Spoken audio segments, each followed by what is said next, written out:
It first started with me saying tongue twisters. How much wood can a woodchuck chalk if a woodchuck can chalk wood?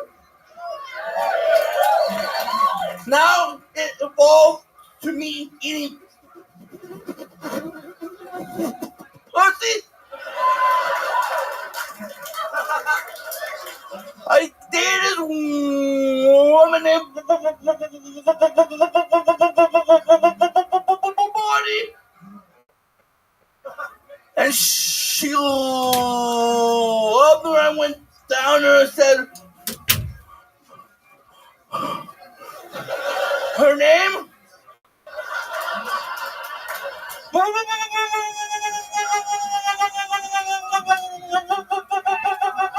Body. It saved them money on the batteries. You know what they say? Once you go stunner, there is no other. Thank you. Jared, Once you go Nathan, in a historical moment in I think that is fucking the show's hilarious. history. Oh, is that fucking funny? Once you go stutter, there Jared, ain't no. an incredible, another incredible Oh, performance. is that funny? Not quite as many That laughs motherfucker per minute as never makes Hans, me but laugh. a But couple that- bigger, big pops at Oh, that different is points. fucking Different points. Once you go stutter, Very fun. How do you feel like that went? He went fantastic. Okay. I think I was on it. You what? I think once you go stutter, it was there ain't one no of my other. best sets here at the I mothership. Okay. I think of myself. Really? All right. Yeah. I disagree with that. Yeah. I think I disagree too. All right. Oh, I is that see what you're fucking trying funny? to do, though. You're trying to Once get you into the go voters' stutter- heads. There ain't no other. Trying to pull some Joe Biden trickery right now. Oh, the cost of bananas is down 10% after I raised it 60% 2 months ago. Oh, you guys are Biden fans. Okay, we lost you there. Oh, yeah, there's a lot of people visiting from California today, everybody. Oh, welcome, dear visitors. We don't have any fun when you're not here. Okay, so, Once you go Jared, look at the look of seriousness Tony. on your face. There Oh you my go. goodness, this is a big deal. I love Yeah, it. it is. So how do you feel? Is that true that you've been eating pussy? I do love pussy. Yeah. Wow. Oh my It goodness. helps my mouth muscles. One of the great things about this show is that when people like you are on the show, I get to look directly at the guest's reaction. And this is Ali Sadiq's first time hearing of a Jared Nathan, seeing a Jared Nathan, and listening to a Jared Nathan. Ali Sadiq, you can There say you whatever go. you want. Fucking What do you think about Jared? Oh my goodness, man. That was your best set on the mothership? Second Second or or third? third, maybe. Okay. It was exciting. Like you come out with the wrestling thing, you know. Then how did Joe came clear this time? You what? It came My clear. Joe came clear the other times. It came clear this time. For myself, it did.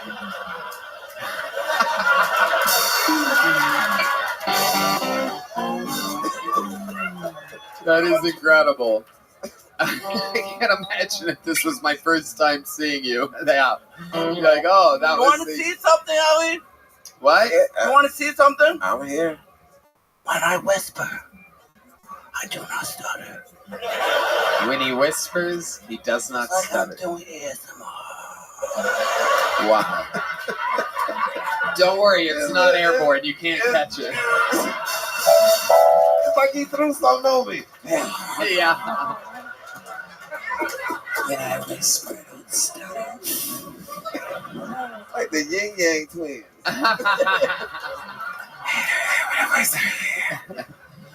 Where do you see my jokes? All right, let's get Hans Kim back out here, ladies and gentlemen. Oh my goodness. Wow. I mean, here we go. Ladies and gentlemen, Hans Kim for 2 years. And by the way, this thing that we've done tonight and on Saturday.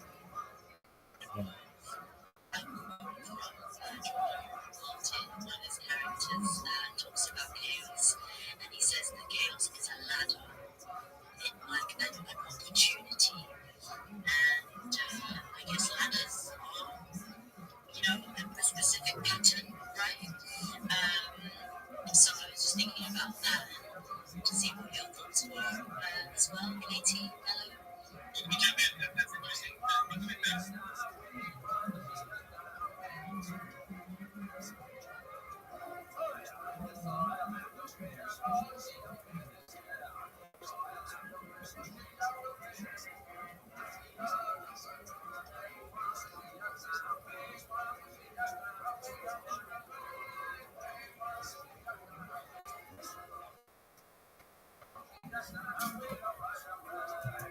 Saturday with Hans is the only time we've ever done anything like this. It is absolutely incredible. I figure it is an absolute win-win situation. It goes to show you exactly what the live audience is feeling, because I let you guys decide.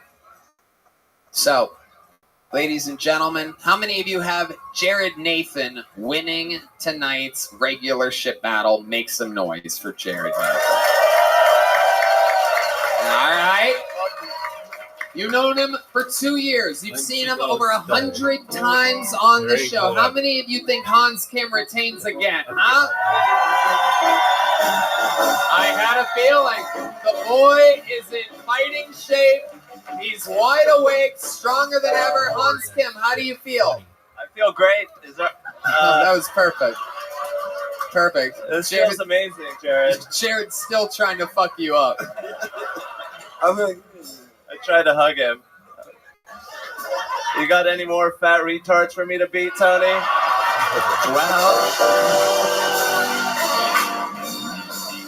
Well, it's funny you mention that. Because next week, you will be challenged again, and your opponent, who has a lot of confidence about the issue, goes by the name of Uncle Laser, everybody. So, I never give away what's happening a week away, but we're going to do it. Uncle Laser, who hasn't been on the show in months, who's been out doing spots, running longer sets, started on this show, and he thinks he has you. But I'll tell you this, Jared thought he was going to do it, and I talked to Enrique Chacon before the show on Saturday, and he thought he was going to do it. I think it's an exciting way to fucking kick off a show with a couple comedians, and I think you should be really proud of your work right now, Hans. 2 years into writing a new minute every week. Thank you, guys. It's great to see you reinvigorated. Take that mic stand, put it back on that pink X. Come on, guys, make some fucking noise for Jared Nathan and Hans Kim, everybody. That was Hans Kim. That was Hans Kim. That was Hans Kim. All right. Your first bucket pull of the night. You guys know how this goes. It's definitely, most likely, almost guaranteed going to be a lower quality comedian than what we've seen so far tonight. But anything could happen. It could be the person that's going to battle Hans in 2 weeks. It could be somebody that we never see again. It could be a genius. It could be a completely insane homeless person. Make some noise for him. We're going to meet them all together. For Jake Rutigliano. That was Hans Kim. That was Hans Kim. That was Hans Kim. That was... Come on, everybody. One more time for Jake Rutigliano. Wow. This is crazy. I'm coming from a communist country, so being right here right now this is crazy. I don't hate being from Canada, but I didn't know that freedom tasted like barbecue and sunshine. This is fucking unbelievable. Yeah. It's pretty cool being up there. They're pretty progressive, which is kind of nice. Like it's nice to be able to see Canada's first black prime minister, Justin Trudeau. You know, he did blackface so many times that he lost count. That's not something you should lose count of. You know, he did pitch blackface. He smiled and it was like the Cheshire Cat, and you can just see him like that with his dumb face just going, yeah. I'm blanking. This is it right now, guys. This is crazy. This is absolutely unbelievable. Thank you. Yeah, I could feel it. I could tell. I could see when it happened. Just like, yeah. Yeah. How about that? I know what that's like when you fucking lose it. Yeah. Incredible. How long you been doing stand-up comedy? This was my second time. Second time ever. Adorable. Thank you. When and where was your first time? In Toronto. In Toronto. Yeah. On Kiltony? No. Oh, okay. Right. In Yeah. Toronto, where? Just at a random basement pub. A random basement pub. Yeah. I noticed that your hat is way too big for you. It's too big. Yeah. What's going on there? It's bothering the What's shit out of going me. on? I It's your got it. hat. It's your hat. I know. And It's not like we put a hat on people before they come out. It's not Yeah, like something. It's too big for me. I don't It's know. aggressive. You signed up for a show that a million plus people are gonna see, Yeah. and you're wearing a weird hat, dude. Yeah. What, buy it at the Hallmark store? Like, what kind of hat is that? Close enough. It was H&M. No, put the hat back on. Okay. H&M, a Canadian H&M though. For sure. Yeah. Right. Yeah. Right. I washed it once and it got disheveled, and now it's You bigger. washed it. What did you wash it in exactly? A car wash? Yeah. That hat is pointless. Yeah. A little bit. That's like something they would like dress up like an orangutan with or something like that. Like that's not like a you can just keep flipping it any way you want. It's not gonna work. I'm trying to make Did it you know more that it was comfortable. too big before tonight? Did you notice it during the day when you were like tying your shoes and it was falling off? Like it's one of those like Three Stooges clips or something?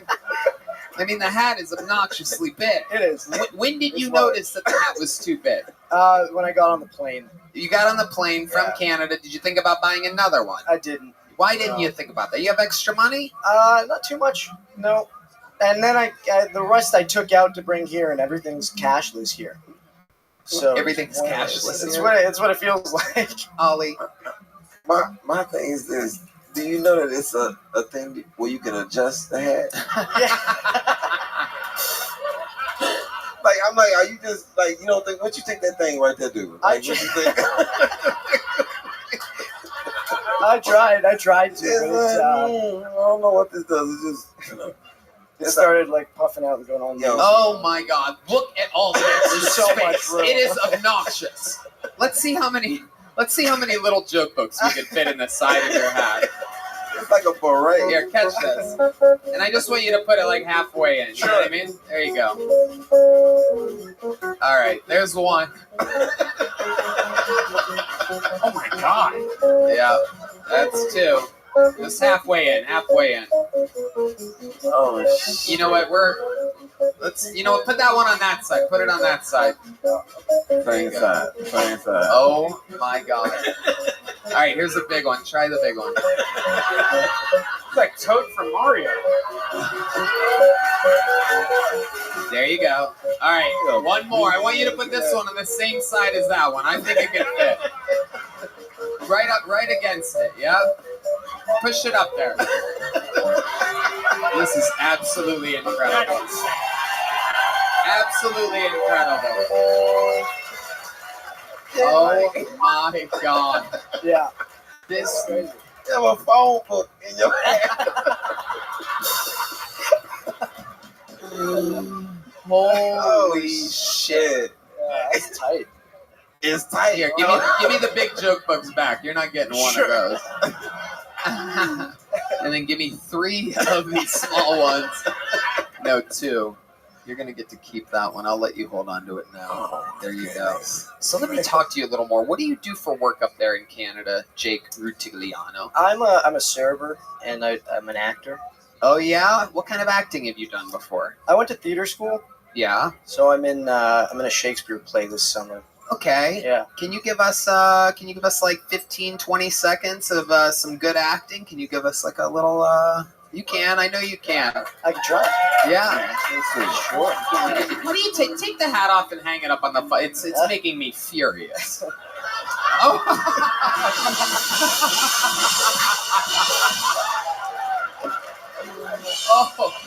Oh my God. For those of you only listening to the show, he just hung the hat on a mic stand and it went through the hat is so big, like a magic trick. It went through the mic stand. This is absolutely incredible. I'm so excited that he will always be known as the Hat Man. Here he is with a little Shakespearean, Canadian, fully vaccinated acting for you. This is a few seconds of acting with Jake Rutigliano, everybody. Here we go. To be or not to be? That is the question. Whether 'tis nobler in the mind to suffer the slings and arrows of outrageous fortune, or to take arms against a sea of troubles and by opposing end them. To die. To sleep. No more. And by a sleep to say we end the heartache that flesh is heir to. Wow.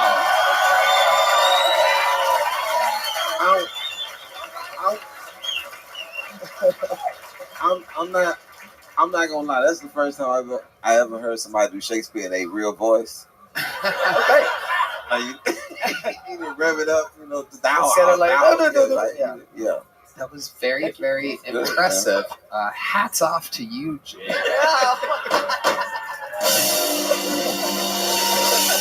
Thank you for signing up. You got your little joke book. I did. I handed. Sorry. Okay. I handed you. What? What? The name fell out of the bucket at the 10th anniversary, and I handed you the name. I was sitting there front row. If you wouldn't have mentioned that, it would have changed my life forever. There he goes, Jake Rutigliano. Thank you for picking up the name at the start of the 10-year. Very, very interesting piece of information. These Canadians, they are wacky, folks. There he goes. There goes Jake, everybody. Make some noise for Jake. All right. Your second name out of the bucket. We're going to meet them all together. As you just saw, anything can happen. Make some noise for Brandon Bodie, everybody. Brandon Bodie. Here he is. One more time for Brandon Bodie. What's up, Austin? How we doing tonight? Let's get it going. Yeah. To riff or not to riff? That is the question. No, fuck that. I'm doing my set. When I was 9 years old, my dad took me to see my first ballet, which is an incredible turn of events for a Southern gentleman like him. Just a typical guy. Hunts, fishes, married his cousin. It's actually true. We'll talk about that later. Yeah, but the other kids, they weren't so lucky to have a dad like mine. They took them to things like Civil War exposure therapy. You know the dads I'm talking about. Civil War dads. Just take their kids to the battlefield. What I thought I went through, I thought it was confusing to me sexually based off my wilderness survival training up to that point. But those kids, they just had to go shoot blanks with old people on the front lines. I'm like, I feel like that's worse for your sexual development. Am I right? Yeah, okay, yeah. Shout out to not being gay despite the ballet. Oh, shit. All right. Brandon. Little Rocky there. Bodie. How are you, Brandon? Doing well, man. Doing well. Okay. How Glad long to be here. Okay. How long you been doing stand-up? About a year and a half. Where at? Columbia, South Carolina. Columbia, Yeah. South Carolina. Yeah. Wow. The state that started the Civil War. I once had one of my worst experiences ever there. I swore it off. One of the few cities that I've sworn off. At the time I was with a massive agency called CAA, and they didn't. It was on this was the Monster Energy Outbreak tour in 2016, my first ever theater tour. Wow. And I did a gig in Columbia, South Carolina, and my agent, normally there's a guarantee, and then there's, if you do really good, you get a big percentage of the door. But there's always a guarantee to protect you just in case if you almost, if you get 80% or more filled, then you get a big percentage. But there's always a little guarantee to protect you. Everybody's going to make money. Everything's good. It was the only gig where I hit 78% instead of 80, because Columbia, South Carolina is a bunch of unfunny fat hillbillies. And it was the only stop on the tour in which my agent at one of the biggest agencies in the world, the third biggest comedy agency on planet Earth, forgot to put a guarantee in. So I literally walked with nothing. The venue said, you get nothing. You get nothing at all, even though, holy shit is right. The dark side of show business. It's a bleak place. I fired CAA after that, so Luckily, now I'm with the biggest comedy agency in the world, UTA, and my agent's sitting. How about a big hand for my agent, everybody? Making us all absolutely rich. It's just fucking unbelievable. Anyway, I've always wondered what Tim Dillon would be like with brain damage. I'm excited. I'm excited that you're here. It is unbelievable to see an unfunny Tim Dillon. It is absolutely crazy. But I bet in Colombia you're just a gunslinger, huh? No. I'm all right. I like that. I like the honesty. Okay. All right. You say a lot of words. What do you do for work? Dude, I have no job right now. Wow. How are you surviving? Other than off the reserved body fat that you have. That really helps. The last 2 months I haven't had a job, but I got some insurance money a couple months ago, and it's been enough to. I love that answer. Yeah. How did you get insurance money? I got into 2 wrecks within 4 days in the summer of 21. Wow. Oh, my Bad wrecks. God. What was happening? Rocky Road? Uber. Wait, you were driving Uber? The first wreck, yes. Okay. The second one, you were in an Uber. The second wreck, I was driving to my wrecked car in the lot. Okay, so explain to this. I mean, you look like a guy that loves T-bones, but not those kind. Explain to us how you get into 2 wrecks in 4 days. Yeah, man. So I was driving 70 miles an hour down the interstate with a passenger in the back seat ranting. A Mazda Miata came off the exit. That's your car, Mazda Miata? No, it was coming off in front of me. Oh. I was in a RAV4. You were in the exit lane as well. I was driving down the interstate. He was merging into the interstate. Gotcha. You're in the far right lane. He cuts across me, spins multiple times on the slick, oiled rain road, and I T-boned him. Thankfully, I slowed down to about... I was not at fault for either accident, which was nice. Right. But So I wish I was. How much I fucking hated insurance that guy. money did you get? I got about $20,000 in total. Okay. And how long have you been surviving off of the $20,000? About 2 months, so a lot of it's left, and I had a little bit more before then. So, okay, what do you spend most of your money on? What's something that you like to splurge on throughout the week? Food. Yeah. Can you be a little more specific? Because we fucking knew that. I like hibachi food. Ah. I like Chipotle. I actually like everything that you're saying. Yeah, I like. Yeah. I'm a big. A lot of other places suck now. Like, honestly, I just like to eat at okay, so let's talk about it. How many times a week are you hibachi? Let's be honest. Honestly, probably about once a week I'll get a hibachi meal. How many Chipotles a week? Probably about 1, yeah. Okay, what are you eating the rest of the week? I make food at home. I make lots of steak, sandwiches, chicken, rice, not a lot of vegetables or fruits. We know. Yeah. But, yeah, man. What do you do for fun? What do I do for fun? Yeah. I like to fish. I like to fly fish. I like to bass fish. I like to just hang with the boys. Do you eat the fish that you catch sometimes? Yeah. Okay. I mean, you say yeah, like I should know that. Oh, yeah, I guess you shouldn't know that. But I do, yeah. Okay. What else? When you're not fishing and hanging with the boys, anything else? You have any special skills or talents that aren't comedy related? Yeah, sure. I sing. I play a little music. Really? Yeah. You really sing? Yeah, I have a black belt in martial arts. All right, let's go back to the singing. I want to know. I can't do anything than that here. What kind of song do you want to sing? You guys want to hear country, rock, pop, whatever? Why don't you tell the band an actual song? This is like a Meatloaf. Only ate Meatloaf. This is very exciting.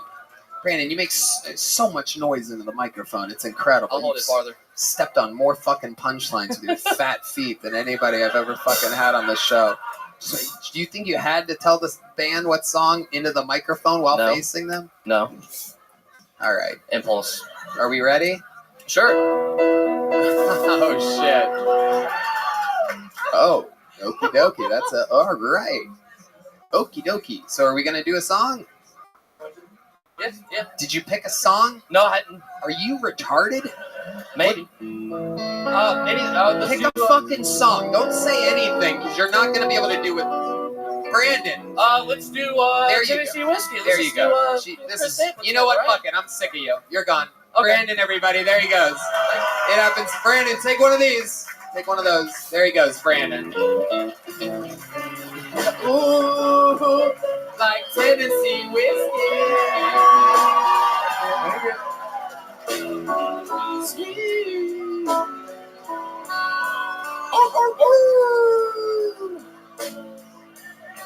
right, ladies and gentlemen, you're in for a special treat right now. There is a golden ticket winner that hasn't been on the show in a really long time. This young man won his golden ticket years ago in the middle of Des Moines, Iowa. This is his first time performing at the Comedy Mothership, his first time on Kill Tony at the Mothership. Make some noise for one of the great golden ticket winners of all time. Make some noise for Aloe Mean, everybody. You may recognize him as the man that roasted Donnell Rawlings off of the stage. Aloe Mean, everybody.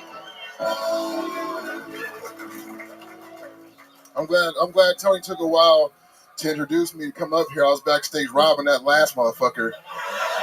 Oh, goofy ass up here talking, I won $20,000 in a lawsuit. Meanwhile, I'm backstage like, oh shit, really? This has been an expensive trip. Anyway.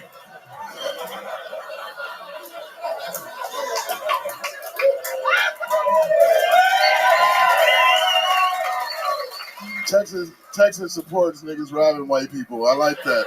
I might have to move down here for real, man. I've been thinking about it. I don't know. I mean, I just had a kid, so I'm kind of worried. But if I get maybe 2 or 3 more Amber Alerts, I'm going to come down here. Because my daughter's expensive, bro. And, you know, I'll change her name to fucking Amber. You know, put her on the corner. Beep, beep, beep. No more fucking daycare fees for me. Trafficked. I'm not even doing the jokes I was going to do. Hey, I'll tell you this. Hi, my name is Alan. My pronouns are niggas with attitude. If that's too dangerous, my alternative pronouns are Fallout Boy or Nirvana. All right, that's my time. Aloe Mean. That's it. That's how a golden ticket winner does it. Came in, made jokes off of exactly what was happening right before you, being present, listening to what's going on, paying attention, being in the moment, using your timing. How do you feel? I feel great, man. It's good to be here. Yeah. It's dope. It's a dope fucking club, dope place. Yep. Yeah. Absolutely. We've missed you. It's been a great time. We haven't seen you since you famously, Donnell Rawlings, for some reason, took extreme offense to you. He kept making fun of you. I don't know if you know about this. Donnell was once on the show, and he made fun of Aloe, and Aloe goes, "That's one." And then he made fun of Aloe again later on in the interview, and he goes, "That's two." And Donnell noticed that he was counting, so he got offended, like, what are you going to do? And then he made fun of him again, and then Aloe literally basically got him an Uber and just made it. Like, he left the show. One of the only walk-offs in the history. Like, I'm going to go to the bathroom, and then he was found later at a firehouse or something, like taking photos of fire trucks. Yeah. He was drunk. We literally found him posting on Instagram. He was walking down the street. Damn, fam. He got mad. You know he wears the Chappelle chain, right? So he had these Jordans that matched it. So I was like, when did you get those Jordans, before or after Chappelle gave you that chain? And when I said that shit, he clutched the chain. and that's what hurt him, I think. And then after that, he pretty much left. After he gave a little speech, he got real emotional. You were running off black people? I felt bad about that, too. I felt real bad about that, too, because, you know, it's rare that you got to show unity, especially for all these white people. Yeah. Otherwise, they loved it. That's why I'm thinking, like, you ran off your only help. But the nigga, no.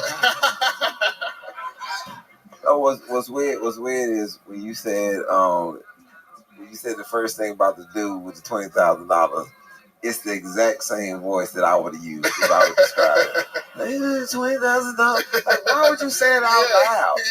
Yeah. We all know all white people sound alike. But what's the crazy thing is, you think he got it on him? No, they do. He's like, $20,000. He's like, oh shit. I'll tell you the plan. I know if I had $20,000, I would have it all in cash on me. You threaten him hard enough, and you tell him that he'll Venmo you, and that's what I mean. Damn. That's a paper trail, but you just strong arm internet threatening. Send me your Venmo. Hit your fucking Venmo. Hit my Venmo. All right, real quick, give me the last 4 of your phone number, too. That's always an awkward part when he starts walking away. You have to put him back up against the wall again. Last 4 of your phone number. Scared him. All of this is traceable. Like, that is true. Yeah, that's true too. That's probably a bad move. I just watched your special, by the way. It's crazy that you're here right now. Just 2 days ago, I'm starting to watch your special. Just on some random, it's on YouTube. It's fucking great special. I got like halfway through it. Thank you. Crushing It's on crazy being YouTube. funny right now. Thank you, man. Again, you have to see it. The Domino Effect 2 loss. Am I saying that right? The Domino Effect 2 loss. Yes, I yes. love it. I love it. That is hip. Hip title. I like to keep things simple, short words. Kill Tony. You're like it's like a Wi-Fi password. Domino Effect 2 loss. But hell yeah, people are finding it. But well over 1 million now and crushing everybody. It's getting absolutely great reviews. I implore you after this episode to go watch it on YouTube. Subscribe to Ali Siddiq, ALISIDDIQ. Also, the spelling of your name is very hard as well. It's amazing that you have any success in this business. That goes to show how great your work is. Yeah. Because your name and the names of your specials very hard to find, very hard to spell, very hard to figure out. I still just randomly say sometimes Nexus has got on boots. It just comes out. So Aloe Mean, you said that you have a new kid. Is that true? Yeah, Melody. Shout out Melody. She's 6 months. Oh, okay. She'll watch this. I love it. 6 No, months. for real, we watch it together. Fuck y'all. How long you been with the baby mama? Going on, well, together like 20. We got married 8 years ago. Oh, okay. Yeah, You were always married, huh? Yeah. And this is your first kid? Yeah, 40 years old. Popped out the first one. Okay. Yeah, it's a miracle. It's a McDonald's miracle because what does that mean? That's all I changed in life. They told me I couldn't have kids. They said my sperm count was low for a while. They're like, you have a low sperm count, but it's very active. So they're like, maybe try in vitro. That's expensive and it's a risk. It's a roll of the dice. So fuck that. Well, your people are good at rolling dice. So, Sometimes. good. Some niggas are bad at it. And that's how people get shot. A lot of motherfuckers bad. Yeah. A lot. That's why there's violence sometimes. Let's get back to this though. You say they were low sperm count. Yeah. Active. Active, yeah. That's strong.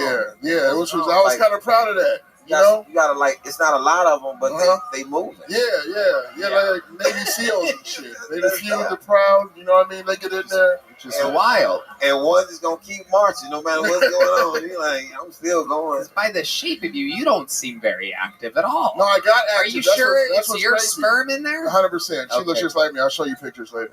All right, good. What? Did she come out with an Oakland A's hat on or something? Like how the fuck?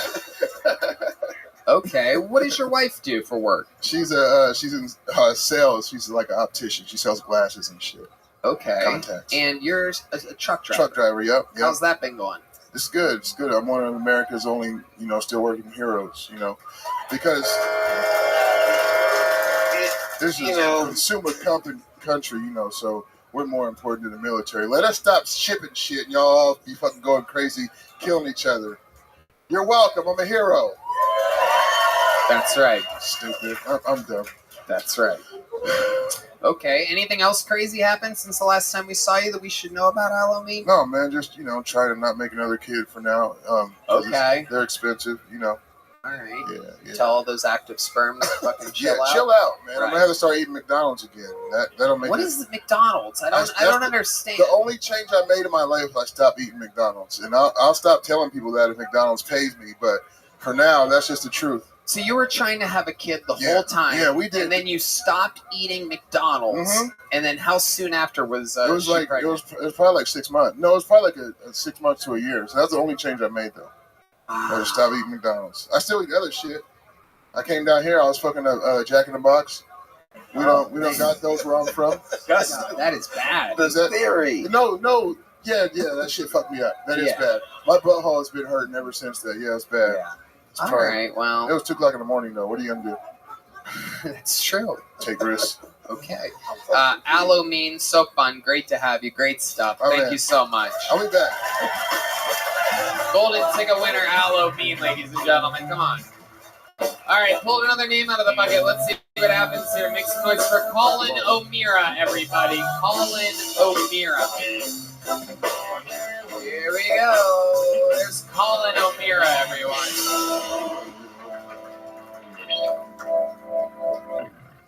I know I look like I sleep on an air mattress. It's because I do. But I also have sex on an air mattress. You haven't tried it? Give it a shot. All right. You kind of have to do missionary the whole time because otherwise toenail's gonna pop the bed or something. You know what I mean? It's dangerous. I was having sex with this girl the other day from behind because I'm cool, and she was digging her claws into the bed, you know? So I was like, whoa, whoa, whoa. She turned around and she looked at me and she was like, what, are you close? I'm like, yeah, close to sleeping on the fucking floor. All right, let's pull it back a bit. You know, it's fun. I like having sex in an air mattress, though, because that way I can see women hit rock bottom in real time. You know what I mean? Like, I'm like, yeah, I didn't think I was going to be here either, you know? Like, they text their friends when they go home with me. They're like, oh, he's the fun guy from the bar. He's a comedian. And then they get bad dick on an air mattress, and they're like, oh, my God, he's a fucking comedian. All right, this checks out. I like when... No, fuck. All right, thank you, guys. There you go. Really deflated the air in the room with your air mattress material there, Colin O'Meara. You look like you were going to do good. You look like a professional. You have a good haircut. You have rings on for some reason. You have a open shirt. You got a chain. You got a little bit of swag to you. And then you just come out and do that. You've been on the show a few times, right? Yeah, like a year and a half ago. And it never really goes that great, does it? It went pretty decent. I don't think you are. All right. I don't think you are at all. Yeah. It's pretty much my call's the one that matters. So I like that you thought you did good. You pulled a little Jared Nathan. You're trying to... I'm not the bad comedian you just saw. Okay, Colin, let's talk about it. I actually slept on an air mattress when I was coming up in the game in someone's living room, and I paid rent to sleep on an air mattress in somebody's living room. And I once hooked up with a chick way out of my league back then. And I remember this because I actually have a better story than you. I've never told it on stage or anything, but your story, your shitty story, reminds me of my good story. Anyway, so I ended up hooking up with this hot fucking one of those beautiful mixed girls with the fucking, you know what I mean, like poofy hair. I mean, just absolutely stunning. And I remember thinking to myself, why is this girl fucking me? I'm a 23-year-old door guy at the store. I don't have money. I don't have food. This is crazy. All I have is this fucking air mattress and my job at the comedy store. Anyway, I wake up the next morning. She's gone already. And I notice that there's an earring on the air mattress. And it's right next to my face. And I go, she left an earring. And I grab it, and it goes, and it starts, right? So this is very early in the morning that this happens. And I'm like, oh, fuck. So I go back to sleep, right? I'm in the middle of an air mattress. Now, what you don't know, people with parents that were together and jobs and college diplomas, is that when you sleep on an air mattress and it's actually slowly deflating, it doesn't evenly go down. Now, the middle where you're at goes down, and the rest closes on you like a Venus flytrap of depression. So you end up literally on the hardwood floor, but with a bunch of mattress sticking up like that, and that part doesn't deflate. That doesn't deflate because there's no pressure on it. You understand what I'm saying? So you end up just enclosed in a fucking hot case that now the sun's coming up in Los Angeles, and now it's 130 degrees. Anyway, I like that I'm telling some real career stories here during this episode, really slowing down the comedy part of everything to share with you some of the unbelievable adventures that I have been on until I was wildly rich and successful. So let's talk about it, Colin. Are you really on an air mattress? I actually just got off recently. I can tell. I can see it because you seem well rested. Yeah, a little bit. Yeah. How's the new mattress treating you? I'll be honest, but pretty good. You don't realize how bad it is sleeping on the air mattress until you get off. I completely agree. Yeah. Have you taken a girl back to your new mattress since you're so cool, having sex doggy style? I actually got such a girlfriend. A cool guy. You know what I mean? I don't even look at the girl. Yeah, I got a girlfriend like the same week I got got off the air mattress. So, funny how that works out. Yeah. What does your girlfriend do? She's a nurse. Oh, what kind of nurse? Like an AIDS nurse. An AIDS nurse? Yeah, pretty. A nurse for people with AIDS? She that's not what she calls it, but she works at like a sex place where like people with AIDS come in, like HIV. Right. They got AIDS there. Like everyone has got AIDS. Yeah. They've got AIDS. Yeah. That should be the name of the place. Yeah, pretty much. We've got AIDS. It's apparently you've got AIDS. It's not even a big deal anymore. She's like, they come in, we give them something, and then they just absolutely. Yeah. You don't ever worry about it. I did. No, I asked. I was like, "What happens if you like get AIDS'd up?" And then she was like, "We take a pill, and you know, if she literally was like, hypothetically, if I took someone's blood that had HIV, and then I pricked my finger, I take a pill for 2 weeks, and then I don't get HIV." Oh yeah, they have stuff for that now. Apparently, yeah. Right. Everyone that works there has AIDS too, except for her. But not really. Yeah, apparently, yeah. I double checked, but yeah, it's like no big deal. I don't know. They got pills and everything. I don't know. It's like no big deal. I came from an air mattress to an AIDS nurse, but no big deal. Incredible. Yeah. I have a way better air mattress story than you as well. Yeah, let's go. Let's go. Because he said it like, you don't know how good you have it until you have an air mattress. But I was in prison for 6 years, and that's a different type of mattress. It's like that mattress is so hard. So when I got my air mattress, I was living in a 1-bedroom apartment next to this dude who was in transit. Like he didn't have all the money to finish. It was weird. But it was like he had one titty one day, then he got the next one. It was some weird shit going on next door. And so I stayed. I had a really nice one, like the one that you blow up and you can deflate, and like women can stick their nails in it, and it was good. But I also had this way above my head chick at the time, because she came to my apartment and did this like, yeah, you stay here, bitch. What are you talking about? Like, yeah, I stay here on an air mattress. You already here, so you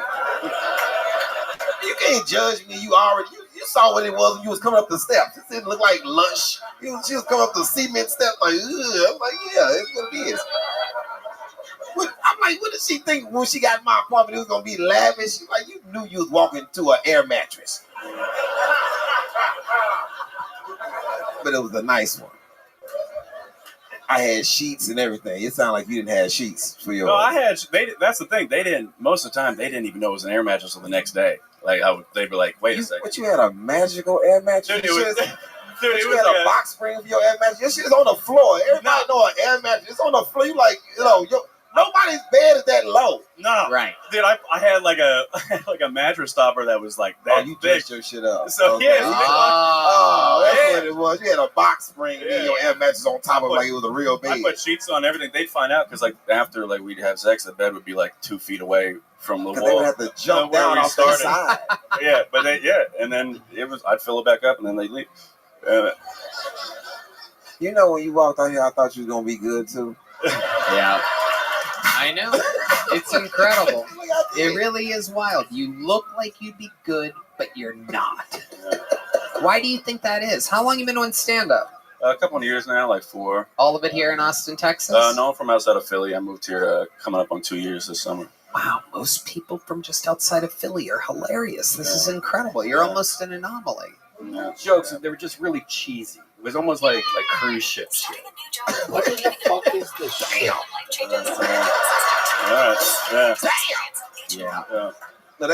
bad. Yeah. it's like you should have been just swaying a little bit and singing the last of the punchline. It's crazy. That look like you can sing though. Oh, not at all. Not at all. No, I think I'm toned down. Yo, it's some weird shit. Like when you answer a question, you always do this. Like, what's going on with you? You don't cocaine? No, actually not. I look like it, but no, I don't. I haven't before. You look like you done cocaine, but you haven't? Yeah, I get told that, but yeah, I haven't. I don't do it again. Do you notice it? A weird tick. Do you do any jokes? Do you do any jokes about your girl working at an AIDS place? No, it's pretty early on. I stopped.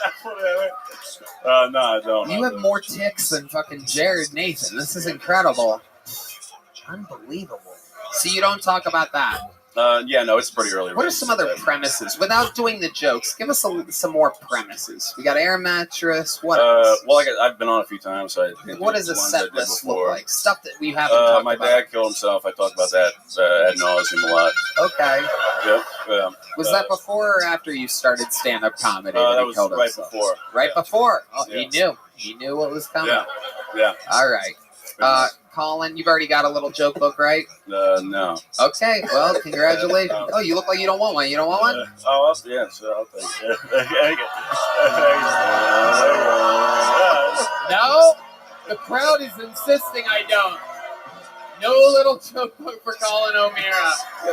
These are my people. All right. We're going to keep it moving along. This is wild. You guys are a fucking vicious, dark audience. I got to say, my type of people.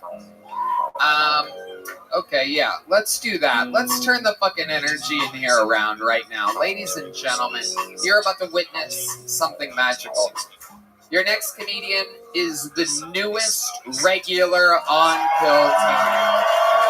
He got the job on Saturday, came out, smashed, full dominance. He's one of the big talks of the club right now, one of the top young rising comedians in the world. This is his first spot as a regular at the mothership. You're here for it. Make some fucking noise for the one and only Cam Patterson, everybody.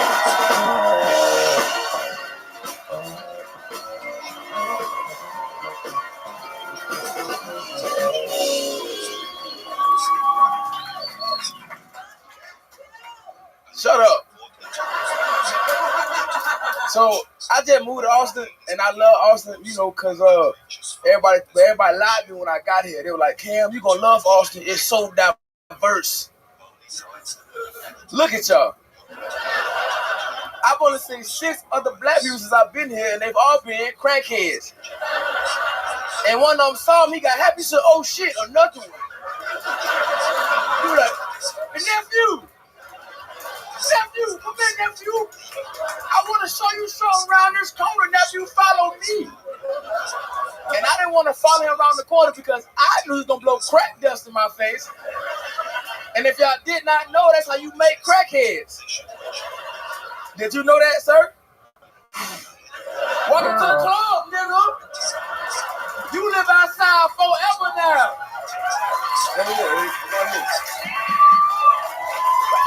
Wow. Wow. Wow. Wow. Oh my goodness. The present and the future of Piltoni has arrived. Cam Patterson. Holy shit. Set of the night so far. First spot as a regular at the mothership. The people already love you. This is absolutely incredible. You're all the hype. How old are you, Cam? 24. 24 years old. And remind me again, how long you been doing stand-up? 2 years. 2 years. 2 years. Most of that in Orlando, Florida? Yes, sir. West Orlando. Yes, sir. Absolutely. West Orlando. Shout-outs to you. And how long have you been in Austin? 2 months. 2 months. Okay. Awesome. And you're still working as a golf cart? Nah, not no more. Right? Not no more. I ain't a golf cart nigga no more. You know what I'm saying? I can tell him. Yeah. I'm the new door guy at the mothership. Oh. Booyah. Another one. Changing lives one step at a time. I'm a door guy nigga now. You know what I'm saying? Doing it. Moving up, baby. I'm moving up, baby.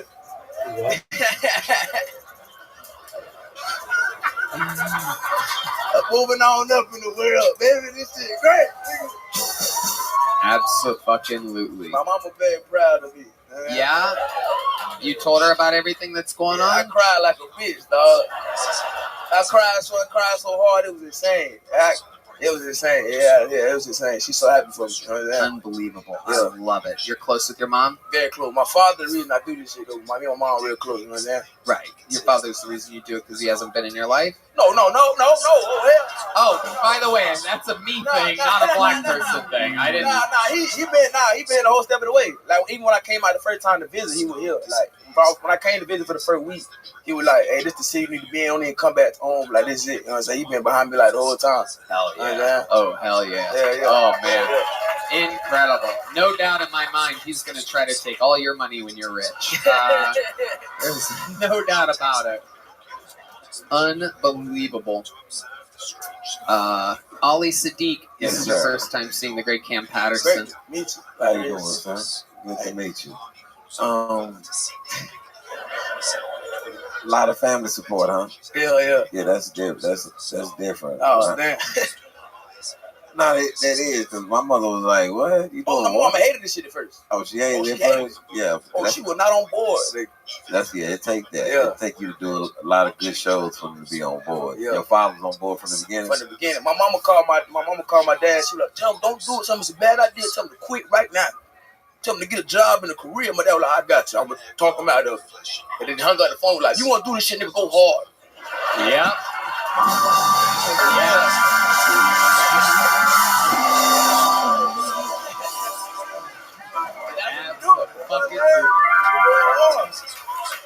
You going hard, man. Goddamn right. So, just a question. Talk to me. You gonna dress like this the whole time? I gotta get some money first, nigga. Yeah, I'm just wondering if this is like, you gotta get some money first. I gotta get some money first. These Ferragamo slides. They ain't got nothing to do with nothing right now. They ain't got nothing. Give a damn about the Ferragamo slide. We talking about the rest of this shit you got going on. I'm just comfortable. I know, but let me tell you something. When people start paying to see you, that you ain't gonna really dress like this. Yeah. Because they gonna want to see where their money going. 'Cause you ain't gonna. No, but for right now, you okay? Yeah. I'm with it. I like it. I see you like you look very comfortable. Like. It is part of like his almost trademark style. You said that you wear the slides and socks every time you perform, right? Every time I get on stage, yes. Yeah. Because I like you know, you were good at being street, nigga. I was horrible. You know what I'm saying? I ran straight to the stage from that shit immediately. Can we put that through a black to white translator, please? What the fuck? Taking some time.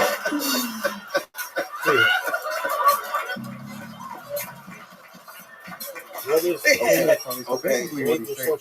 Yep, there it is. What was it? Let me tell you what he said. Yeah. I was good at being a street dude, and he was horrible at it. And because I was pretty good. I was pretty good, and then the feds interrupted me.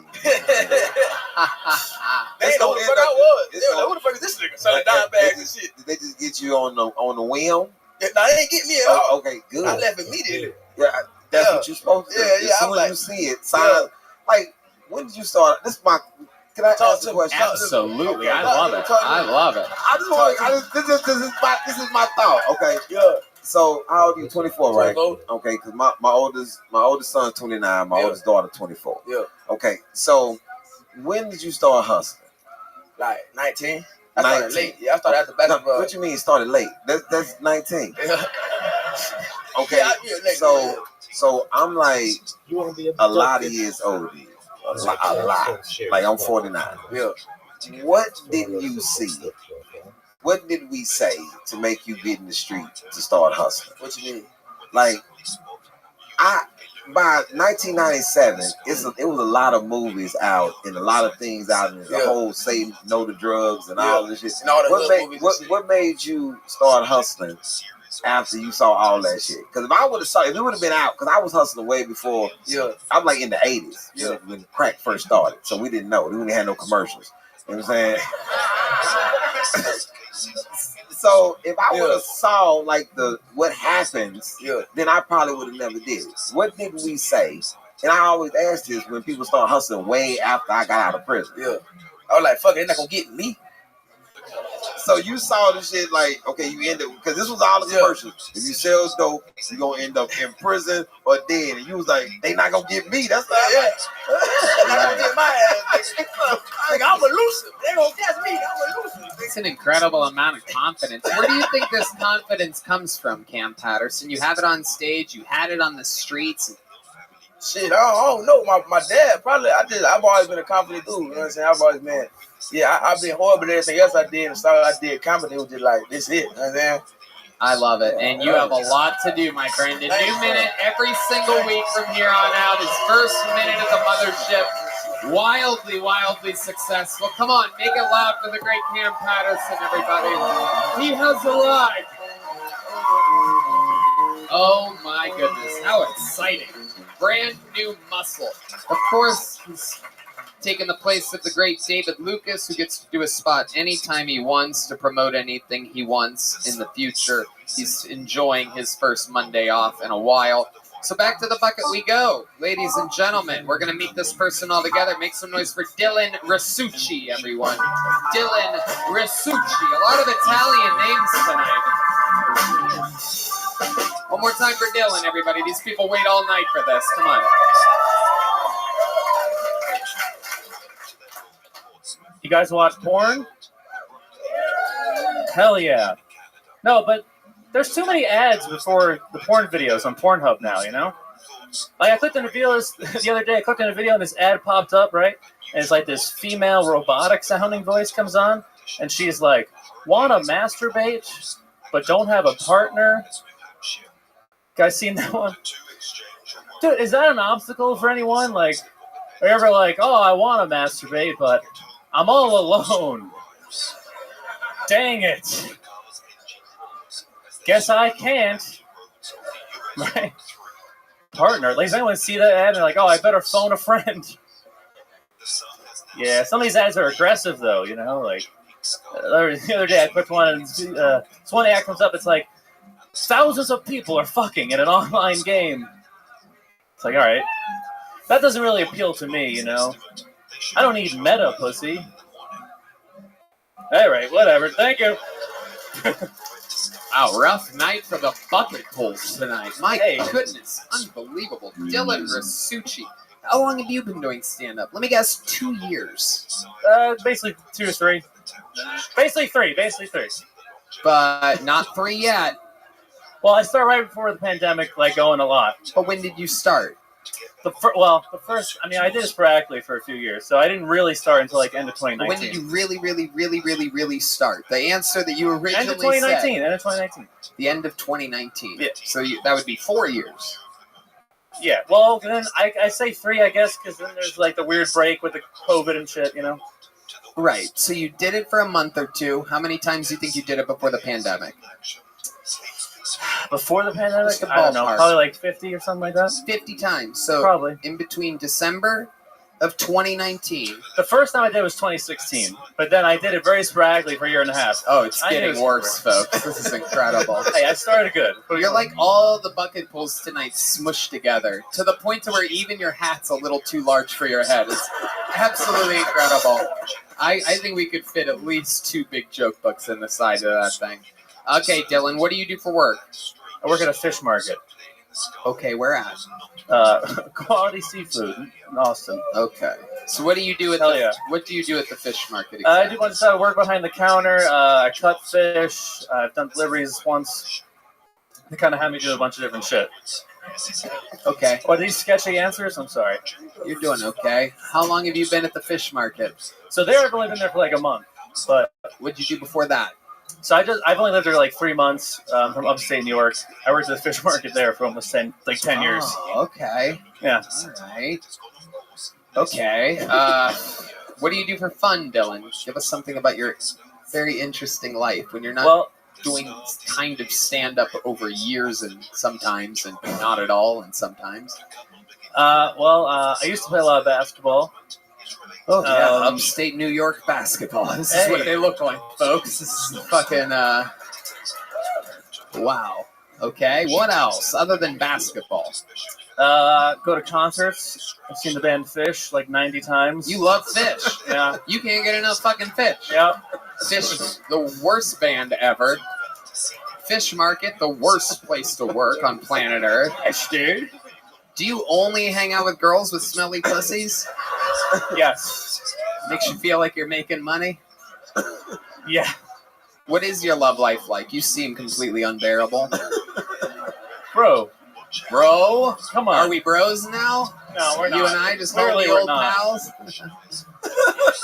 No, it's non-existent right now, okay? I haven't had sex in like 8 months. 8 months. Wow, that's incredible. Incredible. What do you think? Why do you think this is? Well, I went through a breakup, and I haven't tried that hard, and I don't know. What was the breakup? How long were you with the girl that you went through the breakup? Like 4.5 years. Okay, how did it end? She cheated on you? No. Well, You just don't know that she cheated on you? no, she wasn't a cheater. It was her idea to break up with you? She just wanted to be friends after 4.5 years. Like, swear to God. Right. Did you I swear notice to God. that? Did you happen to notice that she immediately had a boyfriend? No, that didn't happen. It's a long story. You're saying it like it did happen, No, but I then didn't. you said that like it definitely did happen. No, dude, but you're then making you assumptions. don't come to terms with it. Did you hear that? Okay, I'm the closest to him. So when he dive over here, I'm gonna stop him because he is. This is like a lot of pressure for him. Like these are some softball questions. And you just breaking. I'm telling you the truth. I'm telling you the truth. I don't know what's going on with me. But, It's a long story. She honestly. we know it's a long story. We know that. All right. Give us some of the give us some of the Cliff's notes to this long story. When you say no, it's not like that. What do you mean? Because she said that she wanted to be your friend. I've known you for 5 minutes and 30 seconds. I don't want to be your friend. So why would a girl that's been with you 4.5 years all of a sudden want to go from being your girlfriend to being your friend? We dated for 4.5 years. We never lived together, and I wanted to live together, and she wouldn't. For multiple reasons, partially because I smoked too much weed, I guess. Sure. But she also, I mean, it's real fucking sad story, honestly. But I think she's kind of. Oh God, I knew this was gonna happen. You knew I knew this you was going to were happen. gonna ask about this relationship. It was Yeah. gonna sound sketchy, but it's Yeah. the truth. I swear to Keep God. telling us. I want to know more. Like she was like she didn't want to date anymore. She just wanted to be friends, and I'm like, I can't fucking date you after we break up. So I was Blame like, it on the weed smoke. huh? You don't blame it on the weed smoke. No, I mean we had very different lifestyles. Like I was doing comedy, she fucking was going to sleep super early. Like I think she just didn't want to go along with it. Going What to do you- sleep she did not- super early. Just different lifestyles. I don't Going know. to It's a long sleep story. super early. How early are we talking about? Give She us would go to sleep like fucking 8, 9 o'clock. Dude, She you're the didn't drink. last person to find out that you were getting cheated on. This is incredible. This is unbelievable. Look at everybody. Go ahead. The place is in chaos right now. They're all agreeing with me. Nobody goes to sleep at 8 or 9 p.m. She did. Dude, she's a weirdo. What does she do for work? Well, I don't know exactly what she's doing now. She was working for. Damn! I can't. Don't come to my job. This interview is getting better and better as it goes on. This is unbelievable. You're turning this whole. You're about to I leave haven't with a talked big to her in joke a book year. if you keep this shit up, dude.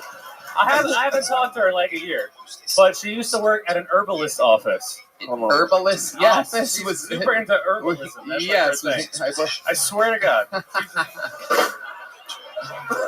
Pornhub. An herbalist office. Mm-hmm. Oh my God! Was the herbs marijuana, perhaps? No, Because she didn't like marijuana, that's what oddly enough. she didn't like your marijuana, dude. No. That upstate New York fucking swag you were smoking. Okay, so let's talk about it even more. What time did she have to wake up for that job, Dylan? I don't If that remember. It's really probably is like your- 7, 7 a.m. something like that. 7 a.m. for an herbalist job? But she got up at like fucking 5 in the morning. I don't know. She would get up at 5 in the There's morning. a lot more detail. You know, you just I don't know. What do you want from me, man? The answers to I'm the telling questions you the that truth. I'm You asking. don't believe me. I'm telling you the So truth. when would you guys hang out when you weren't doing Dude, we stand-up would hang out like every Saturday every Saturday night. every Saturday and night? Give into us Sunday. an example of what you guys would do. Saturday night to Sunday afternoon, what would you guys do? Give us So, an example. I would Give us come- the routine. Go ahead. Sure. I would come home from work. A lot of times we like fucking make a meal together. We'd hang out, maybe bang, go to sleep. When Or you, a wait, lot of when times- you say maybe bang, well, sometimes we bang Sunday morning instead of Saturday night. It's truth. And then, So nothing in public. nothing in public. well, we had sex in the woods once. We went hiking a lot. That's not what we were talking about. Wait, what? What? We were talking about going out in public. I believe that. I thought you said bang in public. Like that was normal. I don't know. How did you end up having sex in the woods? We were hiking. We hiked a lot. That Are was you the sure main it was thing. sex and not like a dry hand job or something like that? No, I'm sure it was. was good. Oh, okay. Can you describe to us the how it all started? So you're on a hike through the woods. What happens? Going down the old happy trail. You pull a backpack off. Go ahead. Yep. Let's hear it. Probably, yeah. We got to, Probably. Are you writing this as you No! go? Why don't Tell you us the leave me? story. We get up to like top of the fucking mountain, and then I don't remember. It was a while ago, but Wait a second. Are you pretending like you don't remember the one time that you had sex outside in the woods with a girl that you fucked on average once a week? We got yes. I know it's sad. You don't remember that. No. We got to the top, and then we kind of went down the other side a little bit, and then one thing led to another. What led to another? I don't know. Describe Started each kissing. moment. I was probably touching her butt a bunch. Touching her butt? Yeah, and I was like, look, I got it. No, she was. That's how it starts. Everybody knows that's how sex starts. You just start fucking touching a butt, and everything else, just the clothes just fly off every direction. I'm not lying. I swear to God. So you're touching her butt. I'm gonna make you give every fucking detail of this story. The more you resist, the more I will push. Well, honestly, a lot of times, like, I would just get a boner and I could just, like, show it to her and she would, like, start touching it. I swear to God. And you never decided to hang out with her before your stand-up spots between the hours of, like, 5 and 7 before she would fall asleep? You would show this bitch your boner and she would just start jumping on top of it. Yeah, but you decided to only do this on Saturday nights, which, by the way, shut the fuck up, which, by the way, is the biggest night to do stand-up comedy in every city in the world. You chose Saturday as date night, but you never went to her other evenings. Dude, it was her choice. I wanted to see her way more. It was not good. Let me ask you this. She was married. You said she was married. She's not married. Fucking married. She was fucking Damn, you're married. right. I really think you might be right. She's not married. Oh my God. So, in closing, I'm controlling the interview. In closing, All right. you would show her your boner. I swear to God. And she would just jump all over it, right? But now you're also at the same time telling us all of us, that there's no way that she was hooking up with any other guy. Yes. It was just the magic of your boner. Bro. No, I know, because she had a lot of intimacy problems and shit. Like, she had to be very, like she would only, like, hook up with people if she was, like, really in love with them and shit. And I'll tell you, I swear to God.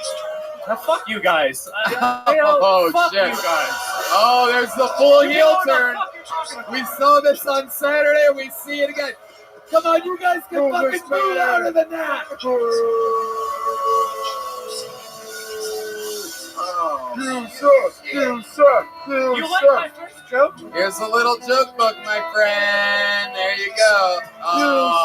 You suck. There he goes, Dylan Rasucci, ladies and gentlemen.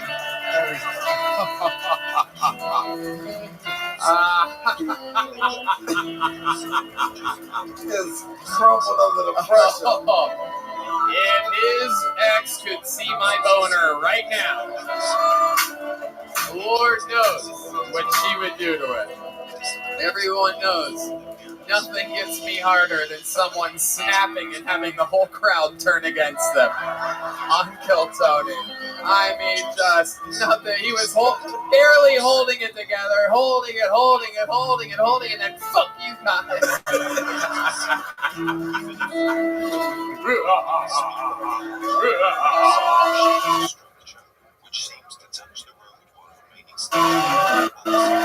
Oh my God.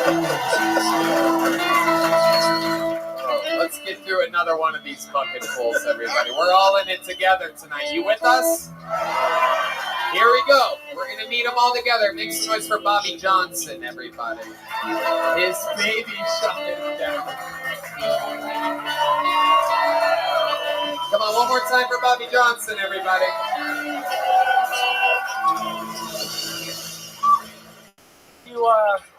You guys can do anything you want in this country. People will tell you otherwise. If you don't believe me, I have 4 words for you. Beverly Hills, Chihuahua 3.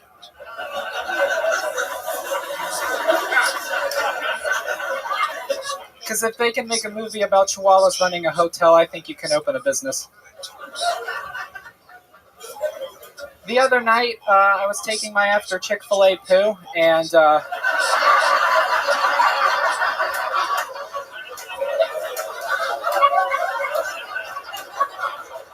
I was thinking about how my wife and I have been arguing over what to name the new baby, and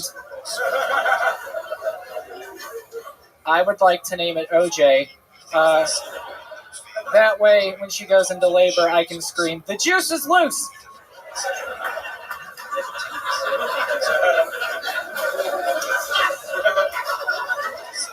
I opened up an animal abuse shelter in the middle of the woods. That way, the road to recovery is nowhere near a well-beaten path. Thank you.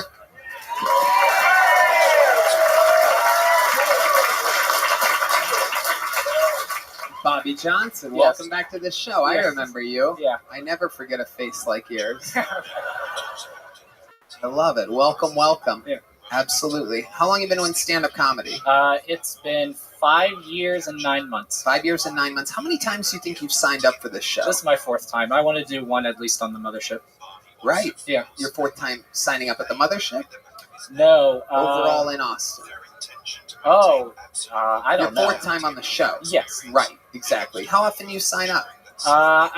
Since they've been doing it here at the mothership, maybe 3 weeks. Yeah. The 3. Yeah. Okay. Very good. Bobby, how much were your parents drinking when they made you? I don't know. Did they drink a lot now? No. No. Did they quit drinking? No. Okay. Right. All right. Bobby, what do you do for work? I work at a Greek restaurant right now. Okay. Yeah. Very good. Very good. Is your girl really pregnant? No, I'm not married at all. Okay. Not married.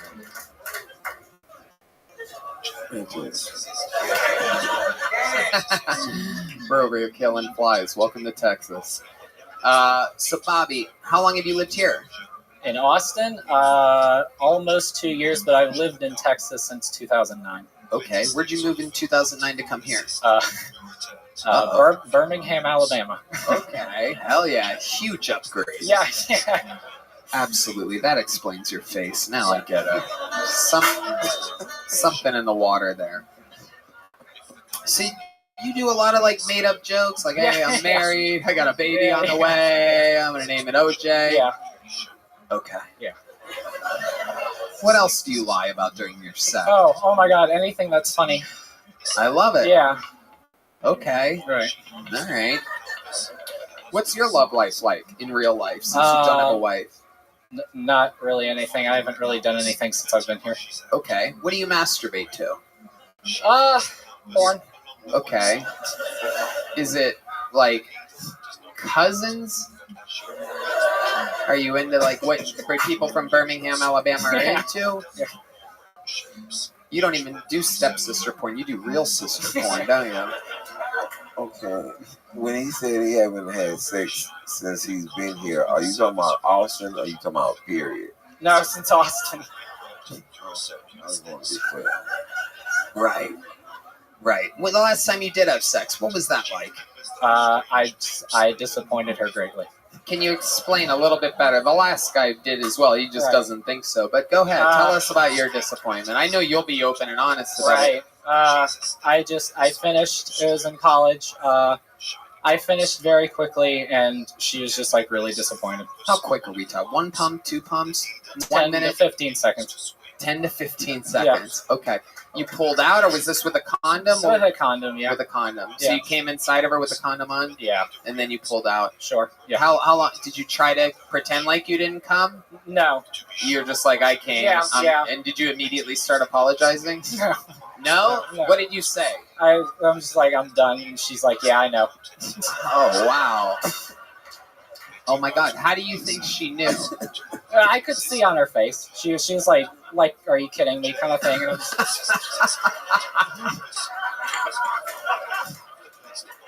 Oh, wow. Okay, this is the thing. Was that your first time having sex? Yeah. Okay, I figured. Like it was real quick. Bye. Yeah. Okay, so next time. Yeah. I'm gonna tell you this. If you finish quick, you can start over. Okay. As long as they don't leave, you can start over. Okay. Yep.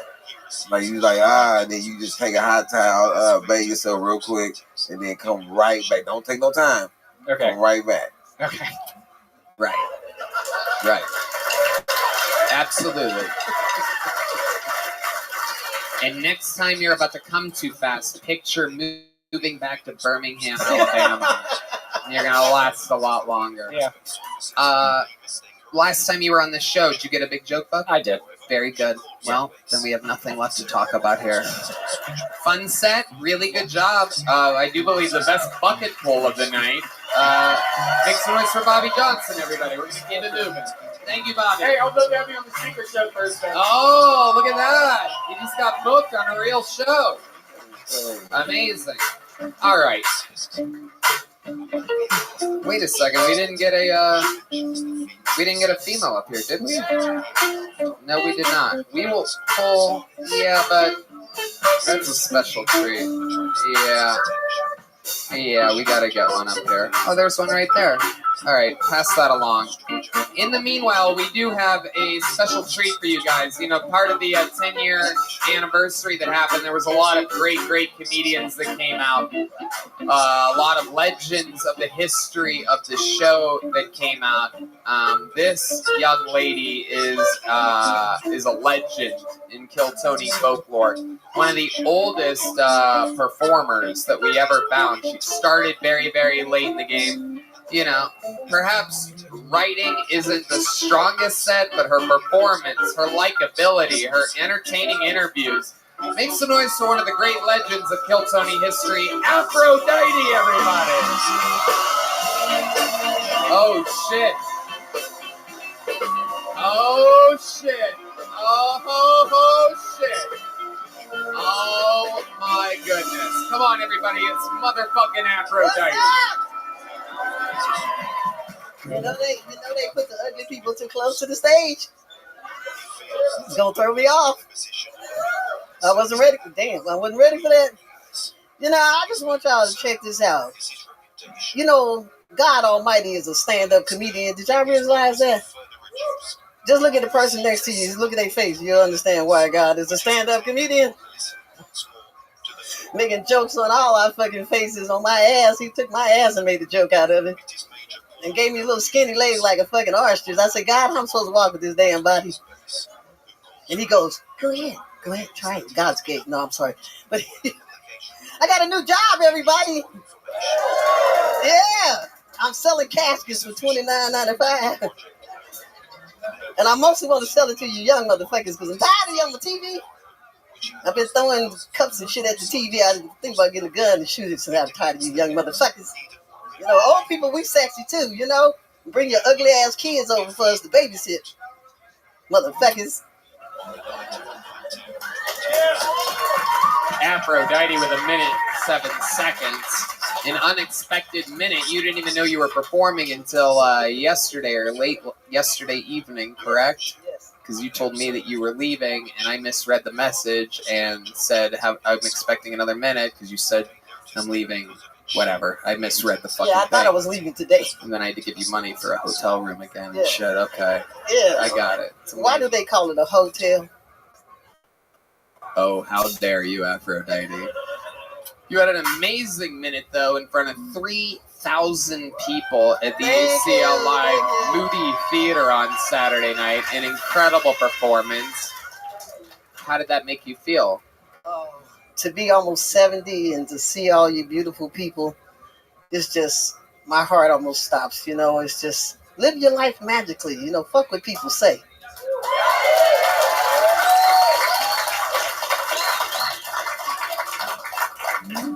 I love it. I absolutely love it. This is Aloe Mean's 6-month-old daughter, by the way. I don't know if you guys know that. Oh yeah, I got a new afro for $29.95, and you white people can get one too in the hood. Hey! Is that true? Is that not real? Hell no. I got it with some EBT card and shit, you know. I gotta take it back after the show. Oh my goodness. Afro, did you prepare anything else for us Yeah, tonight? You got a usually little sing a little jam. song. You know how to bring the place. We're going to do a little careless whispers for y'all right quick. Oh, shit, really? I'm just going to do a verse and ad lib, you know what I'm saying? Because I got to go backstage and give one of these honeys. You know what I'm saying? Okay. All right, ladies and gentlemen, quit giving us a little musical performance. Make some noise for the one and only motherfucking Aphrodite, everybody. All right. Hey, turn these keys up, Kingdom. Turn it up, turn it up. Oh, let loose, baby, turn it up. Oh, let loose now, turn it up. Yes! Oh, I feel so unashamed, my baby. As you take my hand and lead me to the dance floor. When the music dies, something in your pretty brown eyes comes to mind. The silver screen is yours. It's a sad heart goodbye. I'm never gonna dance again. Guilty feet have got no rhythm. Though it's easy to pretend, I know you're not a fool. I should have known better than to cheat on my pride. A place to chance I've been given. Oh, I'm never gonna dance again the way I dance with it.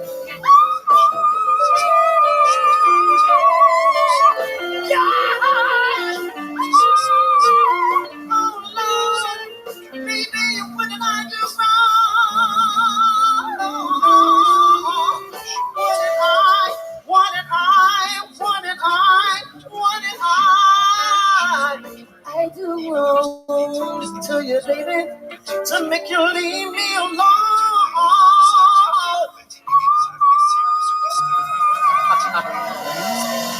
We love her. You should love her too. Thank you. Future Kill Tony Hall of Famer, future In Memoriam video participant. Well, my ass will not fit in there. That's for the white girls. Aphrodite, did you ever get one of these big joke books to write jokes in? You know what's amazing is that the great Bonsai has been making these for so long. They're available at killmerch.com. But what's crazy about tonight, believe it or not, is that they're all actually numbered. And the 1000th ever Kill Tony joke book is right here. And I think nobody deserves it more than you, Aphrodite. There's a little something to write your jokes in next time I throw you a spot in 24 hours notice. Like I always say when you're on, I love that everybody that comes up here, different shapes and sizes and stories. We're going to keep it moving. How about one more time for the great Aphrodite, everybody?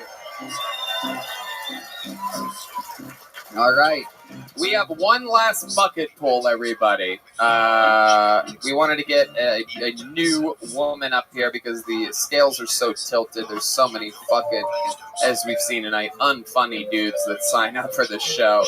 We like to even the tide a little bit. That's how we found Aphrodite fucking 7 or 8 years ago in Los Angeles, pulling for a woman.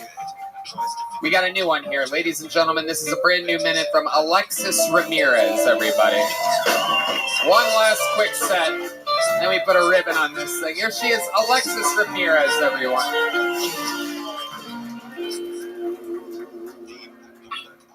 In the biz, they like to call me a headliner. They call me that because every time I blow an open mic comedian, I get a bag of cocaine. I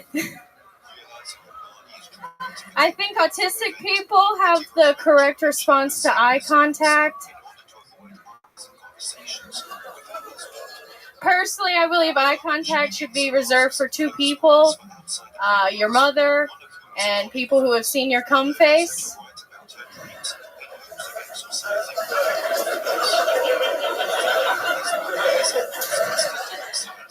People keep making eye contact with me, and I take that as a sexual advance.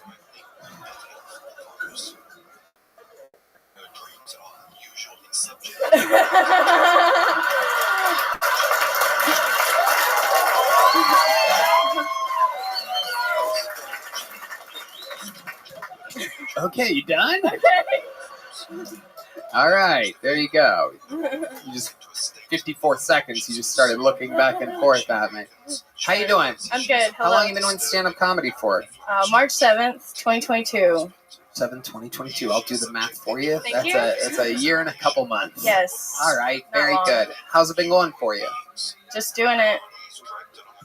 That's not an answer. I just, I keep showing up. They can't stop me. I love it. You're goddamn right. Absolutely. What do you do for work?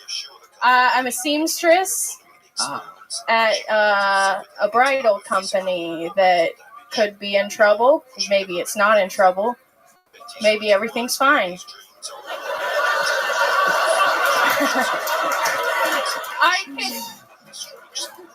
I really thought she was gonna say art teacher. I know. You do. You have those energies. Yeah. They're crazy teacher energies. I wear it to throw everyone off. Okay, you always wear that? I like it. Again, you're answering different questions than what I'm asking. So you dyed your hair blonde about 8 or 9 months ago, huh? It coincided with when I started stand-up. Yeah, that makes sense. You're just gonna let it grow out? That's right. I love it. I love it. Exactly how many cats do you own? Haha. My roommate has a cat, but I don't. Is your roommate a cat? Because that would be 2 cats, which is about what I had you at.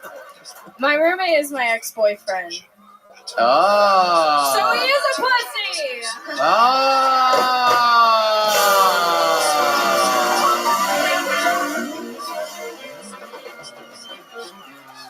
Wow, I love that. Why do you still live with your ex-boyfriend, and how long have you two been broken up for? We moved in August, and I broke up in September. Wow. What happened? Why do you think you guys broke up? Well, I bet you both have different reasons, but I'm going to ask what you think. I told him I didn't have time for a boyfriend. Wait a second. To love. Wait a second. I had to love stand-up comedy 5 nights a week. Wow. Yeah. You had him be a co-signer like 1 month after you just break up with him. Yeah. He's the great. So hold on a second here. You lived together for a month, and then you go, I have to break up with you. I'm going to be in love with stand-up comedy. So you guys don't ever hook up. You don't ever do anything. You're literally just roommates. Just roommates. What does now. he do? He works at a hotel. Okay, what does he do at a hotel? Check-in. Okay. Hell yeah. And when you checked in, you checked out at the same time. Absolutely incredible. Yes. So, is it ever odd? Do you ever take boys back there in front of him? I did once. Okay. Did he? It was sexy.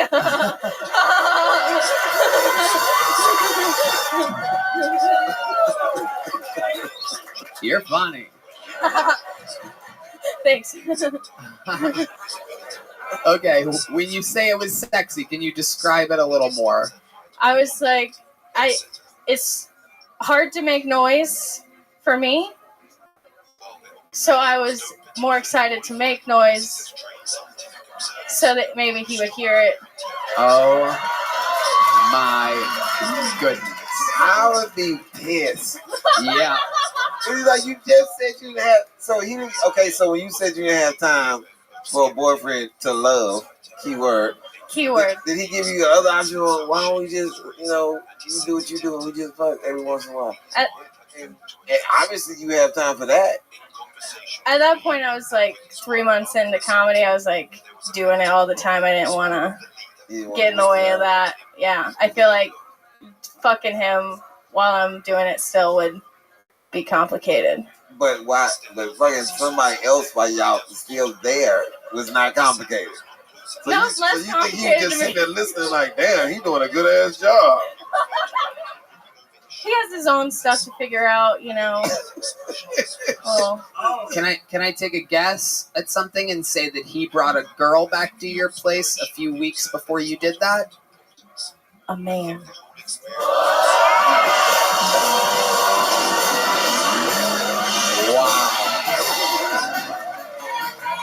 Wow.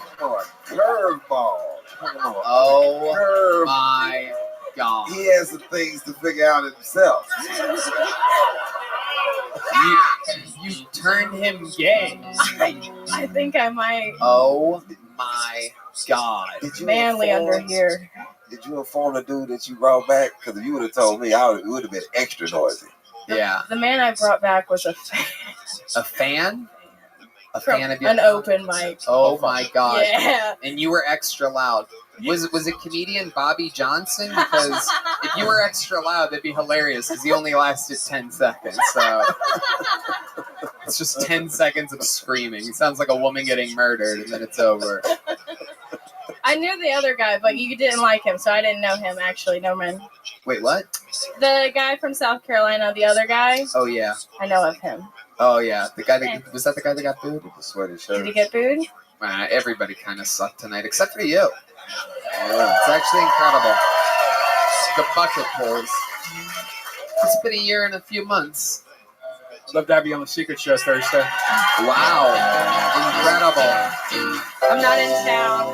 What? I leave tomorrow. Oh, she leaves. So where are you going tomorrow? Back to South Carolina. Wait, that's where you live? Yeah. Columbia, South Carolina? No, I live in Greenville right now, but I'm moving to New York in like 15, 17 days. You're moving to New York City. Oh, I think that's going to be absolutely fantastic for you. You seem like, if you're from, that's where you're born and raised, South Carolina?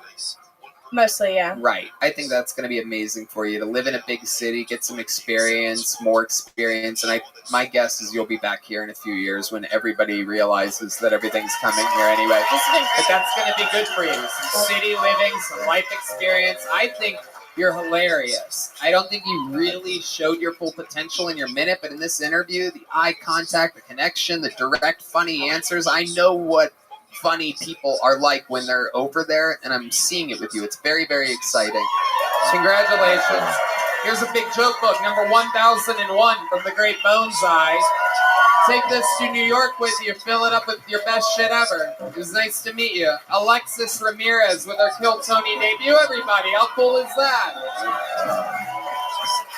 And now it's come to that time, ladies and gentlemen.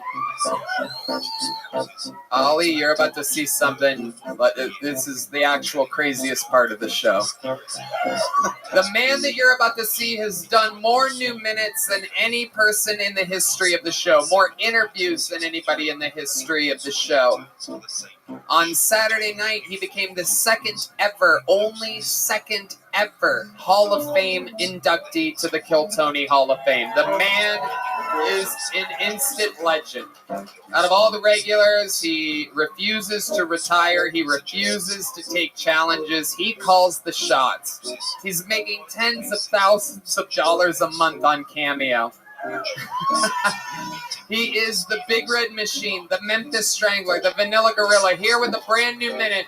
Make some noise for the one and only William Montgomery.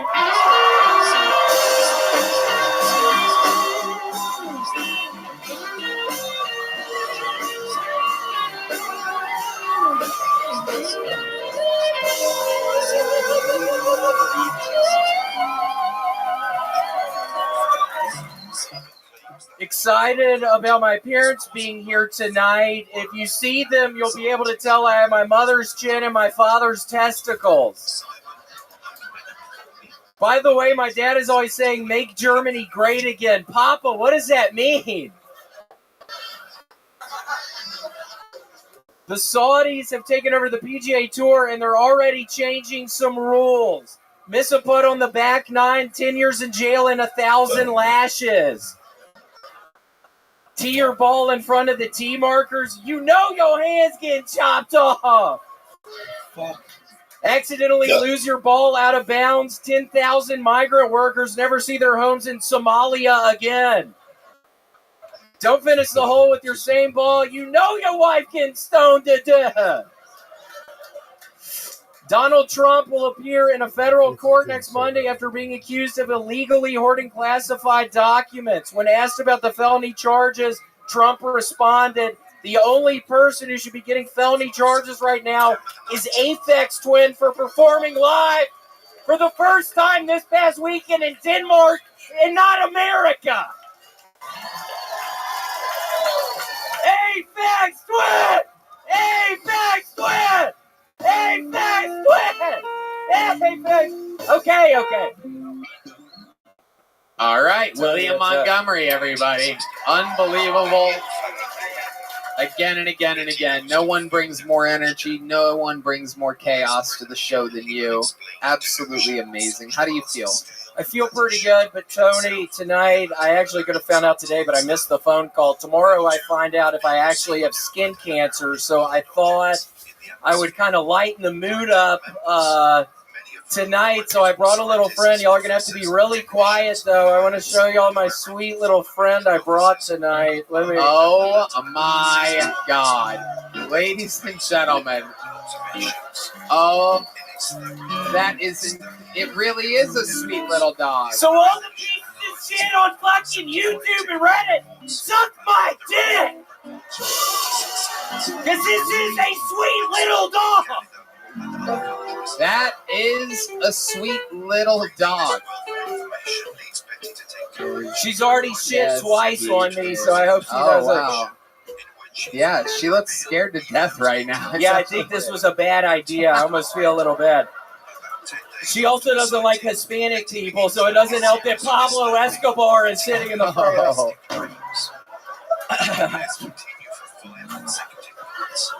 But yeah, it's exciting to be here. She's scared as shit. But yeah, I thought I would just bring her up.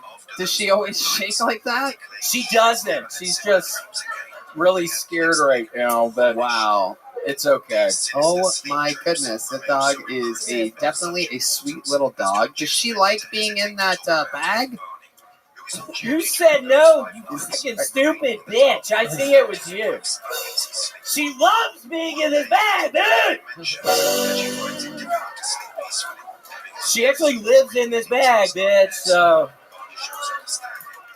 Ever since I brought her home from the vet, yeah, she's just been living in here, and she's my sweet little girlfriend, and I really love her. Oh my goodness. Oh, she looks like she's in. Oh my goodness. Oh my God, he's licking the dog. I'm her mama. Aw, how sweet. I'm her sweet mama. Are you in on that angle, Christy? I mean, this thing is unfucking believable. She loves it when I look around like I'm her mom. Get all the way in there, Christy. These people don't need to see anything. Get on in there. Look at this fucking thing. What kind of dog is that? A gerbil? It's a Rottweiler. She's gonna get a lot bigger. Not a goddamn Rottweiler. This is a Rottweiler, at least. Yeah, this is a Rottweiler. I don't get it. What's so funny? That dog is dead. The fucking death. The people on Craigslist told me it's a little baby Rottweiler, so that's why she costs $10,000. They said it's a really rare kind of Rottweiler. So it's like a miniature Rottweiler. That's crazy. Honestly, the shaking is increasing to a point that I'm getting kind of concerned. Yeah, like a ferret. If this dog dies to end the show, I'm. But yeah, we'll see. We'll see. The lady thinks I have cancer, so hopefully it's not too bad. Why is that funny? I'm not kidding. Why is that funny? By the way, I know that he has lied and joked about a great many things on the show, but this one is real. If you look, he has a Band-Aid on the back of his neck. Come on, show him the Band-Aid. They cut it off. I had to get 3 shots because redheaded people... see that something with redheaded people. This is real. He actually does have... Why was that funny, Red Man? Hold on, excuse me, Tony. What the fuck? Yeah, that's not going to lead anywhere. Okay. But the doctor that removed the thing off of your neck, you said that she was pretty positive that it was cancer, correct? Correct. Can you describe what she said that made you feel that way? She said, yeah, it looks like you have skin cancer. Don't worry, it's the kind that you want. And I just look at her. I'm like, bitch, what the fuck? I don't want any kind of skin cancer. So I don't know why you said that. But she seemed all right about it, so we'll see. I love it. I love it. And we Yeah. find out tomorrow. Find out tomorrow. So on next week's episode, we're going to find out if you have to have more serious operations or not. Yes, we'll see if I have a couple months to live or not. And if I do, y'all are going to see me back on that cocaine. Oh, shit. Oh, shit. The Pablo Escobars in the room are very excited right now. William, I'm pretty sure your dog is slowly dying. So I'm going to end this interview. Maybe we should end it with one little song about the dog, huh? Yeah. You want to lead everybody in it? I got a sweet little dog yesterday. I got a sweet little dog yesterday. Hold on, why aren't you singing, you dumbass? Little dog yesterday. I got a sweet little dog yesterday. I got a sweet little dog yesterday. There he goes, everybody. The great William Montgomery, everyone. We did it. A ridiculously long episode of Kill Tony for those of you that like complaining about episodes being short. Whatever. How loud can this place get for our guests? First time on the show. We can't wait to have him back. Ali Sadiq, everybody. The Domino Effect 2, Lost, on YouTube. I want all of you guys to go watch it. It's going to blow your mind. Ali is one of the great comedians of our time. Check out his upcoming tour dates at AliSadiq.com. That's AliSadiq.com. Ali, thank you for joining us. Hell yeah, an absolute pleasure. How about one more time for the best damn band in the land, the Kill Tony Band, everybody. That's Matt Mueling on the electric guitar, John Dees on the keys. That's the great Terrell Shahid on the horns, Michael Gonzalez on the drums, D Madness on the bass guitar. Let's see the drawing from Chris Rogers art. Oh! It's the brand new Cam Patterson, everybody. The drawing from Ryan J. Ebelt is in. That'll pop up on your screen right now. We did it again. Red Rose, Yellow Rose, Austin Security Guard Service, CM Smokehouse, Gel Blaster, Screwball Peanut Butter Whiskey, KillMerch.com is absolutely thriving right now.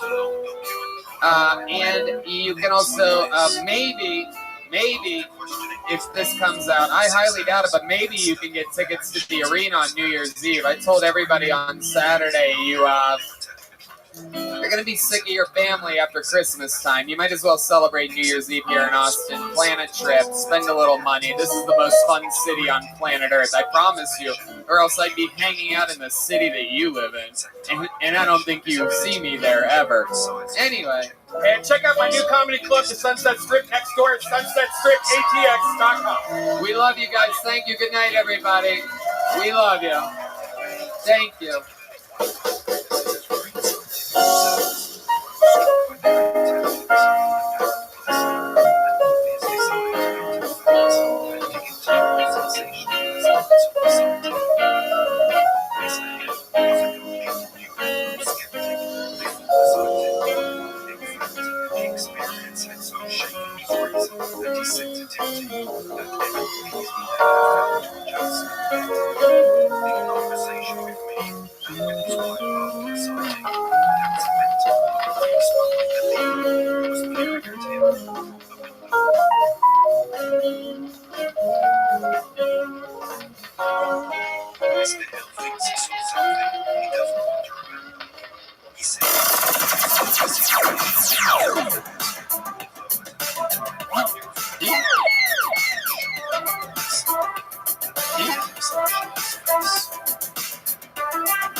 C.D. Jackson and Robert E. Hall, who visit the spouses in November 1961. After reading Webb's initial report, Jackson and Horman formulate several questions and hypotheses for the couple. Hey y'all, all around the world, good news. We are doing another massive ticket drop for Monday tapings at the Mothership, the true home of Kill Tony. These all sold out in minutes last time we did it. We expect the very same to happen again. Pre-sale begins July 14th at noon Central Time using the promo code 60 seconds. That's 60 seconds promo code. July 14th at noon. On sale to the rest of the public, if there's still any left, on July 15th at noon. These are for the Monday shows for all of October, November, December, and January. So if you're planning a trip to Austin, Texas, or you're going to take a trip to Austin, Texas because you got tickets to Kill Tony, this is your time to do it. Again, July 14th at noon using the promo code 60 seconds and on sale to the normies on July 15th at noon. Join us on the ride of a lifetime. Go to ComedyMothership.com and get tickets. Arena is over halfway sold out. That's going to be gone soon. So get your tickets for that New Year's Eve. Why not spend it with us? It is going to sell out. This is your chance to get tickets for a Kill Tony visiting the scene around the world. Not going to last much longer.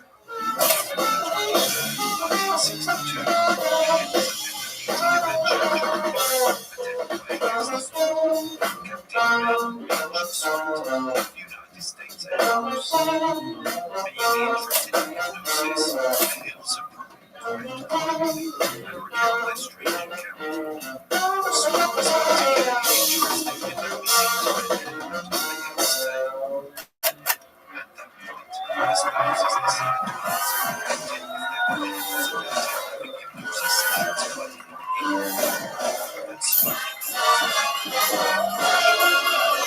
Hey, this is Rabbi coming to you live from the Comedy Mothership here in Austin, Texas. For a brand new episode of Kill Tony, give it up for Tony Hinchcliffe! Who's ready for the best fucking night of their lives tonight, huh? Yippee! Here we go again. Make some noise for Red Band, everybody. Hey! You're at the #1 live podcast in the world. It's called Kill Tony, and it's brought to you by the Red Rose, the Yellow Rose, Austin Security Guard Service, Gel Blaster, CM Smokehouse, and Screwball Peanut Butter Whiskey, which presents the Kill Tony Band, everybody. Huh? You guys get to listen to that magic. That's Michael Gonzalez on the drums right there. The great Paul Deemer on the horns. Matt Muelling on the electric guitar. John Dees on the keys. And that right there is the undeniable D-Madness, ladies and gentlemen. Undeniable. We have an unbelievable show for you. Before we start, here's a little bit more from the amazing sponsors that made tonight's episode available for you here right now.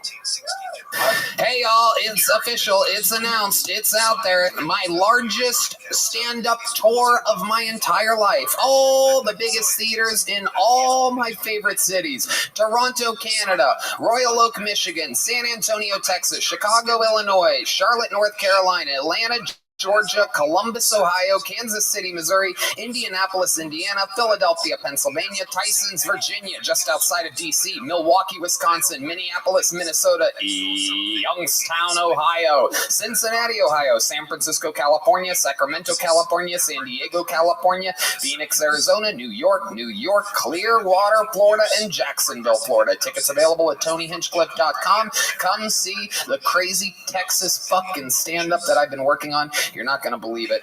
Let's have some fun.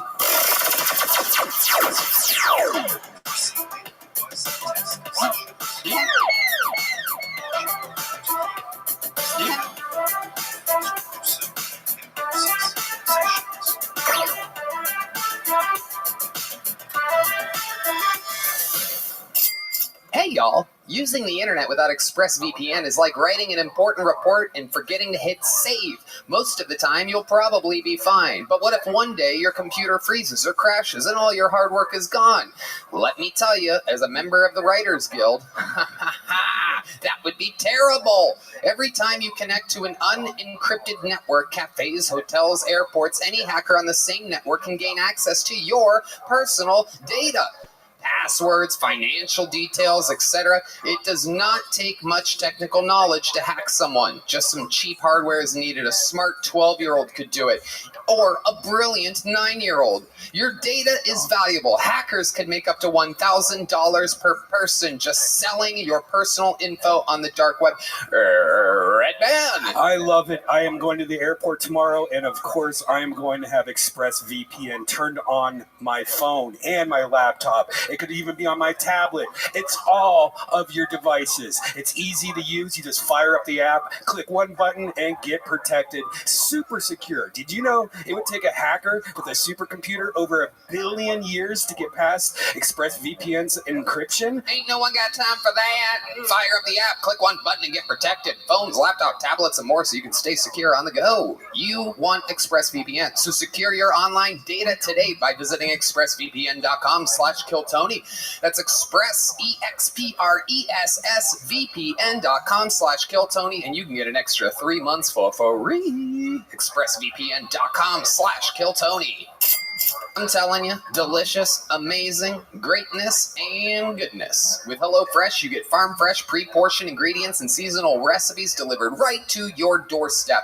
Skip trips to the grocery store and count on HelloFresh to make home cooking easy, fun, and affordable. That's why it's America's #1 meal kit. Take a bite out of summer with HelloFresh, from chef-crafted seasonal recipes to their new fresh and fit summer menu. HelloFresh brings flavor right to your door. Pre-portioned ingredients help cut down on food waste, while step-by-step instructions make cooking a breeze, not a chore. Make your home the hangout place this summer with crowd-pleasing eats. From a backyard bratwurst bar to tangy key lime pie, HelloFresh Market makes summer entertaining a cinch. You know, they call it the freshman 15 when you go to college. I call it the Texas 20. When I got here, I ended up with a gut that I've never had before in my life. But thanks to eating clean and hot yoga, I have been able to trim down to literally the best shape of my freaking life. And HelloFresh totally helps me with this. And it's also, if you don't care about your body and are just into really delicious food, it's good for that too. Red Band? Wow, what a segue. You know, ever since I've moved to Austin, I am very guilty of getting delivery all the time. Because every time I go to the grocery store, I buy too much and half of it goes to waste. Well, guess what? HelloFresh is cheaper than delivery. It's 25% cheaper than takeout. I love HelloFresh because it has quality proteins, fresh produce, and plans for mini lifestyle. It's no wonder why HelloFresh is America's #1 meal kit. No doubt about it. Go to HelloFresh.com/Tony50 and use code Tony50 for 50% off plus free shipping. This is a no-brainer. HelloFresh.com/Tony50 and use code Tony50 for 50% off. The greatest country on planet Earth. It is America's #1 meal kit. You guys ready to start tonight's fucking show or what? Come on, people. You're in Austin, Texas, the live music capital of the world, the comedy capital of the world. Are you guys ready to start tonight's fucking show? Every single week, I have two of the funniest humans on the show. This is one of those very awesome episodes where I think I'm showing you guys two of the best currently, but also really, these are the fucking future fucking stars of the world. Two of my favorite comedians. Make some noise for Brian Simpson and Trevor Wallace, everybody. Come on. Here we go. Brian Simpson. Netflix. Brian Simpson. Filming his special here in a couple months. The great Trevor Wallace. Filming his special at the Paramount Theater July 14th and 15th.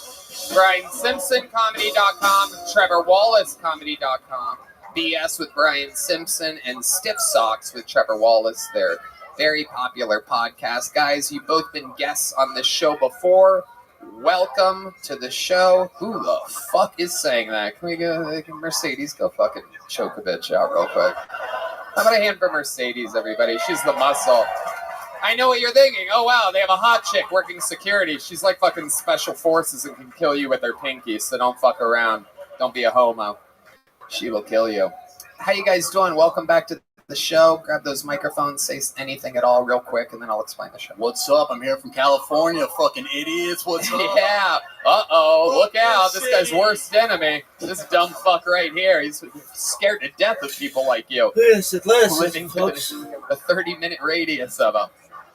Brian Simpson, here at your home club. Yeah, dude, I perform on the stage every night, but I've never got to see really high. So, yeah, it's nice to get to sit. Awesome. It is.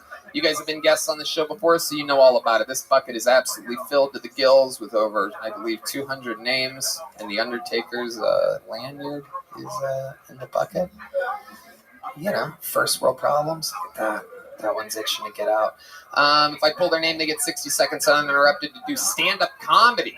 Everybody, a new minute that they haven't done before. Maybe it's their first time. You know their time is up and you hear the sound of a kitten. That means they have to wrap it up then, or else they bring out the angry West Hollywood bear, which just interrupts them. And then I interview them. We find out more about them, maybe what they could be talking about, should be talking about, what's interesting about their lives at all whatsoever. And we find out what makes them different. Are you guys ready to start tonight's show? Well. I don't know if you guys have been following along with the storyline of the legendary Hans Kim, but some extreme highs and extreme lows lately. A lot of the highs have been on mountains of cocaine, and a lot of the lows have been on the stage, but something changed a week and a half ago when we decided to start having him challenge every single week for his regular ship spot. He's been a regular every week for over 2 years. We've seen this guy go from living in his van to literally thriving, selling out every weekend. Hawaii, Phoenix. He was just in Chicago, sold out shows all weekend at all the best comedy clubs in the world.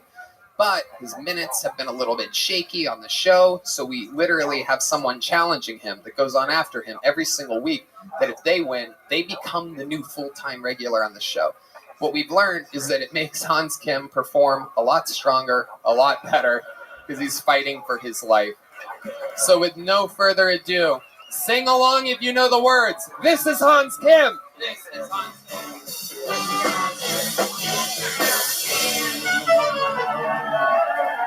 Hey. I saw an ad for firefighters on it, and on it had an Asian dude and a woman. If I'm ever in a fire and I see an Asian dude and a woman coming to rescue me, I'm gonna kill myself.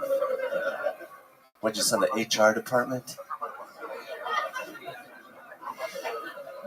When you're in a fire, you don't want to see diversity. You want to see a Nazi.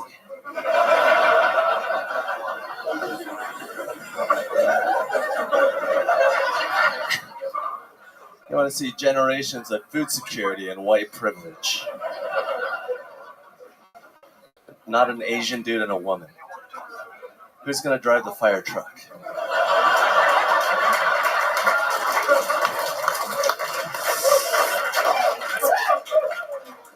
Tired of all these people trying to make America into a safe space for white people?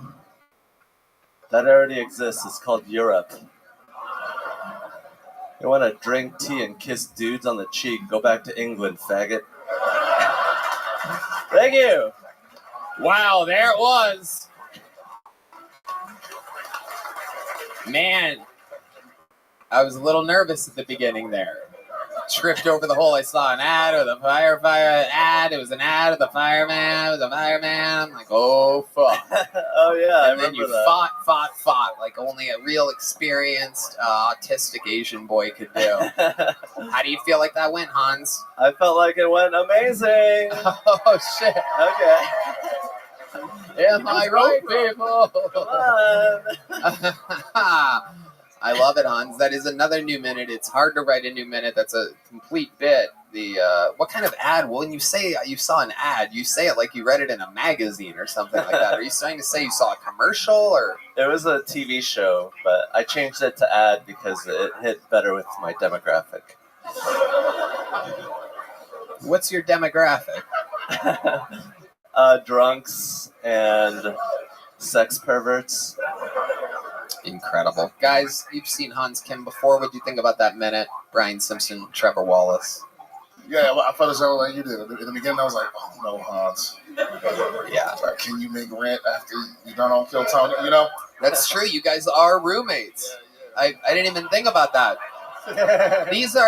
You're looking at the real Kill Tony fans out here. Brian, is there anything about being a roommate with Hans that you can tell us? I mean, he's been a very regular character on the show for 2 years. I'm sure there's something people would love to know. Well, you know, look, I'm not one to put my business in the street, but I'll just say it's exactly what you'd imagine. I love Hans. Oh, yeah, we all do.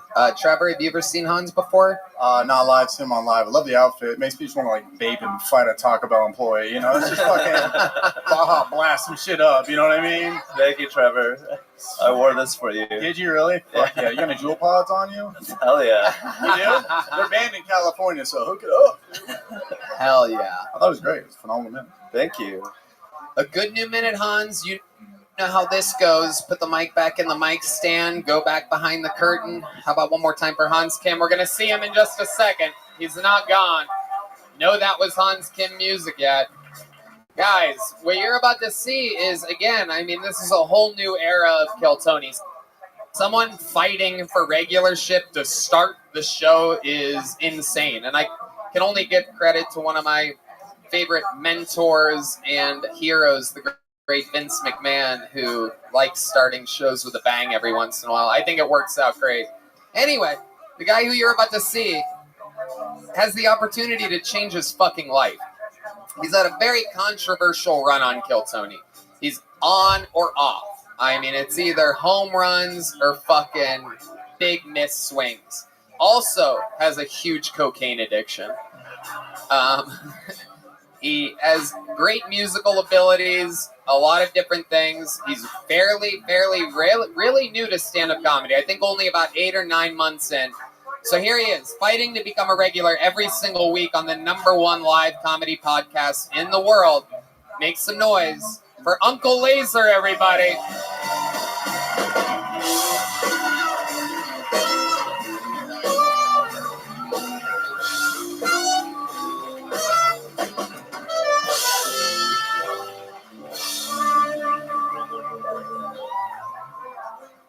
Cuckolding. When one fucks one's wife while one other watches and or masturbates. Not as funny as I thought either. It's not as good as it is either. See, the other day in Vegas, I got involved in a cuckolding situation. All right, I'm playing slot machines, being the degenerate piece of fuck that I am. This snaggletooth old man walks up to me and said, "Hey, man, we're big fans of yours. Me and my wife watch you all the time. It'd be an honor if you would fuck her while I watch." I said, "I'm going to pass, my guy." He goes, "I'd be willing to pay you some shekels for your time." I said, "All right, well, let me take a look at her now." This wildebeest of a woman comes crawling out under the vending machine. She walks up to me. I can hear her breathing from 20 yards away. She looks leathery, like she fell asleep in a tanning bed. Like a fucking Buick seat. I said, "Nah, man, I'm going to have to pass." He said, "I'll give you $4,000. I said, "Man, to be honest with you, Buick's not that bad of a car. I'll take her for a spin." That's it? Well, I mean, if there's more, how much longer is the thing? Another minute? 30 seconds? That's all. You know the format of the show. That's not fair. That's your minute. Okay. All right, Uncle Laser. All right. Okay. All week, this guy. What have you been saying? I'm going to bury him. I'm going to bury him with a fucking shovel. Meanwhile, you're dressed like you just dug yourself out of a grave. I look like going. I'm going to home funeral. The Tiger King on a parole hearing right now. Oh my goodness, Uncle Laser. What a special fucking treat. So what can you just at least tell us, separate from the minute, which won't count to the audience voting, but how does the story end? How's it end? Yeah. Oh, so I went up there, and when I got up there, he threw me a curveball, and he's like, "Hey, man, you can fuck her, but I want to wear your socks while you do it." And that was very strange to me, and I'm like, "No." Like my mama gave me these socks. These are my lucky socks in Vegas. So he gave me $200. I let him wear my boxers on his head, right? And so I finished. You know what I'm saying? And then I took my $4,000. I went to the roulette table. $4,000. Hold on. Now, did you use a condom with this lady? No. How long did this? What are you talking about? I forgot who I was talking to. Yeah, I'm sorry. Drink out of a water hose. Don't wear a condom. It's pretty simple, dude. Right. And you never get sick. Never get sick. Immune. But I finished and I took my $4,000. Well, hold on. I got another question. How long is the whole sexual intercourse pumping? I mean, 20, 25 minutes. I feel like anything over that's overhandling. Right. And anything under is underperforming. So you always look at that 20 to 25 minute window. That's the window, right? That's the thing. You kept your socks on. Kept my socks on. So then I go down to the roulette table and I put all that $4,000 on black. You know what color it came up? What? Green. No way. So then I'm sitting there like, well, fuck, that went quick. So I did what any piece of shit degenerate gambler do. And if anybody here has a gambling problem, you'll know this all too well. I marched my ass right back up to that hotel room and I fucked her again for $1,000 and I let him wear my socks. But that does not count to your voting, by the way. You son of a bitch. You got to learn how to edit. You got to learn how to edit the fucking shit out, dude. You're up there singing fucking country music lyrics. Yeah, I was just about to say, you like the reason you're gonna lose to Hans tonight is because he's so much more experienced at writing jokes. Because you could have got to that in that minute. All that other bullshit you were saying. I could have got rid of this dictionary. That isn't actually a dictionary. I realized when I opened it. Because you could have just been like, hey, got a dude paid me to fuck his wife. She was ugly. And then bam, right to the right. I did it for $4,000. You could have got that out. But that just feels like too written. You do stand-up comedy like you're reading a child to bed. And then a wildebeest came from behind the vending machine. Yeah. It's you gotta bang. You gotta get to that shit. I want to paint the story, set the mood. You know? Yeah, but you don't talk like that. It doesn't work like that in stand-up comedy. There's no painting moods. People come to laugh. They don't come to be like, ooh, what a special trip this is. Hans Kim, get back out here. This is gonna be yeah. Hans Kim has defended his throne twice already. Once against Golden Ticket winner Enrique Chacon. Another time against Golden Ticket winner and almost barely favored, a very even match, Jared Nathan. This is his third time defending his regularship. How many of you have Uncle Laser being the new regular after his performance tonight? Make some noise. You guys get to decide. It's all the racist people. Look at all those mustaches. How many of you have Hans Kim retaining? Well, Uncle Laser, we gave you a shot. You put up a fight. I hope that you learned something here. You gotta fucking trim the fat. It's the ultimate note. It's the one note that everybody in their first few years, a lot of people have been doing this shit 10 years and they're not editing enough. It is the real secret. Writing is the most important thing, and then cutting that shit down to only the pieces you need is the thing that separates the goods from the greats. So I think you learned the ultimate lesson here tonight because you got buried by chopsticks. You know what I'm saying? You got fucking... He put you in a to-go box with a little metal handle. He's going to carry you home. Hans Kim, what do you want to say? I'd like to present Uncle Laser with this very young little joke book made by Bones Eye. Make some noise for Uncle Laser. Hans, you wanna say anything else? I'm not surprised, motherfucker. Oh! 3-0, undefeated. The first ever regular, not only to defend his position once, twice, but 3 times. Hans, you are undeniable. Make some noise for Hans Kim, everybody. Thank you, guys. That was Hans Kim. That was Hans Kim. That was Hans Kim. All right, pull the name out of the bucket. Now, this is where shit gets crazy if you guys don't know, because literally any random human being is allowed to sign up. So anything can happen. It could be somebody's first time. It could be a local legend that's been signing up for months hoping to get a big break on the show. with a brand new minute of stand-up comedy. We're going to meet them all together. Make some noise for Kyle Drake, everybody.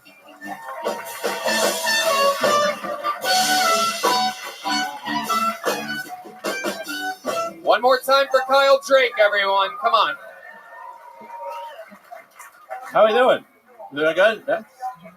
So I come from a pretty interesting family.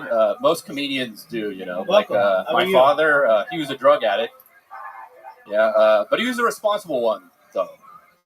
Like he'd only do drugs on weekends.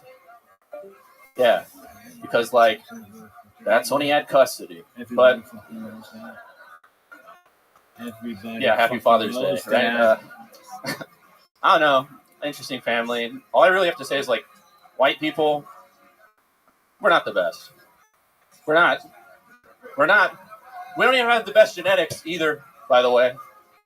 Like, I have a brother, right, who's 25 years old, and he's already completely bald. Yeah. It's crazy, but cancer's a bitch. So, I know. Yeah, that's a fun one because it's real. I think I'm close to my time. I don't want to go over it. Kyle Drake, welcome. This is your first time on the show, correct? Yes. Absolutely. Okay, how long have you been doing stand-up? 2.5 years. Where at? San Diego. San Diego. What are you doing here? Visiting, scoping it out. See what the next move is, yeah. You're thinking about moving here? Yeah. Oh, okay. What do you think about people moving from San Diego? Is that okay? Jesus fucking Christ. I love how half of them didn't know that was in California. Like, wait a minute, how do I feel about it? What do you do for work, Kyle Drake? I work at a research institute, and then I used to work at a comedy club. Okay. Mm-hmm. What are you researching? They do a bunch of stuff. They do like Alzheimer's, dementia, stem cells. Okay. Rogan stuff. All right. Okay. Mm-hmm. Which side of the argument are you on? Are you on Rogan's side or Dr. Peter Hotez's side? I believe Rogan runs this club, so I'm definitely on his side. I'm trying to get more stage time, you know? Would your dad ever give your brother with cancer like drugs, like cheer him up a little or something? My dad? Yeah, you had the bit where your dad does drugs. Oh, no. He didn't cheer him up at all. Did your brother really have cancer? Yeah, he survived, though. Okay, what kind of cancer was it? Lymphoma. Okay. Yeah. What was that like? Did you try to make him laugh during it? No, I made a bit about it. But I tried to, you know. He came with me. He loves comedy, so He's he gets here? it. Not right now, no. But he passed passed around. away. Yeah. He's here spiritually tonight. He's no longer with us. What drugs would your dad do? What kind of drugs was your father on? Mainly alcohol. But Jesus Christ, dude. Where's the real shit? Give me Ozempic, brother. Give me the real shit. Uncle Laser has more drugs in his nose right now than fucking sounds like your dad ever did. Okay. Kyle, what do you do for fun? What makes you you? Tell us something interesting about you. Because you seem like a very, very normal white guy from San Diego trying to come into a place that's filled with monsters. So, I'll say anything for more stage time. I believe Rogan owns the club. I just came to conquer and take over. I think the only, I guess the fun thing I did is I went to TJ and I lost a butt plug in a girl's ass. Wait a sec. Yeah, I'm throwing you a curveball now. You had to pay for that. No. You went to TJ, Tijuana, Mexico. Yeah. And you met a girl? Yeah. And she had a butt plug, or you had your own butt plug? No, she had it. Oh, I don't bring them with me. But I mean, okay. Speak for yourself. Okay. I'm glad we got Red Band's one fart noise out of the way. Jesus Christ. This guy cannot wait.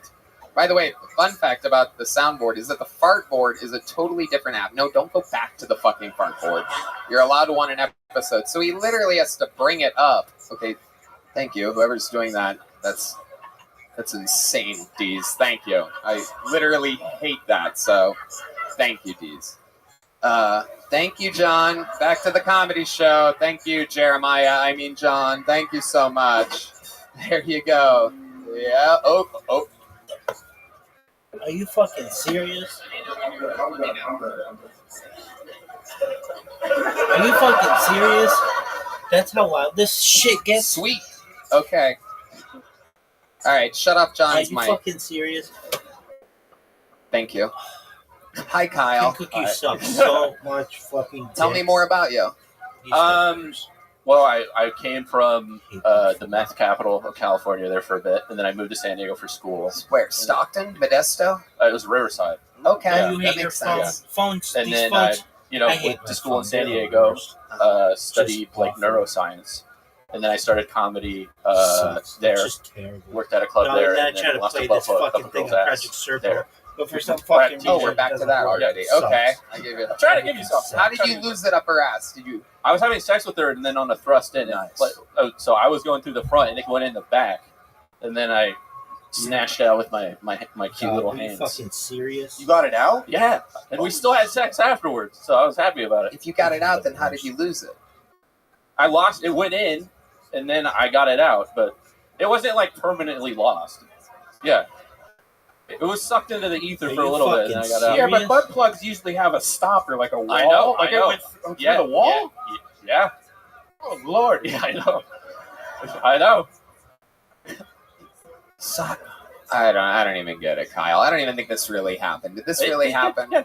I'm trying to give you something. So weird. what was she doing when you were in there, just getting it? Was she I was trying. Well, I was trying to make. I was trying to get it out before she freaked out because it's a fucking muscle, so it'll start clamping on it. So I was like, I'm getting it out. I just did it as fast as I could before she freaked out. And then you're at TJ. It's like I'm gonna take her to a hospital when I don't even speak English. I mean Spanish. Yeah. Holy shit. So did she come or not? What happened? No. Wow. A little dose of honesty there from Kyle Trey. She was a big girl, right? No, little skinny girl. Makes no sense. Well, let's not say girl like that. I think comedy's gonna be hard for you, Kyle, because you have a liar's face. I don't, like everything you say looks like you lying, even though I'm like your face just look like you lying. I'm not bad. I get it. Yeah, let me smell your fingers. Let me see. Let me see. Let me see. This is the worst. He did it. Yeah, he did I it. was like, listen to fucking to himself. anybody Wow. know 1,000 fucking times. I want to listen to Project Circle. Kyle Drake, everybody. One There he time. goes. Come Got another bucket pull ready. This is very exciting. The name seems kind of familiar. I do believe this person's been on before. One name, which is always a good sign. Make some noise for Angel, everybody. Let's see what happens here. God. The smooth stylings of Angel. This is Angel. Hello. All right, what's up? Yes, I'm Angel. I heard Uncle Angel. Nah, motherfucker, I'm Theo Angel tonight. Sorry. So yeah, man. So I'm from Boston, Massachusetts. I'm coming away from the north. Yeah, where they at? Okay, so I'm coming over here to tell you guys are free tonight. Woo! All right, Juneteenth, funny joke, but pride killed that. All right, I'm just saying. All right. So also, Angel, half Puerto Rican, Salvadorian. I've never met so many Mexicans in my life. Up north, you see more deers than them. If anything, you go up to Maine, they're picking the berries. But yo, you see a deer, that's it. You open a drawer to your kitchen, those roaches running out, there's your Puerto Ricans. All right, what's up? Also, up north, it's a little cold. It's like bipolar weather. Down here, it's too fucking hot. Like, yo, I sweated so much. My brain cooked. And everybody's like, yo, you don't need to go back home. I don't, because I see a bed everywhere I lay down. Thank you. That's my time. All right. How about you go fuck yourself? Okay. Believe this bullshit? Angel, welcome. Have you been on this show before? Oh, there's no, I have not. Okay. How are you? Good. I'm well. How are y'all? They're good. They're All better right. than you are right now. Have you ever done stand-up comedy before? Yes, I have. Okay. How long you been doing it? A few years. Pandemic kind of like took a pause. Yeah. Like How that. about since the pandemic? No. So if anything, I'm under 10 fingers. Okay. Yeah. That's thank God for that. Yes. That's good. When you said years, it got scary there. Yeah. Okay. I got a lot of this going. Why are you bundling up the cord like that? Okay. There you go. So, do you live here? Are you on a safari right now? I don't want to look like a Lego piece no more. You know. But God wants you to look like a Lego piece, and that's what matters. He is the creator of the universe. So He already took away my wings and everything. You know. What wings? Thank you. I'm trying to get them back. What? What wings? What wings did he take? Looks like he gave you breasts and thighs.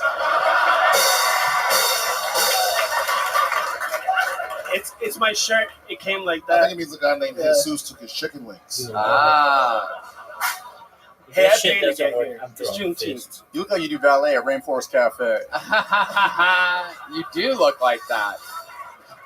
It will probably pay better than this. The human seat warmer. It's highly recommended. Thank you. But that's my favorite restaurant, so it's a compliment. Yeah, appreciate it. Sauce by Angel. Okay. Sauce by Angel. Yeah, we're working on like a title for this cafe. Okay, Angel. Okay. What do you do for work? I drive for a living. What do you drive? Like transportations, more medical stuff. So organs for transplant, saving lives. You're in charge of driving the organs? That a guy named Angel is in charge of delivering organs to people that need them? Yeah. Okay. How long have you been doing that for? 2 years. All right. What were you doing before that? Landscaping, outside Home Depot. Angel! My goodness. Okay. That's why the hat, honestly. We know. It's true. It's hot out here. We know. It's a very specific hat. Okay. So, what are you doing in Austin, Texas? Where do you live? Boston, Massachusetts. I came out here for you and for the show. When did you arrive? Saturday. When do you leave? I just bought my ticket today. When do you leave? Tomorrow. I leave tomorrow. Okay. Yeah. And look at you. You got lucky enough to get on. How do you feel? Awesome. Thank you. Let me ask you something, because you're up here right now. A lot of people imagine what their appearance on the show would be like. You're looking right at it. You're in the room. You're in the moment. What surprises you about what you see and feel? What is expected? Did you picture it being like this? Did you envision anything whatsoever when you came here? Do I need a lawyer?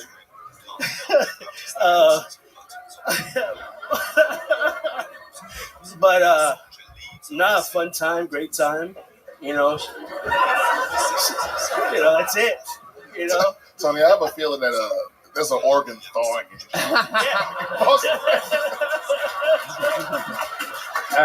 Somebody's heart. Is your name real name Angel, or did you call yourself Angel because of your job? No, it really is Angel. Your real birth name is Angel. Yeah. So it was God given. I had no choice. So I stay with it. You know. Okay. You have any kids? You in a relationship? I got a cat, Harvey Dent. Your cat is Harvey Dent. Yes. Why'd you name it Harvey Dent? Because he has scars on his face. And oh, Jesus Christ. Yeah. We don't need no Tony Montana, Scarface, nothing like that. One good health care. You know? Oh, shit. All right. Angel, I got to tell you, there's been a lot of you people coming in, less than 10 appearances, signing up for a show that has the ability to make people stars, and you just fucking clunk it up. You know what I'm saying? This is a very special little joke book. It says, "You suck" on the back, "Kill Tony" on the front. These Bone's Eye joke books just keep getting better and better. Can you catch? Hey, go back to where you were. Go back to where you were. Right there. There he goes. Angel, everybody. We're going to keep it moving here. I think we're in the need for a little bit of a fucking jolt of comedy, and you guys are in for a very special treat right now. One of the regulars on this show, one of the most legendary regulars of all time, actually retired his regularship on the very popular 10-year anniversary episode of the show in front of 3,000 people. He retired from being a full-time regular. And as a part of his retirement package, he gets the chance to do a brand new minute on the show every single time that he wants to. It's been only 2 weeks, and he's already cashing in. Here to debut a new minute for you, one of the great writers, roasters, and performers in the show's history. Make some noise for David Lucas, everybody.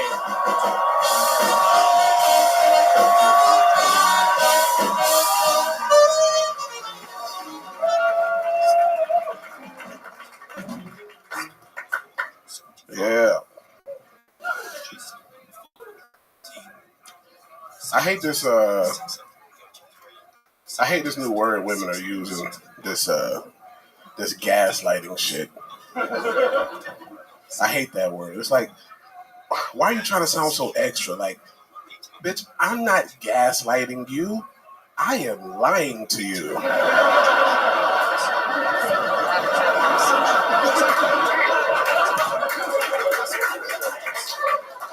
Why are you trying to make it sound fancy? Oh, this is old school, old fashioned lying, bitch.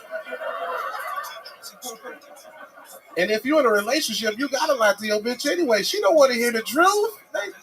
Women can't handle the truth. If you having sex with your girl and she asks, "Is this the best pussy you ever had?" By default, what do you have to say? Yes. You can't tell her no. The best pussy I ever had was actually from an IHOP waitress, bitch. That was. You gotta tell her she had the best pussy. All right, that's it. Perfect. Exactly a minute. David Lucas. At it again. Love that joke. Love that you're already fucking back with us. Yeah. Barely took a break. You love this shit. You're used to it. It's part of your regimen. Yeah, you got a nice little audience. Oh, shit. Wait, what's going on? You got fucking long neck and deep throat. Wait, what? This is long neck, you're deep throat. Okay, well, you're the one that shoves more shit in your mouth than either one of us, so I don't know what the fuck you're talking about. Oh, is that the new trans flag? What you got on your shirt? Oh, you son of a bitch. What the hell? Is it fucking jean material? Is that... You wearing that shit on Juneteenth, nigga? What the fuck? Yeah. Tony was like, I was a slave last night. Does that count?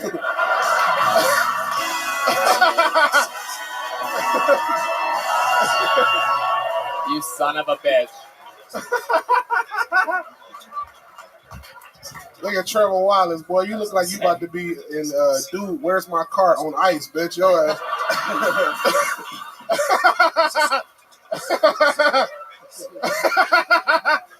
I didn't want it to hit, but it hit.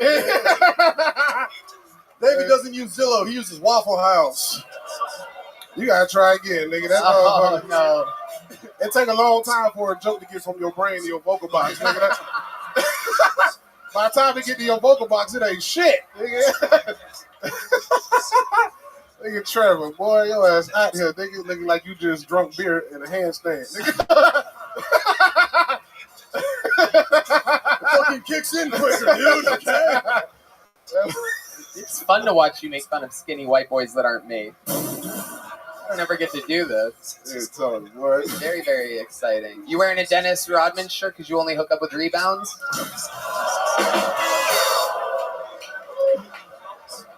I'm wearing a Dennis Rodman shirt because on this shirt he got his nails polished like you got your toes painted. Okay. You're a big ball player. You do the food court press, right?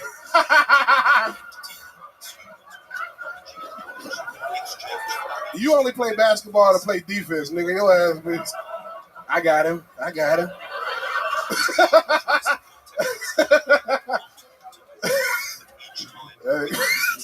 You root for the Denver Nuggets because it's your favorite thing to order at McDonald's.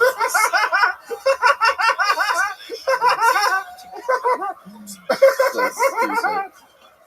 Oh, I gotta think of what they go with a basketball phrase. Nigga, you play front and center. I don't know. I love it. You play power forward. Okay. Power bottom. Yeah, there we go. Power Yeah, bottom. that's probably the right move. So how's it been going? How's retirement? Here's your father on special Father's Day treat. You got your dad here. That nigga look like Brian Simpson daddy, nigga. And they don't got the same head. Hey man, I thought I was a moon on Juneteenth, man. You out here, look at you out here in your gold clothes. Your shirt a little too small. Your ass look like you invented fried chicken, nigga. Get your boat. Oh, look, David Lucas out here looking like Rick Ross for less. Oh!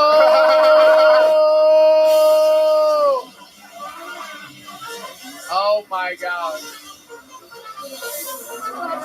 He was being so good. He was so quiet. He left the mic on the table, and then you had to wake up fucking Brian That nigga Simpson. Brian Simpson teach Frederick Douglass studies in high school.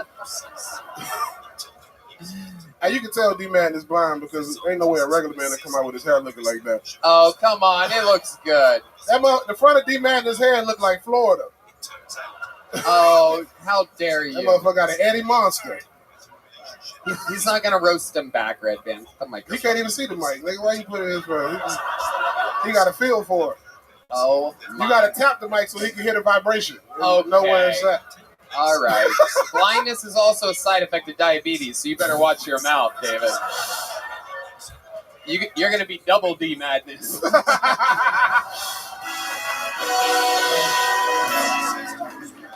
you the only nigga up here with sugar in his tank. What? That's an old black reference. That's what black people used to say when people be gay. They be like, he got sugar in his tank. Oh, my goodness. You are sweating bullets. It's hot as a motherfucker. And I've been drinking tequila. I'm retired, bitch. Hey. I love it. David, we absolutely love you. You're a fucking monster. I love the fact that you're still fucking flexing these new minutes. I'll be here at least like once a month. I love it. I got a couple announcements. July 12th to 13th. Pull up on your boy in Poughkeepsie. July 14th, New York City, Sony Hall. July 21st and 22nd, Boston, Labs, Boston. July 28th, 29th, Rutherford, New Jersey at Bananas Comedy Club. Pull up on your boy. Some plugs that won't get lost in a Tijuana girl's ass right there.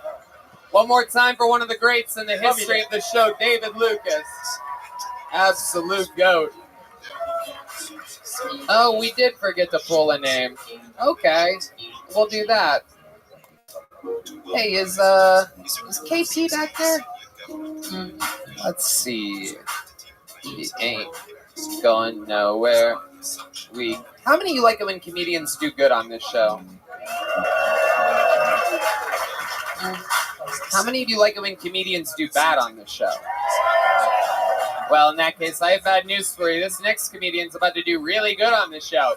This is the guy that took over full-time when David Lucas retired 2 weeks ago. This is the newest regular on Kill Tony. We've only seen 3 performances from him ever in the history of the show. This guy is one of the talks of the club. Here with a brand new minute. Make some noise for someone who we truly believe is the fucking future. The one and only Cam Patterson, ladies and gentlemen.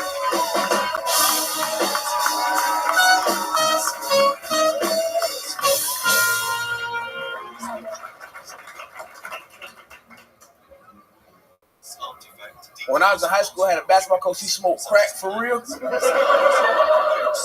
And he the only coach that ever believed in me in my life. The only coach that ever believed in me. And he was a real deal crack smoker. Like, that's what he did. I remember one day he came up to the last time I ever saw him, he came up to me and said, Cam, if I'd had you for all 4 years, you'd have been an All-American. Then he walked away. Then the head coach walked up like, listen, let me tell you something. This nigga actually smokes crack.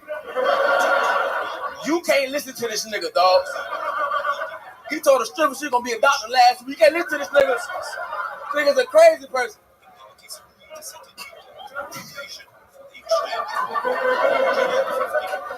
I only tell that joke. I broke somebody's heart one time. I used to work at Target, and my coworker always came up to me like, Cam, going to your shows and shit made me chase my dreams. I like, what you want to be in? Like, he was like, I want to go to the NBA. This nigga was 45 years old. That's it. Hey, that's it. Man, unbelievable yet again. So consistent, so your own self, so charismatic, crisp delivery, great punchlines, great editing, moving forward. How do you feel? Great, I feel amazing. I got a job and shit. This shit dope. Yeah, this is. I've never seen you in the mothership gear. You famously normally wear plain white t-shirts and sweatpants, and now you're wearing the mothership shirt and sweatpants. You work here now. You work here now. Are you? I got shoes on. They made you wear shoes? I don't think they made me. I just bought some professional. But let me put on some shoes. You know what I'm saying? Like, you like my shoes, nigga? Do you like my shoes? Say yes. You guys all got to witness Trevor's. Sure, dog. You guys got to witness Trevor's first time being called the N-word right then. A historical moment. This nigga white as shit, dog. Yeah. It's the whitest dude ever. How the fuck? Juneteenth and this nigga, this is crazy. Please don't, man. Hey. Oh How you my. doing, Mr. White man? You okay? I'm good, man. I'm good, man. Can I get some hand sanitizer or something? I don't know. What the fuck? This man sprinkled cocaine on me. Nigga, that's racist. Amazing performance, Cam. Yeah, Cam dressed like he wearing Katrina donations. You know, come on.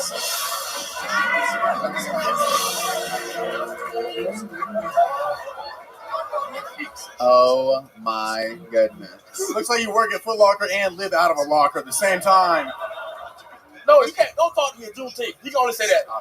You can go out. The only thing missing from that outfit is a team that lost the Super Bowl T-shirt. It is amazing. Wearing his hurricane wear, Cam Patterson. Cam, how's life been going? You're writing a new minute every week. Yeah. You're out here. You got the job at the mothership. How does it feel? What are you working tonight? What exactly is your job? Today I'm the stair nigga. I'm the nigga on the stair. Yeah.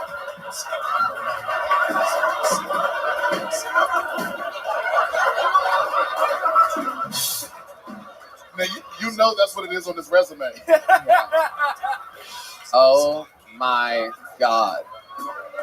It is incredible. It is Joe Rogan's club. That is what he calls all the positions.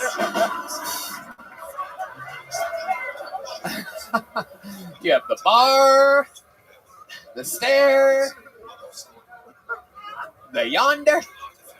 Just use your imagination and say the word that I'm saying, thinking. nigga. Yep. You know. I know this guy knows. He doesn't even want Californians to move here. Imagine how he feels about black people from Florida. My goodness. Oh, Jesus Christ. Somebody, this guy? This one right here. This guy with no happiness on his face whatsoever. Do I make you nervous, nigga? Are you scared of me? Come shake my hand. Come shake my hand. Oh, shit. Here we go.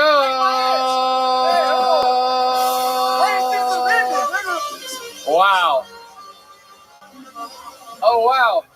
Wait, I can see from here, he's literally pissing his pants right now. It's incredible. Oh, my God. He just shoved his wallet up his own ass to save it. That is absolutely incredible. He just got kicked out of the Proud Boys when this airs. Wow. If you want to shake my hand, I won't give you your phone back. So thank you very much. Unbelievable. Cam, you know how to work the room. You come out. You're a fucking absolute stud of a goddamn up-and-coming rising star. I just don't see anything that can stop your fucking momentum. We absolutely love that you're part of the show, and it's going to be so exciting to watch your fucking trajectory. You are on an unstoppable path that I think everybody wants to be part of. So congratulations, Cam Patterson, doing it again. Thank you so much. Come on, make some fucking noise for the future. Cam Patterson, absolutely.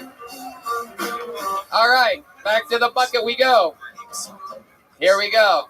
That was fun. We had David Lucas and Cam Patterson back to back, and now we are back to meeting people, ladies and gentlemen. But this is how we met everybody. Every single one of these people, from Hans to Laser to Cam to David to everybody, we met them by pulling their name out of the bucket. So anything can happen. Make some noise for Sal Montilla, everybody. Sal Montilla, perhaps Montilla. What's going on, y'all? Oh, thank you. You ugly people. Thank you for coming out. I appreciate that. I know what you're thinking. Why is my GTA drug dealer on stage right now? Ooh, that cough was rough. A little bit. Plane crashes are rough, right? Can we agree that they're bad? But I actually think they're the perfect opportunity to get something off your bucket list.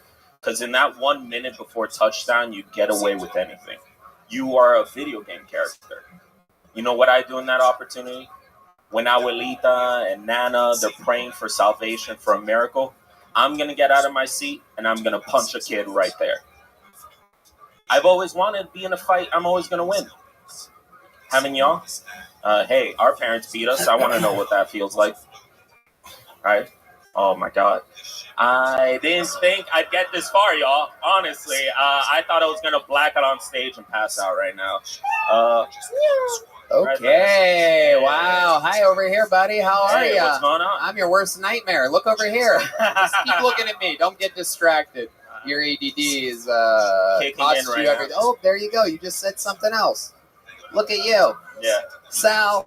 Can I call you? Sai? Yes. Oh, wow. Everything about you's fucked up. Look at that. I thought that was a lowercase L. That's an S-A-I. And Montilla? Yes. Okay. All right. Well, now that's out there. Is that your real name? That is my real name. Wow, you fucked up. I know. Okay, let's I talk know. about it, Sai. One of the absolute worst performances imaginable. Doing everything backwards, coming out, calling the crowd ugly, getting sidetracked by a very light, normal cough by someone in the second row that nobody in the back of the room could hear. You had to describe it as rough. That cough was rough. Yeah. You got sidetracked there, and then you talked about plane crash as a punchline-less bit about how you would punch someone else's kid because you were punched by your parents, but you're punching another person's kid, so it's totally different than the parent. I'd imagine it's more satisfying if it's your own kid. Yeah, the cycle of abuse needs to keep going, you know. I'm perpetuating it. This one, Tony. Well, you just abused 330 people here tonight. Brian, what were you going to say there? I said you missed one. He also said, I know what you guys are thinking, and then said something nobody was thinking. That's a good point. Yeah. Why'd you call everyone ugly? Just Boston, they know that. I don't know. Oh, shit. Daddy Longneck's got some unfinished business over here. Oh, shit. Oh, shit. Oh, man. I don't know why I did that. Probably first time jitters coming on here. First time jitters. So you're saying this is your first time ever doing stand-up? No. It's your first time on the show? Yeah. How long have you been doing stand-up? Like a year and a half. How many spots do you think you've done, if you had to guess? How many times have you gone on stage? How many times has someone said your name and you've gone up there? Like ballpark. 1 to 300, something like that. 1 to 300 times, something like that. I go up a lot. Somewhere between 100 and 300 times. I'm overestimating y'all. It's so that window is so wide open that Cam Patterson just crawled through it. So, Sai, who told you that you're funny? Let's talk about it. Oh my God. What's the funniest thing you've ever done in your entire life? Actually, nothing. Apparently. Being here, he agreed right there. There you go, guys. He's please, my validation. Guys, right please there. do not Thank you. sidetrack him. He is looking pretty for much. anything to save him right now. I know, Sai, right? A you noose, signed up maybe? for this. Yeah, I did. Okay, so let's talk about it. What's a redeeming quality about you that might get these people back on your side? Anything that you've ever done or accomplished in your life? Doing cocaine in multiple countries. That's not going to do it. That's not going to do it. Degenerates, I see it. I know. I feel No, that. no, they're not. They're not Really? degenerates. They're not ugly. These are real comedy fans. What? Yeah, what's going on with you, Sai? These people paid to be here tonight. Why would you pay to be here? Look how angry this guy. No, I'm joking. I'm joking. I'm sorry. Why would you pay to be here? Why are your eyes so small? You have really small eyeballs. I do. I don't know. I think I might be Asian, probably. Who knows? Probably. Yeah. Hey, Sal, were you born with money? Were you born? Were you come from money?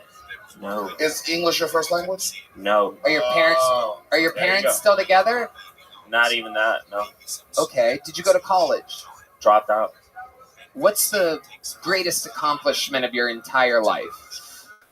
Honestly, being real, having a three-way probably, and not remembering anything about it. Yeah, I blacked out for most of it. Did so. someone lose a butt plug up your ass? Sai, I find people like you to be completely unbearable. You don't even get a little joke book. Leave the stage. Goodbye. Say nothing else. Say nothing. Prepare next time. Do something. Unbelievable.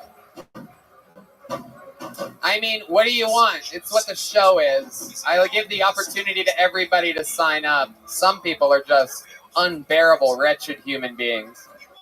Make some noise for your next comedian, Daniel Shepard. Let's see what happens. Could be anything.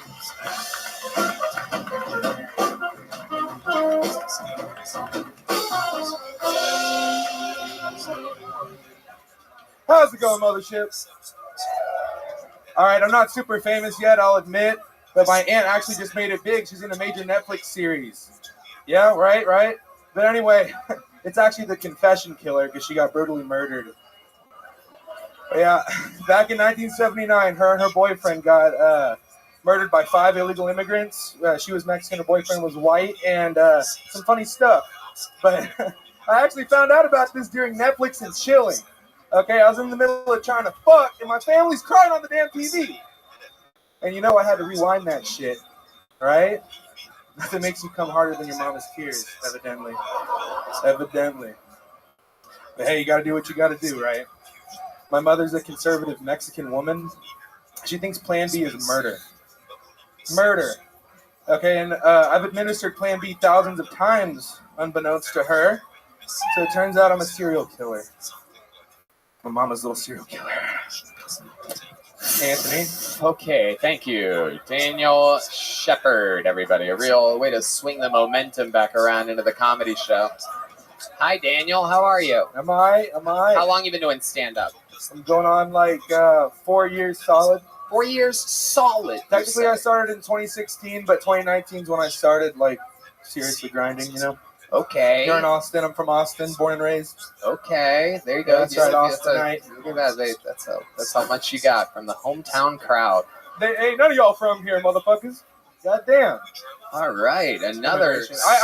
Go ahead, Daniel. I'm half immigrant. It's okay. Okay. What kind Father's from New York. Okay. Mother's Mexican. All right. Y'all are California. You doing your own interview right now? Daniel. You look like No Action Bronson. That's about right. You're the TikTok guy. That's right. Okay. Yep. Just sold out 3 shows at the Paramount Film. I know. Next month. Yeah. That's fun. I love that these guys just keep coming up here bombing and talking shit about the successful things around them. No, they're good, It's absolutely incredible. Daniel, so 4 years solid. Would you think that was your best minute that you've ever written? Definitely not. So no. Sorry, that's one of my good minutes. Actually, right? So let's not the best minute I've ever had ever. You know. Oh my God, it's unbelievable. You're just in your own little world, huh? Daniel, look at me. Look at me. You're being interviewed by me. Hello, over here. Anthony. No, not Anthony. It's okay. I don't fucking know you. Daniel. Okay. You're done. There goes Daniel Shepard, everybody. We're going to keep it moving. Goodbye. Put the mic in the mic stand. Don't ever sign up again. Thank you. That way. Back to obscurity you go. It's that way. Yep. All right. This is very exciting, actually. Your next comedian, I have been informed that the I next to their name means that they're inside of the room. That means that it's one of you, one of your very own people. Very different than the 200 people in the alleyway or at the bar next door where we keep them all funneled. So, it is my pleasure to introduce, and whoever this is, you're going to go that way, and you're going to follow this young buck all the way around. Make some noise for Nico De Cesare, everybody. Here he comes, right from the middle of the room. You're seeing it live. Just like the good old days, from inside the room. One of your own. My guess, guaranteed he does better than the last 2 guys did. It has to be. Nico De Cesare, everybody. How you doing? I'm fast out. Sorry, I forgot to masturbate today. I'm Nico. I'm from Boston. Happy Juneteenth. Haven't said the N-word once today. I'm just kidding. I listen to some rap music on the way over here. So, growing up in Boston, you can understand I had a very progressive father. I noticed here a lot of guys, they don't wear flip-flops. I like that, because where I'm from, we don't wear flip-flops either. I was always told flip-flops are for faggots. And it was mostly just the thing my dad said, but as I got older, I understood it more because you saw guys walking down the street and you just heard. And it made a lot more sense. Swishy pants are gay too. They also make them I'm done. Thank God. Nico De Cesare, ladies and gentlemen. The crowd goes absolutely wild. They are so desensitized to comedy that all you had to do was come up here and rattle off how shit's gay. And you fucking killed somehow. They rooted for their own, one of the insiders, Nico De Cesare. How do you feel, my friend? I feel fucking awesome. I love that you think. I just noticed right now the shorts that you're wearing while talking about all the shit that's gay. You came up here. I mean, oh my God, that is absolutely incredible. That's for you to wear those and talk about gay shit. That is just criminal. That's like me looking like me and talking about gay shit. Nico, welcome to the show. Have you ever done stand-up before? Never in my life. Wow. Oh my God. This is the only show in the world where you can go back-to-back comedians, 4 years solid, not a funny thing, not a movement from the room. And then first time ever on stage, another guy had a window between 100 and 300 times on stage, flatlined in the room. Hold on a second. The great Ahmed Johnson from the WWE just walked in, everybody. So, Nico, let's talk about it. Where are you from? What's going on? I'm from Boston, but Revere, Massachusetts. Okay. Rogan lived there for like part of his life. Okay. Is that where you grew up? Yeah. I grew up right north. My family's from there. So yes. Okay. Very good. Absolutely. That makes sense. And here you are, full circle. The most successful person ever from Revere. Yeah. Owns the club that you're in right now. And you're one of the least successful people ever from Revere. You're wearing those shorts. If Joe Rogan knew that someone was wearing those shorts on stage, you wouldn't be here. Yeah. Yeah, for sure. There'd be a Navy SEAL with a red laser on your chest right now. Okay, so let's talk about it. What do you do for work, Nico? I'm in real estate development, and family has a body shop. It's my family's body shop. Okay, I love it. Family's got a body shop. Yeah, That's cool. Alice Auto Body. Okay. How's it going out there? Is the business booming? Yeah, it's good. Cars are breaking down? Everybody's crashing. Texas is driving. I love it. It's great. I love it. Yeah, it's phenomenal. Hell yeah. Yeah. Why are you dressed like the camp counselor that fucks the female camp counselors instead of Because I'm the guy that fucks the camp counselors. Hell yeah. You do seem like a ladies' man. You've got the hair. You got swag. You're calling shit gay while looking kind of gay. What's your love life like? Can you give us what's your body count? How many? I got HPV, so that counts. All right. I got enough count there, but I am... Welcome to Austin, brother. Yeah. I was here actually for my bachelor party, and this was the last night. We stayed an extra night to come here. Wow. For the show. Holy shit. So wait a second. You came to Austin to celebrate your bachelor party, stayed an extra night for Kill Tony, signed up. Your odds of getting up over 1 in 200, and here you are. Yeah. That's incredible. So God loves me. When do you get married? I'm getting married in August. Okay, let's talk about it. What does this girl do? She worked at a hotel, and COVID fucked that up. Now she's in digital operations or some shit. I don't know. I don't really know. She's wonderful. She has a nice job. Use your left hand. Grab the middle of that. No, yeah, sure, that'll work. Yep. There you go. Now you can stand straight up. There you go. I'm used to hunching. Yeah. Look like Quasimodo. It's the hunchback of Revere Beach over here. Exactly. Okay. So where'd you meet this girl? I met her in college. And then we started dating a couple years after we graduated. Okay.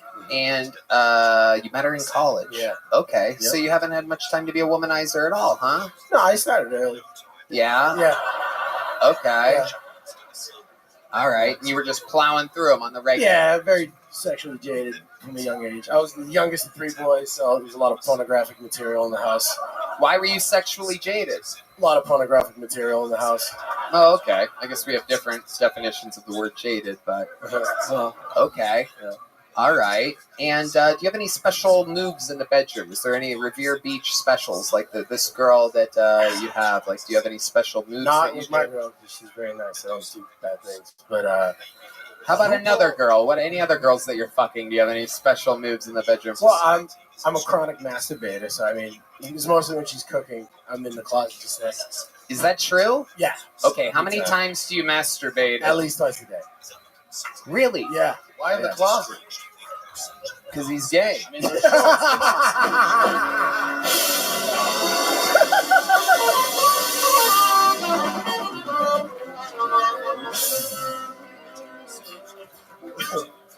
So you masturbate twice a day and you still have a healthy love life? Yeah.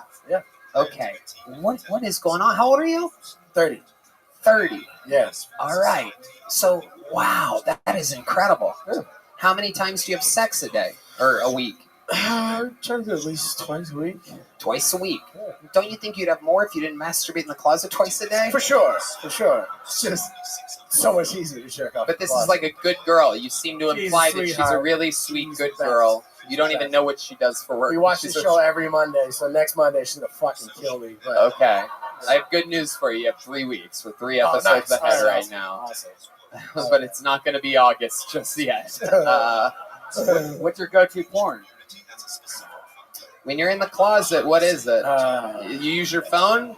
I like you look it up on your phone when you're in the closet?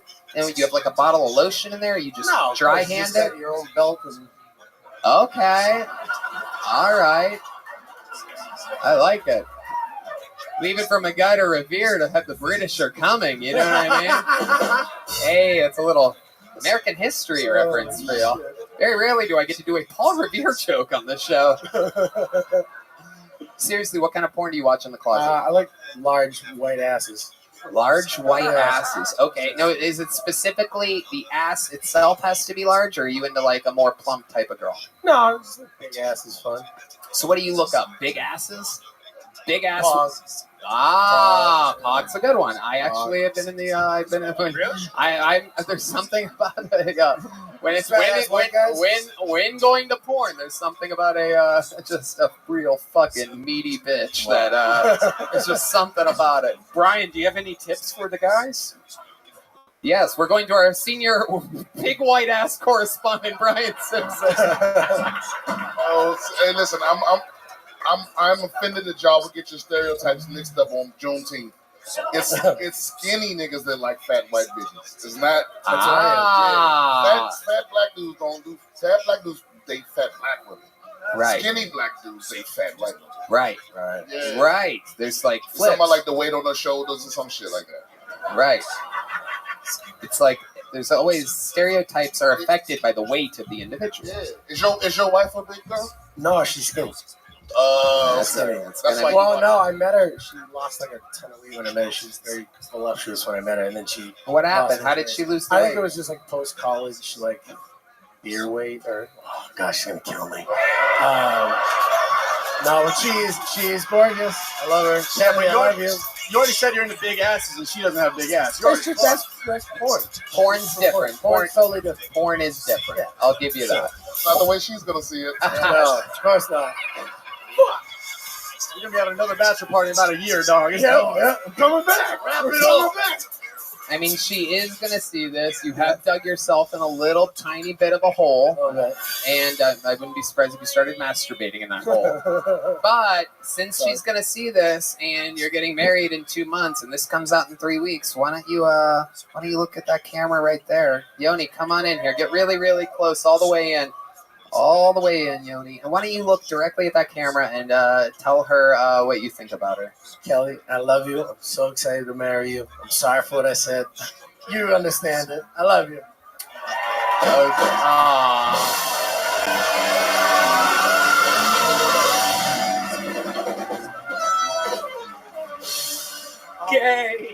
Gay. My friend, you are the first person tonight to get a big joke book. Represent. Absolutely awesome. Congratulations. There he goes, Nico De Cesare, ladies and gentlemen. And in an unbelievable turn of events, ladies and gentlemen, I pulled another name out of the bucket. And again, this never happens anymore. And this part never happens where it's back-to-back. I pulled another inside name, everybody. So another one of yourselves, the person that's done the best so far tonight, another insider, make some noise for Brett Schoenben or Scholeben. Well, here he is. You're seeing it live in the flesh. Brett Schoenben or Schobebeinen. Schoenben.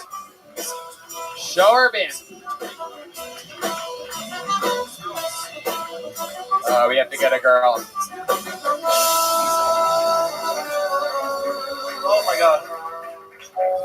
So you ever do that thing where you kind of feel like you're very intuitive with your partner, and you're with your friend fishing, you drop your phone in the water, and then you call your girl from your phone, and then she picks up, and she's like, "Oh, hey, babe, I was hoping it's going to be you." But then you realize, like, you just think it's all sweet and everything, but it's like, I'm calling you from my friend's phone, but, you know, it's so cool that we're connected like that. Yeah, not fun.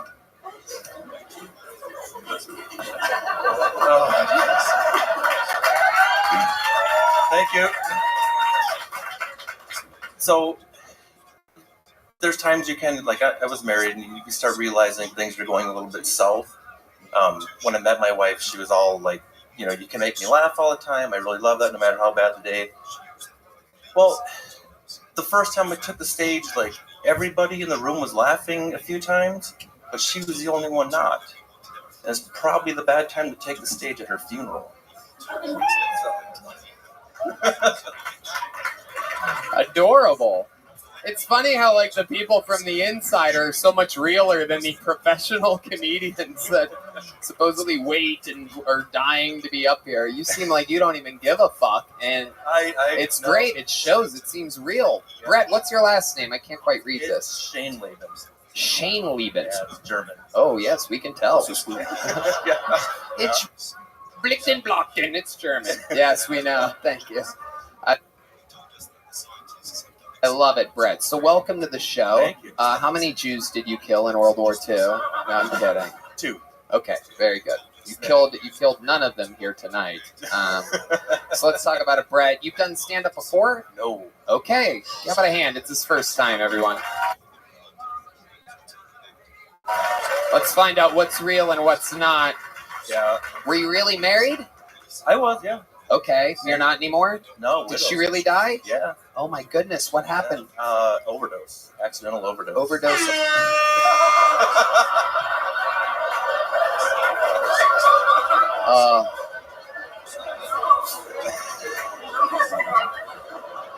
I'm staring at the lights right now, and so did she at one point, huh? Yeah.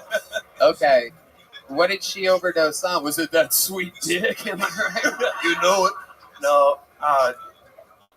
She was taking ketamine from her where she was working, and then she couldn't get it, I guess, and she took something else. Ah, yes. I hope all you Austinites are listening to this, you fucking ketamine addicts. Yeah.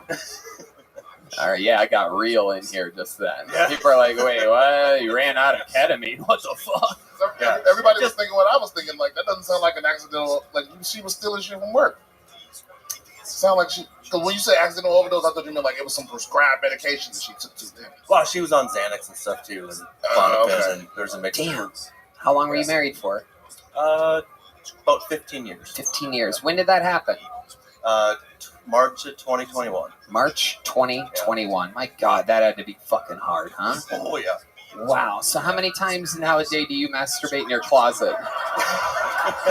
I'm not up to 2 yet, but right, you're working on it. The tears help. Working on it. Yeah. You can be happy now. Stop being sad, ladies. Turning it around. This is what's magical about the show. I love it. So, very, very cool. How long have you wanted to try stand-up comedy? Not even 6 months. Been watching the show, and then in March this year I got tickets, and then I started thinking, like, well, if I get the opportunity, I'll get there and I'll put my name in the bucket. We'll give it a shot. Very cool. Let me tell you something, man. You have one of the hardest things to have, like, for people to get, is likability. Just automatic. You're likable. You talk about some dark shit, but you right there on the line, and it's impressive. You should do more. Yeah. Thank you. What do you do for fun? I want to know more about you. Tell us more about the life of Brett Schmichtenschmachten. Recently, I've actually been going to a lot more cowboy games, doing stuff, getting out. I know this is something. Is that where you live, Dallas? Yeah. Nice. In Arlington, yeah. Okay. Born and raised there? No, born and raised in Minnesota. Nice. Yeah. How long have you been in Dallas? 11 years. Beautiful. Congratulations for getting out of Minnesota. Oh, I know. That's right. Family wants me to go back. I don't think it's going to happen. Yeah, it's very much just Canada. Yeah. Don't do it. So now you're in Dallas, 11 years. What did you do to cope with the loss? How did you recover from that? You have kids? I have 2 kids. They're 13 and 15 right now. Right. And so you're just out there rocking it. Super cool single dad. Yeah.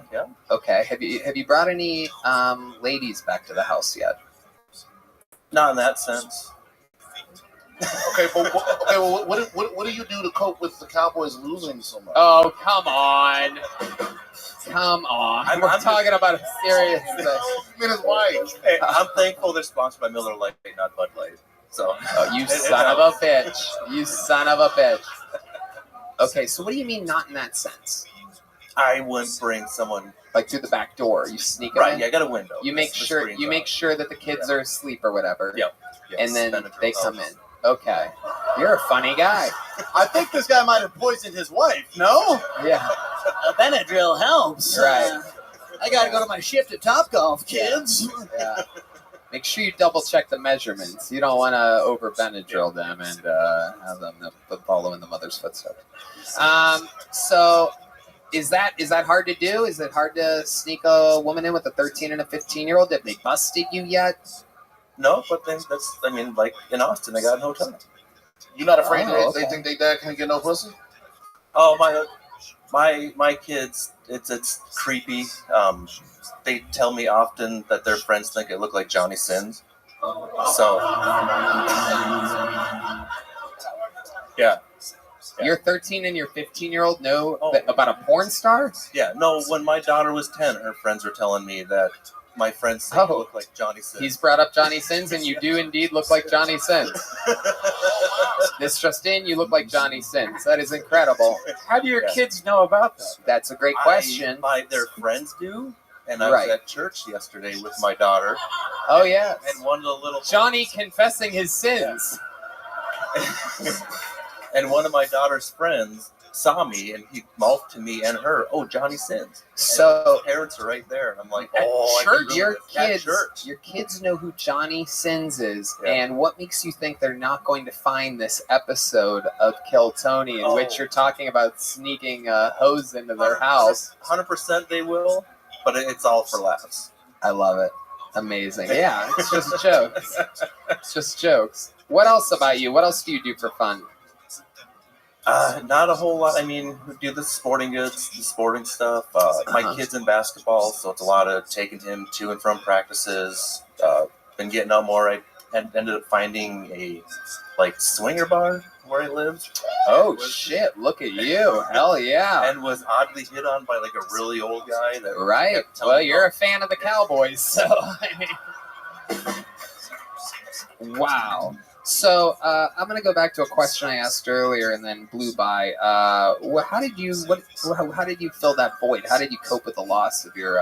Were you there when it happened? You found her? No.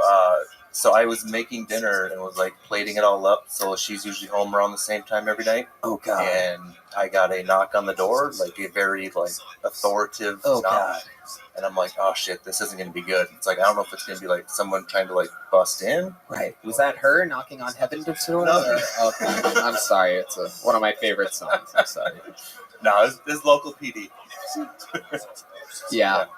And the kids were there? They were in the vicinity, but we have a Ring camera, and it's all linked to their phones. So my daughter comes running around the corner, and she's like, God, Mom's dead. Oh, no. Do you remember what you made that day? What was for dinner? I'm just curious. Pork chops. Ooh, pork chops. Wow. Boneless or? Boneless. She missed out. Oh, my goodness. Yeah. Balsamic glaze. Oh, my goodness. Balsamic glaze with just a pepper of Xanax on top. She would have loved it. She would have loved it. Incredible. I cannot get enough of your sense of humor. I mean, it is incredible to watch you laugh at this stuff and digest it and be able to roll with it. I mean, my mind is completely blown that we have fans of the show that are, this fucking cool. You coped with something, you dealt with something, you come up here, you have a magical night like this. I love it. I'm going to give you the second big joke book of the night by the great Boneseye. Hell yeah. Thank you. Make some noise for Brett Hefeweizen, everybody. Brett Scholemeisen. All right. We're getting deeper in the show. We have not had a female comedian tonight, so I pulled in the bucket until I found one. Ladies and gentlemen, make some noise for Anastasia Lawless, everybody. Here we go.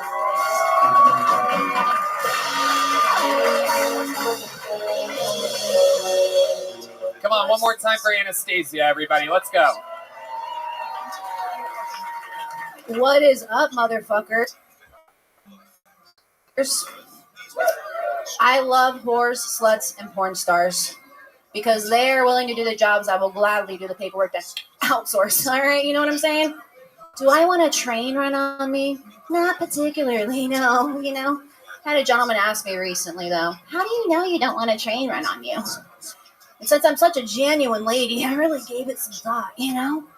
It's not the multiple dicks I have issue with. It's the multiple ego stroking afterwards. Ladies, you know what I'm talking about. Did you like it? Did you come? Motherfucker, you know how I know you came? Because as you were coming, you're like, I'm coming. Yeah, if I didn't do that, it's a good bet that I didn't fucking come. Yeah, good fucking bet.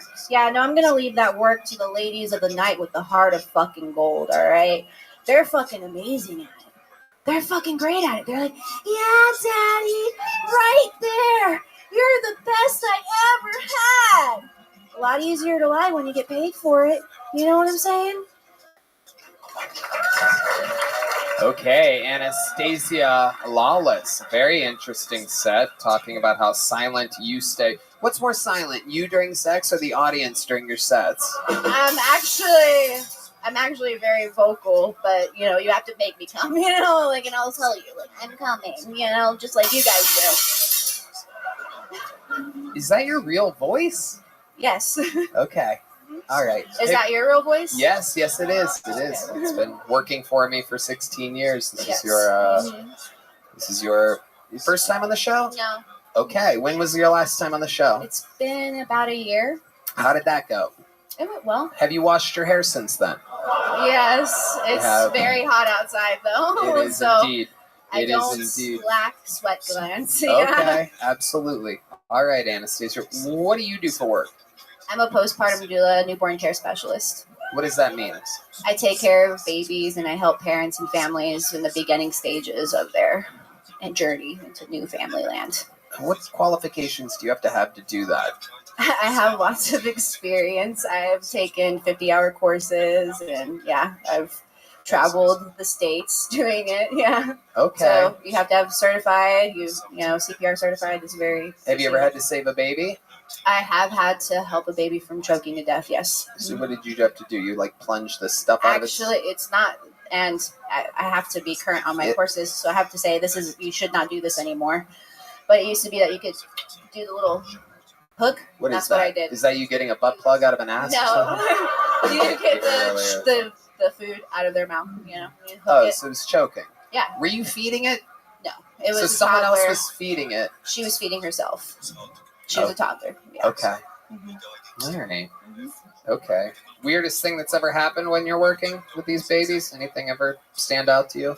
All of your tons and tons and tons of experience. Weirdest thing that ever happened to me was a baby with pyloric stenosis. Ooh, what's that? Sounds like a future Kill Tony regular to me. It is a genetic condition where they do not fully digest their food. So even after 30 minutes, they're projectiling their whole bottle. And so this baby was doing that for, I want to say 3 weeks before I got there. That's wild because you just did it for 1 minute on the Kill Tony. Yeah, that was incredible. That is true. It is amazing.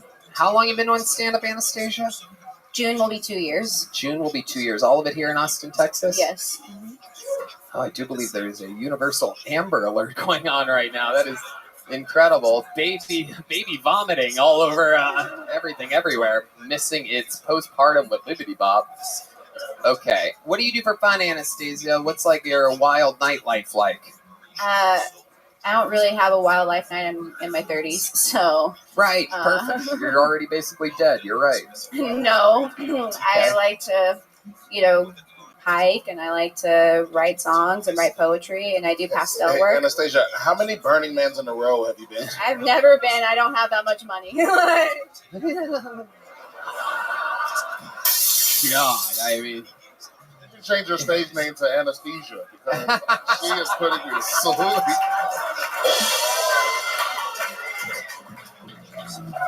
Oh my goodness. Speaking of anesthesia, how about one more time for the last guy's wife, everybody? He's laughing. I see him. He's laughing. For those of you groaning, he's laughing.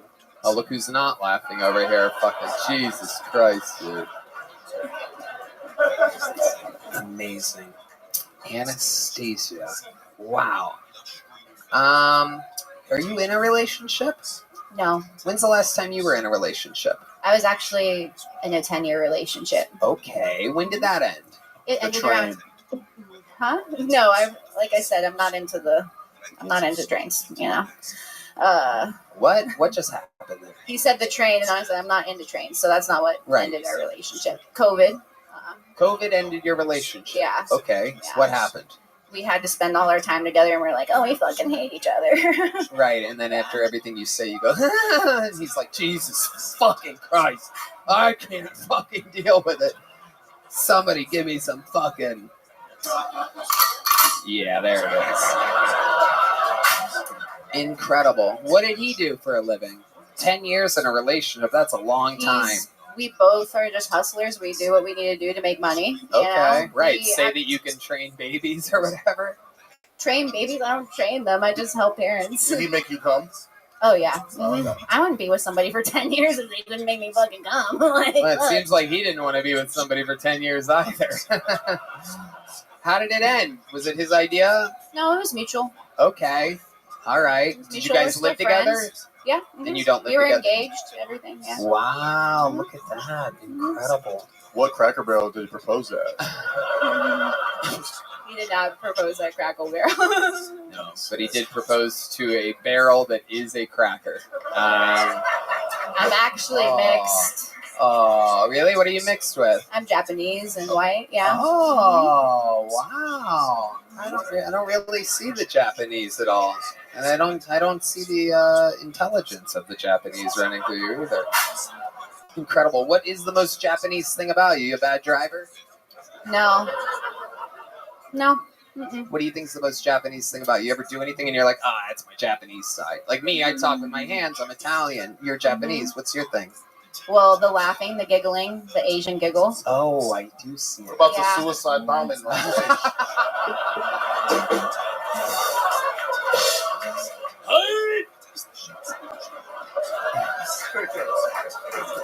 I don't know if I'm allowed to make that noise yet. It's been 2 years. It's not May anymore. Right. Okay. Anastasia, congratulations. You got on the show again. You already have a little joke book, I'm guessing, from your last time. I have a big joke. You have a big joke book? Mm-hmm. Incredible. Well, you should use it. There she goes, Anastasia Lawless, everybody. And now, everybody, we've been through it here tonight.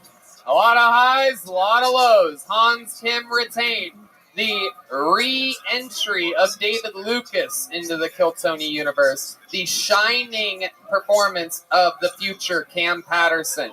And 2 unbelievably compelling inside the building bucket pulls. A lot of hard bombings. A lot of people... I mean, the thing about Austin becoming the comedy capital of the world is that a lot of the best comedians in the world are moving here, which also means that a lot of the worst comedians in the world are moving here. We got to see some of those tonight. And now that all comes to an end. Now I would bet everything I own that the next few minutes are going to be fun as hell. Because I know, because this guy has the record for most appearances all time on this show. The most interviews, the most new minutes. Ladies and gentlemen, you know him, you love him. It's the Vanilla Gorilla, the Memphis Strangler, the Big Red Machine, William Montgomery.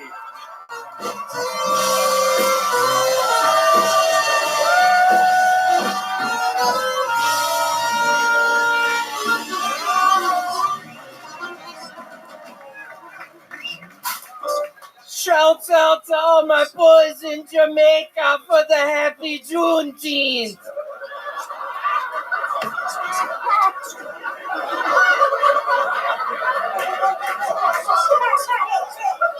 I think the worst thing that ever happened to me was when I met my haters at age 3. A submarine that takes tourists deep into the ocean took to look at the Titanic wreckage is missing. The last time 5 tourists got lost in something that deep, Red Band's mom was screaming, "One at a time, one at a time."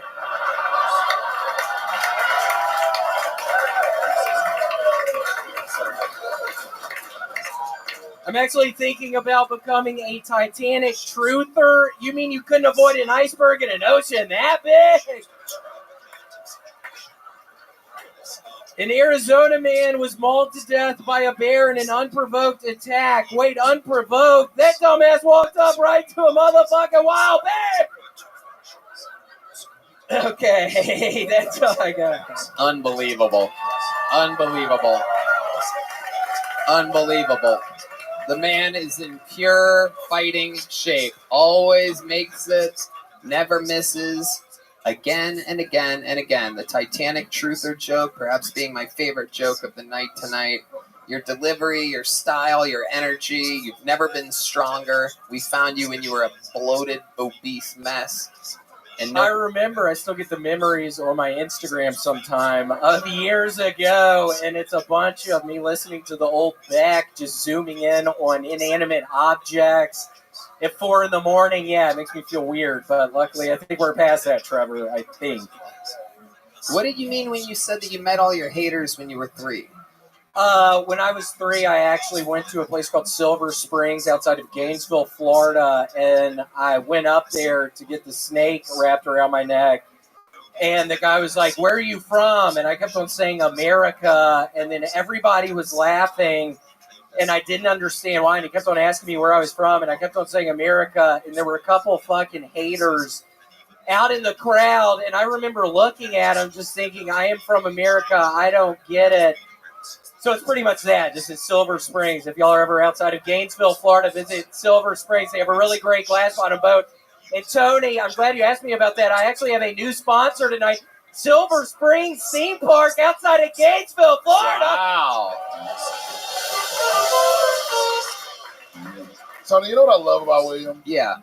Is that he's sober now and he's still weird as fuck. Like yeah. I when he came out here, because I came out here way after these two. When he came out here and I heard he got sober and lost all this weight, I was like, oh, William is going to be fucking normal now. No, this motherfucker, this is him off cocaine. Y'all understand that? Yeah. There's a certain amazing group of comedians that get sober and they stay weird. You know, it is incredible. There's an all-star lineup. You, Theo, right? Tim Dillon. Who else? I think Gallagher. He famously got sober. The guy who did all the watermelon stuff. I mean, he was really bad off on crystal meth. But indeed. John yeah, Mulaney. it's great that you mentioned yeah, Gallagher. John Mulaney has a really bad crystal meth problem too. Yeah, I think he got Sinbad. I think had a really bad crystal meth problem as well. He got sober. He was still weird. Shout out to Gallagher, who smashed more watermelons than anybody on Juneteenth ever has.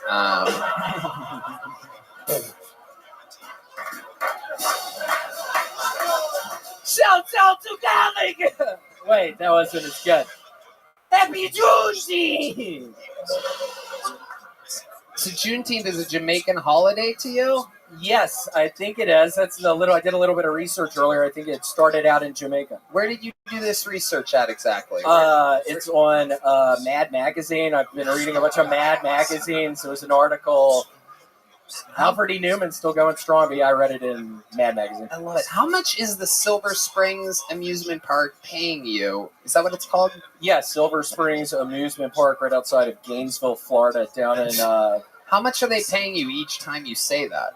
Each time I say Silver Springs Amusement Park outside of Gainesville, Florida, it's $1,000. So. Wow. please go to Silver Springs Amusement Park outside of Gainesville, Florida. Can you describe it to us? So there's some rides or anything that people should check out? Yeah, there's a glass bottom boat. You can actually, when I went with my family, it's a boat with literally a glass bottom, so you can look down into the springs. When I went with my family, I think in the early 90s, we actually saw a bloated corpse down there. So they had to close down the amusement park. Yeah, it was like this Hispanic guy, I think. He got super bloated. He was, I guess, doing some scuba diving stuff down in the springs, and yeah, we saw him, and I was asking my dad what was going on, and my dad refused to tell me, and it turned into a thing. And then that piece of shit literally put a snake around my neck, Tony, and he was asking me where I was from, and I kept on saying America, and I didn't understand why everybody was laughing at me.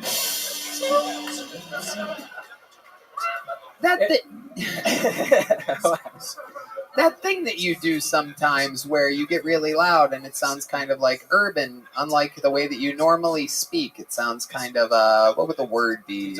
Waikiki Beach! Where do you He screams like James Brown. Yeah. Ah! Yeah. You do. Where do you think that comes from? Where did that start?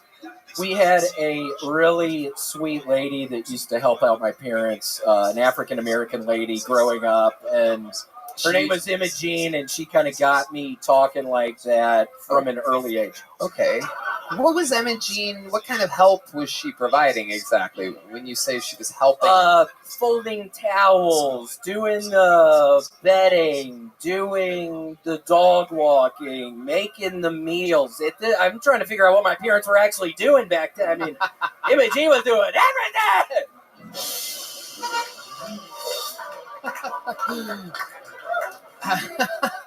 Seriously, I'm trying to run and figure out what the fuck they were doing. I love how when William's just talking, he sounds like somebody that can't cook, and when he screams, he sounds like somebody that knows every recipe. That is true. How long was Imogene in your life? How is she still with your parents? She is not. She sadly got in there's actually a lot of quicksand outside of Memphis, and she went out for a swim one day and the quicksand got her. A lot of people these days are like, oh, quicksand, I'm never around quicksand. It's really not that deadly. Well, I can tell you firsthand, quicksand is deadly as shit. If you ever are around it, don't get in it because it'll suck you under. That's what happened to Imogene. Wow. That is unbelievable. William, is there anything else we need to know about? Another unbelievable performance? It's, in fact, a basal cell carcinoma that I have on my fucking neck. I have to get it lasered off this Wednesday. So this Wednesday, you're going under the laser. Yes, going under the laser. You know it's not an uncle laser because we're not going to see him for a while. Come on. Remember that earlier? Remember that? Yeah, I got to go under the laser. Hopefully it'll be all right. Also, for anybody who watched last week's episode and was thinking maybe that was dog abuse, bringing Gator out here, she was shaking really bad.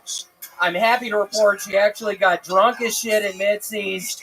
After the show, she was taking tequila shot! She was taking Jaeger shot! Jaeger shot? She was doing vodka shot! Is this that weirdo y'all were talking about? You spotted him. What's the fucking problem, You dude? spotted him. That's incredible. He really stands out in the pile. You could tell because he's the only one that has no emotion on his face whatsoever. He's the guy from TikTok that likes the trains. Have you ever seen him? Oh, yeah. Oh, my gosh. Mr. Roberts. Is that your TikTok handle? I'm kidding, you bitch. I don't know who the fuck.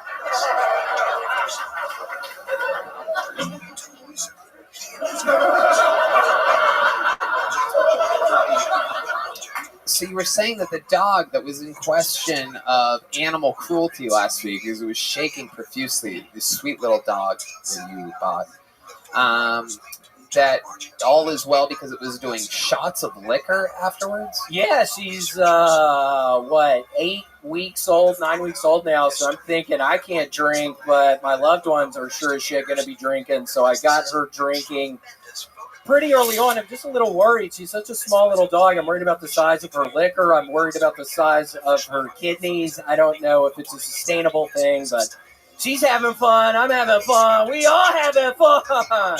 William Montgomery, we absolutely love you. Another unbelievable performance. Get him on Cameo. He's traveling the world with me on my stand-up tour, the Fully Grown tour, adding shows as we go. It's a massive stand-up theater tour. If I'm coming near your city, I highly implore you to come along, join in on the fun. Shout out to the Red Rose, the Yellow Rose, Austin Security Guard Service, Gel Blaster, CM Smokehouse, and Screwball Peanut Butter Whiskey. How about one more time for the band, everybody? Matt Mueling, John Dees, D Madness, Paul Deemer, Michael Gonzalez. The drawing from Ryan J. Ebelt is in. That pops up on your screen right now. The drawing from Chris Rogers, local artist, is in. I do believe that's the great Paul Deemer right there on the horns. Absolutely. How loud can this place get for my guest, the great Brian Simpson, everyone? BrianSimpsonComedy.com. He's coming soon to Denver and New York. Listen to BS with Brian Simpson. How about one more time for the great Trevor Wallace, everyone? TrevorWallaceComedy.com. Filming his special here in Austin, the Paramount, the 14th and 15th of July. I do believe it's sold out already. Listen to Stiff Socks with Trevor Wallace. We did it again. Check out my new comedy club, the Sunset Strip, ATX.com. I love you. Thank you, guys. Good night, everybody.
Arena is over halfway sold out. That's going to be gone soon.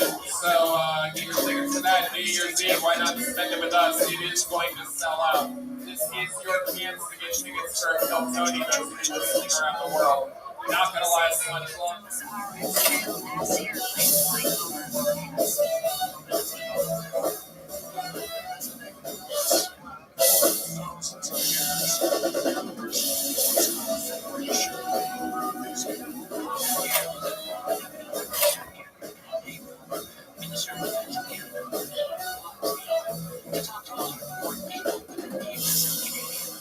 Hey,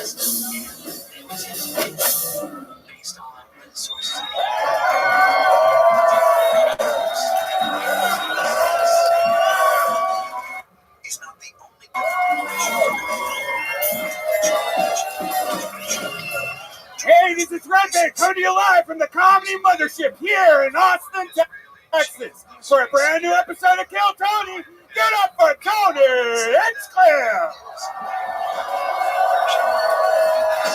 Who's ready to fuck some shit up tonight, huh? Yippee! Make some noise for Brian Red Band, everybody. Hi. You did it. You made it to the #1 live podcast in the world, brought to you by Gel Blaster, the Red Rose, Yellow Rose, Austin Security Guard Service, CM Smokehouse, and Screwball Peanut Butter Whiskey, which proudly presents the Kill Tony Band. Huh, people? You just got to listen to it for 30 minutes straight here in the live music capital of the world. That's the great Michael Gonzalez on the drums. Paul Deemer on the horns. Matt Muelling on the electric guitar. The leader of the band, John B's on the keys. And this right here, the backbone, the one, the only, the spinal cord, the master, D Madness on the bass, everybody. A lot of fun stuff happening. All these guys are going to be joining us in a fucking arena here in Austin, Texas at the HEB Center on New Year's Eve. Just a heads up on that. Before we start tonight's episode, here's a little bit more from the amazing sponsors that make tonight's episode available for you here, right now.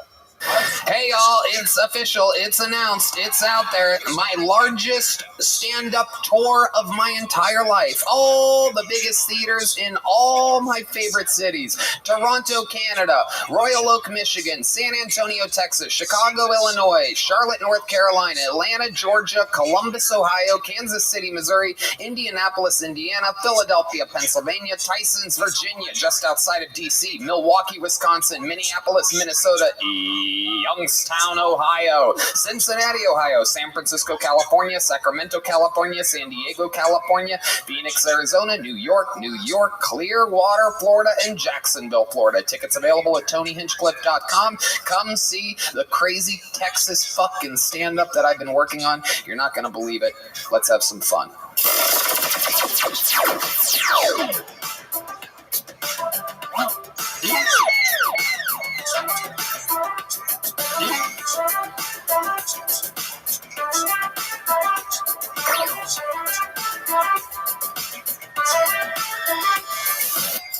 You know, both in stand-up comedy and in all walks of life, let's face it, not everybody is always feeling the sunshine of summer. It's easy to get down nowadays with social media and family and so many different aspects of life. But TalkSpace has made it easy to find a therapist that you will like. It's convenient to meet online, at home, or wherever that you're most comfortable. TalkSpace is making a huge difference in many people's lives. If you ever thought that seeing a therapist or psychiatrist would be helpful, but you don't have the time to actually find one and meet with them or afford them, try TalkSpace. By doing everything online, TalkSpace has made getting the help you want easy, accessible, and affordable. When you've met your therapy goals or simply want to cancel, TalkSpace has a simple cancellation process and will work with you to get a prorated refund for unused time if applicable. Don't wait. You can get a therapist through TalkSpace, and it can help you shift your perspective, find tools to cope in difficult times, and be a guiding light. Getting started is the most important part. TalkSpace makes it easy and affordable. Red Band. At TalkSpace.com, you can sign up online and get a personalized match with a provider that's right for you, typically within 48 hours. It's incredibly convenient to have virtual sessions with your licensed therapist from the comfort of your own home. TalkSpace lets you send messages to your therapist so you don't have to wait for your next session. Therapy can help you shift your perspective, find tools to cope in difficult times, and be a guiding light. And as a listener of this podcast, you'll get $80 off your first month with TalkSpace when you go to TalkSpace.com/Tony. To match with a licensed therapist today, go to TalkSpace.com/Tony to get $80 off your first month and show your support for the show. That's TalkSpace.com/Tony. Hey, y'all, of all the packages that get dropped off at my door, and trust me, that's a lot of packages if you know what I'm talking about, hands down, the best box I open every month is my Box of Awesome from Bespoke Post. My Box of Awesome is filled with carefully chosen gear from the best small brands around the world. I'll tell you what I got this month. It's called The Forge. It is an absolutely incredible, it's a Damascus steel knife made by Buck and Bear Knives, located in Pennsylvania, which is right next door to Ohio, which is where Red Dan and I are both from. We absolutely love it. No matter what you have going on this summer, Box of Awesome has you covered. From camping gear, essentials, cookout must-haves, and drink game upgrades, Box of Awesome has collections for every part of your life. To get started, take the quiz at boxofawesome.com. Your answers will help them pick the right Box of Awesome for you. What Box of Awesome did you get, Red Dan? Well, I got the cask. Each barrel is handcrafted with American white oak, which has been charred to create a smokier cocktail. I'm upgrading my liquor. They release new boxes every month across a ton of different categories. Each box is valued at around $70, but you only pay a fraction of that price. Plus, with each Box of Awesome, you're supporting small businesses. 90% of everything that comes in your Box of Awesome is from a small up-and-coming brand. It's free to sign up, and you could skip a month or cancel anytime. Small business is the backbone of America. Don't forget it. The greatest country in the world. Get 20% off your first monthly box when you sign up at boxofawesome.com and enter the code KILLTONY at checkout. That's boxofawesome.com. Code KILLTONY for 20% off your first box. Boxofawesome.com. Code KILLTONY.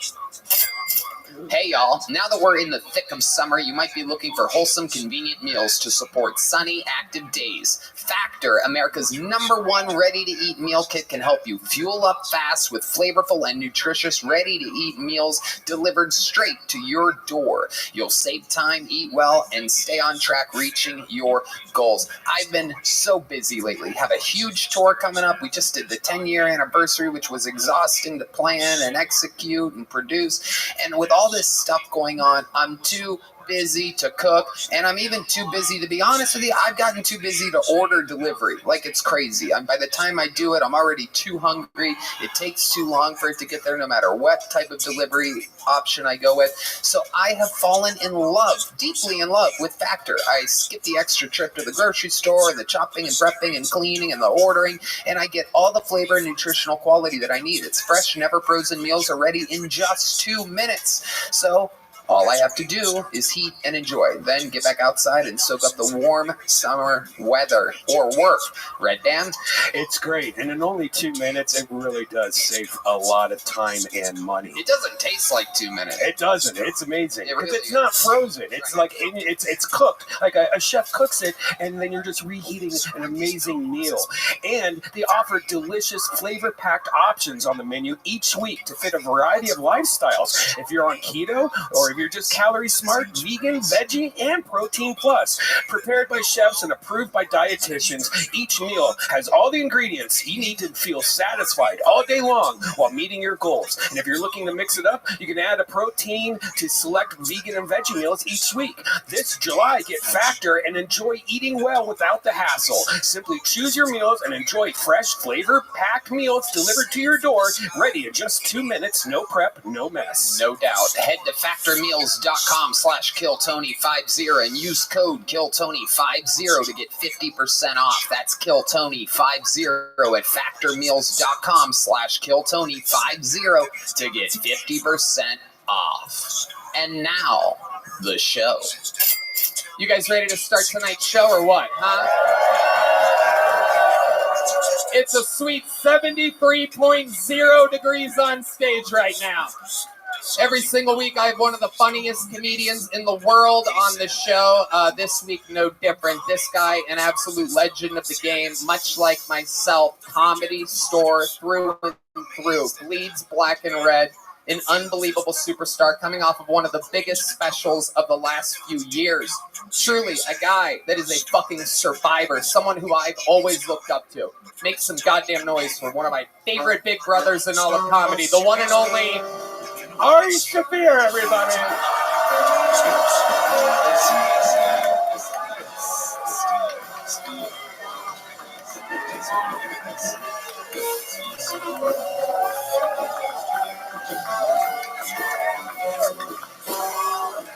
Come on, people. He's Jewish. Make some noise.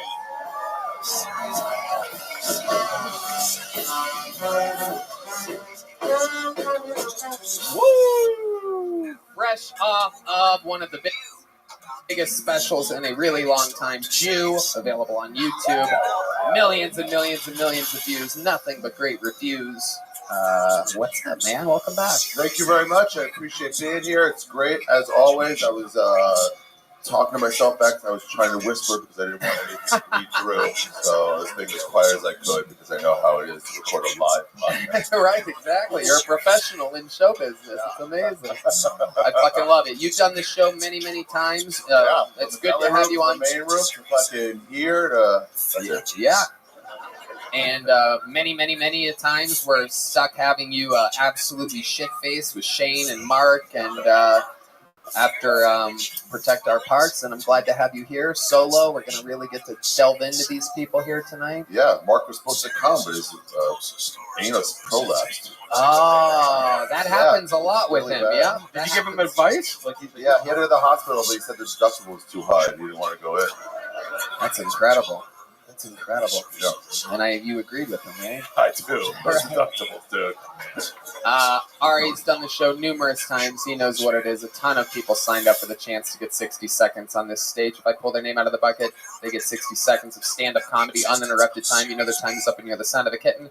That means they have to wrap it up then, or else they bring out the angry West Hollywood mayor, which interrupts their set, and then we interview them. Everything's improvised. Anything can happen. We're going to meet probably some insane people, probably some local veterans that could be a star. Have you ever had a fight?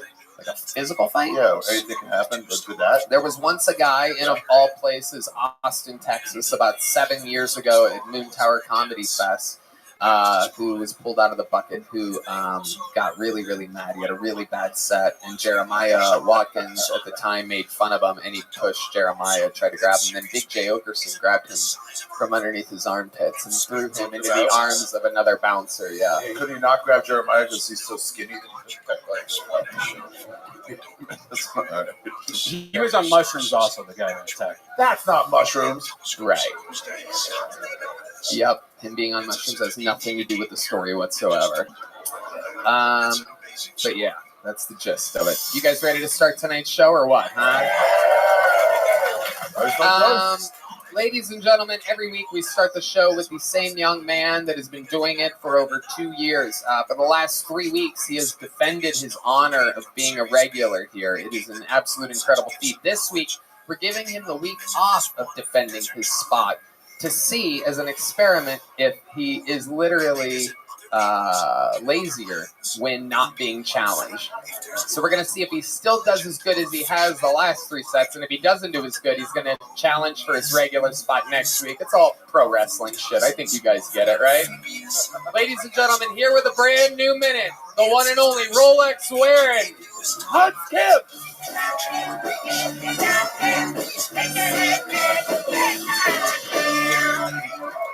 Thank you. I hope the orcas accept these 5 human sacrifices.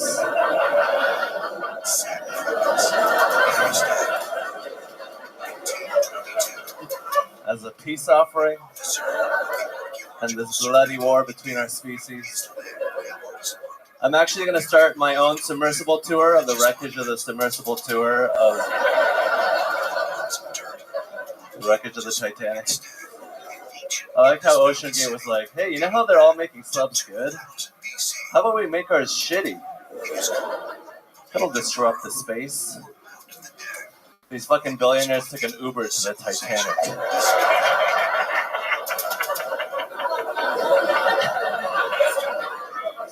These fucking rich bastards would rather get crushed by the ocean than give us healthcare.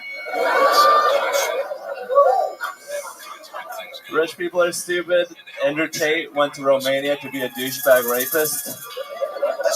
That's where douchebag rapists are created. That's like moving to Japan to take upskirt photos. That's like a European moving to America to do a mass shooting. Thank you. There he is, Hans Kim, consistent. Joke, joke, joke, joke, joke, joke, joke. Now let me ask you this: did you know you weren't going to be challenged this week? I didn't. I had no idea. You thought you were going to be challenged. Yes. That's why I tried. Yeah, exactly. Exactly. What do you think would have happened? Do you think your set, honestly, Hans, do you think your set would have been as good if I would have told you a week ago after the show, next week, you don't have to challenge, you're not going to get challenged for your spot? No. Right. It wouldn't have been as good. He's so honest. It's incredible. He can't lie. He has a lot of problems, but he's super honest. Yeah, I really hate the competition. I bet you do. It's kind of inhumane. I feel like I'm being exploited. I keep having another comedian come out and do a minute, and if they have a better minute than Hans, the audience decides, and if the other person wins, they are the new regular. And you've crushed him every time. 3 for 3, baby. That's right. And he comes. I love that he can't lie. He's like an Asian George Washington. He's like George Takei. Yeah. Oh my! I'm not gay.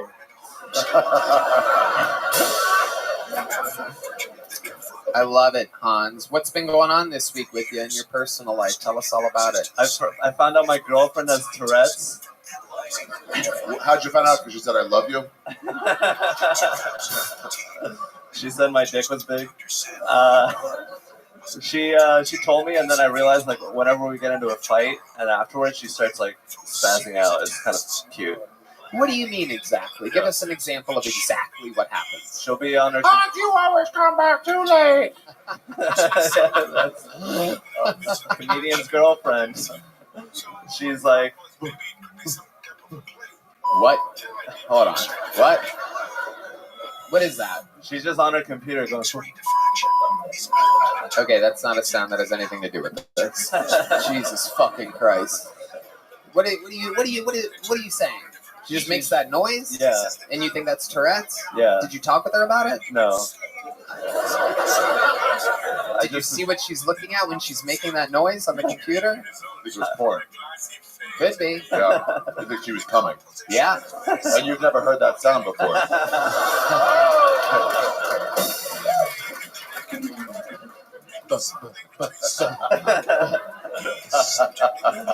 So you're saying this happens after you get into arguments with her? Yeah, when she's stressed out. She makes that noise? Yeah, it's kind of hot.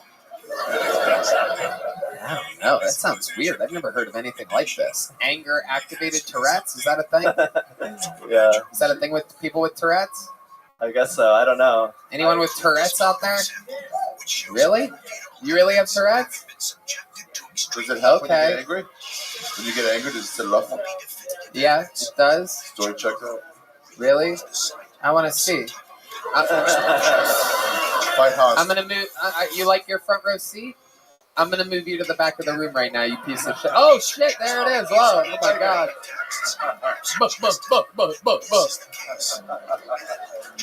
Can you record your girlfriend talking like this, and we can put it in this episode before it gets Yes. released? I'll do that, yeah. Yeah, start a good argument with her for no reason, and then record her. All right, Hans, you think I should have you challenged for your spot next week? No. Okay, so here's what we're going to do. Let's just treat it like you're being challenged, and the first time that you have a set in which I find you being lazy, kind of like you were in this weird Coke spring that you had, this Cokey spring that you went through, then I have a long list, because once word got out 3 weeks in a row, people started, I mean, there's a lot of people that are like, I want to challenge Hans for the regular show. That's kind of insulting. Well, I mean, you're bodying all of them so far, so congratulations, Hans. What happens to those guys who challenge them and fail? Nothing. They should be punished. Yeah, they are. I mean, trust me, Uncle Laser is going. What happened last week is going to haunt Uncle Laser forever. It was one of those ones where it went, how many of you have Uncle Laser winning this? It was. I don't know why Red Band did that again. Every comedic decision he makes no sense, but there was a clap, and it was way far out there, and it wasn't right after I said it. But good job, Red Band. Just keep smoking that cigarette, buddy. Hans, I love it. You know what's going on. We're pushing you to your absolute limits. We want you to continue to be great and grow right in front of our very eyes. Thank you, Tony. Thank you so much. Hans Kemp has the show started. Thank you. Bum, bum, bum, bum, bum, bum, bum. All right. Your first bucket pull of the night, ladies and gentlemen. A one-word name. Anything can happen here. I'm not sure if this person's ever been on before. Make some noise. We're going to meet them all together. Solomon, everybody. Here we go. Solomon. That was Hans Kim. That was Hans Kim. That was Hans. One more time for Solomon, everybody. Here we go. All right. So I worked with a very angry old Mexican dishwasher. He called himself Speedy Gonzalez. So I told him, man, you can't say that. That's racist. So he tells me, fuck off. You're racist. Go clean the mats. So the whole staff found out about it, and they started calling me racist. And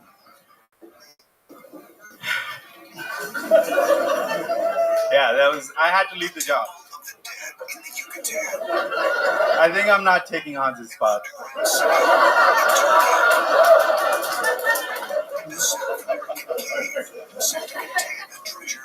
Yeah. Holy shit, 41 seconds of Solomon. Yeah. Why took a full minute when you get it done in 41? Yeah. Oh my goodness, little Speedy Gonzalez over here, huh? No, I messed it up. Yeah, we know. We don't think that was what you had planned. Let's talk about it, Solomon. What part of the Temple of Doom do you work in exactly? I'm trying to figure it out. That was Olam Shibad. Very inside. You really have to see the movie, dude. Recently seen it. Yeah, we're very in like the last 2 weeks you've had to see the movie. Okay. Ari, first of all, what are your initial Shocked to find out you were not Mexican. That was everybody's surprise. Where there was a moment of like, wait, why is he speaking weird? Wait, no, it's different. It's different than I thought.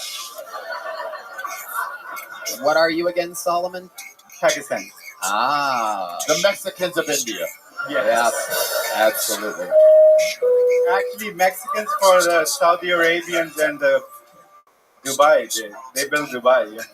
Very good. That's my Wi-Fi password. What do your pubes look like, Solomon? What type of bush are we dealing with out there, Michael? No, I'm not going to have him show him, Michael. Michael Gonzalez always very excited to do some landscaping.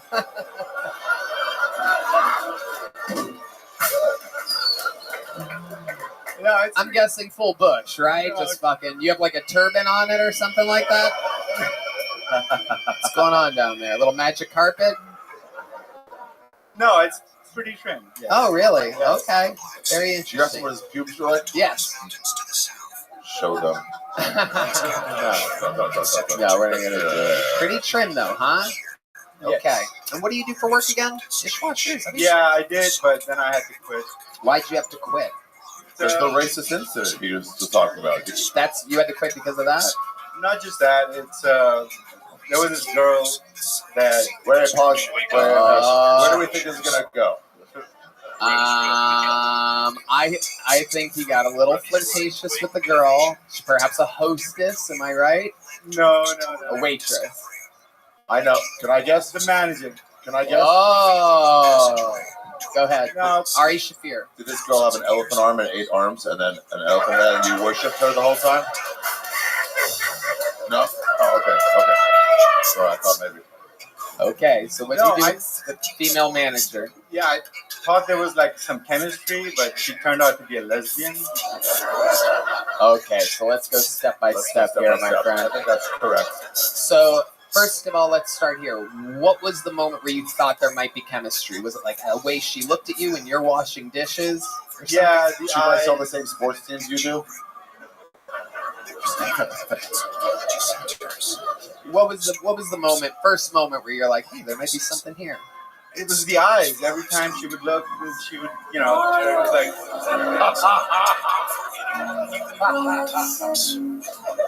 So you're scrubbing plates, right? And you lock eyes with her, and she locks eyes with you. She's white? Yes. And there's a moment where you're like, maybe just, how old do you think she is? 25, 30? Something like that. And you're what? 39. And you thought this is your chance to get your green card. Yeah. I already have one. Oh, nice. So you're 39, Pakistani as fuck. You're scrubbing a plate. A 25-year-old manager, your boss, looks at you and you think to yourself, this could be mine. I could do this. This might just be my chance. She maybe is looking for a Pakistani dishwasher to come in and fucking do her dishes. You know what I mean? Just fucking tag her Maytag. You know what I mean? Just fucking. Okay, so the eye contact happens. What's your first move? Do you say something? Is it that night? Do you wait a little bit? You play it cool? No, I found out she was lesbian, and I was. But how did you find out she was a lesbian? She was married to another girl. It's a big clue. It's a big clue. You can't do her dishes if she only eats out.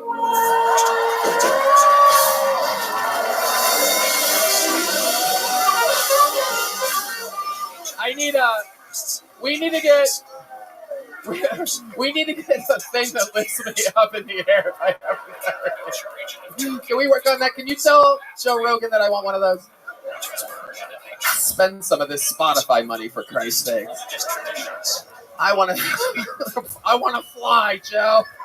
It's worth it.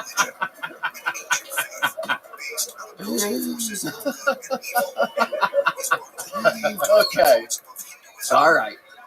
Hold on. So why'd you have to quit, though?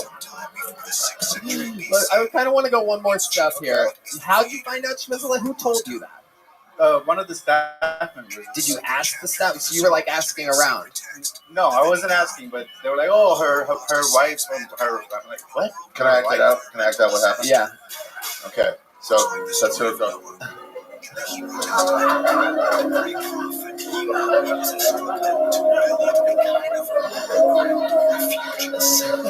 That's why I was like, dude, she's a dyke.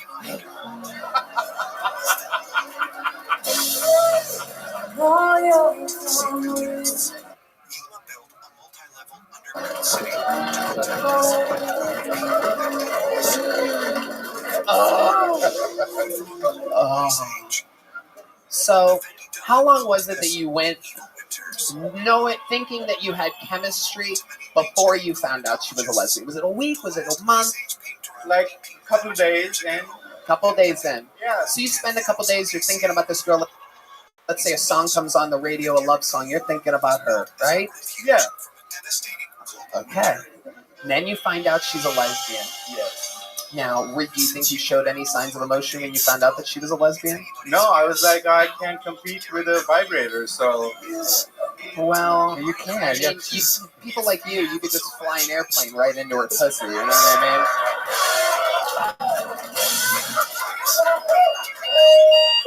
You know, also, you can compete. Also, just, you know, heterosexual women also use vibrators. Yeah, that's the problem. Yeah. Yeah, who can compete with those things, man? Do you have any special maneuvers that you do in the bedroom? Anything wild that you must have? You must have some special skills or talents. Try to lure them onto the bus for a gang rape. Oh, that's the idea. Sorry. Sometimes we get our brownies confused. You know what I'm saying? If you were to compete with a vibrator, how would you do it? I'm still figuring it out, man. Can you show us? Let's say that there was a vagina right here in front of your face, like right here. Let's say it was on an elevated thing. Let's say it was on a riser thing that I wanted, right? Let's say that it was right in front of you. What would you do to that vagina? Show us. There's a vagina foot in front of your face right now. No, you can't do that. You can't do that, or basically everyone's a lesbian if you do that. You don't have a chance. Let's see how fast you can move your fingers like that. Let's play a game called Compete with a Vibrator for the first time in the show's history. This is Solomon. Yep, wipe your hand. It's not a real vagina, by the way. I want to make it dry. He's White chicks love dry. Yeah. You could keep it lubed up, Solomon. You don't have to wipe it off. I'm not. Here we go. Oh, wow. Hey. Wait, I think I hear her right now. Solomon. How long you been on stand-up? last time I was here 4 months ago. Okay, that's when you started? Yes. You started on Kill Tony? Yes. And that was 4 months ago. How many spots have you done at open mics and whatnot in between them? None. Why are you just doing Why are you just doing Kill Tony? They don't call my name. I don't know. The other open mic, Signing up. they don't call your name? There's open mics you can pay $5 and get a guaranteed spot. You're just not looking hard enough. You went to one, I bet. Wow, I guess Red Band's Comedy Club charges $5 for spots. Oh my God. Sunset Strip, ATX. Oh my God. Wow.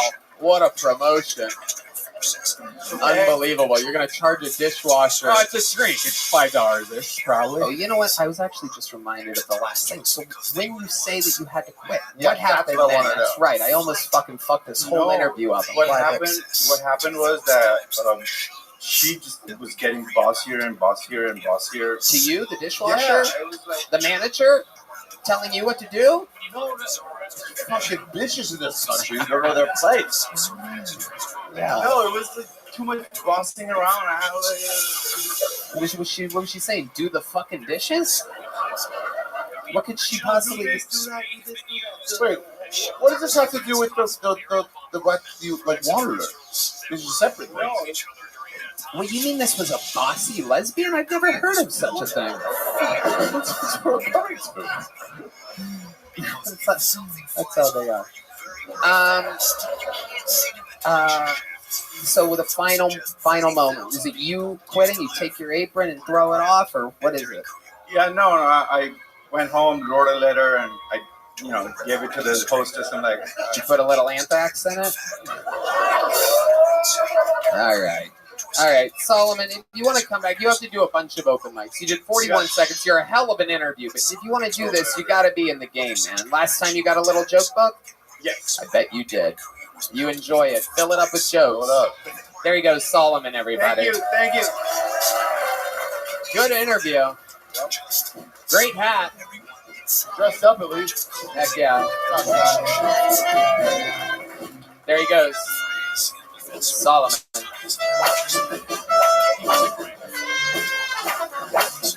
Pulled another name out of the bucket. Anything can happen. Put your hands together for your next comedian. We're going to meet them all together. It's Brandon Kiefer, everybody. Let's go.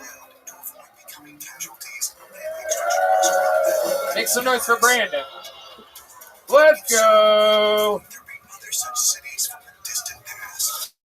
Brandon. Wait, no, all right.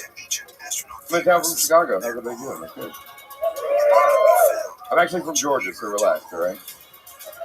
Here's the thing. I love the South. The thing I have a problem in the South, the stupidest thing I had to deal with is that my family lost their minds over those stupid Confederate statues. You remember that shit? There's a very famous one in North Carolina. It was a Confederate soldier, Robert E. Lee, on a horse. Do you remember that? It was in front of the courthouse. They tore the whole statue down. Look, I get why you get rid of Robert E. Lee. I'm not going to argue that. But what the fuck did the horse do? That was a big moment in the horse's life. He got a statue for being a good boy. Dude, he didn't know. You can't train a horse to be racist. My family tried. You can't do it. It doesn't matter how many carrots you give that motherfucker. He likes everybody, dude. Like, we have the Klan in Georgia, which is really fucked up. I think one of the most fucked up parts is they used to put hoods on the horses. For what? In case you recognize them in public?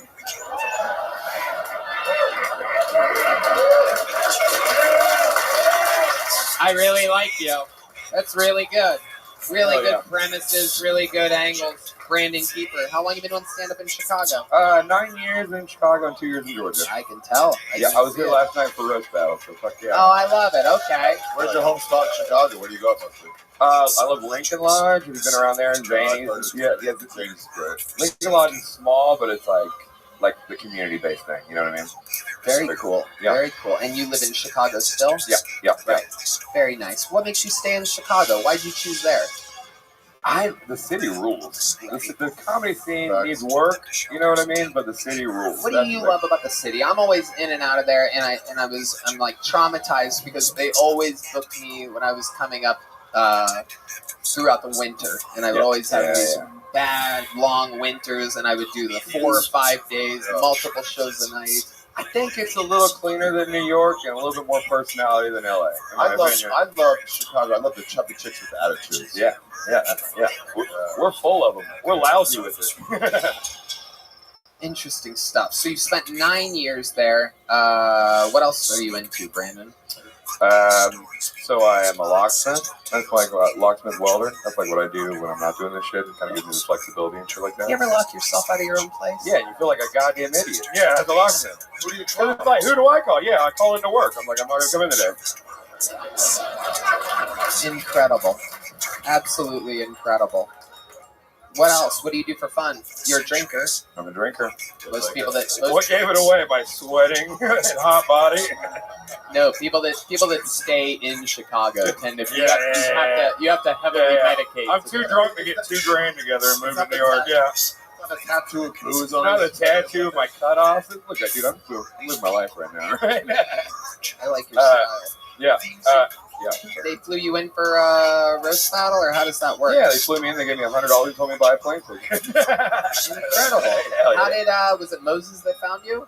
Yeah, so I've been doing a lot of the roast battle stuff in Chicago for a while, and then I kind of got into that, and then they started bringing me out. Who'd you go up against last night? A guy named Evan from I think he does the store stuff. Evan Warner. Okay. What was your favorite joke about him? If you could just give us what you would need to know why the joke would work. I said he was the first kid to be conceived from a trans woman. I bet if we saw him, That's a fun one. Yeah. Actually, yeah. Oh yeah, pop a picture of him. Yeah. Okay. I'll put a dress on him somehow in the post. Yeah. It was fun though. This room rules. I had a great time. It was a great club. I love it. What's your love life like, Brandon? I'm getting divorced, so pretty good. Ooh, I love it. How long? If anybody brought some extra pussy, let me know, please. Whose idea was it?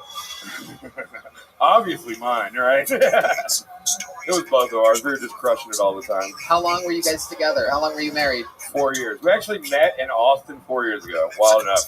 Where in Austin? Why? How did you meet? She's German. She was German, actually lived in Germany and was traveling. Yeah. Was she the chick rubbing horse shit all over herself on 6th Street this week? Yeah, she's really rubbing the divorce in my face right now. She was hitchhiking. Oh, And I picked her up. nothing says eternal happiness more than a hitchhiker. I was like, no way, this is going to go bad. You know what I mean? Right. So she was hitchhiking. You fell in love. Yeah. What does she do for work now? So she paints, I'm a welder, and she did all my painting for me in Chicago when she moved there. It was really cool. So, we got divorced, a bunch of kids, and shit like that. And I'm like... She has kids. No, she wanted them. Yes. Right. You're sterile. No, I'm Southern and she's German. We don't have good history, dude. I don't want kids with that. Yeah, it's too much. Okay. So... They're going to give birth to a black Jew. Yeah, I know. Yeah, I was like, dude, I don't want kids that can't win a war, dude. You know what I mean? We got enough losers in the world, dude. I like your style, Brandon. So is she really coming after you on this divorce? What's that? Is she coming after your money? Yeah, she got all of it, all right? There's none of it, so it's fine, yeah. Really? Yeah. How does that work in Chicago? What's the law there or whatever? No, we're cool. It's not like we don't have kids. We don't, you know what I mean? It's like, she's not being a jerk about it. No, neither one of them are. Have you been banging other chicks yet? Tonight, hopefully. So this doesn't come out for a while, right? 3 weeks. That's a no? Have you been with anyone? Have you been with anyone since? I have. Yeah. Okay. Yeah. I had How to get over it. Huh? What was it? How much was it? The $100 I got for doing roast battle last night. Hell yeah. Okay. Hell yeah. Any special skills or talents that you have other than being a very funny, in the moment, present stand-up comedian? Musician for years and shit like that. What kind of music did you do? Play drums. You play drums? No way. No way. It's been a while, ladies and gentlemen. Brandon, I got bad news for you. You know how it works on this show? I wasn't going to say it, and I was like, here we are. Here we are. You're in that moment right now. What's Historically, we have a thing called a Mexican drum-off where the comedian that says they know how to play drums does a drum solo, followed by the resident drummer doing a drum solo. Can we call this La Cuca Rocka? Ooh, I like that. Absolutely. And so here we go. You're going to do a drum solo, and then Michael Gonzalez does a drum solo. If you win, Brandon, you're moving from Chicago to Austin, Texas to be the new full-time drummer. And if I win, he's got to move back to Mexico? Yeah.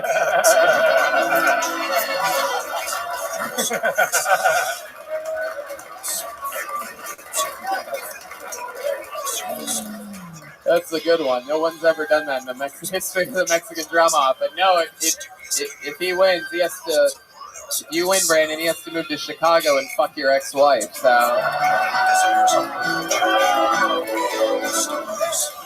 All time in the show's history, never before has a comedian beat the resident drummer. You, the audience, live, get to decide. Ladies and gentlemen, starting off the Mexican drum-off, this is Brandon Kiefer, everybody.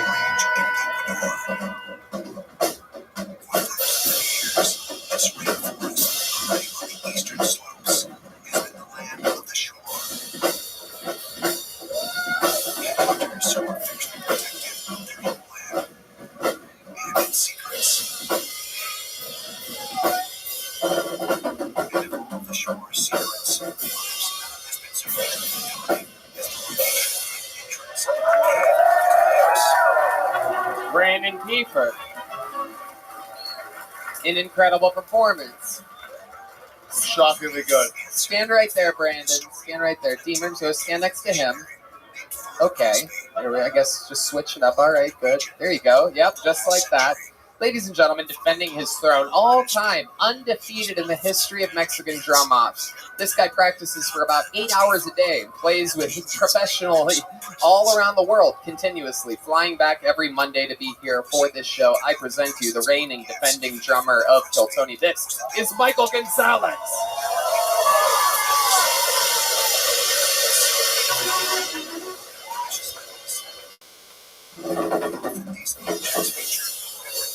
and symbols associated with the shore culture.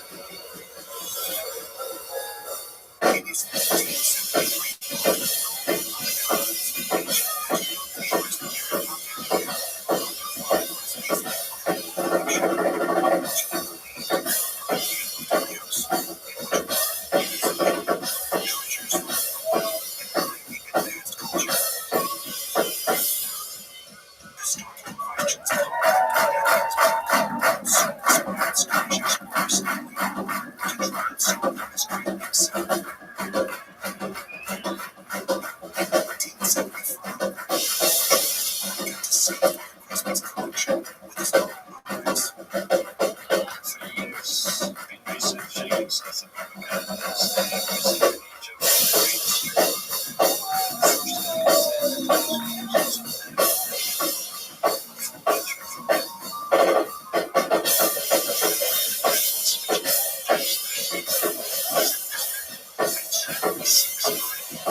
Wow, I mean, Jesus Christ.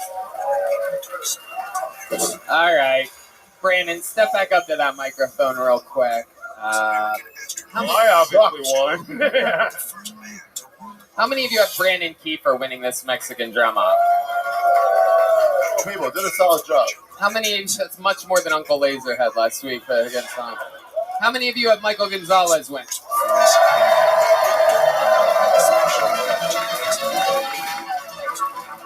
Brandon, remind me one more time, how many years have you done stand-up comedy? 11 years. And how long have you lived in Chicago? 9 years. Where's the biggest place you've ever performed in Chicago? Chicago? I mean the clubs. Right. If there was any place in Chicago that you could dream of ever performing in, where would it be? New York. That's a pretty good answer. How about in Chicago? Like the big theater or something like that, or like some of them big. Maybe a bigger theater? Like, yeah, all of them. How about the Chicago Theater? Yeah. Would you like to do a guest spot on my show at the Chicago Theater?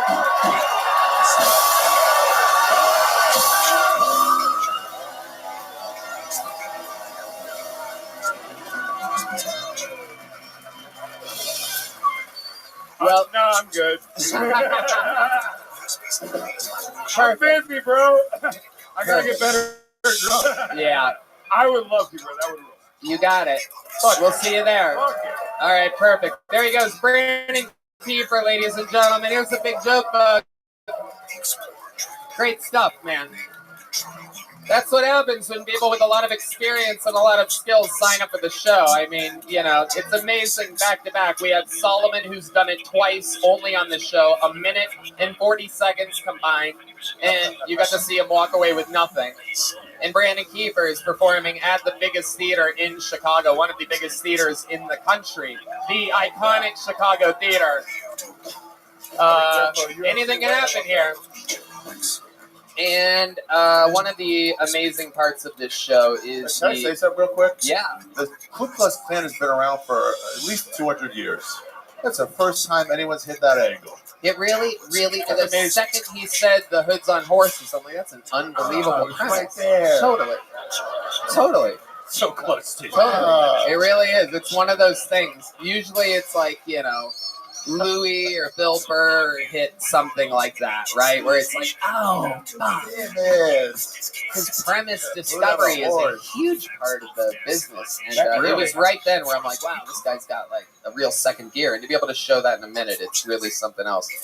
Someone that's been doing that regularly, you know, we're making history here all the time on Kill Tony. And one of the amazing things that we do here is we always have regulars on the show that you get to see watch and grow and perform, and you get to watch their lives change all the time. We have a new regular on the show that became a regular on the show after only one appearance, after only 1 minute. The next set on this show, he was in front of 3,000 people at the ACL Live Theater, showing us all why he's the newest regular. A 100% batting average, just his own style, his own swagger. We could not be more excited to present to you the newest regular on Kill Tony, Cam Patterson, everybody.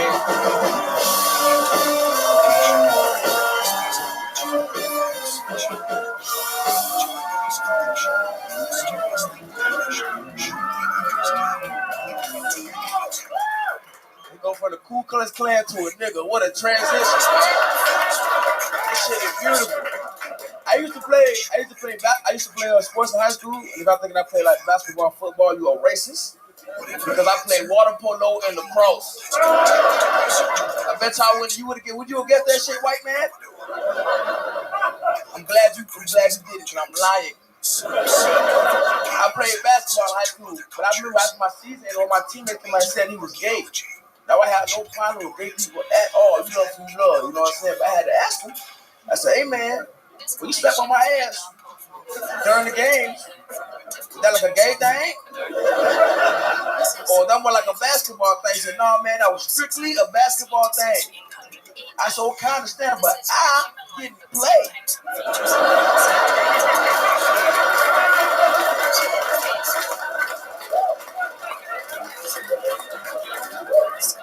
And nigga, you squeezed it. You know what I'm saying? There he is again. There he is again. The future has arrived, ladies and gentlemen. Where'd you come from, Cam? Yeah. You already know? Where'd you come from? Florida. Lord, nice. Wait, which part? West Orlando, the west side. Orlando. Yeah. The boy is a fucking monster. I love this shit, man. This shit is beautiful, right? We love having you. We need someone like you, and you need a format like this, and it's just absolutely perfect. Cam Patterson, the talk of the really the club, the newest door guy at the club, the newest regular on Kill Tony. I love white people, dog. They're amazing, man. Yeah. I ain't gonna hug you. And most importantly, white people like you. That's really. I used to rob people, dog. This is insane, man. Do not rob this place, Cam. Yeah. That will almost definitely negatively affect your hiring. Yeah. It's gonna be we don't want one of those sad stories. We had Maurice Clarett, a running back at The Ohio State University, who not a Heisman winner. Correct. He was a freshman at Ohio State University, and not to be confused with two-time Heisman winner, the only person to ever win it twice, Archie Griffin, who's from The Ohio State University. You faggot. Anyway, but anyway, Maurice Floret was this super fucking running back, and he would run over linebackers and safeties. He would just run a straight line. We won a national championship with him, and he was so hyped up his first year that he went back to his roots and just started robbing people. And he pulled like an OJ after he got away with the murders, just stealing shit that he shouldn't have been stealing. Do you ever get tempted to go back to your roots? And I went back on that weekend. You hate what? I went back on that weekend. No, but I mean, to do what? To robbing? Well, I can't tell you better what I did. That's fair. But I know I was home and I was doing home things. You know what I'm saying? Things you would do when you were home. You know? Yeah. Smash and grabs. Yeah, you know. I feel like Cam invented the term "nuff said." Yeah. Yeah. I love it, Cam. What did you do when you were home, non-criminal activity-wise? I had went to my family reunion. Okay. Yeah. We got a new biter in the family. You got what? A new biter. A new biter. A new biter? Yeah. What's a biter? Like somebody that bite people, like a child that bites people. Oh, shit. You got a new one. You got a new one. It's new. Nigga like 6, he bites everything that moves, dog. Nigga an official biter. You know what the last biter was? Me. It was me. Oh, God. I'm proud of that little nigga, dog. Doing a good thing, you know what I'm saying? How long did you stand up in Orlando? 2 years. 2 years. Yeah. Nice. And did you make enough money to get a belt? Look at these sweatpants, man. Come on. Well, I got Oh, the old wraparounds. That's right. That's right. Very good. The old. All right, put it back. No. You want to see my ankles? All right, you can see my ankles. Nigga, go ahead. So Cam is like this all the time, absolutely hysterical. He's also one of my new drinking buddies at the bar after hours. And what's your drink, buddy? I used to like, the little peanut butter screwball whiskey with cranberry juice, the shot. Hell yeah! Someone just got a bonus right there. Look at that. That's my favorite drink.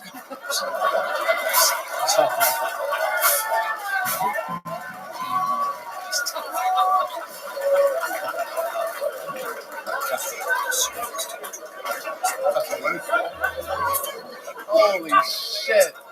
Oh my God. This guy's great. Oh shit, Cam.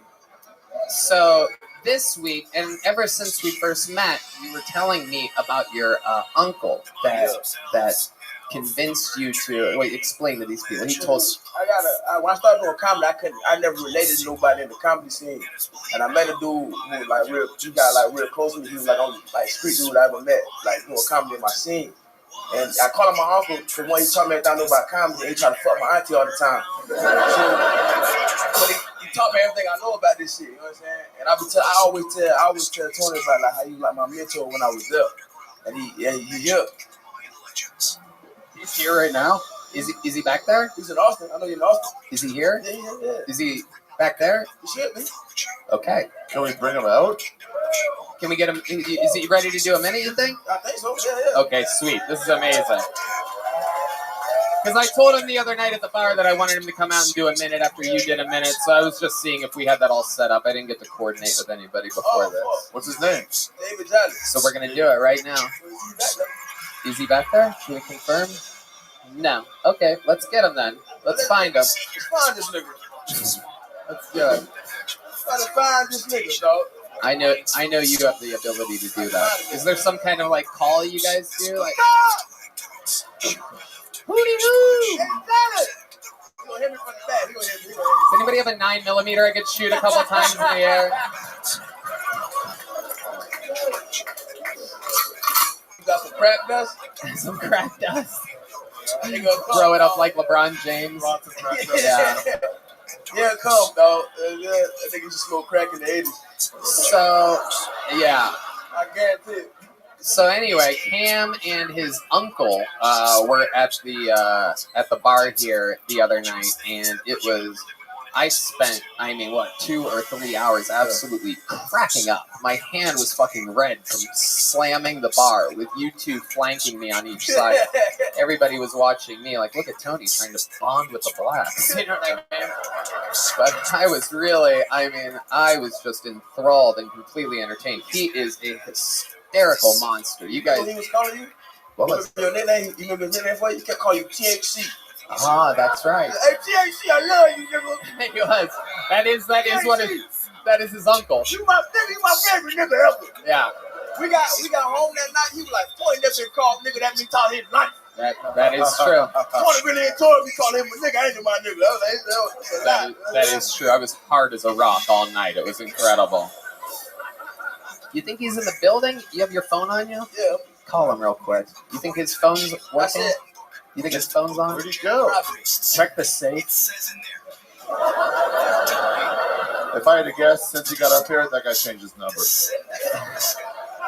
But he was hilarious. What is this bitch, man?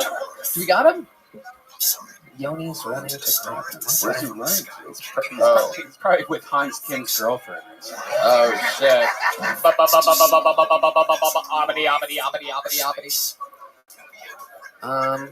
very good. So, what's your Orlando comedy scene like? It's good. Yeah? It's pretty, it's a real Well, you got improv, what else you got? Got an improv.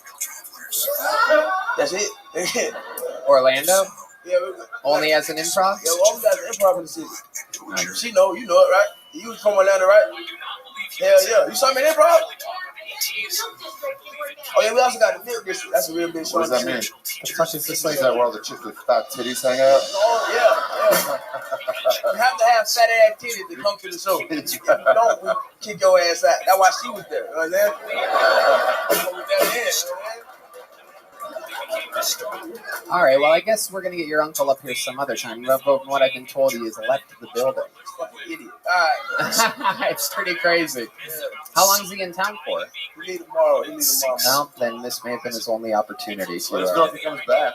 100%. Yeah. Go try to find him. Well, maybe we can get him up by the end of the show. Wait a second. There's a loud knock at the back door. We've never heard... We've never heard a knock at the back door that loud before. During the show. Ladies and gentlemen, make some noise for David Jolly, everybody. My guess is he's going to be...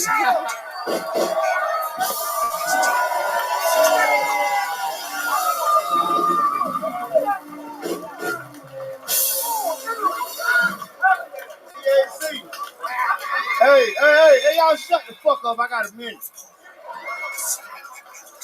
So I was at the CSL Plasma Center the other day. I was donating plasma.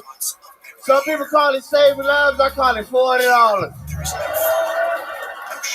So when I at the CSL Plasma Center, I found out if we donate plasma, they give you $500. You know that, sir? I was like, bitch, I'll be rich for $48. Y'all gonna ban me out this bitch. 40 grand, 50 grand. He's on fire. But I had to think about it. Because I got my legal marijuana card. I had to think about it. I know if I donate sperm some kind of way, I'm going to end up on child support. Last thing I'm doing is 18 years with a bitch I never met before. Fucking Nick the Knuckle, baby. You get it? You get it? You get it in the car. Don't worry about it. How much time I got on? Yeah, all right. We here, baby! Hey, crazy. Stop saying crazy. Oh, we got Ari in this bitch, boy. Hell yeah. I didn't know you were here, stupid. I'm remembering why my hand was all red after hanging out with him. Hey, Red, man. I got stop playing crazy. Oh, shit. We got THC in this bitch. My man. What you stand for? Hey. Oh, Stop shit. playing stupid. Oh, You shit. hear me? These We guys, got THC. these guys' wallets are missing right now. It's incredible. I ain't sold them bitches that bad now, THC. You are. I would have got him though.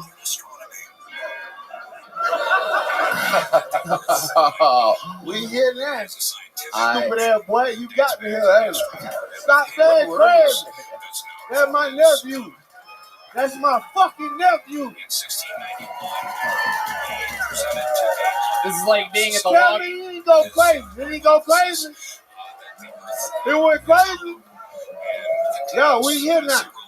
Austin, we here now. Stupid.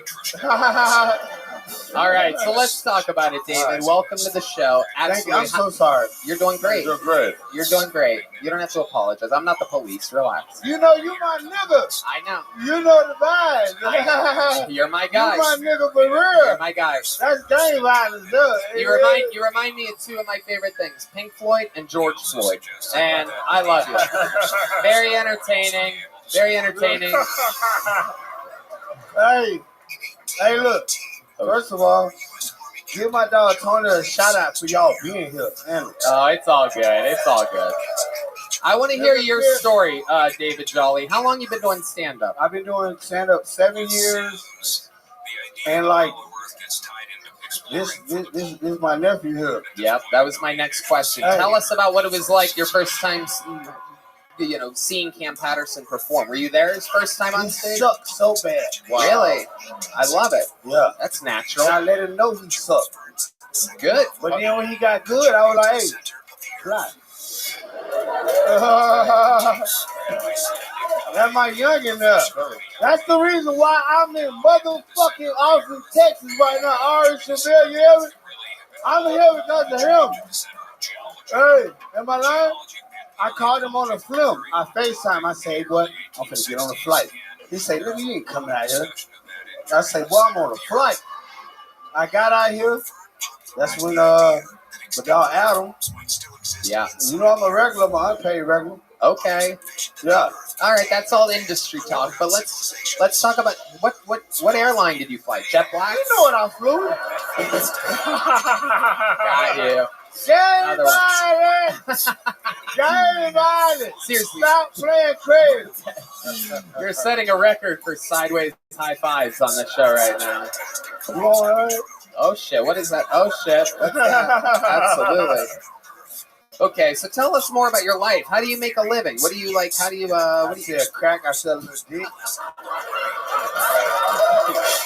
You sell crack and you what? A little dick. I sell a little dick sometimes to some old ass white bitches. Oh shit! Some old white bitches pay a good $1. Hey, Red Bear, what happened? Let me get some of that. Hey, my nigga, gang violence. You know the vibe. Yep.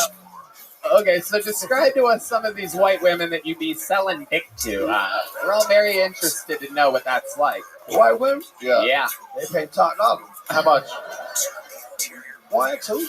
1 or 2. Nice. 1 or 200. How many? 200. How many a week? You want to suck that dick from the bite? You ever had that dick suck from the bite? I did you let her? Lighter? Let her? Yeah. $200. You gonna suck that dick either way you want to suck that dick. Wait, she pays you to suck your dick? From the back.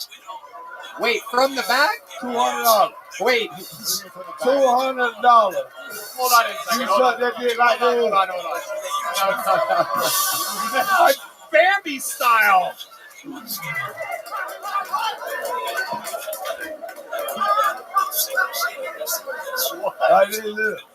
This is how you got to get your dick. It ain't no pretty way to get your dick sucked from the back, Tony Hinchcliffe. You got to do how you do it.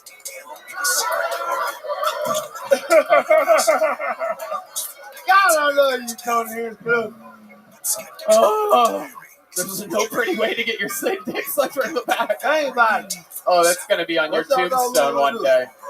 There's no pretty way to get your dick sucked from the back. Nah, she no pays way. you $200. You gotta make t-shirts. There's no pretty way to get Oh. stuff for the back. Oh, You want dude. some? I'll make sure. Okay. I'll give you $170 for one of I those need shirts. your contact. Okay. No, I ain't gonna charge you that much, baby boy. How much you charge? Man, you gang violence. You gang violence. Yeah, look, I might give you one. He's got money. You can I'm charge gonna give you him. one. Thank you. How much you gonna charge? How much you want? You know what? How much you gonna do? Just let me suck your dick from the back and we're all good. That's all I want. Sucking dick from the front, too easy. You know what I mean? I want a real challenge. Hey, if y'all don't fuck with Kill Tony, you a pussy nigga. Yeah. Gang violence. Another t-shirt. Gang violence. I think we found our new promo. Hey, if you don't fuck with Tony Hinchcliffe, you a pussy nigga.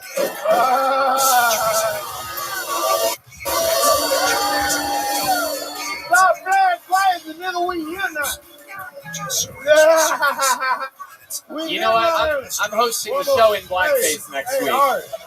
Well, I heard you went crazy this weekend. At the weekend, you were here at the high. This is the high. This is the high. I heard you went crazy at the high. I did. Yeah, yes, sir. Stupid ass boy. Hey, look. Shout out to Joe Rogan. I don't know where the fuck he at, but listen, we here now. Pussy ass nigga, and I fuck with Tony Hinchcliffe. That's my real homeboy. That's my real homeboy, stupid ass boy. Gang violence. Gang violence. Gang violence.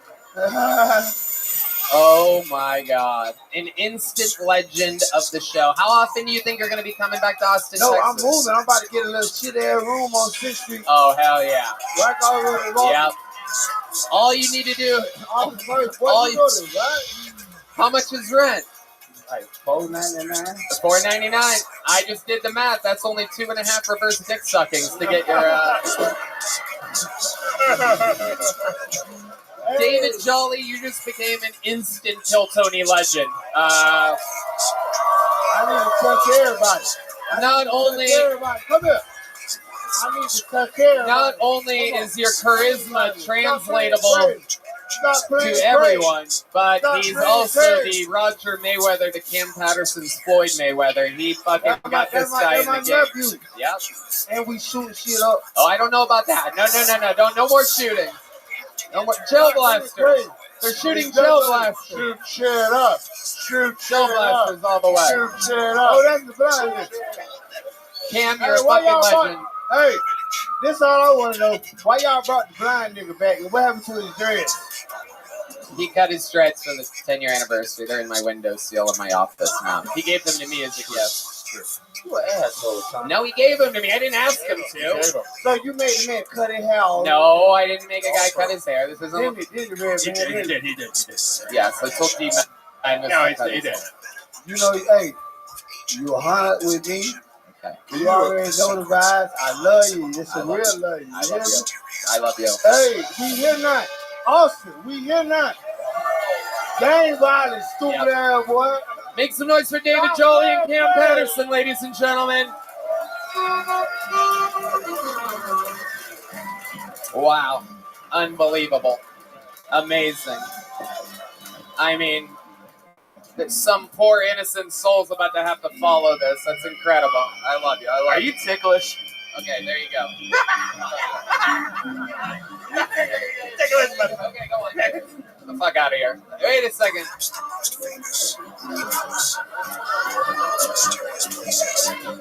Yeah. Of course. He is a gel blaster waiting for you in the back. We give. Okay. I'll see you later. One more time for David Jolly and Cam Patterson. We are at 75.7 degrees right now. The room is heating up. I love it. It's getting hot in here. Wow. All right. Some innocent poor soul is going to have to follow all of that energy right now. You guys having fun out there? Make some noise for your next comedian out of the bucket. Zeke Hullett, everybody. Zeke Hullett.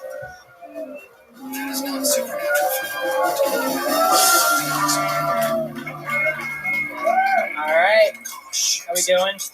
I just got a question for the dudes. I was wondering if any of you remember the first time you saw a girl chug a beer? Not like sippy cup. I'm talking lick the shack, tornado, has it down faster than you can say damn big tits. This guy gets what I mean right here. Only him though. You think that girls get the same feeling whenever guys roll blunts? Right? Like whenever you walk into a party with your girlfriend, does her knees start shaking and she stops? You're like, babe, what's wrong? It's me in the corner.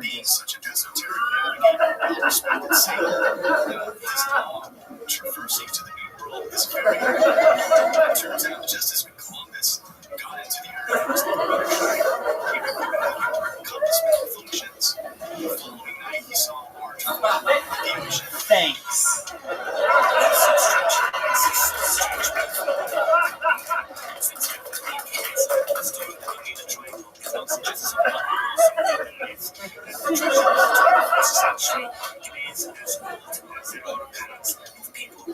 Yeah, this shit's gonna hit, babe. Thank you. Okay, Zeke Hullett, welcome to the show. Tough position to follow Cam Patterson and Can I ask a question? Uncle David Jolly. Yes. How many gold teeth do you have? How many gold teeth? Yeah. 0, and I also don't sell crack or dick. So boring. Have you ever gotten your dick sucked from behind? Huh?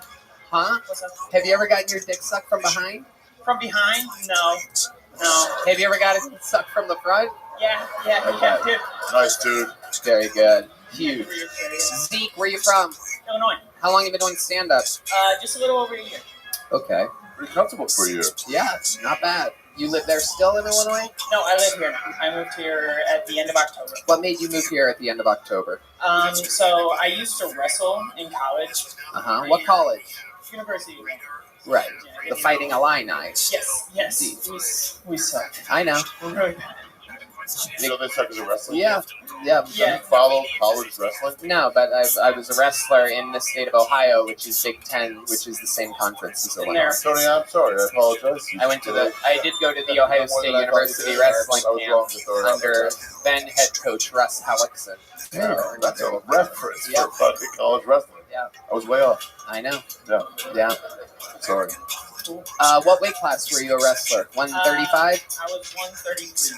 Well, 2 pounds off. I'm a circus freak. No big deal. They change every 10 fucking years. So what happened there? So you went there, and then what happened?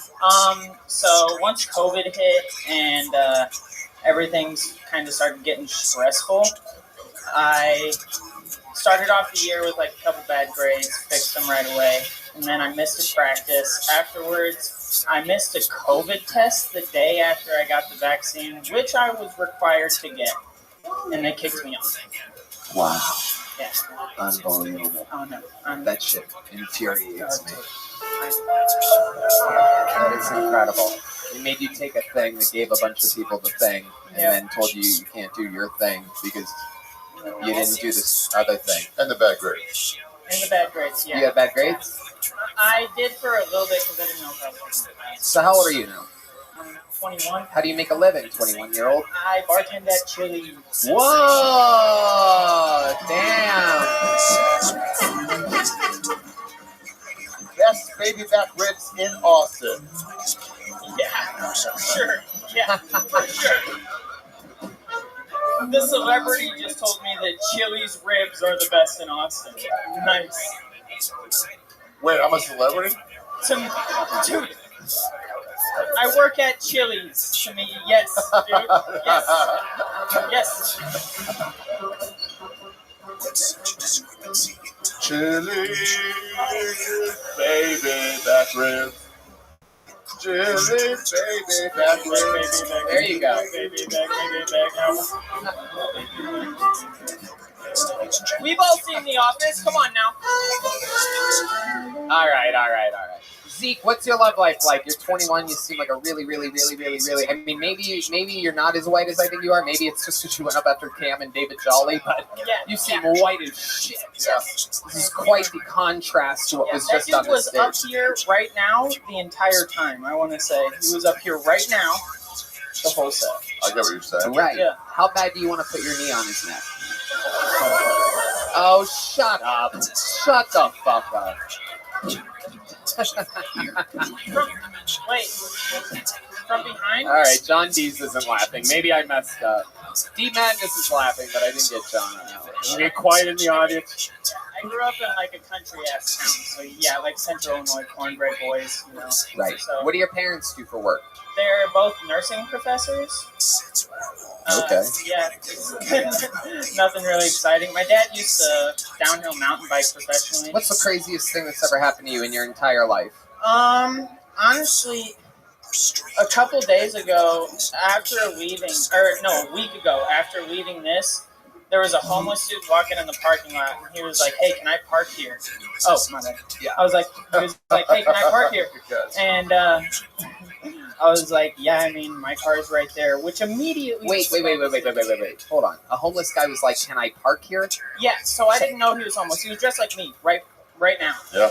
Was he in a car? No, he was walking. And He was walking and he's like, "Can I park here?" He came from like, I don't know. What do you mean you don't know? He just appeared. I'm asking you what you saw right now. I just saw him walk up. So he's walking up to you and he goes, "Hey, can I park here?" Hey, you look as homeless as I do, so I'm going to ask you. Yes, so I was like, I mean, yeah, you can fucking park there. You didn't notice that he wasn't in a car, and that's a weird thing for someone not in a car to say? No, I wasn't thinking about it at that point. I was just worried that this guy was talking to me, and I had to deal with him right now. Okay. So I was like, okay. So a guy walks up to you, he goes, "Can I park here?" You get in your car, you say yes. No, we were standing in the alley, and he was waiting at the edge of the parking lot. Like, he just walked from somewhere. Okay. I don't know, dude. I was just... You do know. It's your story. I was... So a guy asks you if he can park here, you say what? I just say yeah. Like, but it's the end of an alleyway. Yeah. Right? Why would you tell him he could park at the end of an alleyway? In the parking lot. He's standing in the parking lot. Is it a parking lot or is it the alleyway? The parking lot. We were in the alley. Jesus he was Christ. in the parking lot. Okay. I asked you the most interesting thing that's ever happened to you in your life, and you're giving us the story of a week ago. So keep going. I want to hear what happens next. No, there's got to be a basically, big twist. He asks this. I say, yes, you can park here, and if you get here during the day, there's even some homeless people out there that will let you know that you can park here for free. You don't even have to ask. I was just trying to make a joke, and he went, "I used to be one of those homeless people." I was like, okay, like, my bad. I get in my car, and he ends up in front of my car. I'm talking to my buddy, and he ends up both hands on the hood going, "You're not going anywhere, bitch." Oh, wow. Yes. This is the part where it gets interesting. Yes. Yeah, this is the better part of the story. Bad at Lita. But he's like, "You're not going anywhere, bitch." And like, I could beat his ass, yeah. But I don't want my first fight ever to be with a homeless man outside of Kill Tony where I didn't get picked. What, you don't even want to know? Yeah, that's true. That's a good point. Eventually, my buddy gets out of the car, and this dude almost squares up with my buddy, tries to get us, and I drive away. My buddy jumps in. But yeah, I'm really white. That was the best thing that's ever happened to you? That's the craziest thing that's ever happened to me. In your life? You're really from the middle of Illinois. Yes, yeah. Wow. I mean, me and my buddies used to just like go wherever there was concrete. Have you ever gotten into a fight? In like first grade. Other than that, it was just wrestling matches. No. People didn't fight me because it was a small town and they knew I was on the wrestling team, so they just wouldn't fight me. Yeah, that makes sense. Yeah, I mean. Yeah. All right, You look like the kind of guy that would make you squeal like a pig. Strong start. In wrestling, you mean? No, mountain rapes. Wait, what? It's from like Deliverance? Yeah, Deliverance. Oh, yeah. What's up, man? How close to home are you talking? All right, Zeke. Congratulations. You got pulled out of the bucket. Here's a little joke book. Good luck on all of your endeavors. Get out, Zeke. Experience life a little bit.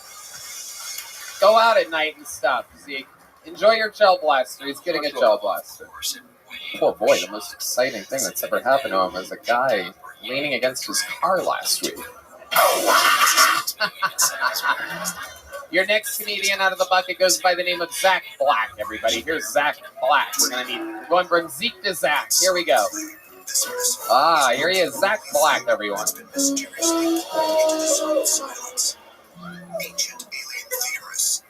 I just went to my first jiu-jitsu class yesterday. I'm never going back.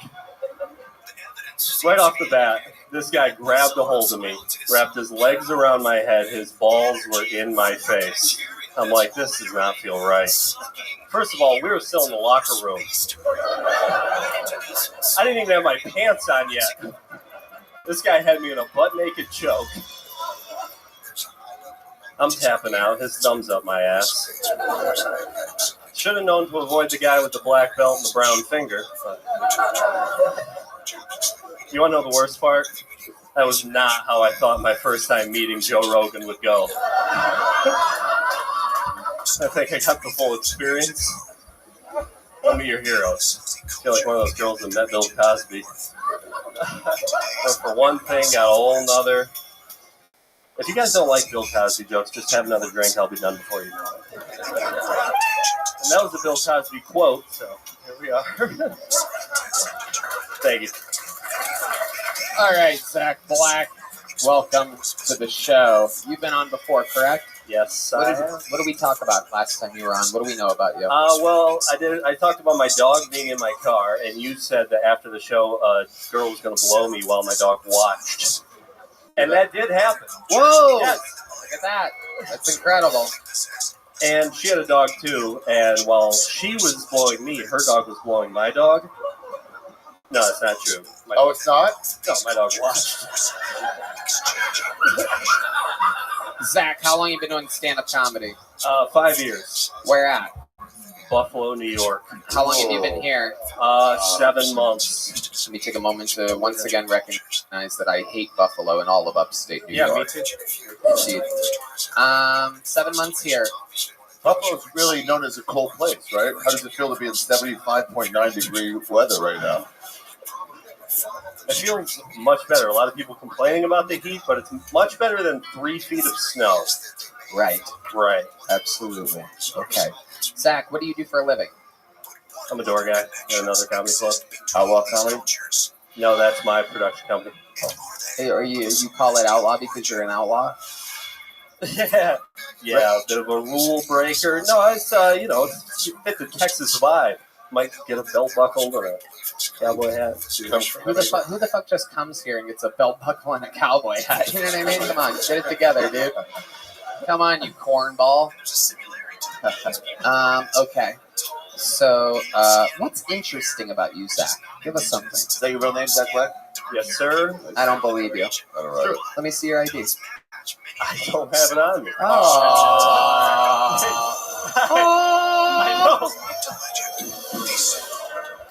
What do you mean? I want this fucking button. I'm gonna hit a button. Okay. If you did have your ID, what would it say? Zachary Blackery. All right. No, my name is Zachary. Zach, most interesting thing about you? Well, I work out a lot. I have a girlfriend that. Fucking Christ. No, that was being sarcastic. Okay. I got a girlfriend that's like 20 years older than me. Wow. And I love her. Oh my goodness. Yes. How long have you been with her? 5 months. Is it Roseanne? Yeah. How old are you? 30. And she's 50? She's 49. Wow. Incredible. Gross. Yeah. No, she's great. Where'd you meet her at? I DM'd her. She only had like 800 followers, so I was like, I think I have a chance. Wow. Where'd you meet her? Online at droopyforyoung.com. Wait, what is this? That's his wallet. Oh shit, we've found your wallet. Ham's uncle stole it earlier. Pretend. Oh, you son of a bitch! Zachary John. Oh my god.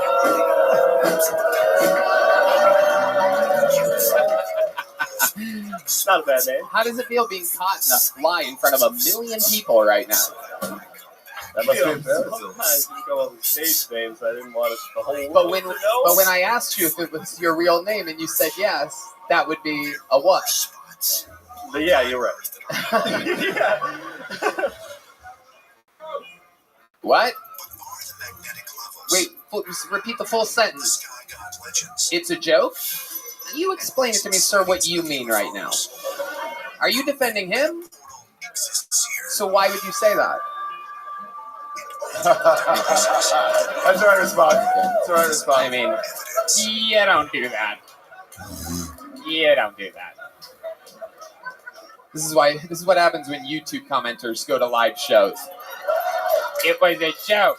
I don't understand why Tony has such an attitude problem. He's acting like a real bitch. Ever since he moved to Austin, he's really bitter now. Can I point out how well this guy's doing? Can I point it out real quick? Yeah.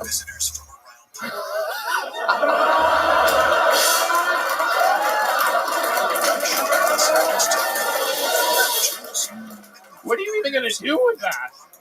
What do you even do with the $1 bill anymore? Like, is there anything you can do with that? Well, I actually earned that. A homeless guy said he'd give me $1 for a cigarette, and it seemed like a fair trade. Wow, absolutely incredible. Look at that. It's a trickle-down economy. It's great. Okay. Zach, very, very fun to have you on. You walked, I'm guessing, with the little joke book last time you were here? No. Yeah, truth or yeah. What? No joke book. I've been on it twice. No joke book. You've been up twice, no joke book whatsoever? On the second one, yeah, no. What about the first one? Big one. Big one. Okay. But then I should recommend that you would fill that up with jokes. Ladies and gentlemen, there he goes, Zach Black. Okay, we haven't had a woman up yet tonight, and we are equal opportunity employers here. So I pulled names out of a bucket until I found what appears to be a woman.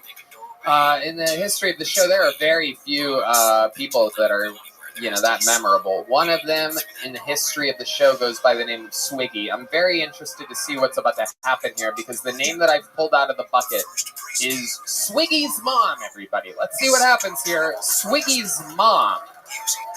This should be very interesting. Oh my goodness, it is indeed Swiggy's mom. Oh, this is going to be fucking great. Come on, guys, make some noise for Swiggy's mom.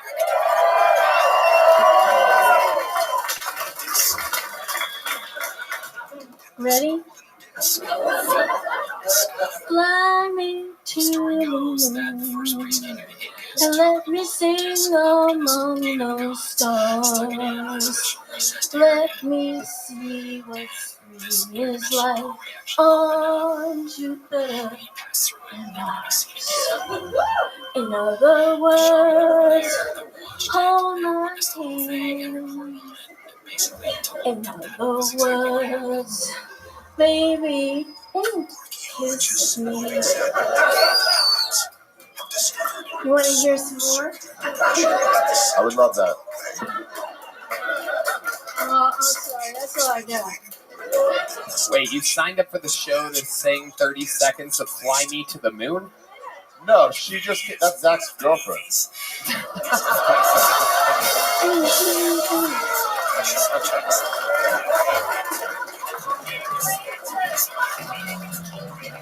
Is this the lady? Are you the one that pays David Jolly to suck it from behind? Oh my goodness. I've always wondered what Stephen Hawking's sister looks like. This is incredible. You are absolutely stunning. I must say, I am going to think about you in the future. Anytime I'm with a beautiful woman and I'm about to come too fast, I'm going to think of you. Wow. This is absolutely incredible. You've been arguing with Rogan and Elon Musk defending your vaccine stance for the last 2 weeks, right? No. You're not Dr. Peter Hotez?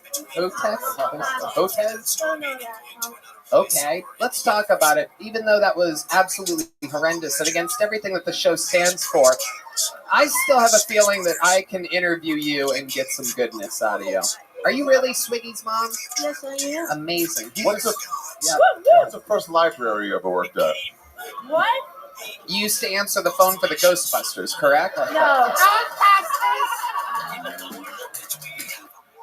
Okay, so what have you been doing your whole life? You start sticking your finger in sockets. Well, You're the one that built the DeLorean for Michael J. Fox, right? no, not at all. But that'd be real cool, wouldn't it? Yeah. So what have you been doing your whole life? Well, let's see. I married Swiggy's dad. Right. Swiggy. And and he's been so much fun. He really is. He's so funny. Your husband? No, my son. Swiggy. Right, we know how funny Swiggy is. I'm talking about you, though. Now's not the time to just promote Swiggy. I want to know about your life. Oh, okay. Did Swiggy make you sign up for this? Or did you want to do this? I really didn't think I'd be here right now. So. Where did you think you were going to be? Entertaining the troops coming back from Normandy?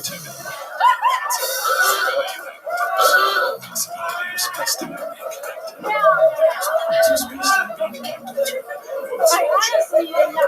I mean, I've worked in real estate. Sort of project right into that. You have to speak a little louder. I worked in real estate. I was an office manager, ran an office. Uh-huh. And, so, I mean, I've I was also a substitute teacher. Yeah. Okay. Where, science? What were you teaching? What? What were you teaching? Whatever the teacher got going. Incredible. I just followed her. Incredible. And you played both of the guys on Mythbusters, right? No. No. No, not really. No, that wasn't you. Okay. All right. What's the craziest thing you've ever done in the bedroom? Ooh. Wow. Jeez. Crazy. I don't know. This is gonna go out to the masses, right? Yeah. Yeah. But it's okay. PG-13. I've done some things. How's that? No, come on. You shouldn't be afraid of what the internet's gonna say. You only have a few years of life left anyway. Come on, now's the time to... Nah, no thank you. Okay. Have you seen this show before? You watched the show. You know the type of hard-hitting questions that I ask in these interviews. With that said, since you know the show, what do you think is something that you can give us? A confession of some kind, something interesting about you. I had a lady here literally 3 weeks ago, I do believe, who talked about how she stormed the Capitol on January 6th. What? Now's your chance. What's your version of that? Most interesting thing about your life? Say something wild. Think bisexual, not bifocal. Yeah.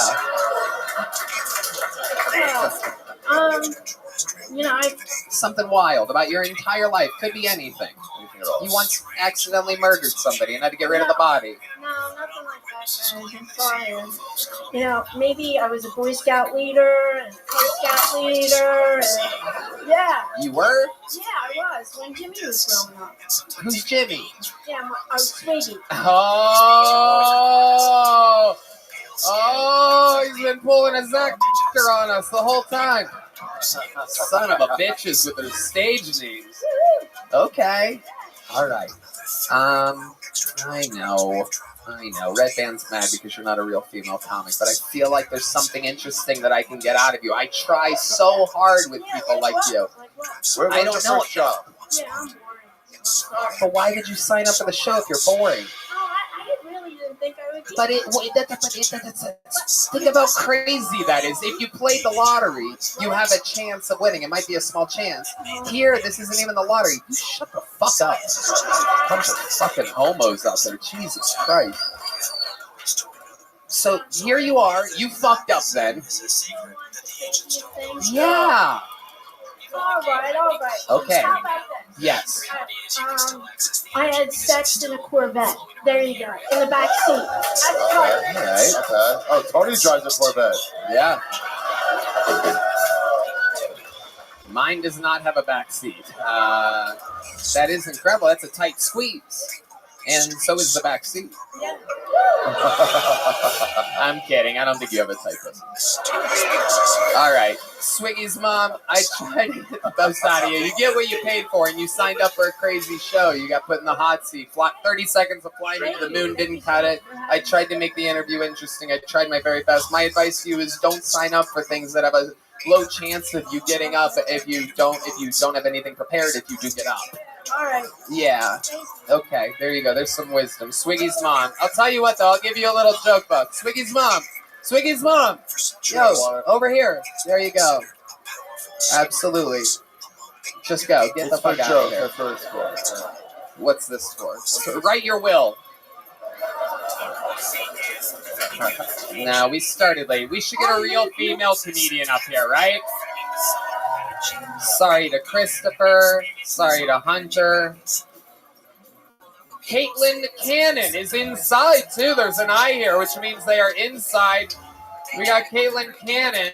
There we go. Here she comes. Look at this.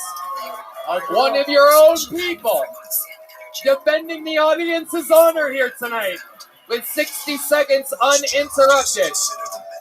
This is always interesting when they come from the inside. Because the people that do the sign-ups, they ask if they're inside, and this is inside. One more time for your final bucket pull of the night. Caitlin Cannon, everybody. Thank you. I came all by myself tonight, and then I came here.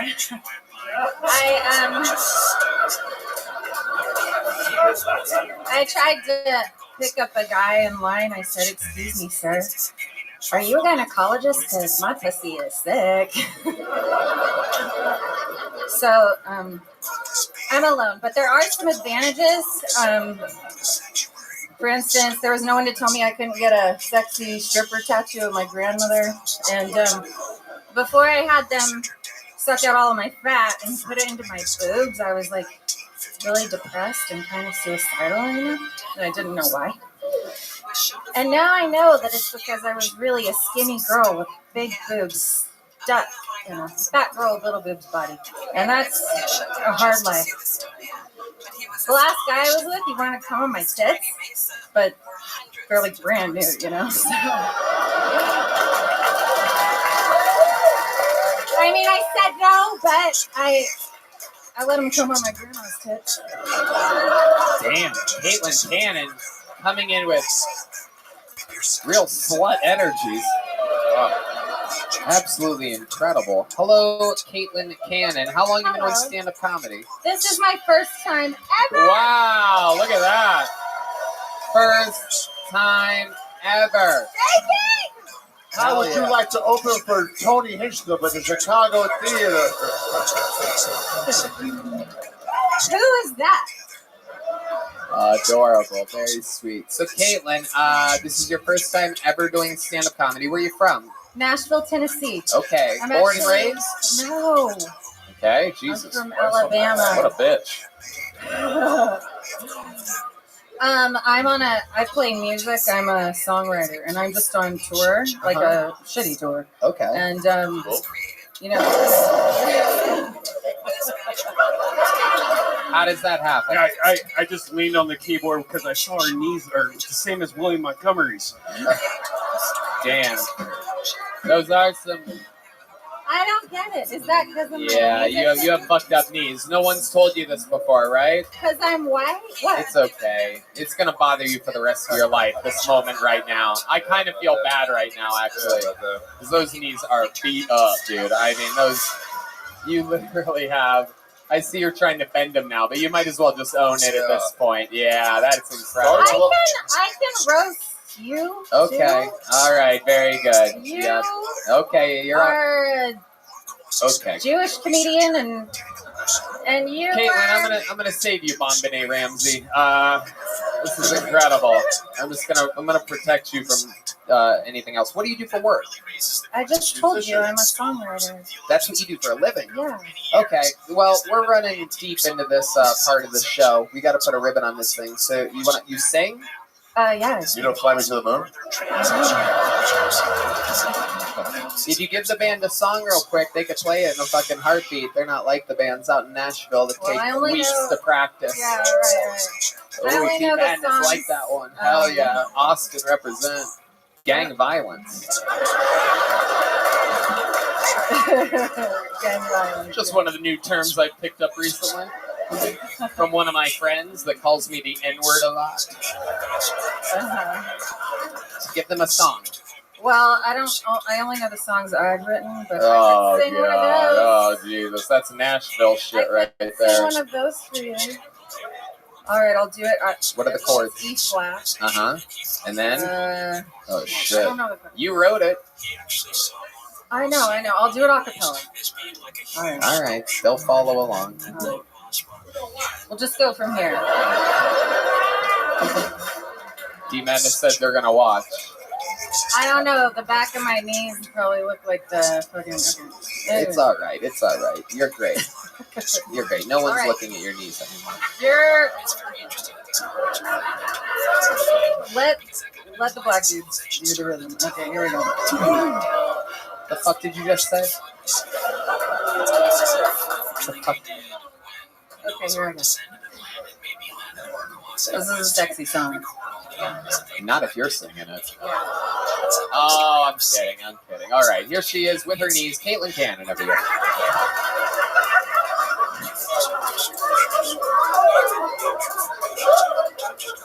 You're gay Mexican and that guy. Yes, I'm a Mexican. Looks Thank like you. Yes, you. that is, No way. that is the greatest roast joke I've ever heard of. I'm a gay Mexican.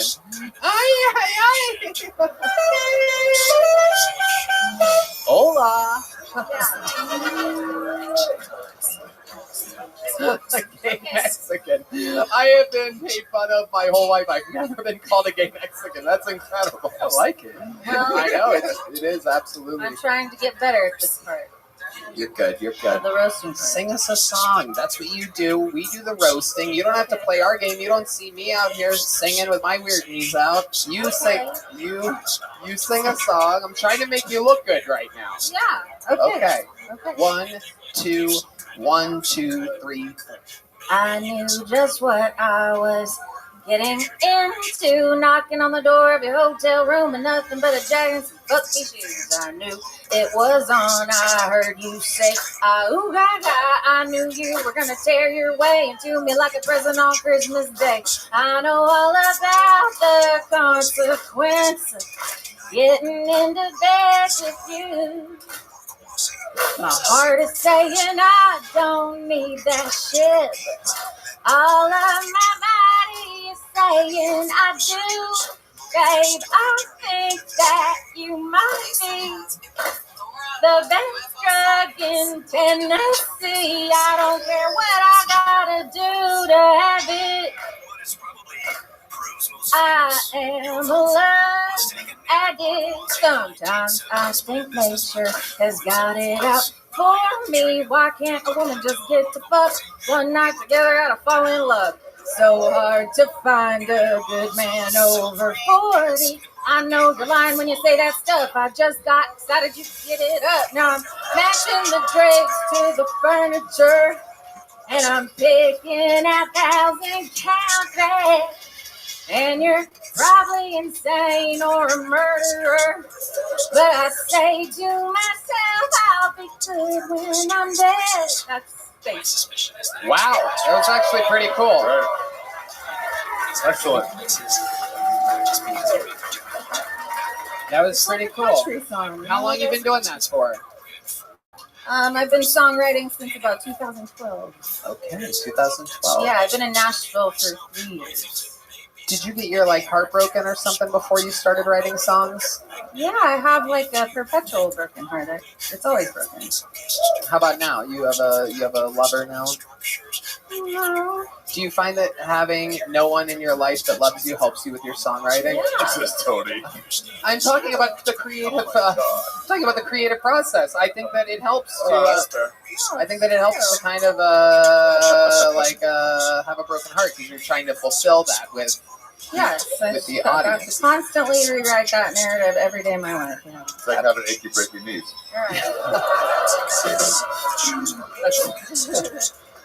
I think it's the lighting. I mean, I've never been so fucking ripped on my knees before. I think it's the spirit of Loretta Lynn in your knees right now. What Oh are my they? God, the spirit of Loretta. Are they? She's like a real Loretta Lee. Yeah, Neba McIntyre over No, here. usually it's. You're okay. Your knees aren't even that weird. It's just something that drives people it drives people crazy if you make fun of their knees. But really, everybody has weird knees. Not that weird, but yours. I mean, if you want to upset me, you should make fun of my arms because they're more like What's the right where you're arms. Nina Simone? Yeah. I have legs arms. Your knees look like faces of dead baby spirits. Oh. Well, you look like that guy from The Whale. Oh,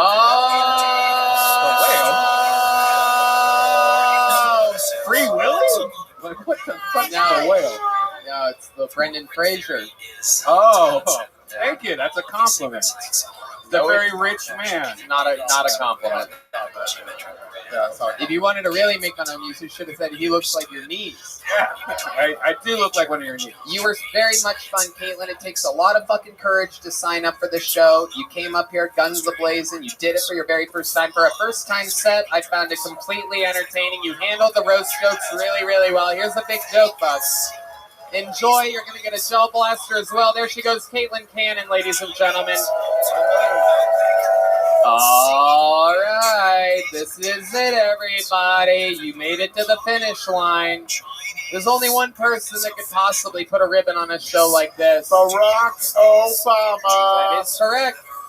Former president of the United States. Anyway, he's the Memphis Strangler, the Vanilla Gorilla, the Big Red Machine, the Bee's Knees, if you will. Put your hands together for the great, the powerful William Montgomery, everybody.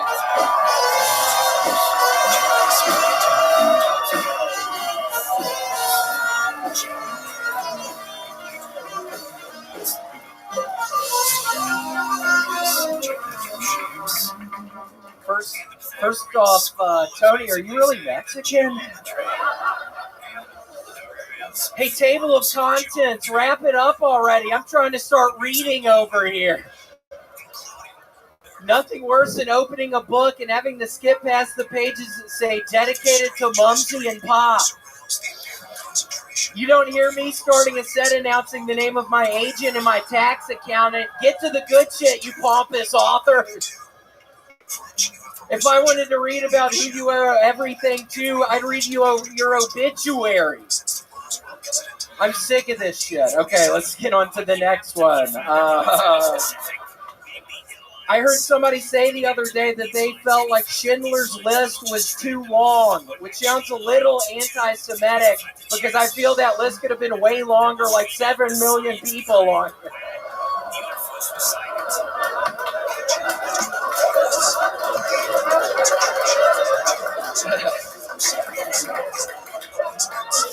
I was literally sitting in front of a rock climbing gym earlier, and a one-armed girl walked out, and I couldn't help but wonder, Red Band, what's your excuse? And that's not a fucking joke. That literally happened to her. Okay, that's my time. Wow. Wow. The more sets than anyone ever in the history of the show. And meanwhile, you know, while writing a new minute every single week, somehow to me, that 7 million people Schindler's List joke is the joke of the night, without a doubt. Coming in and showing what a veteran of stand-up comedy is like. That is a joke that can work all the time. Thank you. I know. That could be a new one that I start using on the longer sets. Totally agree. Yep. In the mix. What the fuck was that funny for? Seriously, why was that funny? They all know. Yeah, they know. They know. What's the Band-Aid in your back of your neck? What? It's the cancer. I actually got it lasered and burned off last Wednesday. So hopefully I got a little more longer. Yeah, I had skin cancer. Oh, wow. Yep. But yeah, actually, Tony, I got a new tattoo on my leg. I would love to show you. It's kind of in honor of getting the cancer off my neck. So, okay. Do you want to see my new leg tattoo? Oh, wow. He's taking his belt off. I have no interest. Oh, this is very interesting. His belt is coming off, everybody. First time he's oh, my God. So it's, I got like Speedy Gonzalez. If y'all can see right here, I got it's a Speedy Gonzalez wearing he has a piece of cheese. But yeah, Tony, do you like it? I mean, let me see it. What the fuck is going on? I mean, I just had fucking cancer, and now I'm trying to show y'all a new fucking tattoo. What the fuck is going on? Wow. This is... What are the rules on YouTube? Do we have to write them like a handwritten letter? Like, hey, this is what we promised. You're going to see some stuff later in the episode. It's not big enough. We don't have to... William. Oh, my God! Oh. Tony, I actually have some really big news. I'm starting a new Etsy shop. Penises by William is $80 fucking. I mean, you go to like a Christmas dinner or something, and you're trying to break the ice. Get one of these penises by William. You can just say you just got a new leg tattoo. You can This is incredible. Using the extra pocket of his Brought to you by Sheath Underwear. That pocket really holds in those big dicks. Yeah, you can walk in like Uncle Lance, Aunt Mary. It's so nice to be here. I have this actually really weird itch on my upper thigh. Let me show y'all real quick, and then. D Madness is blind and somehow he knows what. Oh my God, no! Oh no! Here, hold on. Let's do it from behind.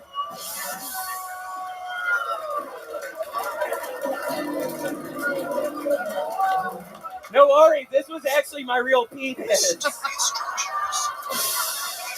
I knew I would trick your ass up here. That's my real dick, dude.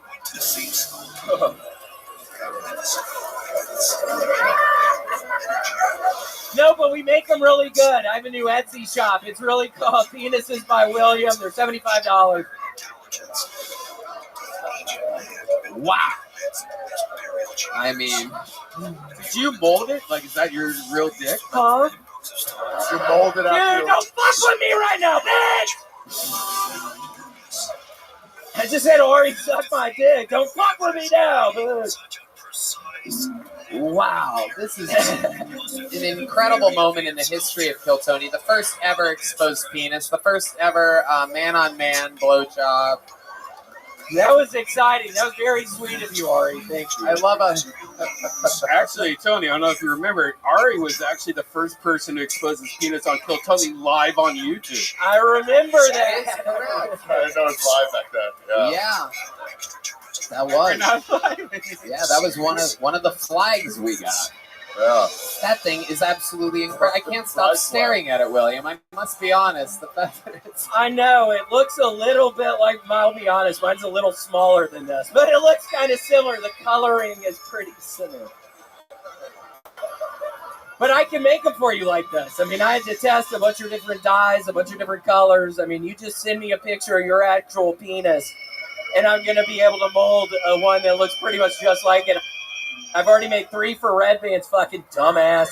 What do you make these penises out of exactly? Can you describe the process? Yeah, it's like a silicone base. I use a decent amount of lycra. It's a mix of probably 60% silicone, 30% lycra, and then I just have molds. I make molds. This is actually after my cousin.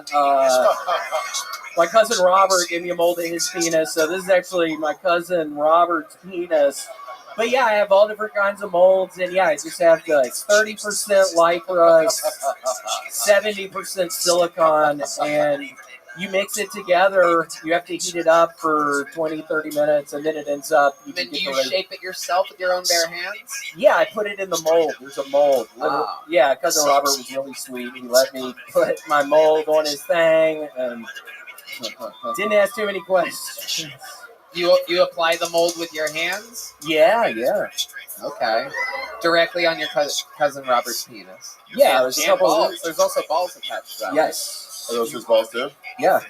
Can you mix balls with different person's dicks? Yeah, for sure. Like Nice. Red Band has really small balls. He has these sweet... I'm kidding. Actually, I do. I have really tiny balls, but Ari has probably the biggest balls in the whole entire world. Balls.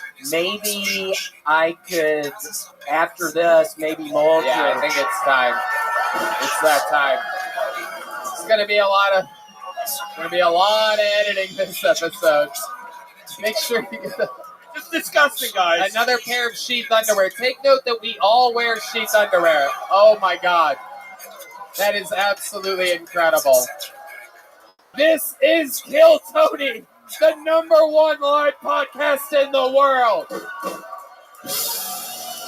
Oh, they're touching balls. Oh no. Oh no.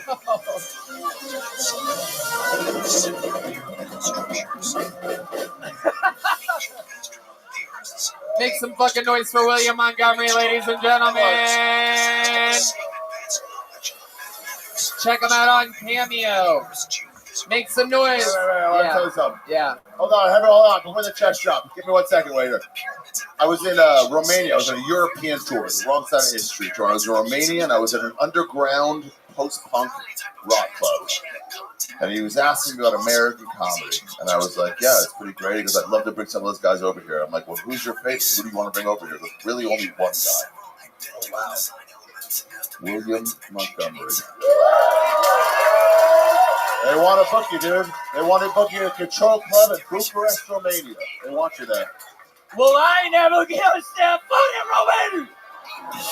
No, I'm kidding. Cool. Yes. Make some noise one more time for William Montgomery. How loud can this place get for truly, I mean, I think this guy stands for fucking everything. Uncancelable, unstoppable, at the top of his career right now, my big brother, Ari Shaffir, everybody. Yeah.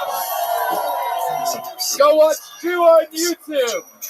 Shellbuster, Red Rose, Yellow Rose, Austin Security Guard Service, CM Smokehouse, Screwball Peanut Butter Whiskey. One more time for the band, huh? Michael Gonzalez, Paul Deemer, Matt Muelling, John Mees, Deep Agnes. Here's the drawing from local artist Chris Rogers. The drawing from Ryan J. Ebelding. You can see that right there. Oh, it's a William Montgomery. Exclusive Kill Tony merch available only tonight on your way out.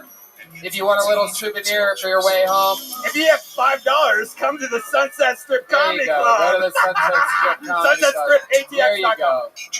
And the arena is over halfway sold out. That's going to be gone soon. So get your tickets for that. New Year's Eve, why not spend it with us? It is going to sell out. This is your chance to get tickets for a Kill Tony, those of you listening around the world. Not going to last much longer. And go to killmerch.com for all the official Kill Tony merch you can possibly want. We love you guys. Thank you so much. Good night, everybody. Love you.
Hey, y'all, we're at 75% of the tickets sold for the HEB Center New Year's Eve, Austin, Texas. A lot of shows happening that weekend. Come visit Austin, Texas, the live music capital of the world and the new comedy capital of the world. New Year's Eve, HEB Center, last chance for tickets, Ticketmaster.com.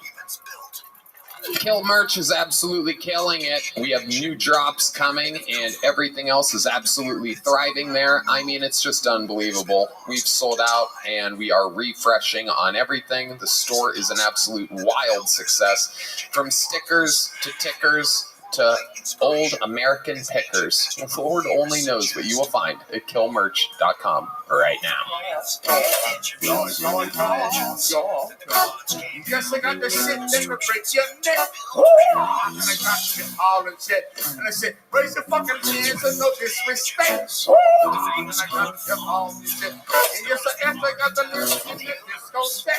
I got you all in shit. And I said, raise your fucking hands and no disrespect. And I got you all in shit.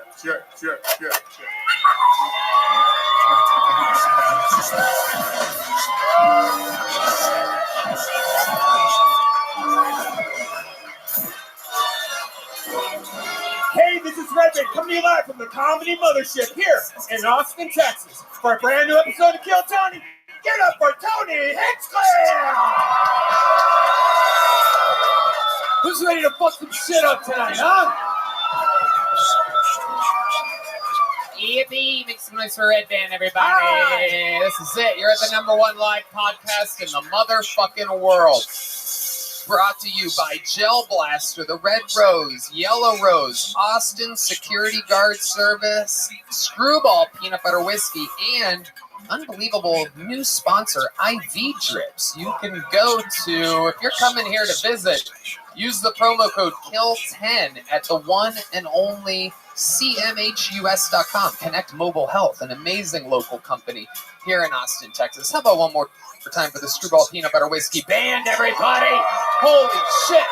It's the great Michael Gonzalez on the drums. Paul Deemer on the horns. Dave Shear joining us tonight on the electric guitar.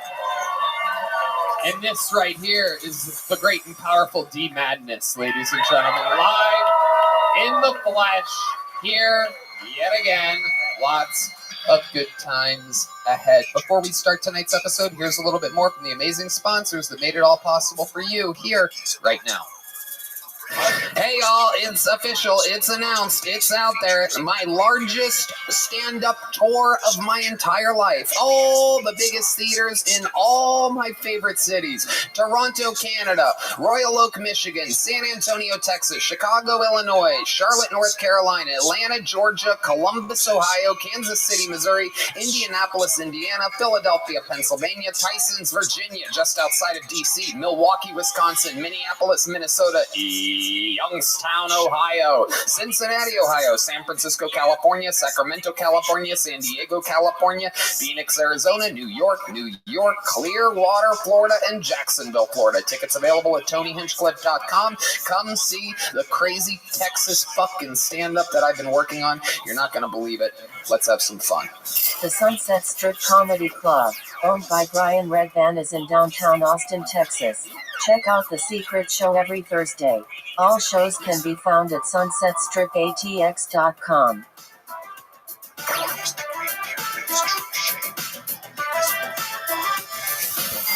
Hey y'all, if you're hiring, you know that it's incredibly hard to attract top talent, and with the current labor market conditions, it's even harder than ever. That's why you want a partner who gets it. ZipRecruiter. ZipRecruiter knows how tough it is right now, but they figured out solutions for the problems that you're facing. See for yourself. Right now, you can try them for free at ZipRecruiter.com/KillTony. Red Band. ZipRecruiter is ready to tackle your recruiting challenges to reach more of the right people. ZipRecruiter posts your job to 100+ job sites. Need to hire ASAP? ZipRecruiter's smart technology finds great matches for your job sooner. Want dibs on talent? ZipRecruiter lets you invite the most qualified people to apply for your job. ZipRecruiter's pricing is straightforward, no surprises or costs. That's right. No doubt about it. Team up with a hiring partner who understands what you need. ZipRecruiter. 4 out of 5 employers who post on ZipRecruiter get a quality candidate within the first day. So just go to this exclusive web address to try ZipRecruiter for free. ZipRecruiter.com/KillTony. Again, that's ZipRecruiter.com/KILLTONY. Why? Because ZipRecruiter, the smartest way to hire. Hey everybody, this summer HelloFresh can help you be well and eat well with recipes like delicious balsamic rosemary chicken, which I recently enjoyed. Get 50% off plus free shipping with code TONY50 at HelloFresh.com/Tony50. Gentlemen, have you ever wished that you were a little bit taller? Maybe you matched on Tinder, but her profile says must be over 6 foot. Maybe your date wants to wear high heels, but she can't because that'll make her taller than you. Well, we got the Short Kings covered with today's sponsor, Kanzuri. Kanzuri makes shoes that will make you look up to 2.8 inches taller without anyone knowing. Look, girls get heels, makeup, and push-up bras. Why can't men get a boost in confidence too? We're all the same height lying down anyway, if you know what I mean. For a limited time, only our listeners can get an extra 15% off your order with the code KILLTONY at Kanzuri.com. The site is already 30% off, and with our code, you can get an extra 15%. That's 45% off your entire order.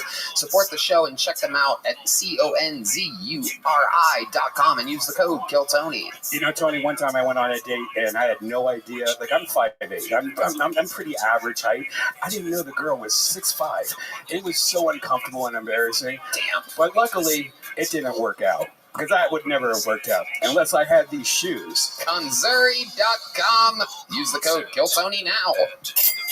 Did you know that there is one phase of sleep that almost everyone fails to get enough of? And this one phase of sleep is responsible for most of your body's daily rejuvenation, repair, controlling hunger, weight loss, hormones, boosting energy, and much more. I'm talking about deep sleep. And if you don't get enough, you'll probably always struggle with cravings, slow metabolism, premature aging, or even worse conditions. Why don't most people get enough of this number one most important phase of sleep? A big reason is magnesium deficiency, because over 80% of the population is deficient in magnesium.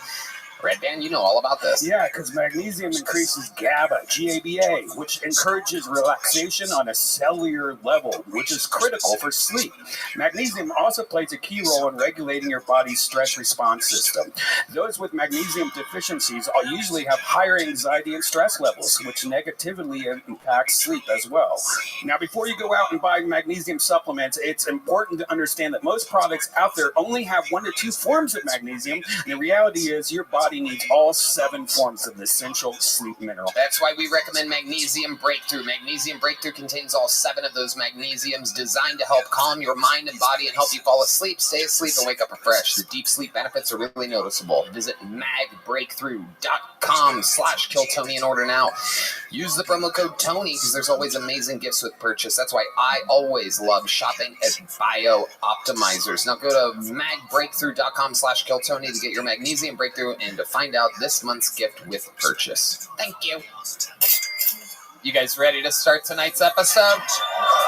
You guys can do fucking better than that. You guys ready to start the show? Tonight's guest is most likely your favorite comedian's favorite fucking comedian. 16 years ago when I started at the store, I hung out late night, the very first night I was ever there, and watched this man perform for an hour and a half, 2 hours, 3 hours. And then I did the same thing the next night, the next night, the next night, the next night, the next night, for a decade and a fucking half, basically. This is the guy that actually closes every real show at the Comedy Store. All the other kings of late night, those are interim champions.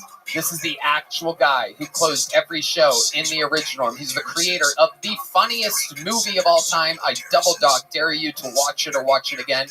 Windy City Heat. He's the host of the Big 3 podcast. Make some noise for Comedy Store legend and one of our favorite guests and favorite friends of the show. Give him a big Austin, Texas welcome. His first time here in the fat man of the mothership, the great and powerful Don Barris, everybody. Let's go. Come on. You guys can do better than that.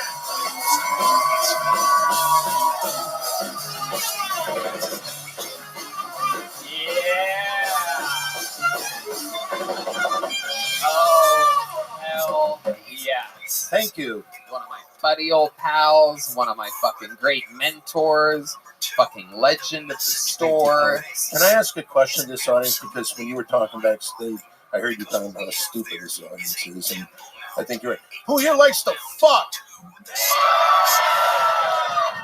Yeah, thank goodness for that.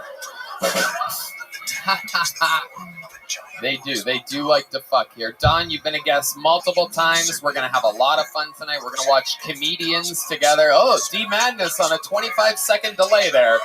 Holy shit. All right. You can't. Okay, thank you. All right. So over 200 people signed up for tonight's show. I pull a name out of here. Hand me that. That's not fair. If I pull their name out of the bucket, that means they get 60 seconds of uninterrupted stage time. You know their time is up when you hear the sound of a kitten. That means they have to wrap it up then, or else they bring out the Angry West Hollywood Bear, which is just loud and aggressive. The kitty should be louder, but, you know, we use a lever here that changes all the time instead of anything of any consistent stability whatsoever after 10 years and a month. So it's perfect. Oh, yes, the louder, different cat sound that isn't the actual cat sound always gets that much of a laugh when he does it. There you go, but that's as loud as it gets. That's as loud as that small-ass kitten gets. Maybe we can make some adjustments for next week. Nope, that's a different cat, Red Band. That's a different cat. Okay, I guess we'll just keep everything mediocre as possible. I love it. Great stuff. This is my business partner for over 10 years, everyone. Ha ha ha! Yippee! All right, now we could start the show with one of these bucket pulls, but instead we have a regular on this show named Hans Kim. But in an unbelievable turn of events, Hans Kim texted me yesterday, saying, Tony, I'm not going to be able to make it tomorrow. That one day before the show? Yes. The airlines are shut down. I'm stuck in New Jersey. I can't make it to the show.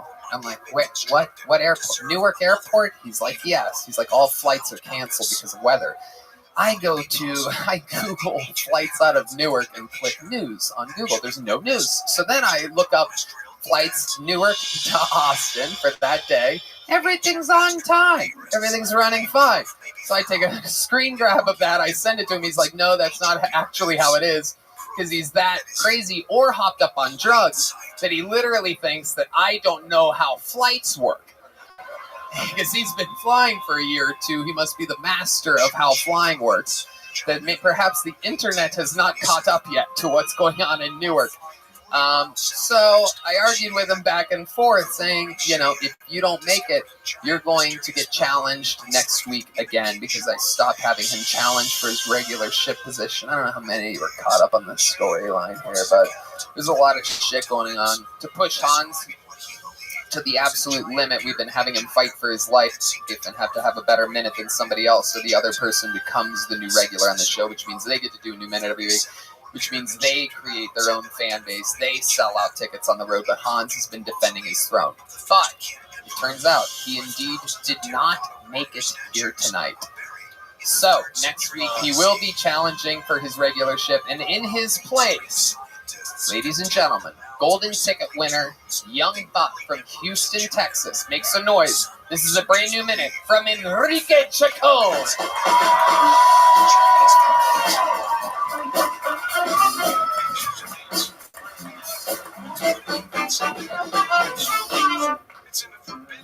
Yo, what's up, motherfuckers?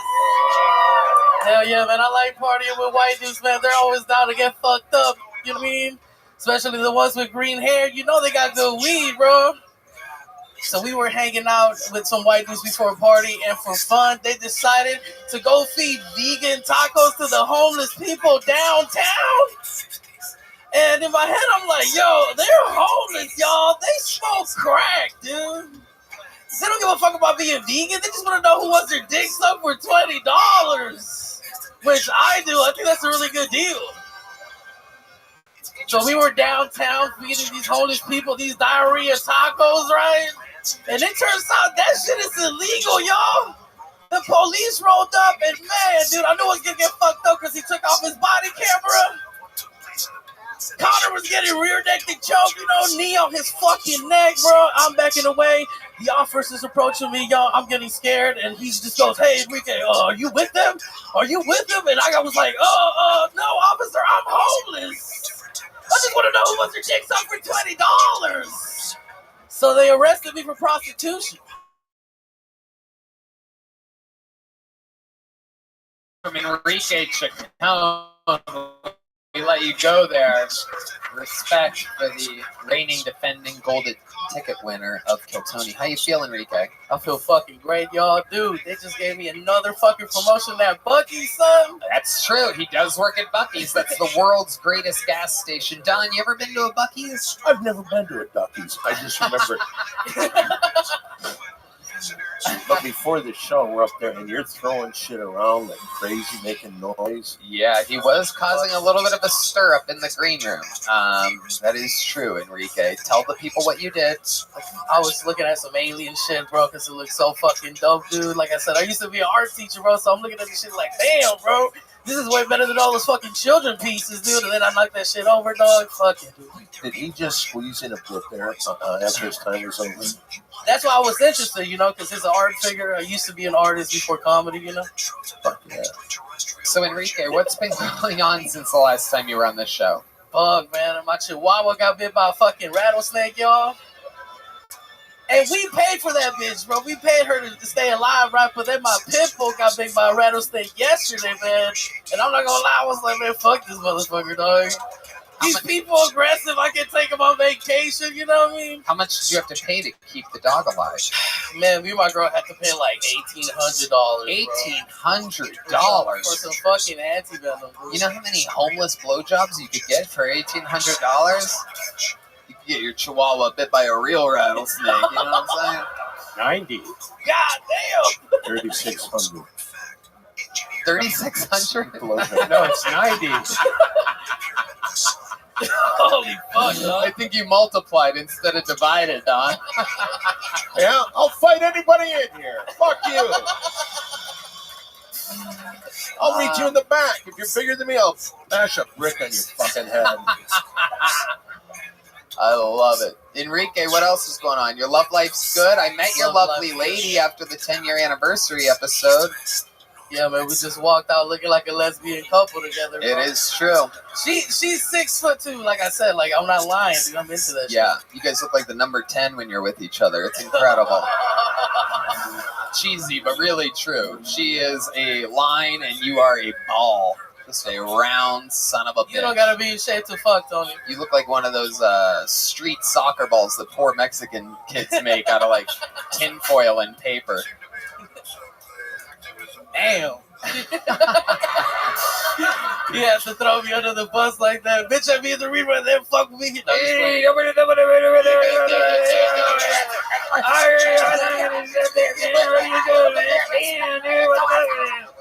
My fucking chihuahua got me by a fucking rattlesnake.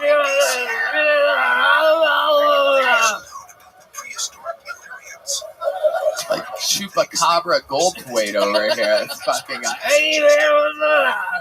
the director from the movie Windy City. How many of you have seen the movie Windy City Heat, by the way? You sons of bitches.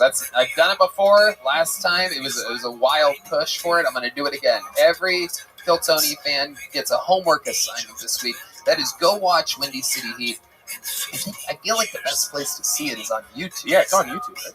Yeah, it is. And so watch it on YouTube. Set it on your thing to watch after the show, perhaps. And also take note of when it was made and the cast and the characters, because it was so far ahead of its fucking time to think that was one of the first ever reality/prank anythings. And I just check out my Instagram.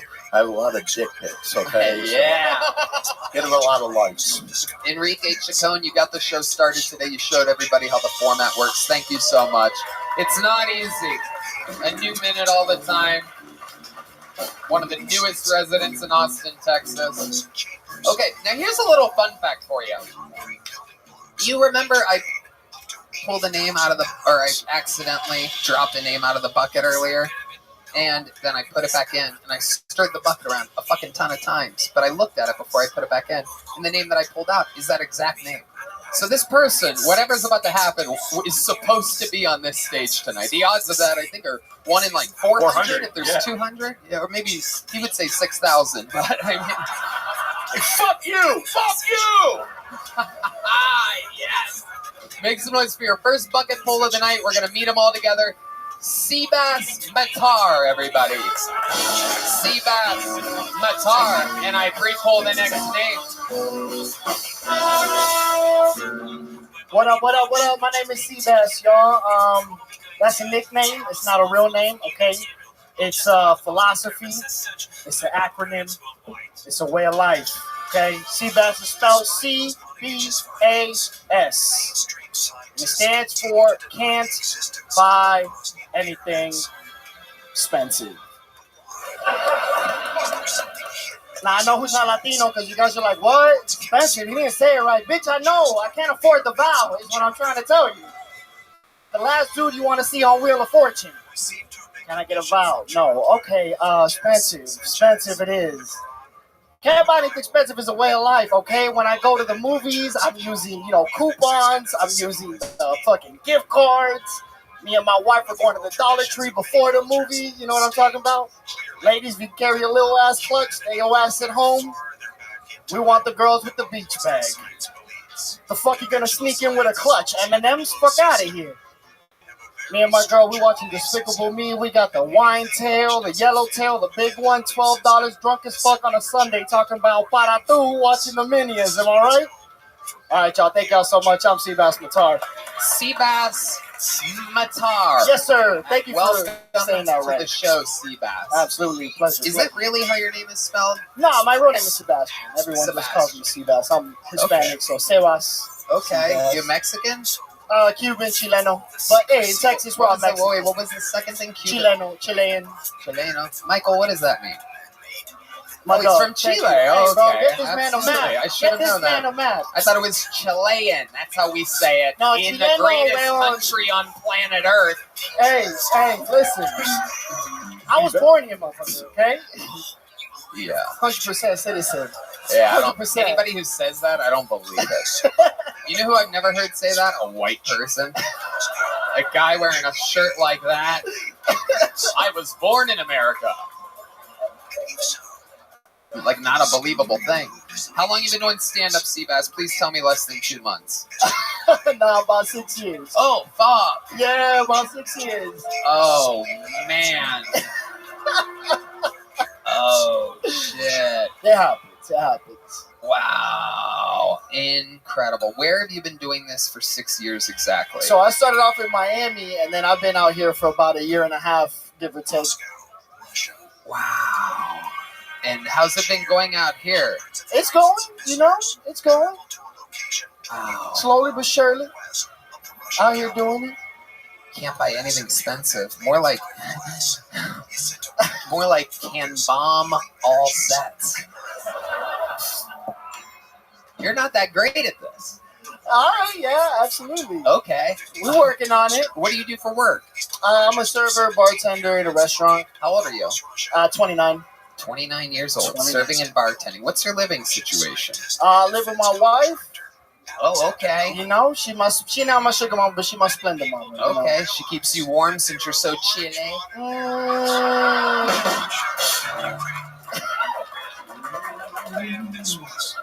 What does she do? She's a wedding planner and event planner. Okay.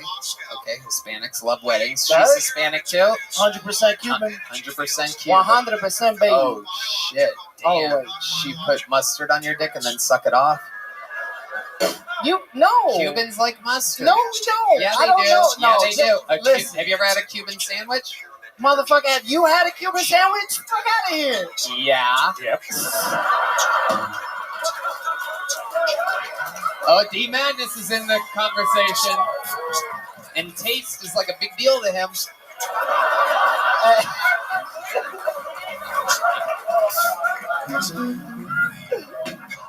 There's mustard on Cuban sandwich. No, there is. Yeah, 100%. goddamn fucking not on my dick, though. 100%. My wife would not put mustard on my dick. All right. What is the most exciting thing she's ever done to you in the bedroom? Oh, no, I'm a gentleman. I ain't about to say that out loud. Nah. The fuck are you talking? What show do you think you I'm signed up fucking for? married. I'm married. No, I'm good. I'm not gonna put The my ring doesn't even fit you. Why is it so loose? Whose fucking Come ring on, is that over there? man. Okay, Come on, Gollum. man. Whose ring is that? It's all right. It's all right. Fucking Cubano Schmeagle over here. What's the ring? Why are you so mad about love, Tony? Why are you so mad about love? Mad about love? Yeah. What the fuck are you talking about? Tell me about the ring. Your ring doesn't fit. Okay. And if it doesn't fit, you know. Okay, tell us, do you have any special skills or talents? We saw you trying to do stand-up comedy. Come on, there must be something. You ever win a competition? You ever have a news article written about you in the local newspapers? Nah, never. Nothing like that, no. Anything? You good at anything? Cooking. I like cooking. Okay. That was my first interest, but, you know. Okay. Cooking. All right. Cooking's fun. And you've been doing stand-up 6 years. Yeah, going on 6 years. Why do you think your minute was so ineffective tonight? If you've been doing it 6 years, if we could look at if we could get your report on why you think it didn't go good. I don't know.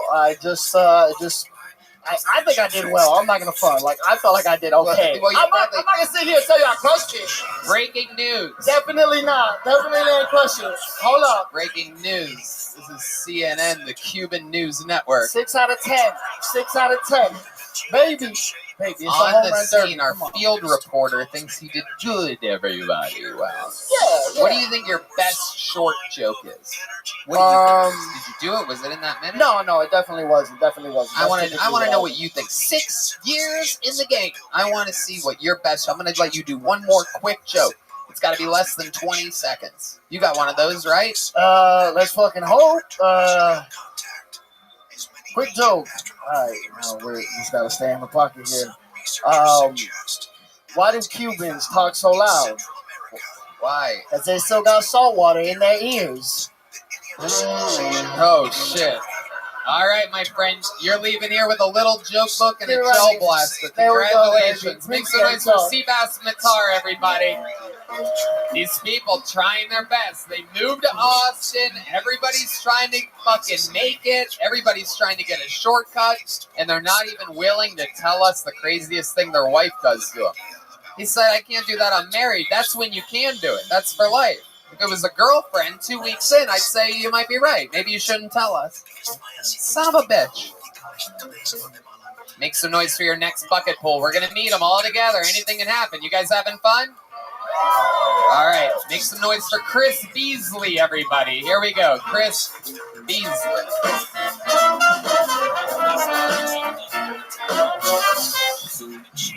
Oh, I'm happy to be here, mainly because my wife's not here. Yeah, she's at home where she should be. You know? Not like that. I live in San Francisco, pay $40 million in rent. Someone better be home. Originally from Texas, went to Catholic school in Texas. Serious one. My principal was a pedophile. I was in the office a lot. It's okay. It's okay. He didn't touch me. He was racist. Amen? God is good. Won't he do it? Won't he will. Yes, Lord. Next you know, racism saves your ass. Literally. I'm here for it. Some people get comfortable with that joke because you realize the white kids got special treatment. They did. Taught me a valuable lesson. White privilege can be tough. Some of y'all have to clinch. Just kidding. Yeah, I mean, I can end it right there. That's fine. We had a good time. That was great. Chris Beasley. Absolutely. I like your fucking style. Came in, guns a-blazing, said his wife's at home where she belongs and not afraid to make the wife at home mad. I love it. Fearless. Chris Beasley. How long you been doing stand-up? We're at 4 years. 4 years. That's what a person at 4 years should fucking be like. Absolutely. Absolutely. Where at? Here in Austin? I started in Dallas, moved to San Francisco in 2020, and then I don't count 2020 because I couldn't work, but you know. So when in 2020 exactly did you decide to move to, of all places, San Francisco? I have to know. You would leave Dallas. You left Dallas. I left Dallas in the year 2020. Yeah. Can I hope and pray that it's January? March 13th. Oh my God. Oh my God, that's like the weekend. Yeah. That's like the main weekend where people are like, wait, what? We don't have to what tomorrow? We don't have to go to work? Wait, what? The flights were already booked. I didn't know. That is unbelievable. So let's go through it beat by beat because this is fucking amazing, man. March 13th, I remember. That was like, I was the last performer at the La Jolla Comedy Store before the pandemic, and I think it was the 12th and the 13th, and the 13th and the 14th, and then that week just everything shut down. I remember it very clearly. So, why did you plan on moving to San Francisco? Right, that's the better question. There's no pandemic yet. There's just talk about it. People are like, there's something coming out of China, and everybody's like, no, there's not. And then it's cut to this. No, I wish it was awesome. Well, I mean, it's an awesome reason. First off, my wife's super liberal. Oh shit. So, it's not. I mean it this way. My wife is white, her husband black. Like, she's super liberal. That's what I mean. And she works for Apple. And she got a promotion, and we got moved to headquarters. That's why we moved. Shit. Yeah. Damn. So there you go. Yep. All of a sudden you moved there, and Lost then my what job. happened? So I quit. I was a teacher. Quit, moved there. I told her we shouldn't move because she's not gonna make nearly as much because of taxes. She don't listen. And we get there. We argue for about a year because the world shut down. Can't do comedy. I have no purpose. I'm angry, depressed, yelling. So me and my wife been on Talkspace for years. It's yeah, and they are the very best. Yes. You sign up online to get a personalized match with a provider that's right for you, typically within 48 hours. And as a listener of this podcast, you get $80 off your first month with Talkspace when you go to Talkspace.com/Tony. That's $80 off your first month. Just go to Talkspace.com/Tony. I love it. So let's talk more about Chris Beasley. Your set was fucking so entertaining. A rock solid 4 years. So how did you catch up after the year off in San Francisco? I mean, grinding. So everybody was flattened, right? So I could work with some of the comics that have been doing it 20 years and obviously the open micers. And so I just put my head down, trying not to, be upset and depressed for a year. Just grinded, and I now am a host at the Improv there. I love it. Grinding. I work at 3 of the clubs, but that's the most prestigious one. Yes, sir. You guys don't even know what I'm talking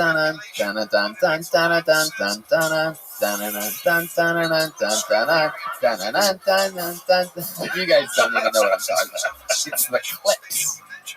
Yes. Grinding. I hate that I don't know enough hip hop. I might be a little more hip hop than you got me. Yeah. I'm sorry, black people, if you're here. And black people, if you're here, all you black people out there, you know who I'm talking about. Clips Grinding, right? You know the song that I'm talking about? Thank you. Don't? Thank you, brother. Hell yeah, he don't know. Christ. Yes, you do. How does it go? He doesn't know. It sounds like that, but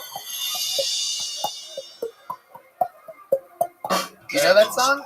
Do you know what I'm talking? There you go. Yeah, there you go. Who gives a fuck? We're way off track here. Chris, what do you think is the most interesting thing about you? The pedophile joke's real. Oh wow. Yeah. I had 2 encounters. I mean, other kids did. I just was at the school. Yeah. But one of them, we actually were dating the same girl when it happened. Don, you ever had any experiences with any pedophiles? I know that you. What are you getting at? I know it's hard to be pedophiled when you're the pedophile. Oh, Tony makes a joke. Everybody laughs. Fuck you, man. I've never touched a kid in my life, you pricks. I've already got 2 guys I'm gonna beat the fuck out of when the show's over, so. I love it. Well, Chris, amazing stuff. Do you have any special skills or talents other than stand-up comedian? Dating. Yeah, I'm good at that.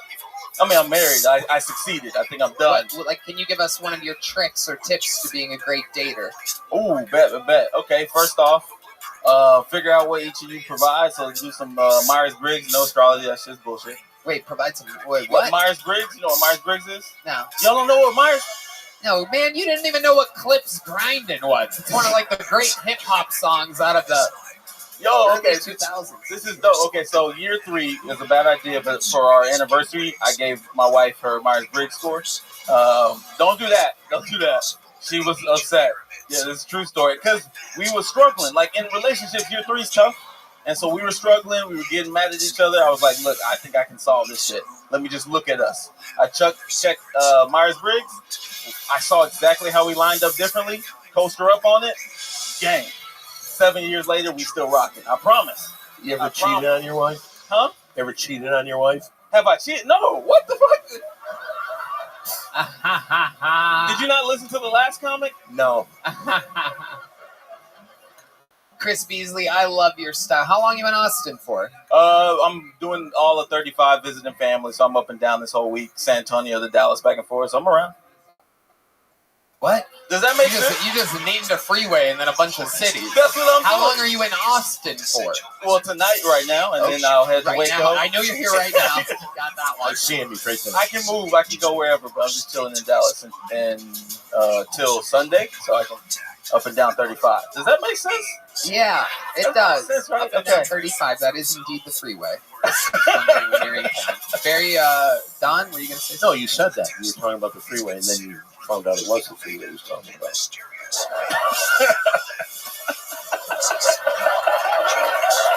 That is true. It is a beautiful 69.8 degrees at the front of the room right now. You gotta love it. The AC is bumping. Thank you so much, Chris Beasley. Amazing set. Very fun time. Thank you so much. Here's a big joke book by the great Bonsai. He makes the best handmade leather goods in all of Austin. And you just got a big, awesome joke book. You know what? Let's get another bucket pull out while we still can. Make some noise for your next comedian. We're going to meet them all together. Well, maybe we know him. Make some noise for Nick Devlin, everybody. This could be someone we've seen before. Nick Devlin, everyone. Ah, here he is. The Kill Tony debut of Nick Devlin, everybody. Hey, what's up, guys? Just got my first haircut in Texas. I sat down in that chair and the barber was like, all right, on a scale of 1 to 10, how racist do you want to look? I was like, I don't know, 7? And I walked out looking like this. I was homophobic once. I was held at gunpoint by a gay guy. Yeah, that was rough. Unfortunately, when I was a child, I was part of a school shooting. Yeah, I was also homeschooled. So, it's just my mom shooting my dad. Yeah, it was weird. We were like relieved after. I was like, whoa. I was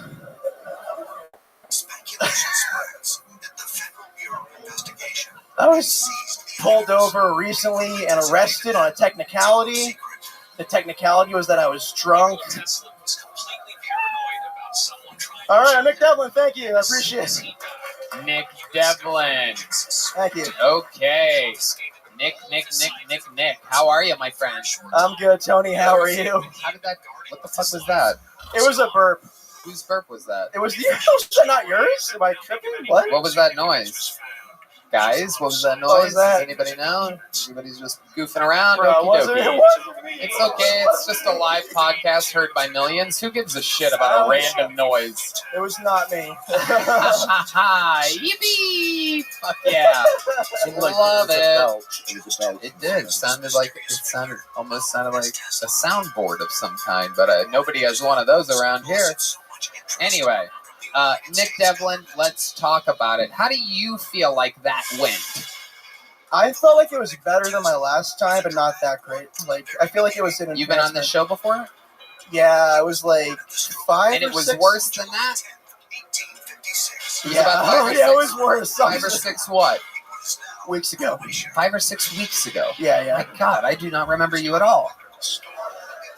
How's that possible? What did we find out about you 5 or 6 weeks ago? I had glasses. My hair was longer. Okay. I was kind of a yeah. It was. Yeah. No, you don't just get to use that word as a safety valve when you're bombing. You don't get to do that. You have to earn it. You have to earn the use of a by getting laughs other ways. See, I get to get all I want because I've already earned my trust with the audience because they're a bunch of gets and I get to do that. Thank you, Deep Madness. When you hear his bass solo, you know that I said it 3 times in a row. Okay. You have to beep all these, right? Okay, perfect. Okay. Thank you, censorship on YouTube. So Nick Devlin, what did we not find out about you 5 or 6 weeks ago that you think would be interesting for us to find out on the show? Yeah, I think I have some really bad... So I live alone with a cat, and I have some really bad habits just because I live alone. Like, for example, I usually pee in the sink. Why do you do that? Because it's easier. Like, I know it's not... I know it's kind of shameful, but... Like, it's easier because I have 2 sinks that are closer to me and 1 toilet which is farther from the sinks. So I'm just being honest, I usually pee in the sink. My friends don't like it. When you say your friends, are you talking about friends that visit? Like, what do you mean? You just said you live alone with your cat. Are you calling your cat your friend? Who's the friend that doesn't like it? Yeah, I don't think my cat cares, but my friends, when I come over, I'm like, because usually, like, I think it's funny. Okay, hold on. Yes, dude, who the friends were? Okay, so you think it's funny, so you show them that you pee in the sink? No. So how do they know that you pee in the sink? I tell them. Okay. Jesus Christ. What do you do for work? How do you blend in with society? What do you do? So I work remotely for a biotech laboratory. Right. Okay. Great. I'm gonna get laid off though, by the way. I'm not surprised. Yeah. Are you pissing in the urine samples that you're supposed to provide? Oh, that's your laugh. I hate you. Oh, Psycho. God. Take a little joke book. Goodbye. There you go. There he goes. You don't have to high-five these people, Don. Please don't do that. I don't want them to feel like they accomplished anything here tonight. Put the mic where you found it over there, will you? On the X over there? There you go. Yeah. What a dick, man. Yeah. There he goes, everybody. All right. Let's have some fun, shall we? We have a new regular on this show that's on an absolute warpath. I don't want to hype him up too much, but this might be one of the great, great stars of the future of Kill Tony. Ladies and gentlemen, make some goddamn noise for the man, the myth, the one and only Cam Patterson, everybody. Here he is. Oh, shit. The real deal.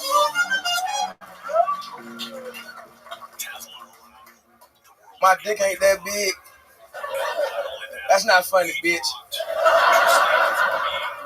That's why I envy lesbians. Any lesbians in here? Good. You got a lesbian, bitch. You a cowboy, fuck nigga. But I envy lesbians for real, dog. They get to pick their dick, and they ain't get that choice. I mean, let me explain. Like a lesbian can have sex with her girlfriend, she go, "Oh my God, this is so good. Go deep." All she got to do is detach her 6, go to her arsenal real quick, put on a 10, and now she finna fuck her life up. I'm having sex with my girlfriend, and she tell me to go deeper. I'ma just call my homeboy.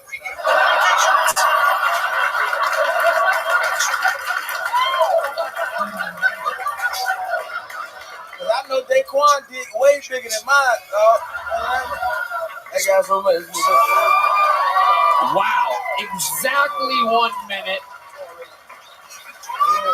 And another unbelievable set. Undoubtedly the set of the night so far. Cam Patterson with your, what is this, 5, 6, 7 first minute, minutes? It's like 5, I think 5 right now. Yep, I love it. All of them have been absolutely amazing, incredible. That one, another one. Don, this is your first time seeing Cam? If you needed a little extra, you bring your friend over. Good job. Yeah.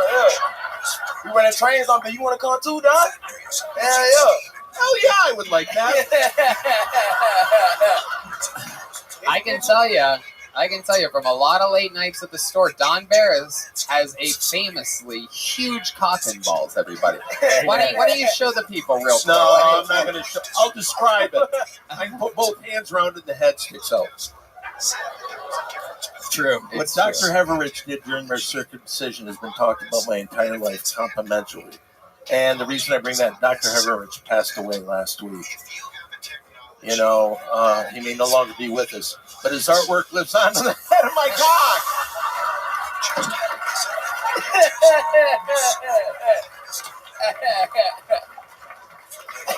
It is true. Not a lot of people know this, but the Pringles can was actually modeled off of Don's penis. So you shut your goddamn mouth, man. That's right. Much like a Pringles can, I'll put a lid on it. You know what I'm saying? All right. Thank you. So, Cam, what's been going on this week? Tell us more about your life, what's happening. I mean, I know you're absolutely thriving. I put you up for your first time in this room doing stand-up on my show last week. That's true. D-Madness, who I do believe is on cocaine tonight. A lot of extra energy from D-Madness tonight. Chatty, a lot of guitar riffs back there. I do believe D-Madness stole Hans's coke. I love it. Okay. So, what's going on in life, Cam? I did just so you had to open up. You had to go after Ron White. That was pretty dope. Yep. First time in the room, you had to follow Ron White. That was by design, and you did it with great ease. Everybody was watching the monitors, talking about how great you were. The story of the night, literally. It was incredible to see. I got to sit there with a lot of the young up-and-coming comics that are like doing the feature and the experienced opening acts regularly, and the look of fear that was over their face as they realized that you're coming for their jobs is yeah, there's no doubt about it. He really is. For someone with only 2 years of experience, you have an incredible appetite for laughs per minute, which is usually something that happens to people 5, 10, 15 years in. They're like, man, I have to edit this shit down. There's a lot of people that tell me, oh, I'm funny, I'd sign up for Kill Tony, but I'm not like a 1 minute comedian. You know, I need more time than that. And that is just the dumbest fucking thing anyone could say. Yeah, you have to be funny multiple times in a minute, even if you're doing 60 minutes. You need to make them laugh a lot. And you seem to have an incredible understanding for that. Where do you think that comes from? How... My pop's real funny. You know what I'm saying? Like my dad funny as shit. Yeah. But like, so I was just watching his big ass too funny shit. He is a big guy. I met him for the first time last night. Yeah. We're all going to be drinking after this at Mitzi's. I'm excited to catch up with him. If he's half as much fun as your uncle, he's the greatest man in the world. They don't even know yet. This shit, we finna turn this bitch into a goddamn trap house. You know what I say? I want to do that. Come on, dog. Come on. Goddamn right. Don's from Michigan, so he's basically, and he has a huge dick, so he's basically black. You can say it. He's just a black guy.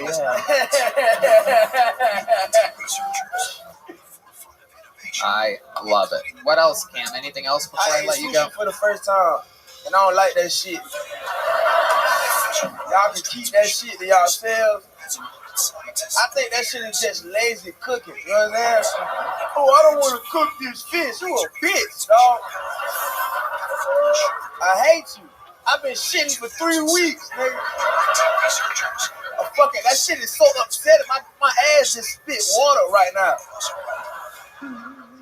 So fuck sushi. That's my take on sushi. And I can attest to the fact that you have been having stomach problems. I was waiting. There's one main green room restroom up there, and I had to pee. You did. Yeah. I fucked it up, dog. I had to pee. He did. I was fucking it up, He dog. did. It was gang violence in there. I saw some bloods and some drips. You know what I mean? That was absolutely incredible. Hey, Tony, can I ask a question? Yeah. There's a gentleman who just left, and I was going to ask him, you want to play a trick on him? Okay, when he comes back in, I got you bent over and I'm fucking you hard. And he comes in and he says, what's going on here, for goodness sakes? And then you pass it to me, dog. No, we say we just kidding around and you sit back down. It's just a little prank. It'll be fine. Yeah, we'll blur it on YouTube. It'll be great. Yeah. It's a good idea. I like this idea. Hell yeah, I like working with you, man. Talk to me. You think the same. I love it, Cam. You are an absolute fucking star. You are one of the things when it's Sunday or Monday morning and I'm thinking about this show, you're one of the things that keeps me excited and keeps me inspired, because this is what it's all about. It's the fucking people coming up the ranks. This is the only show ever in comedy history where you get to literally see the future like a crystal ball, and this guy's part of it. Make some noise one more time for the great Cam Patterson, everybody.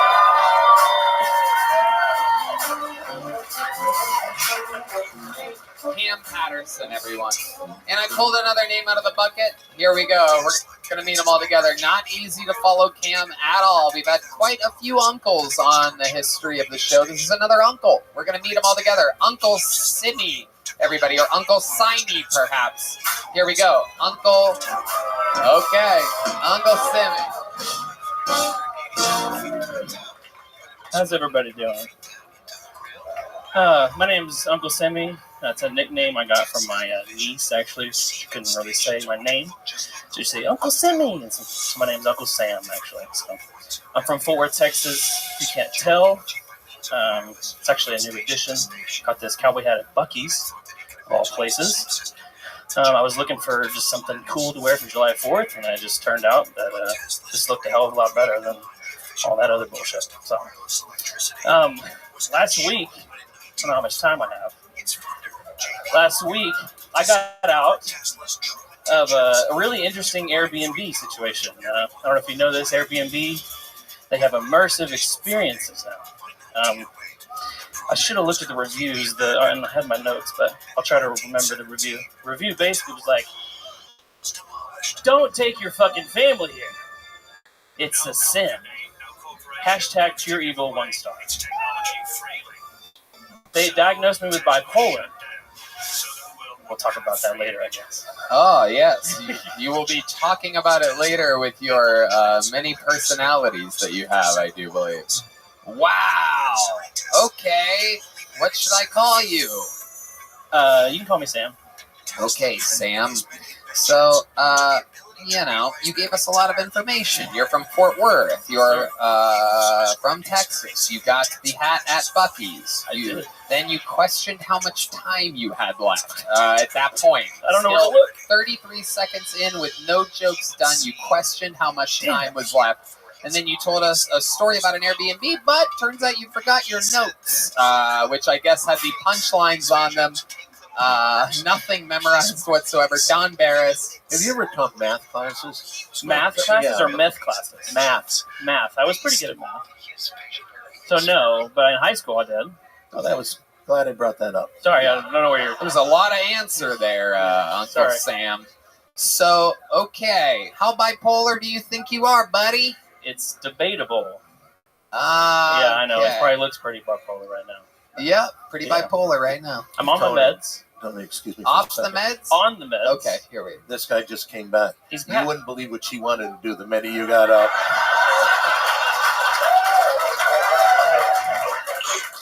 Luckily, Don here is a gentleman and is very, very, very polite. But this one, you gotta keep an eye on this. You gotta put her in a yonder bag or something when you working on something right now.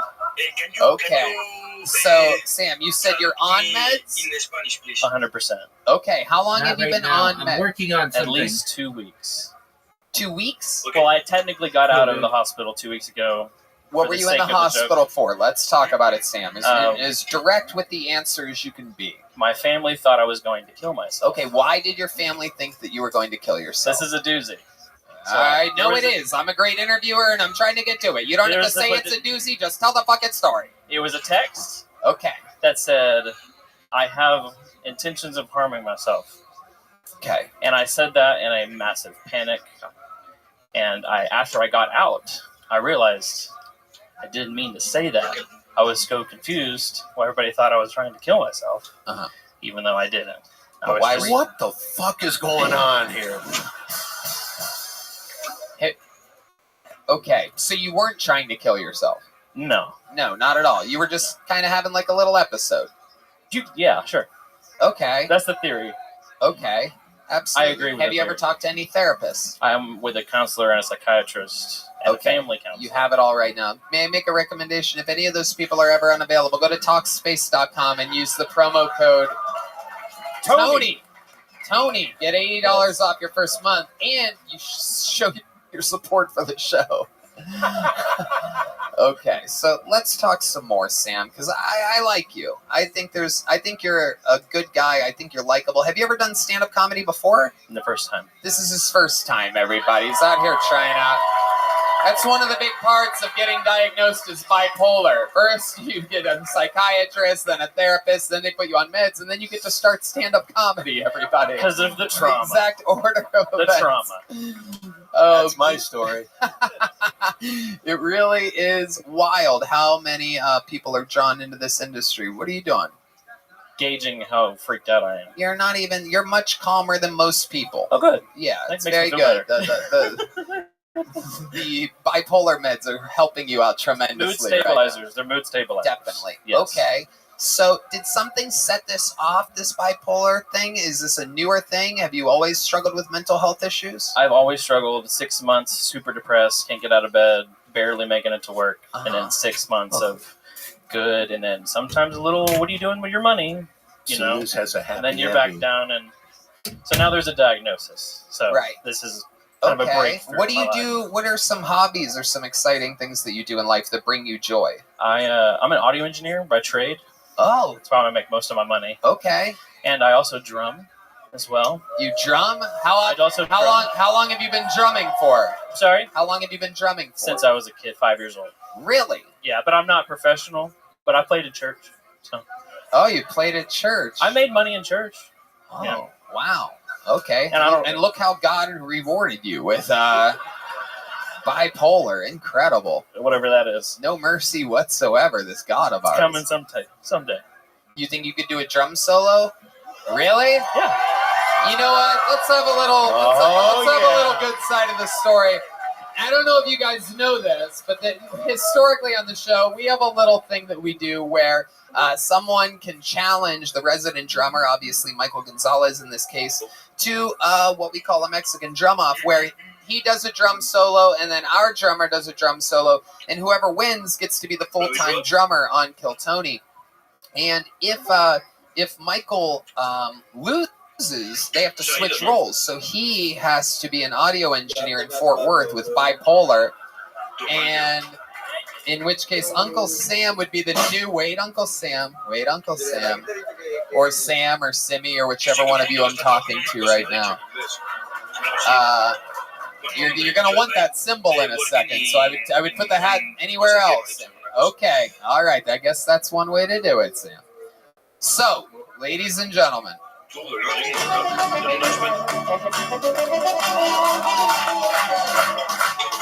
And now, ladies and gentlemen, drumming for perhaps a life-changing experience. This is a solo by the one and only Uncle Sam, everybody.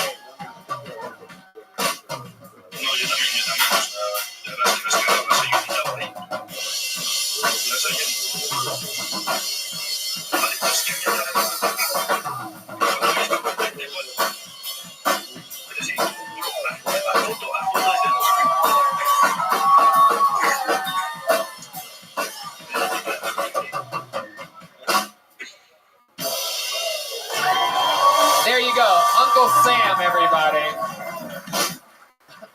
Not bad at all. I would have bet my life he couldn't have done that. That was absolutely incredible, ladies and gentlemen. I don't know if it's incredible. Bipolar bear himself, Uncle Sam. And now, Sam, stay right over here. Sam, stay over here. Over here, Sam. And now, defending his throne, undefeated all time in Mexican drum-offs, this is Michael Gonzalez.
you.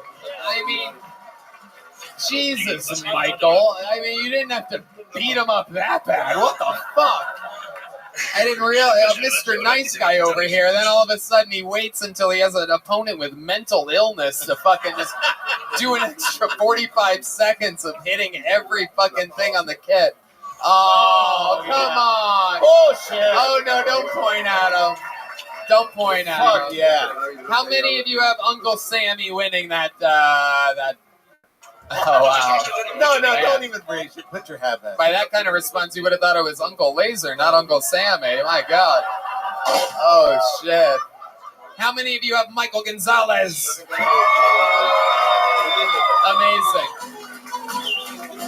Uncle Sammy, I'm going to tell you what I'm going to do for the first time ever in the show's history, because you are bipolar. I'm going to give you both a big joke book and a little joke book. Depending on what kind of day you're having, you can fucking enjoy either one of those. That's all. It's all good. Don is apologizing to me because he keeps high-fiving people as they come on. No, he was fucking god-awful, man. No, we love all different shapes and sizes and state of minds on this show. We get a lot of this. A lot of different characters. So let's keep it going. You want another bucket pull, huh? Make some noise. Let's go with Nick Thomas, everybody. Here we go. Nick Thomas. What's up, everybody? How y'all doing tonight?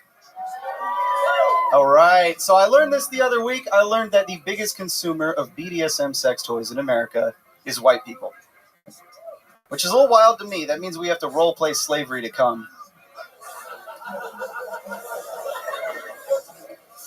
Do you guys think that's cultural appropriation? What if I sing spirituals while my wife's pegging me?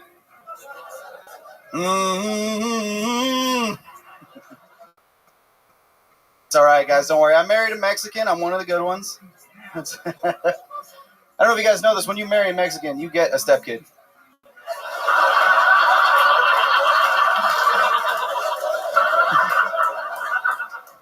It's funny, too. She didn't have a kid when we were dating. I don't know where this thing came from. I got down on one knee. I was like, baby, will you make me the happiest man in the world? This kid just materialized out of nowhere.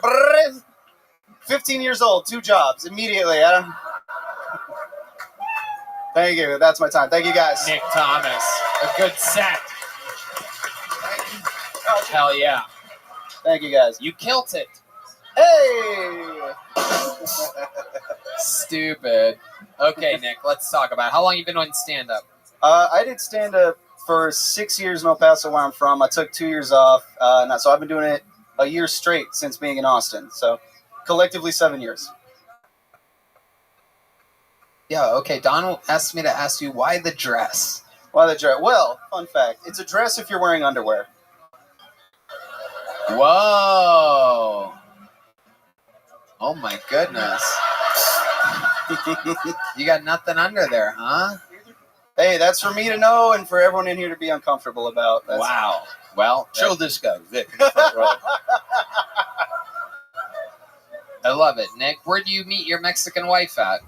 In El Paso, where I'm from. We went to college together. Oh, wow. Okay. Yeah. What college is in El Paso? No good ones, man. The University of Texas at El Paso. Okay. What did you study there? We both did theater. Wow. Yeah. Okay. So you have some acting experience. I do. Can you give us a little bit? Can we get a little taste of some acting from you? Can you perhaps play a scene? Yes, Don Barris, famous actor. Can I pretend that I'm going into a 7-Eleven? He's working behind the counter. Yeah. Let's do it.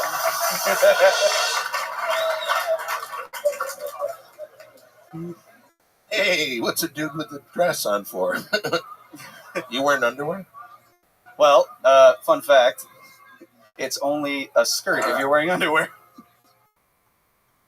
Can I help you? I'm out. All right, there you go. A little acting, a little Shakespearean acting by Didn't Nick. do any improv, so.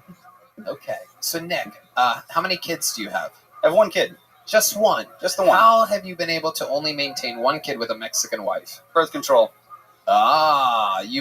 She started it after the... No.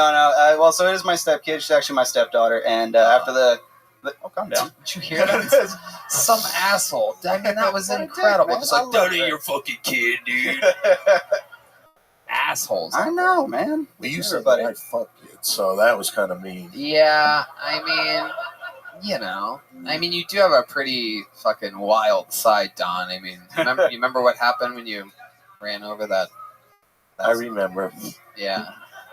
You want to tell the people what happened? I'm not going to say another word. Back to him. No, come on. I think you should tell these people because it'll give them a better understanding of who you are. When you were driving in Michigan a few weeks ago, you remember what happened? Yeah. No. I should say this right off the bat.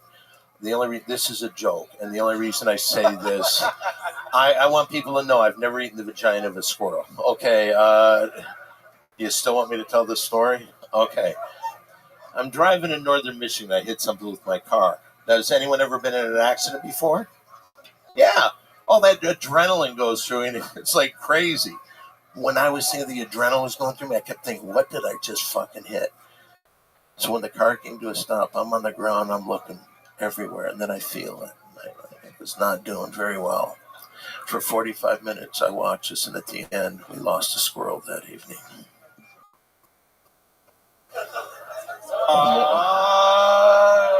How stupid do you have to be? The easiest thing ever. Go on!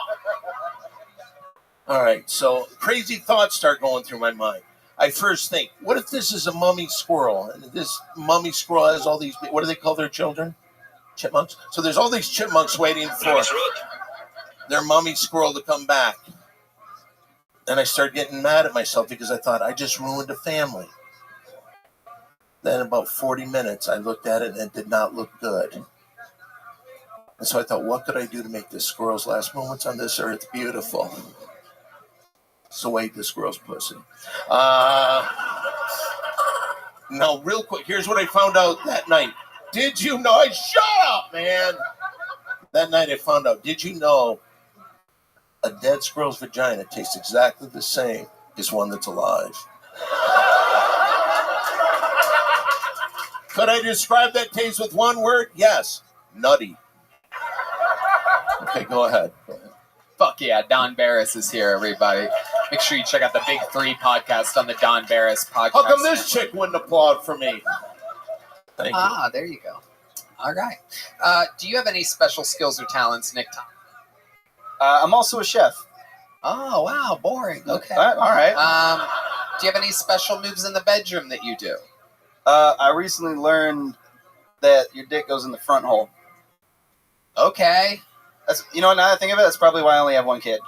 All right, Nick. Well, I'm trying my best with you. Weirdest thing in your refrigerator right now? I have some kimchi that I made myself that I found out the other day was not even the right vegetable, and I don't know what it is now, man. I'm scared to open it. What should you use? I don't know. I haven't figured it out yet. You don't know what vegetable you use? I was pretty high. Okay. Get rid of this guy. He's bringing the show down. Yeah, I agree. Right. I agree. But you did have a good set. I'm going to give you a big joke, Buck. There you go. There you go. Thank you. Nick Thomas, everybody. There goes Nick Thomas. All right, things are moving smoothly. I pulled to get a female comedian up. We've got no ladies up tonight, so I got one. Is that okay?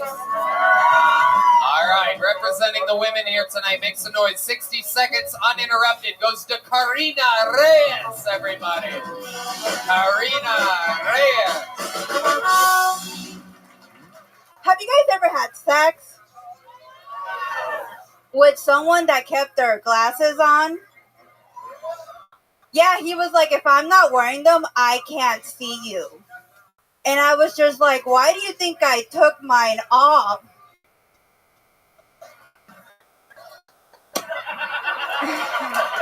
Yeah, I went on a date with a doctor thinking this will be good. But then he told me he was into BDSM. If you don't know what that is, just ask Tony. But just imagine choking, pain, being told what to do. It's like having immigrant parents. Like, does it look like I'm into that? Well, yes, I am. He calls me master because I have a master's degree. Yeah, I have a master's degree in environmental engineering. Like, I can read code, but I can't read red flags. Fuck yeah. I like it. Karina Reyes. You're like a nerd with balls. You're a courageous little dork, aren't you? I like your style. Thank you. How long have you been doing stand-up? Almost 5 years. 5 years. It seems that way. Very, very good. Where at? LA. In LA. Okay. Wow, you're a little bit edgy for someone that started in LA 5 years ago. What brings you to Austin? Your show. Perfect. How long are you in town for? I leave tomorrow. Amazing. And you're on a flight back to LA tomorrow? Yep, 7 a.m. tomorrow. Okay, very good. What airline are you flying? American Airlines. That's a good airline. Okay, good job. I was expecting Spirit. Well, I'm an from you. engineer. Amazing. How long have you been in town? Since last week. Okay. What did you get to do in Austin this week? I did the Mothership, and then I did like 11 shows. You did the open mic here at the Mothership? Yes. How did that go? It went really good, but they didn't ask me back, so. Well, it's really, I mean, yeah, you have to do a few to, yeah, they have to really, it's not like a one-time thing, just to let you know. That's not like a loss. Okay. It's not like America's Got Talent or anything like that. You have to keep coming I mean, back. I was on America's Got Talent in Mexico. Oh, is it called America's Got Talent in Mexico? Is that what they call it there? Because that's a fucking ripoff. We have those too. We're starting to get some ripoff fucking. No, it's called Tengo Talento, Mucho Talento. Oh wow! For some reason, I'm hard as a rock right now. I don't know why. I don't know what that means, but I guess I'm into whatever that is. I love it. Karina, very fun. How do you make a living? I work as an electrical engineer. Wow, look at you. That is absolutely incredible. How long have you been doing that? Since I was 24, so like 8 years. Amazing, amazing. So you have like your own life, your own place. You have a boyfriend? Yes. Okay, how long have you been with him? Like 5 months. All right, what does he do? He is a cancer researcher. How's he handle the puss? I mean, he's 6'3". Whoa. Whoa. Oh, good. You can't say stay niente with that guy. Am I right? Okay. Where did you meet this 6'3"? Is he Mexican as well? No, he's from Lithuania. From Lithuania. Wow, he's a pale, tall, white guy.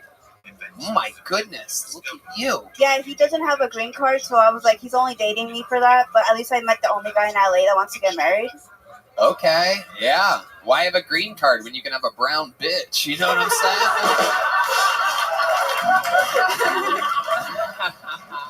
saying? That's fun. Where'd you guys go on your first date? A diner. A diner? Because he's sober. Oh. Podcast legend Don Barris with his.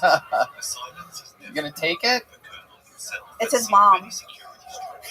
Oh shit! Karina roasting Don right now.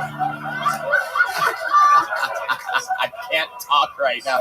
Just picked up the phone. I can't talk right now. And then hung up. Amazing. And I was going to speak Spanish to you. Cucaracha, la bamba, señorita, polo loco.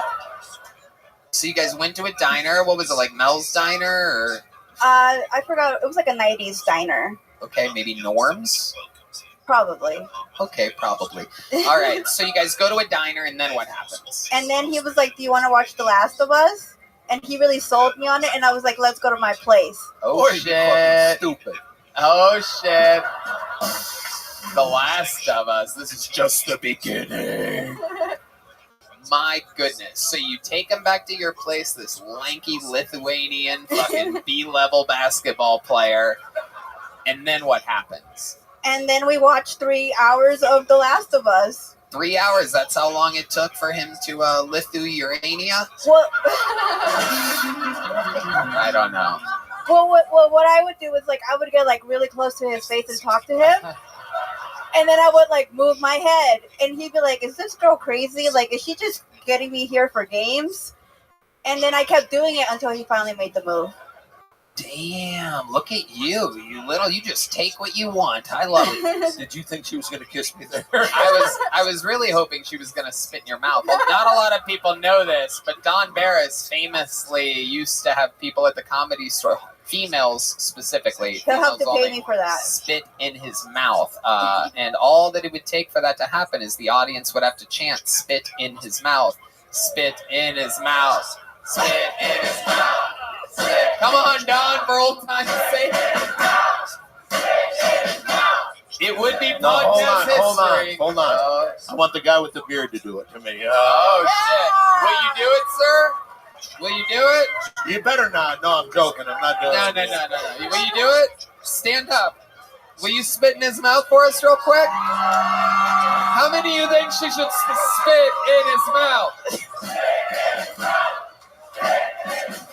I'm not spitting. You're not spitting. Oh, you refuse to do the spitting?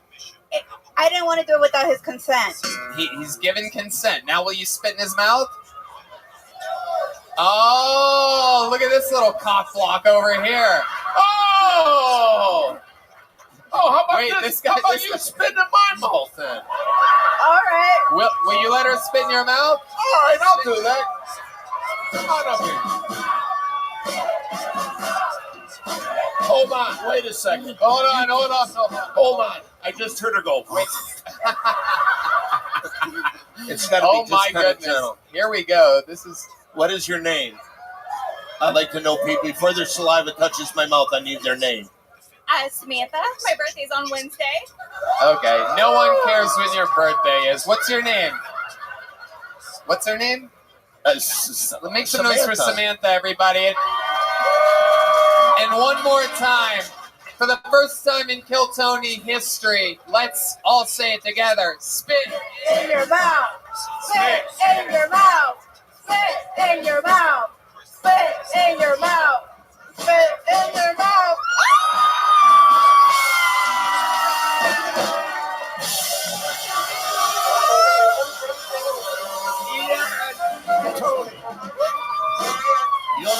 You'll never believe this. I could taste cum. That's yours? Then I kind of dab you spit in my mouth. Oh my god. Oh my god. Hey, get your fucking lips off him. Oh my god. I love it. How about a fucking hand for Don Barris, everybody? How about a hand for Samantha? Hey, let's get Samantha to show her breasts. No.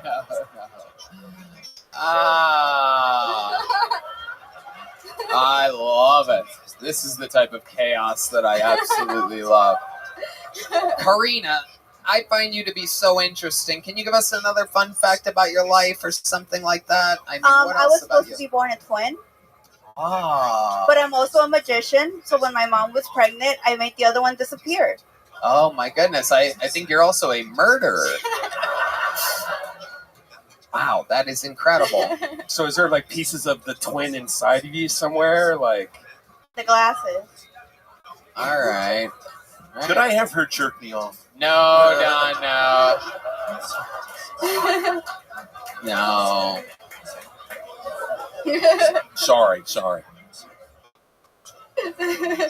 She's from LA. She could meet to us at any point. Anything can happen here. I'm from Compton. Oh, wow. Shit. Oh, my goodness. That Yeah, is... I went to the same high school as Kendrick Lamar. Oh, so what? Oh, wow. Did they tell you anything about Kendrick when he was at the school? Is that a thing that the school's proud of? They didn't know that he was going to be popular. Right. Back then, he was just some kid with ADHD trying to get through, you know what I mean? Oh, that's right. You guys don't know fucking rap references in there, man. The shit that I hear D-Madness say. I did not see in the script where he had lines. I know. It is incredible. Someone missed the script reading earlier. All right, Karina, I love your style. Thank you so much for coming on the show. I'm giving you a big joke, but thank you so much, Karina. You're going home with a gel blaster as well. You're going that way. Thank you. One more time for Karina, everybody. You know, I was about to make a smooth descent into ending this show, but then I was handed this piece of paper right here.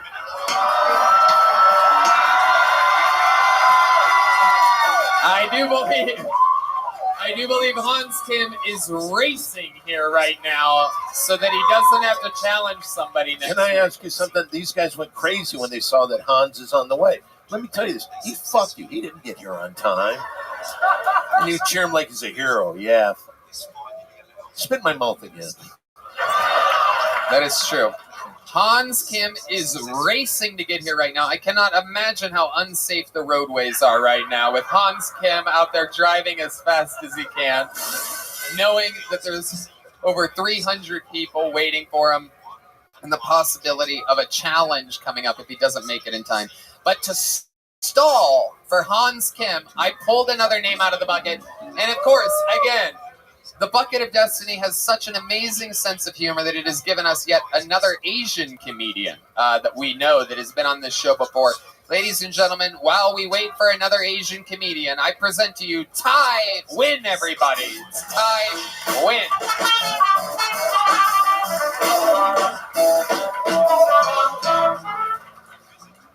Hey, what's up, y'all? So I smoke a lot of pot. It helped keep me Asian. Without it, I'm Mexican. I do it so you can tell the difference between me and Hans.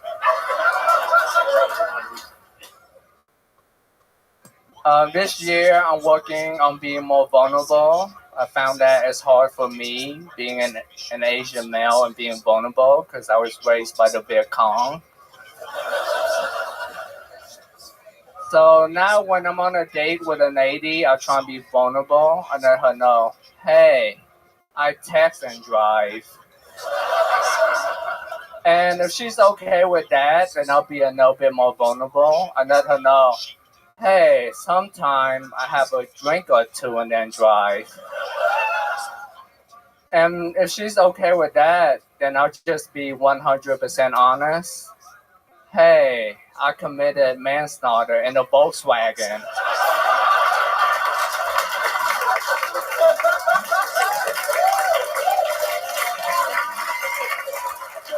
And there it is, Tai Nguyen, ladies and yeah, one more part? Yeah. Go ahead, do it. And if she's okay with that, then it's straight to anal. Fuck yeah. Absolutely. Wow, standing ovation from this meth head. Unbelievable. Oh, were you just coming back from the restroom? Is that what okay, sorry about that. Tai, amazing performance, man. How about another hand for Tai, everybody? Thank you, thank you. Absolutely fantastic. You've been on the show a number of times in Los Angeles and at all the different clubs here in Austin, Texas. It's my third time. Ever on the show? Yeah, all in Austin. Oh, in Austin. Yeah. Right. Maybe Asian look the same to you. No, that's not true. That's not true. You're a very, very special-looking Asian. I specifically don't forget you. Don Barris. Yeah, I think, first of all, you were hysterically funny. Thank you. You just have an attitude. I wouldn't want to be your friend. Why is that? You seem like you really wear on people. Oh, okay. Well, you know, if I was in a film, they would put me as the villain, like, immediately. Yeah, one of the villains. Yeah. I don't think the main villain. I think one of the first to, like, get killed by the good guy. I think you'd be good at that. Oh, but he knows martial arts, so for sure. Oh, yeah, for sure. Can you show us some of the martial arts? Can we get a little martial arts music by the band? A 1, 2, 1, 2, 3, 4. Oh. Okay, that was pretty good. All right, guys, that was good. All right, I guess they all aren't the same. I feel like I just sold out my race right there. You just sold out your rice? Oh my goodness, that is the final boss in the video game. If you sell all of your rice, you are the Asian of the century. I mean, I am a starving artist. That's why I'm on this show. That's why I signed up. Okay. Well, good news for you. We have a number 23 waiting for you after this. A24. Ty Wynn. Very, very interesting. What else about you, Ty? Tell these people more about your life that they would be surprised to know. Give us some of the, perhaps you could show us your vulnerable side.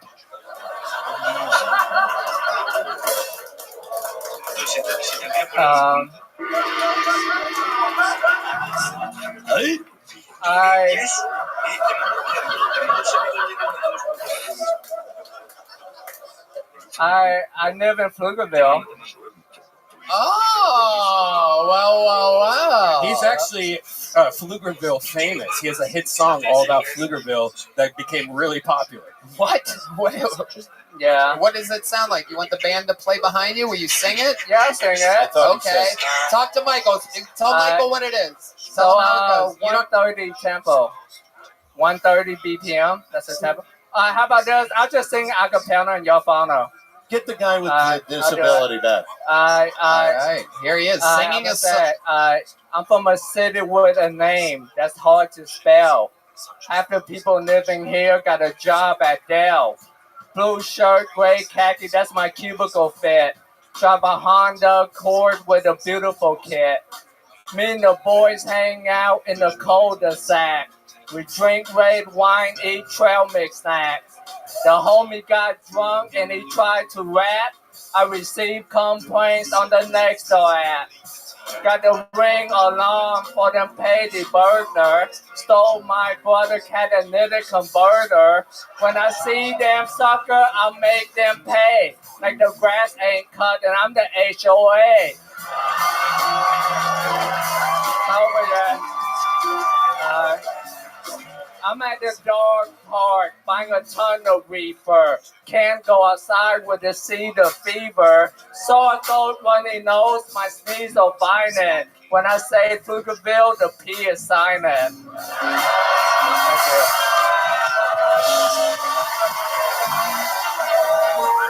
Thank you.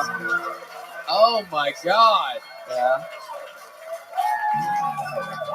Oh my God. You're like if Wu-Tang was Wu-Tang. This is absolutely incredible. Holy shit. I thought that song was going to be I about thought you Green heard Acres. that song, Tony. What? I thought you heard that song. No. Really? Red Band never show you? No, I don't let Red Band show me anything. We are strictly business partners, an hour, 55 minutes each week, and then two other directions. It's incredible. Wow. My Could have fooled goodness. me. Wow. But that was amazing. You're like if Eminem was on MSG. That is unbelievable. Yeah. What a talent. I mean, I owe it all to the soy sauce. Yeah. Absolutely. You are the soy sauce boss. Ty also has his own comedy club, and it's inside of his house every week. Explain to the people what he just said. I cannot even imagine this. So I built a comedy club inside my living room. So it's a legit comedy club. So that way I don't have to go out and network with people and stuff because I don't like networking. How are the crowds? A lot of neighbors? No, it's actually a lot of couples that go there.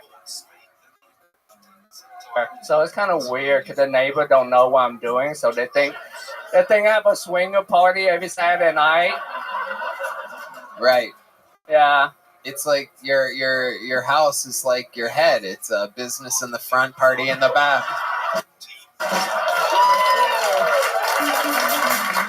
So Red Band doesn't tell you that neither?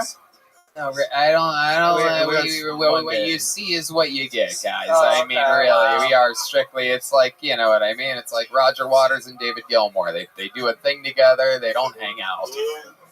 It's an Kinda old reference, sad, but man. Kinda sad. it's like perhaps let me get one for you. It's like Bruce Lee and Jackie Chan. You know what I mean? Like we do the same thing. Yeah, but that's we're, true. Yeah. we don't have. We're not exactly. Well, we can see who's Bruce Lee here. Right then. All right. That's my man. Someone's trying to get booked on. Hey, I would love to have show. you on the Secret Show Thursday at the Sunset Strip.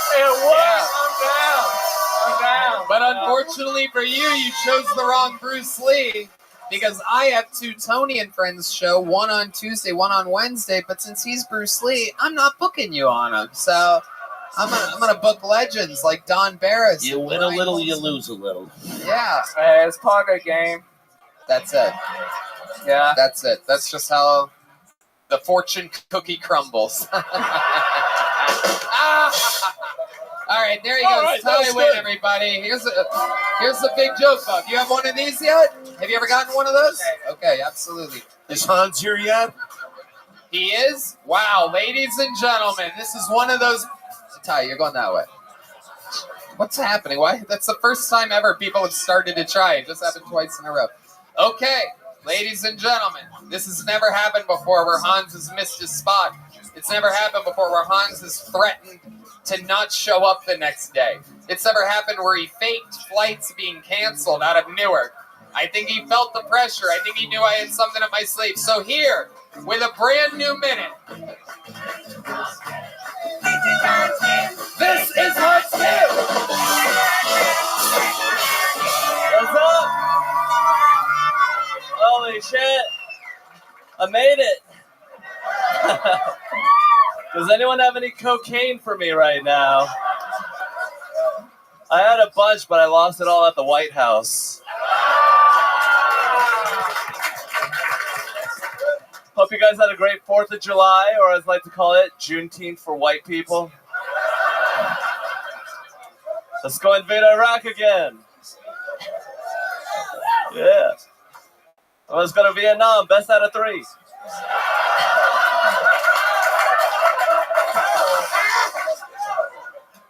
I used to think I was trans, but I'm not that into women's sports or drag for children, so...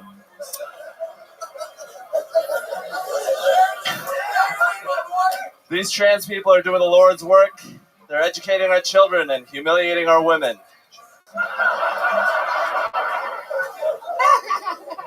Because sometimes these bitches have to be reminded. You're not that good at pickleball. Don't make me put on a dress and prove it to you. Thank you. Wow. Wow. Wow. Look at you, buddy. Look at you, buddy. Here I was ready to have you go against one of your hardest challenges next week. And then you come in, you speed in. Obviously, you called Yoni ahead of time. You wanted to make it. You warned him. This is absolutely incredible. And you come in, without a doubt, you and Cam Patterson, the two resident regulars with the sets of the night, showing how it's done. And it should be much harder for you two guys than everybody else, since you have to do this every single week. Everybody else should be doing their best minute. You should be crushing the whole way through. You come in and you show exactly how it's done. Topical stuff. Real jokes. How do you feel right now? I feel great, Tony. I was just in seat 12B. Tell us about it. Tell us about the delays and the travels. I tried to update the audience. I said that you were lying to me. At one point, I forgot to tell you guys this. At one point, he sent me a picture from the customer service line. He goes, this is how long customer service is right now at the airport. And it was like a kind of long line. I go, that's not even that long of a line. And then I remembered. I'm not kidding you, by the way. And then I remembered, I have Hans Kim's location on my phone. And something in my gut was telling me, he gave it to me a long time ago so that I could yell at him when he does bad open mics. And sometimes I'll see him at a bad open mic. I go, what the fuck are you getting? Anyway, so I checked his location. He's at the fucking Hilton. And then I go, did you just Google a picture of an airport line and send it to me? I swear to God, this is our dialogue. I could have been dealing with anything on a nice Sunday off, and there I am going, Hans, make it to the fucking show. Tell us more. Tell us about these fake delays. The very real delays. Bullshit. It's all over the news. It's on WallStreetJournal.com. Very tricky to get over here. They canceled all the flights for a thunderstorm that never happened. These fucking pussies. I know, you told me there were serious thunderstorms coming in. I looked at the weather report. It was like a 40% chance. I'm like, what the? Oh, this is the weirdest She's lie. a fucking liar, man. Sorry. I felt like you were in the room with your girl. Am I right? No. She didn't go on this trip with you? No, she didn't. Oh, normally you take the lady on the road with you. Don Barris? Let me smell his dick. I'll see. Yeah. Let's find out once and for all. That's it. That's it. Pull out your little. It's not how it works. No. That it only works with a spit in the mouth thing. You can't just start your own. Yeah, I feel like I'm back in the Korean War. Absolutely. So, you didn't have your girl with you on this trip? No, I was all alone in the extended stay. I went at 6 a.m. for the flight. Didn't happen.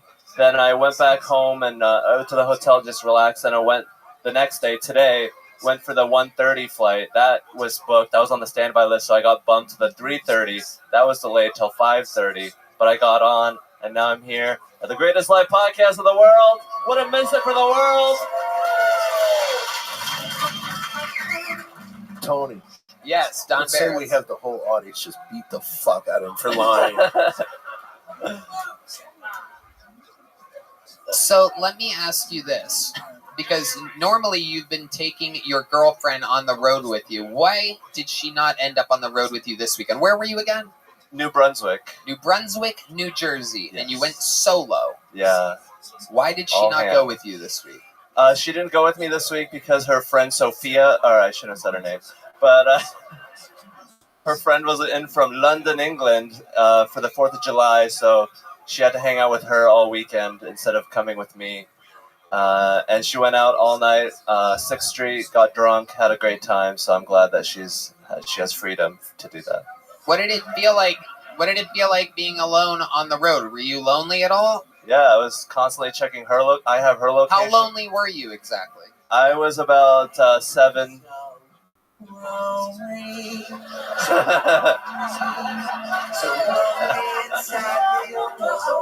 It's from Team America World Police. That is the leader of North Korea.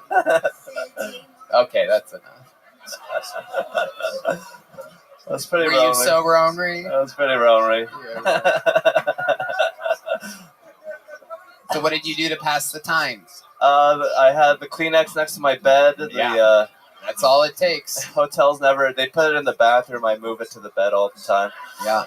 They don't put lotions out at hotel rooms now. Did you know have to this? use conditioner. It fucking sucks. It's unbelievable. The old spitting conditioner. Why don't you just use the sheets? I was at an extended stay, so yeah. And plus, Asians don't fuck with their laundry like that. You know what I mean? They're known for cleaning the sheets, not dirtying them. Soiling them. They put the soy in soiling. All right. Okay. Hans Kim, tell us something interesting about this week or weekend. I recently realized that I might be peeing on my girlfriend a little bit. Tell us about that immediately. Because after we have sex, we're just completely naked, and then I go to the bathroom, and then there's a little dribble, and then I go cuddle her, and then I feel like she can tell that my dick is wet. And she's right. She gets a little bit of that P.F. Chang on her. You know what I mean? So stupid. This is the dumbest show ever in the history. I don't know why anybody watches this or is loyal to us whatsoever. It's incredible. So, man, how long do you think you've been slightly peeing on your girlfriend? Pretty much every night. Wow. That is R. Kelly. Little R. Kelly reference for the great Hans Kim. Very interesting. Hans, I was ready, if you weren't going to make it, to have you challenge your spot next week. And like I've said, that will always be on the table. If you have a rough set, you are going to be challenged for your spot. I find it to be very, very entertaining. And I find it, most importantly, to be an incredible way to bring out the best in you. I truly think some of the best sets that we've seen from you in the past year have been in the past month or two since I've really lit a fire under your walk. You know what I mean? And I'm going to keep it that way. And I was so ready to have you challenge next week, but god damn it, you fucking rushed to be here. And then you came up guns a-blazing with one of the best sets of the night. So you have to still do good next week, but you're not going to have to challenge for your spot. We're going to let you have it. Thank you, Tony. But if that one goes rough, then next week you're being challenged. You get it, right? Yes. So keep it up, Hans. You're doing great work. How about one more time for the great Hans Kim, everybody? Thank you, guys. That was Hans Kim. That was Hans Kim.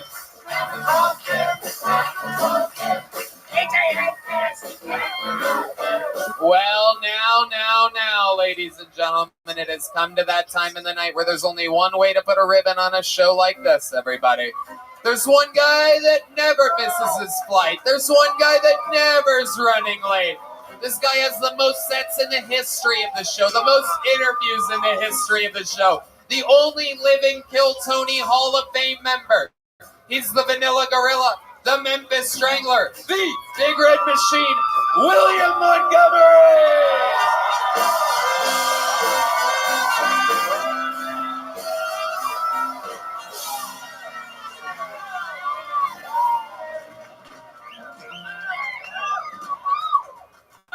They found a powdery white substance in the White House recently. At least it was powdery this time, said Bill Clinton.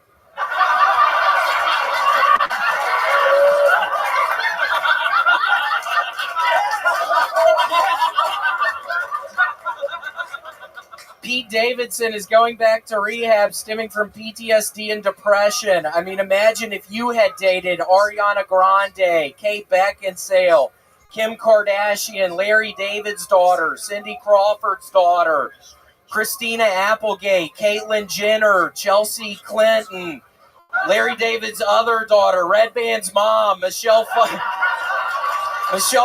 is Catwoman. You'd be depressed, dude. The more I think about it, the more I have questions about the moon landing. In fact, I'm starting to have my doubts about Knots landing.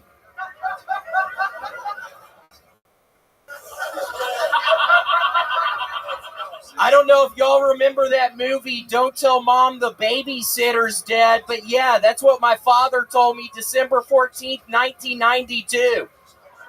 Then he handed me a shovel. I was 5 years old. I didn't know what death was. Okay, that's my turn. That's it. William Montgomery. Yes, Don Barris. What about Red Band's mom? That was shocking. You'd be surprised. She's quite the topic of conversation. She was in good company with all those ladies, though. Yeah, she was. It's a real classy bunch. William, you have a real knack for some outdated references. There was a Knots landing joke that literally did not land at all. Yeah, Knots Landing, the famous spin-off of Dallas. Yeah, there's another one. You just did it right there. A Dallas reference. Knots Landing is a famous spin-off of Dallas, the famous and you have television. a new Don't Tell Mom the Babysitter's Dead joke. Have you ever thought about writing movie jokes about recent movies that are? I have thought about it, but it's hard, Tony. I don't know. Have you gone to see any movies recently? Perhaps the new Barbie movie. No, I'm waiting to see the new Barbie movie. You're waiting to see it? What are you waiting for? Yeah, I'm waiting on It's not out yet. Oh. Yeah, it's not out yet. There I am, mister. How are you not in touch with what's happening in society? Wow. When all right. Who gives a fuck? You know who's killing it? Nicolas Cage. Have you seen any recent Nicolas Cage movies? Yeah, the one where he's storming the prison on The Rock. Oh, no, that's about 22 years old, William. Yeah, that's a hell of a movie. I saw that for the first time last week. Amazing. Can I just say one thing? Yeah, absolutely. She spit my mouth earlier. It's true. She did. She did. And he which means he basically came in his mouth earlier because we heard. I could taste the semen for sure. He came in. We know. We got it. We know the order of events. She is so blonde that she's explaining it. Everybody. He came in my mouth and then I spit in his mouth. Yes. Yes. We know. We know we have the fucking yarn attached to the faces on the wall. It's like we've connected the dots. Just one string. We understand how the cum ended up in Don's mouth. They also have the same size shorts on. I can see both of y'all's upper thighs. I can see your pussy a little bit. Incredible. Those shorts are so short that I'm beginning to think that perhaps the cum taste that you had, Dawn, was from her mouth. Maybe he spit some other dude's cum in her mouth earlier, and now... Oh. All right. I love it. So what else is going on in life, William Montgomery? So excited. I'm going with Tony to Hawaii this weekend. But Tony, we're famously not getting our dog vaccinated, and it has been super hard trying to find a kennel to take her in. I mean, all the fucking kennels around Austin, all your dogs have to be fully vaccinated. I'm not getting my dog vaccinated. Give us some reasons why you don't want to get your dog vaccinated. I mean, I don't know if you've been reading all the news about the dog vaccinations. I mean, it turns some of them gay. I mean, I'm not going to have a fucking little lesbian fucking... And for the pieces of shit that were talking online about my little dog being scared, she wasn't scared. Mind your own fucking business. Oh. I can't find a place to keep her, and I can't find a place. Wait, what were they saying online? We have to know. The dog looks scared. What's William doing holding a fucking little dog up here? Keep your fucking business to yourself. I'm not interested in it. The little girl loved peeing up here. By the way, I'm going to start bringing the fucking dog up here every fucking week. And for the people that don't like me playing my synthesizer song, it's about to be a weekly thing, you pieces of shit. You don't like that song? Well, I love that song. It's a bunch of bitches out there talking shit. But yeah, it's... I love it. You're doubling down. You're gambling on yourself. Are you ever going to stop playing that song? You know, I never gonna stop playing that song. But if anybody can look after Gator, let me know after the show. We literally have to find somebody to take her in. Redman, you would? Oh, wow. Look at that. Take care of your dog real good. Oh, shit. Whoa. What does that mean? You put your fucking dick by her mouth, you pervert? Wow. William, I haven't seen you in a while. It's good to see you. Yeah, nice to see you too. Yeah, Don and William, you guys know each other very well. Don, last time you saw William, he was a completely bloated alcoholic. But Don, wasn't it fun? I swear to God, every single Monday night on Kill Tony at the Comedy Store, I was always off Tuesday, Wednesday for my self-storage unit job. So I would be at the fucking Comedy Store till 3 in the morning, and Don would famously close the OR. Do you remember all of our conversations in there? I certainly do. I'd be talking to you for 2 hours in there. I don't know if other people didn't like it, but I was coked the fuck up. And to answer your question, nobody else liked it except me and you. Yeah, they really did not. I remember a lot of Comedy Store employees being like, William was annoying last night. He did this, he did that. But I loved it. So yeah, it was fun. It's nice Don to loves see the chaos. It is absolutely incredible. William, what else before we let you go? I don't know. I mean, I'm super pumped about that. And also, y'all have to know, Tony told me on Saturday, or maybe I shouldn't even say this, but he said it was my best set I've ever had, which is very sweet. That is coming from Tony, and it was. It felt, other than one time, I thought I was having a heart attack. My chest started hurting for about 2 seconds. During that, my best set I've ever had, I felt as well. My heart literally started hurting, so I thought I was about to die on stage. Well, that good scared me. That might be good for you because that was the best set you've ever had. I mean, 25 minutes of absolute crush, fucking fire kill. Everything was wild. William is indeed going with me on this massive theater tour for the rest of the year, August all the way through December. Giant, massive theaters. So we're getting in shape for that. He's going to be on the Tony and Friends shows tomorrow. The next day, we're going to Hawaii. Then we have 3 weeks off, and then 26 cities, massive theaters. Exciting stuff. Exciting stuff indeed. You're gonna not retire, right? You're gonna keep doing comedy. Yeah, I mean, I'm pretty sure. Hold on, what did you say? Are you ever gonna stop doing comedy? I ain't never gonna stop doing it. Unless I have a heart attack on stage. Well, that's not really a kind of a momentum killer. Yeah. Really brought the energy to a halt there. The old "if I have a heart attack." But I ain't never gonna have a heart attack. That's right. That is right. I'm never gonna have a heart attack. So that is true. You are never going to have a heart attack, William. Everybody loves you. We love you. Why is that funny, bitch? God. I wanted to slap that chick all night. I know what you mean.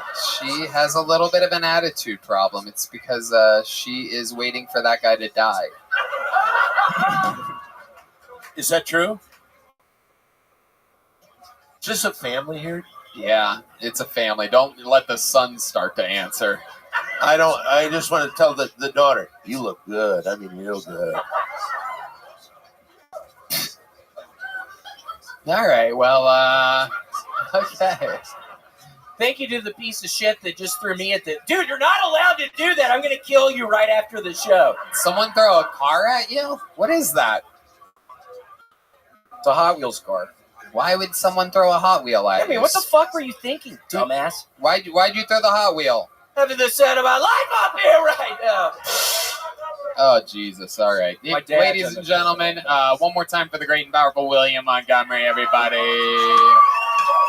The drawing from Ryan J. Ebelt is in. That's available at RyanJEbelt.com. He draws every single episode. While this episode was happening, he drew that amazing picture of Don Barris that you're seeing on your screen right now. Don Barris, literally the creator of my favorite and a lot of your favorite comedians' favorite comedian, and the creator of your favorite comedy movie, Windy City Heat, the Big Three podcast, and Simply Don, the podcast network, the Ding Dong Show, the longest running show at the Comedy Store. Literally, if it wasn't for this guy at the Comedy Store having his own show, Kill Tony never even would have been created. You hear that? Applaud for me. He was the only person that ever did a show different than a normal stand-up show at the Comedy Store, which completely inspired this show. How about one more time, as loud as you can get? An ATX welcome for the great Don Barris, everybody. Thank you to Joe Bless for the Red Rose, Yellow Rose, Austin Security Guard Service, and Screwball Peanut Butter Whiskey. How about one more time for the best damn band in the land? Michael Gonzalez, Paul Deemer, D Madness, and the great Dave Shear joining us on guitar tonight. Some brand new exclusive Kill Tony Mothership merch on your way out, only available right now. And let's check out the artwork from local artist Chris Rogers. Oh, little Aaron Belial, who's got another AGT appearance coming up. Rock and fucking roll, Red Band. Check out my new club, the Sunset Strip, sunsetstripatx.com. Right. I love it. Come see me do stand-up tomorrow night and the next night. Secret show on Thursday. Go see the band the other nights. Don Barris and Friends is tomorrow night in the... With Tony Hinchcliffe. That's right. Duncan Trussell. I'm going to be on there, and they're going to be on my show. It's going to be a lot of fun. Very ancestral comedy happenings here. To you, the best comedy fans on planet Earth, we love you. Thank you. Good night, everybody.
Toronto and Detroit. This weekend, my stand-up tour begins with you. I've already sold out the early theater shows, and only tickets for the late shows remain. Those shows are at 9:30. That's at the Queen Elizabeth Theatre in Toronto on Friday night, and the Royal Oak Music Theatre in Royal Oak, just outside of Detroit, on Saturday night. Hope to see you there.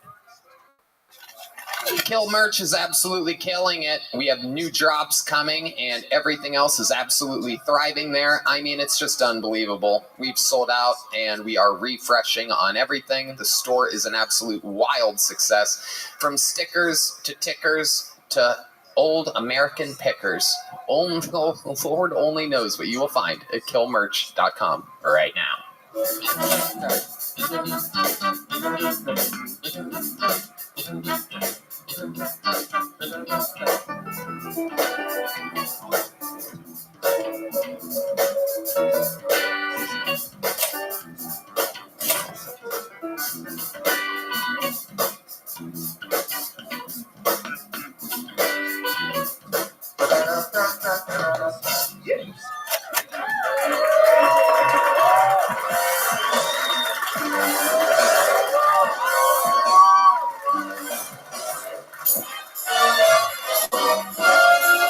Hey, this is Rabbi coming to you live from the Comedy Mothership here in Austin, Texas, for a brand new episode of Kill Tony. Give it up for Tony Hinchcliffe!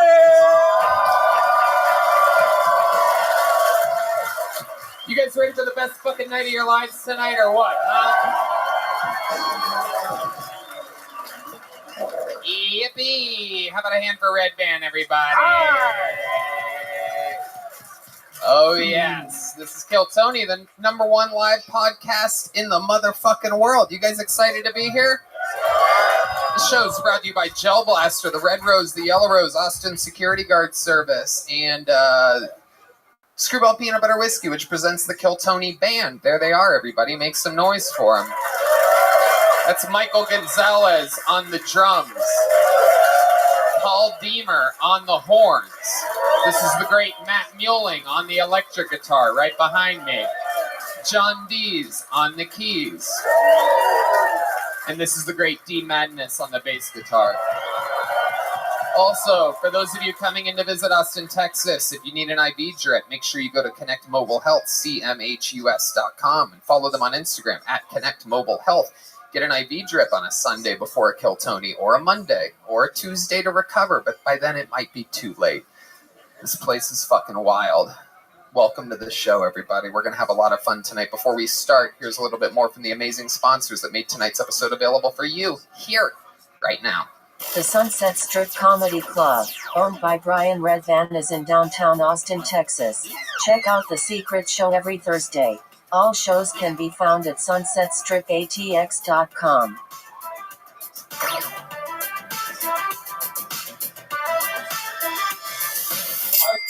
Hi, everybody, and a true howdy from the dead center of Texas, where this summer has been a doozy. Every single day it's hot and lovely, and it's worth sweating. And in order to recharge those electrolytes, Liquid IV keeps us in tip-top shape. No doubt about it, from hot yoga to the hot days of golf to the hot nights of Texas, Liquid IV is the #1 powdered hydration brand in America and is now available in sugar-free. Years in the making, Hydration Multiplier Sugar-Free uses a proprietary zero-sugar hydration solution with no artificial sweeteners.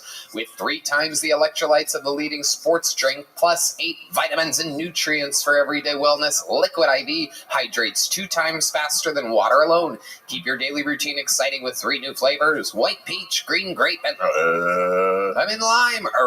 Red band. Man, those new flavors are amazing, especially that green grape. I love it. It's great. You can throw it in your pocket. You can put it in your book bag. So later, you just put it in a 1 bottle of water, and now you have an amazing drink. 16 ounces of water hydrates you 2 times faster and more efficiently than water alone. The result of an extensive R&D process to perfect the flavor and efficiency. Liquid IV is non-GMO and free from gluten, dairy, and soy. Liquid IV believes that access to clean and abundant water is the foundation of a healthier world.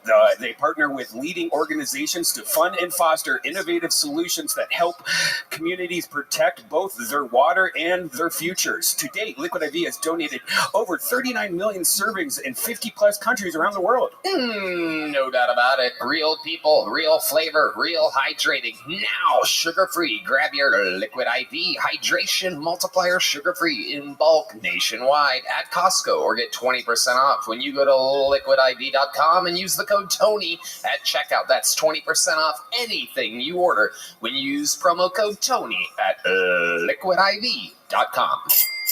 Hey y'all, profiling, surveillance, data harvesting, there are lots of things not to like about tech giants. But what can you actually do about it? When you rely on so many of their products, well, the good news is it doesn't take much for you to take a stand. For less than $7 per month, you can join us in our fight back against big tech by using ExpressVPN. Red Band. How do you think big tech companies make all their money anyways? Well, by tracking your searches, video history, and everything you click on, and then selling your personal data. ExpressVPN helps you anonymize much of your online presence by hiding your IP address, a unique identifier that every device has that allows big tech to match your activity back to you. That's why I use ExpressVPN. 1 click, 1 press of a button, you are protected. No doubt about it. So if you don't like big tech tracking you and selling your personal data for profit, it's time to fight back. Visit expressvpn.com/killtony right now to protect your online freedom and privacy. That's expressvpn.com/killtony. expressvpn.com/killtony. With the busy fall season just around the corner, you might be looking for wholesome, convenient meals for jam-packed days. Factor, America's #1 ready-to-eat meal kit, can help you fuel up fast with chef-prepared, dietitian-approved, ready-to-eat meals delivered straight to your door. You'll save time, eat well, and stay on track with your healthy lifestyle. If there's anyone that I know that loves a healthy lifestyle, it's a Red Band. That's right. I level up with Gourmet Plus options, prepared to perfection by chefs and ready to eat in record time. Treat yourself to upscale meals with premium ingredients like broccoli, leeks, truffle butter, and asparagus. Truffle butter.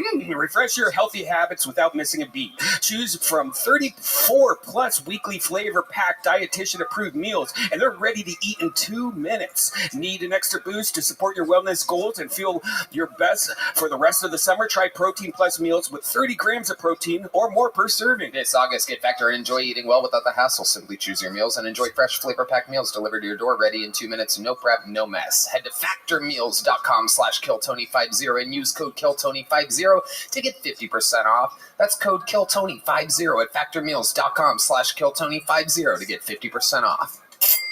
Hey everybody, I know everyone out there is trying to have fun and enjoy yourselves. Look, it's not easy to get tickets to things. We just sold out all the Kill Tonys from all the way up until February in less than a minute. We broke the website. It's just how life is nowadays. Buying tickets to your favorite events shouldn't be stressful. Game Time is the fast and easy way to buy tickets. No doubt about it. Sports, music, comedy, theater, whatever it is. With killer deals on last-minute tickets and their best price guarantee, you can stop stressing over the tickets and start getting hyped for the fun you'll have. Red Band. I mean, locally, we got The Offspring. Oh my God, Boy George is coming. Snoop Dogg. They have flash deals and last-minute tickets. It's easy to find and buy tickets for every kind of event in your area. You get images of the seats before you even sit there. You get lowest price guaranteed, event cancellation protection, job loss protection, etc. It's the place for last-minute ticket deals. It's the fastest-growing ticketing app in the country for a reason. Snag the tickets without the stress with Game Time. Download the Game Time app, create an account, and use code KILLTONY for $20 off your first purchase. Terms apply. Again, create an account and redeem code KILLTONY for $20 off. Download Game Time today. Last-minute tickets, lowest price, guaranteed. And when I say that I love this sponsor, you have to understand that I have had this sponsor press against my balls, my pee-pee, and my butthole every single time you've ever seen me on stage, every episode of Kill Tony you've ever watched. The best underwear in the world is Sheath Underwear at sheathunderwear.com. Comfortable, high quality, moisture wicking, keeps everything cool and separated.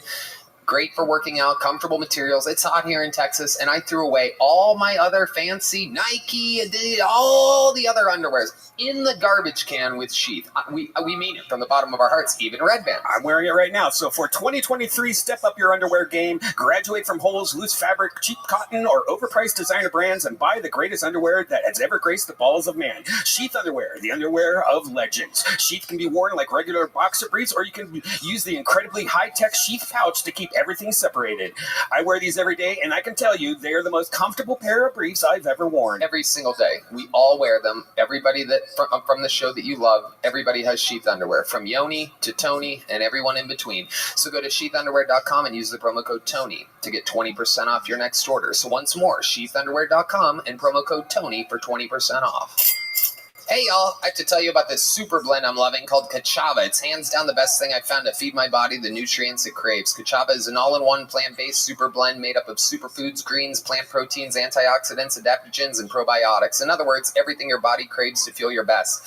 And I know what you're thinking. Something that is good for me can't possibly taste delicious, but that's where Kachava really earns their thousands of 5-star reviews. It tastes amazing. It's creamy, smooth, and comes in 5 delicious flavors. Chocolate and vanilla are my 2 favorites, but it also comes in matcha, coconut acai. Some folks like to think of it as a part of a healthy breakfast or lunch, but others think of it as a protein-packed snack before or after a workout. I know I do. It feeds me after after a long day on the golf course with 25 grams of plant protein per serving. For Red Band. Personally, I love to eat it right when I wake up with breakfast, lunch, every day, before a workout, after a workout, whenever I'm craving. Liar! It makes me feel great for hours, energized and ready for my day. So good knowing all those nutrients I'm putting in my body.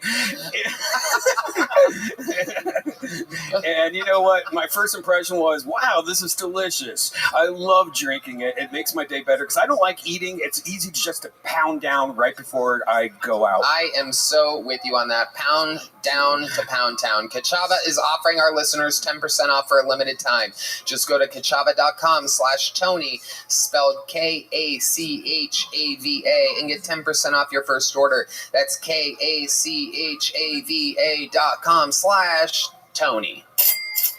Hey, if you think you were sly skipping the ads, let me remind you that my stand-up tour begins right now. Toronto, Detroit, San Antonio, Chicago. Those are just the next 2 weekends of my life. So we will see you there and many more dates. Check out TonyHinchcliffe.com. Support stand-up comedy. Support me. I love you. Now here's another free episode of Kill Tony. All right, we're going to have fun tonight. You guys ready to start tonight's show? Come on, you guys. Are you guys fans of stand-up comedy or what? Ladies and gentlemen, this is one of those nights where just fucking I could not be more excited. One of my favorite stand-up comedians in the world. One of the greatest guests we've ever had. Truly, one of the best. Make some noise for the great and powerful Jim Norton.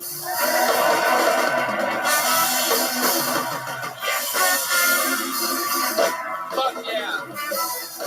Here we go, baby. The great Jim Norton, fresh off of an amazing weekend here at the Mothership on tour at JimNorton.com. Welcome back, Jim. Thank you. It's nice to be here, and I appreciate that bit of a lackluster response from the audience. We're going to have a lot of fun here tonight. You know how it works. Over 200 people signed up for the opportunity to get pulled out of this bucket. If I pull one of these names out, that means they get 60 seconds uninterrupted. You know their time is up and you hear the sound of a kitten. That means they have to wrap it up then, or else they bring out the angry West Hollywood bear, which just interrupts them. And then we talk to them. I interview them. We find out more about them, what makes them interesting, what makes them different, maybe how to make their jokes better, maybe something else they could talk about. I'm pre-picking the first name out of the bucket because we already have someone on deck to start the show. He is indeed one of the regulars, ladies and gentlemen. He famously 2.5 years ago was broke, living in his van. Since then, we've seen him make a meteoric? Mediocre? What? Meteoric? Am I saying that right? Yoni, why is the camera so close to my face while I'm saying a word? Is it meteoric? Yeah, thank you. Thank you, fellow musicians. Anyway, we've seen him hit high highs, some low lows. Right now, he is in a position where if he doesn't absolutely excel with his minute, then next week he is challenged by a challenger that could become the newest regular on the show. We found out that this method keeps him in tip-top shape and trying his hardest every week. Just threaten his job every single week. Starting off tonight's show with a brand new 60 seconds and an interview. Make some noise. Sing along if you know the words. This is Hans Kim.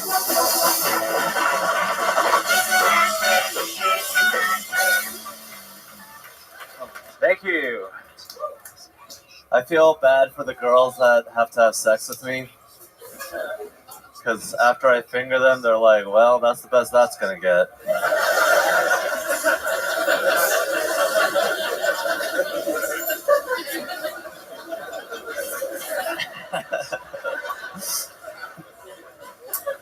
I'm glad affirmative action is now illegal, because I'm sick of all these minorities in my colleges.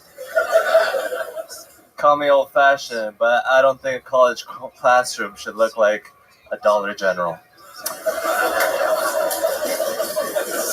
I think it should look like the screening of Sound of Freedom. All white people. I love how white people are so bored, they're now rescuing other people's children. Minorities, we don't even care about our own children that much. If I got molested, my dad would be like, good. Maybe this will make him better at violin. Thank you. Hans Kim. Fun stuff, Hans. I actually love that finger joke that you did. Thank you, Tony. That was amazing. It's incredible that you can still kick out new funny jokes about your tiny Asian penis. I thought we've heard them all. It's the gift that keeps on giving. And you really let the laugh come. I like that. People were laughing and you're ready to talk and you're like, no, fuck it. I'm going to count down from 60. Let them laugh for a couple more seconds. Good for you. Fucking molesting joke. You were terrific. I enjoyed your life. You started strong, you ended sexy.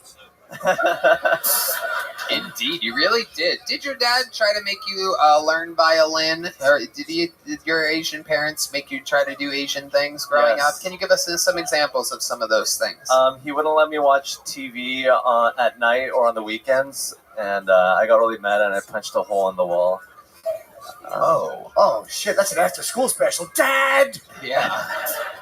That's incredible. That is so, like, Asian to punch a hole through the wall. Did you think about kicking the wall first? Did you punch it like that with, like, a hand? Like Pai Mei or something like that, perhaps? I just did it American boxing style. Ah, okay. Fuck you, Dad. Oh, wow. Wait, that was incredible. That made us sound. Do it again. I hate you. Oh. The timing of it is just perfect. Can you guys do it one more time? It's incredible to watch you two work together. Fuck you.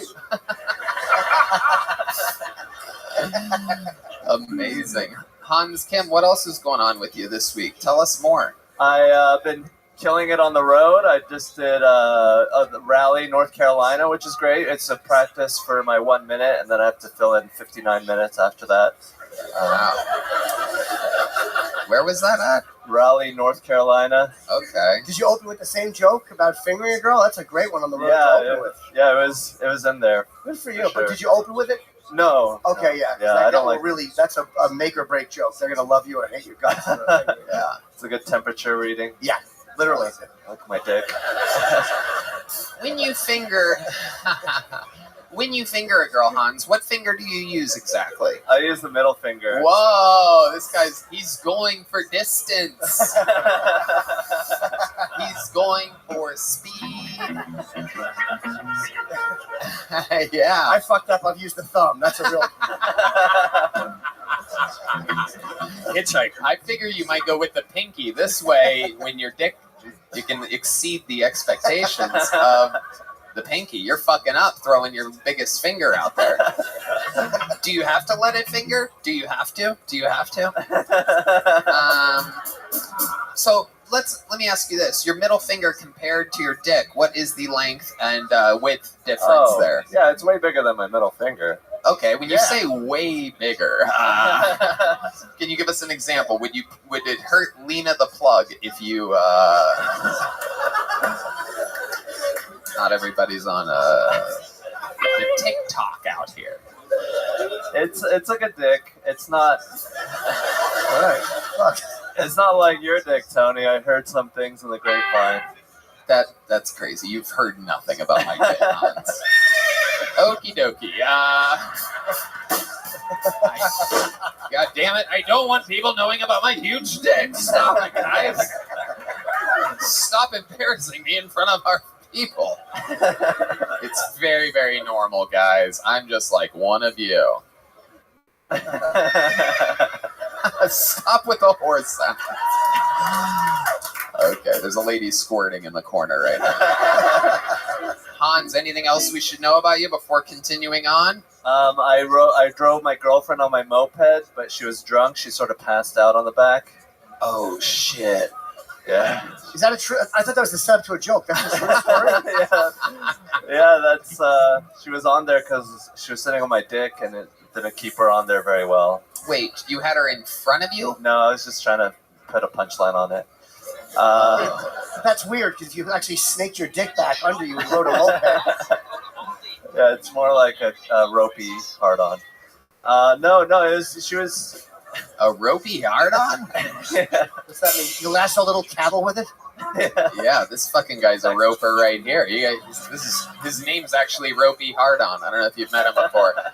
There's a header and a healer. If you don't know what I'm talking about, you don't know shit about shit, because I know all about it. It's called team roping. You know what I mean? And you just you take the rope and you just fucking swing it around your fucking claw and then you throw it out there like that.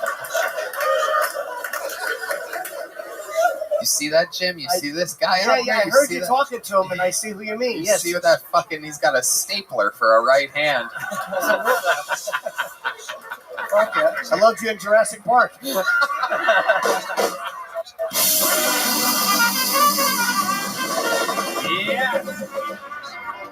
Hans, you got the show started tonight. I love it. You do it every single week. You will not have to challenge for your spot next week. I love what you're doing. I think you're hitting peak Hans Kim career style.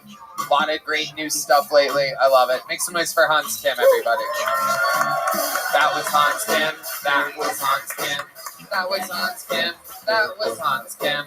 I pre-pulled the second name, and now for the first name out of the bucket tonight. We're going to meet them all together.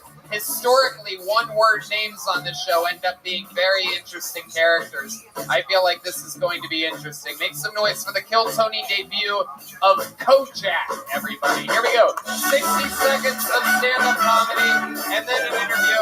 This is Kojak. Hey, what's up? My name is Kojak, and if you haven't seen by my pearls and my finesse, I am black and gay. Let's go, baby. I'm black and gay. That means I get in trouble when my white boyfriend brings macaroni salad to the cookout. I'm black and I'm gay. I sag my pants, but I don't want to show off my cute underwear. Hey, I'm black and I'm gay. Cam knows about that. Cam pulls his pants up when he's around me. I'm black and I'm gay.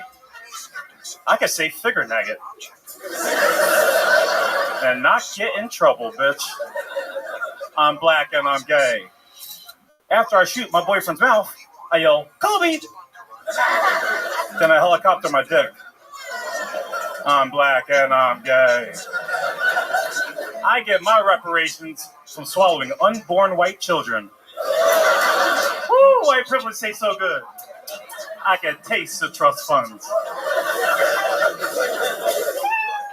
I'm black and I'm gay. All right, there it is. He's got a catchphrase, folks. Welcome to the show, Kojak. This is your first time here. I What's would up, baby? remember if I've seen you before. I'm here for the horsecock. I heard a horsecock. No. It's very, very, very tiny. Very tiny. Oh, I'm here for it. Very tiny. Nice to meet you, Kojak. I'm Tony, and believe it or not, I'm white and I'm straight. I believe you. I love it. Are you really black and gay? I am black and I'm gay, baby. Holy shit. That's like you might be a redneck, but instead you just say, I'm black, and I'm gay. Do you know that everybody knows that you're black and you're gay? That with the necklace and the skin color, it is a dead giveaway. You are a blatantly black and gay guy. Yeah. Thank you. How long you been doing stand-up, Kojak? About a year off and on. About a solid year. Solid year. Rock solid, hard as a rock. Hard as a rock. I'm from Philly. Okay. Anybody from Philly? You don't ask your own questions here. And how long have you been Phillying guys up with cum?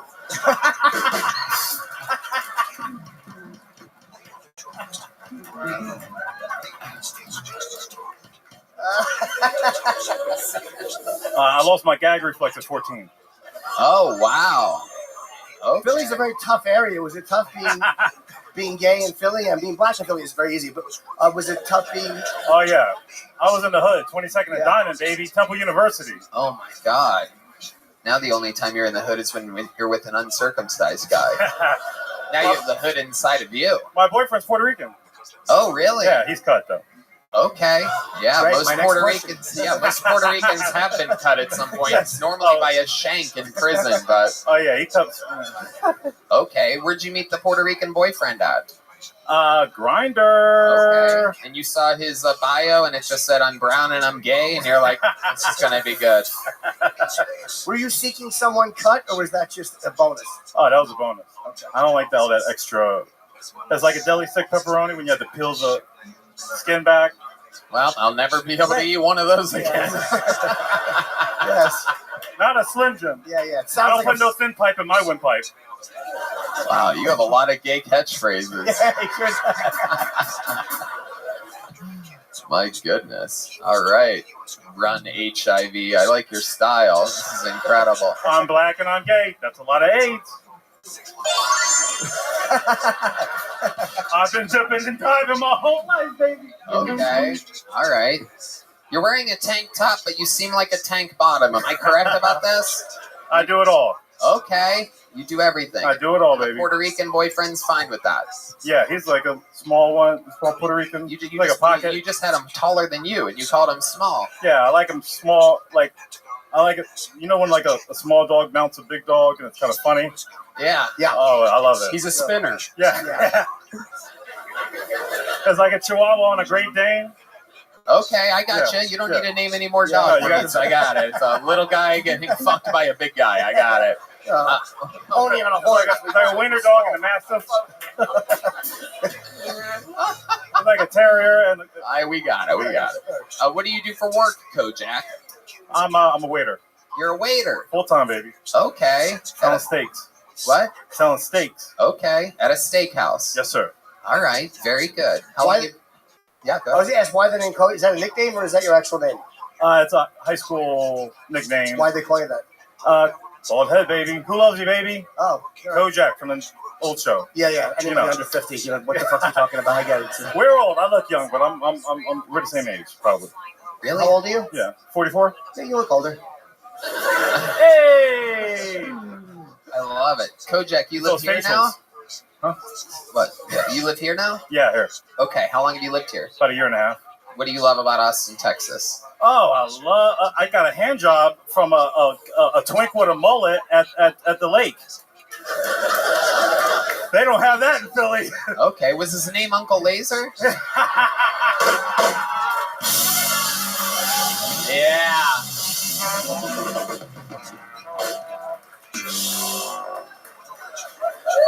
A hand job at the lake. Were you in the lake when it happened? Where? I was on the boat, baby. Wow. Black people on the boat. Holla. Okay. Yes, they usually are hollering for help. Black people on a boat. You gotta love How it. did you get the hand job? How'd you pull that off, so to speak?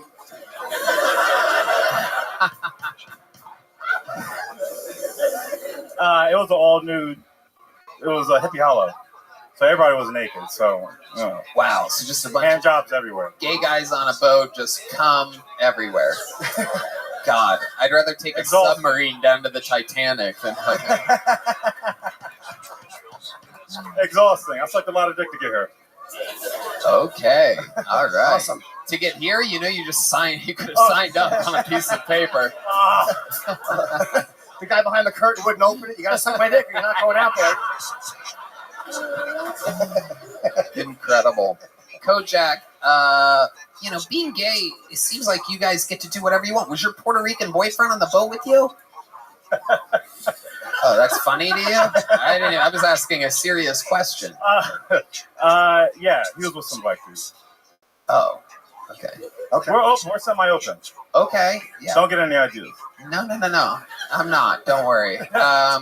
But have you ever had any like close calls? Have you ever thought maybe you got AIDS or something one night? HIV, whatever. I know you guys get like all serious about it. Yeah, we got a Plan B pill for that. Oh, you do? Yeah, they cured HIV and AIDS, by the way. Okay. Nobody has that anymore. D Madness does not seem to agree with you at all. He famously homophobic D Madness. Old school black man just will not go with the flow on it whatsoever. He cannot believe he is literally angry that there is a pill that cures AIDS.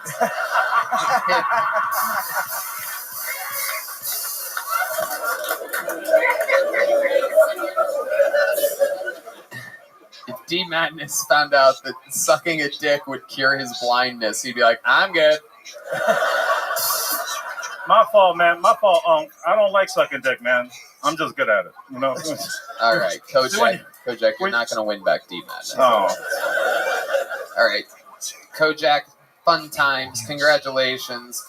We got a little joke book for you. Actually, you know what? Since you're gay, we're going to give you a keychain. We have new keychains from Boneseye. Handmade, says KT, go home. There you go. Kojak, absolutely. I love you guys. Thank you. Very fun. He's black and he's gay, folks. Kojak. All right, I pulled another name out of the bucket. Let's all meet him together. Your next comedian goes by the name of Alex Hamptman. Alex Hamptman. Here we go, everyone.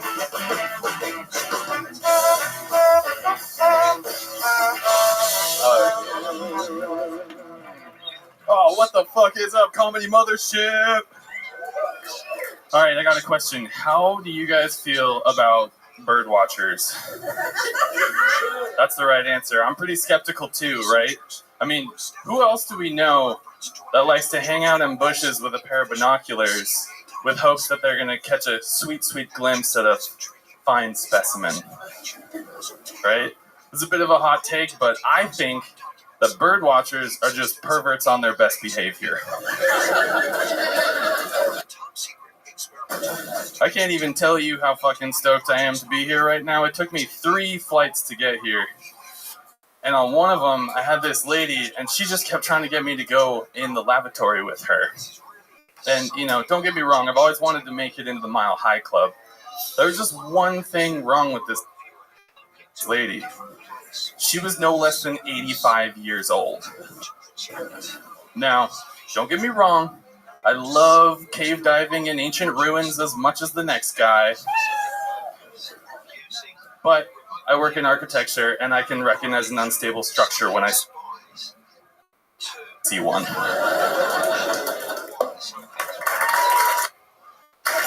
Alex Hamptman You think you like cave diving? You should have seen the last comedian up there. So let's talk about it, Alex. You called it a laboratory? Laboratory. Laboratory? Laboratory. Why do you call it that? That's what you're saying. What? I said because that's what you're saying. What? The lavatory. Okay. Yeah. You could call it whatever you want. I've heard it a lot of different ways. You can call it a laboratory if you want to enunciate it. A laboratory. Laboratory. However you want to. I usually just call it my mouth.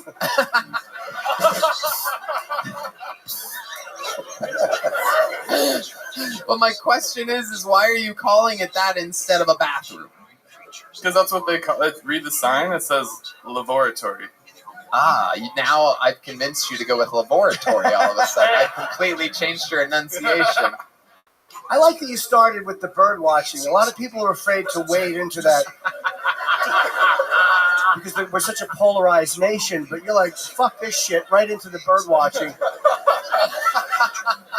My suggestion would be the opening line of that bit should be, I think that bird watchers are just perverts on their best behavior. That should be the opening line, and then you can kind of back the joke a little bit. But I think that's a funny thought to start with. All right. Yeah. Appreciate it. No doubt. Absolutely. Great advice.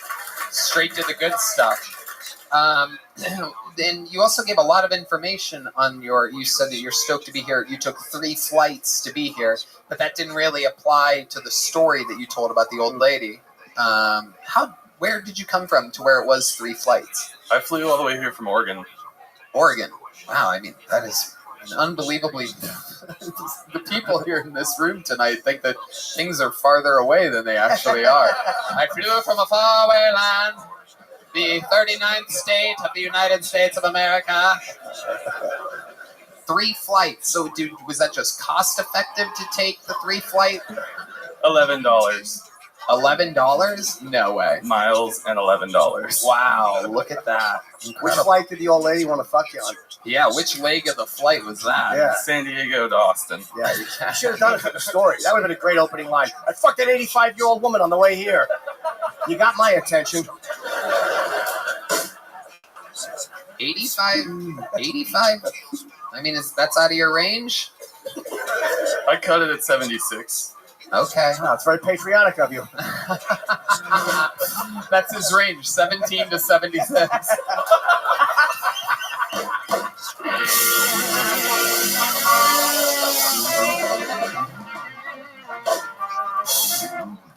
Too much fun. But an 85-year-old doesn't have a chance with you, huh?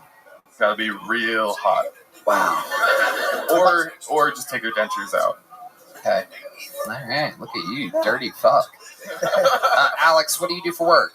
I'm an architect. Ooh. Yeah. So is that guy on Long Island they just arrested, that serial killer? Oh, I didn't hear about that. Yeah. An architect? Big hulking architect, yeah. Shit. Yeah. That was a bad answer. You're in good company. That's what Yeah. And how long you been doing stand-up, Alex? About a year. Where at? In Oregon. Where in Oregon? I find it strange that you just keep calling me by the state. Central Oregon in Bend.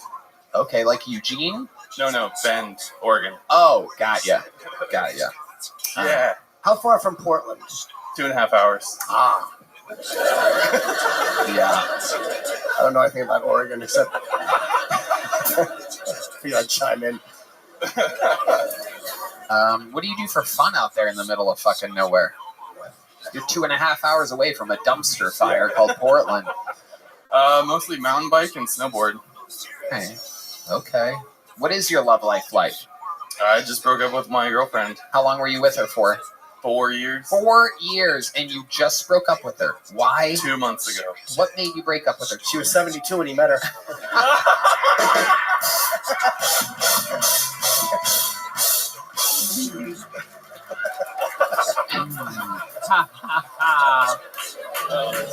Man, she couldn't bend anymore. No, she fucked Eugene.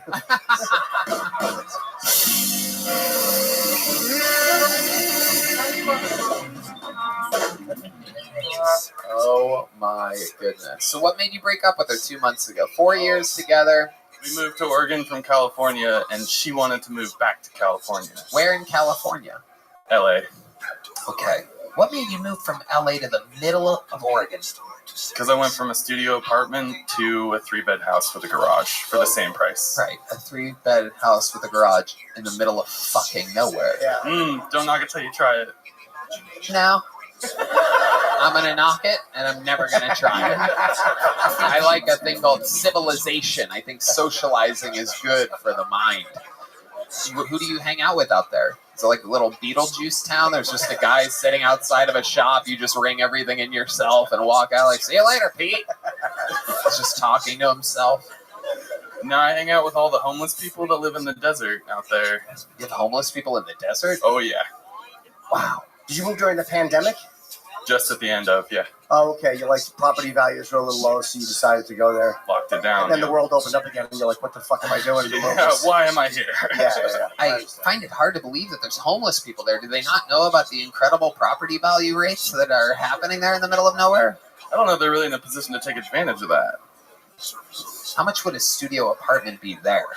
$18. $18? $100. Oh, okay. That seems way high for being 2 hours outside of Portland. Yeah, it does. It seems really high. It is. So you're with your girl for how long? 4 years, and you broke up because she was in Portland or Oregon for a little while, and she was just like, "Fuck this." We moved there together, and then she wanted to leave, and I didn't want to come back to California. Oh, okay. So did she go back to California? Yeah. Right. Absolutely. How did you break up with her? Did you sit her down face to face? Were you at dinner? Was it in the morning? Were you in bed? Were you in the shower? She was on the toilet? Like, what's the setup here? Paint a picture for us. Or did she break up with him? You might have been looking through Eros, Los Angeles, and seen a hooker ad. Oh no, she's going home. I should just shut up. No, I was a gentleman, and I drove her down to California, and then we got all the stuff unpacked from the car, and I was like, well, see ya, and drove back up. Wait a second. She didn't know that you were breaking up with her? There was some rumblings of it, and then it was official. What, did she not wonder why you were loading her possessions into a U-Haul? Did she just go everywhere with all her shit? Most interesting thing about you before we let you go, Alex? I grew up in a meditation cult in Iowa. Meditation cult. Tell us more about this meditation cult.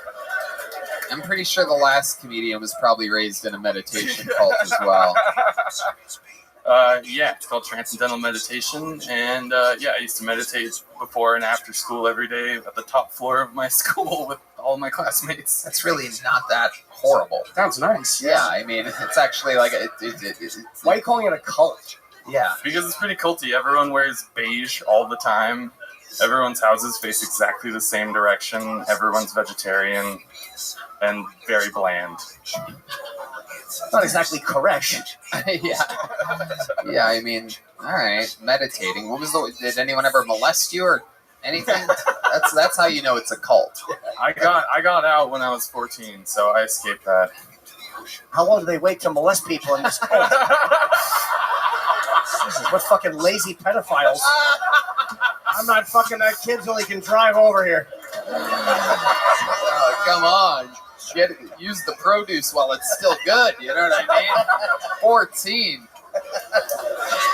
I love it. Alex, congratulations, fun times. Here's a little joke book for you, my friend. Congratulations. Oh yeah, good catch on the bank. All right. Well,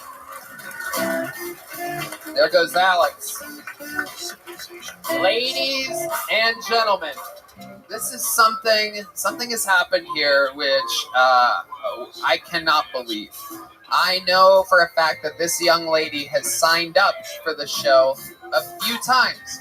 Over the many years that we've done this show, there has been a few times where she has said, or Red Band has told me, you know who's signed up tonight? So-and-so. And her name has never, ever, not once, been pulled out of the bucket. And right now, for the very first time, it has happened. I can't believe what I'm about to say right now. Ladies and gentlemen, making her Kill Tony debut, Red Band's girlfriend of over 7 years. Oh my God. The Kill Tony debut of Red Band's girlfriend. The place is in chaos. It's definitely about to happen. We're going to wait until she arrives. She's probably going to try to roast me, right? The real deal, ladies and gentlemen. The first lady of Kill Tony. This is Janice, everybody.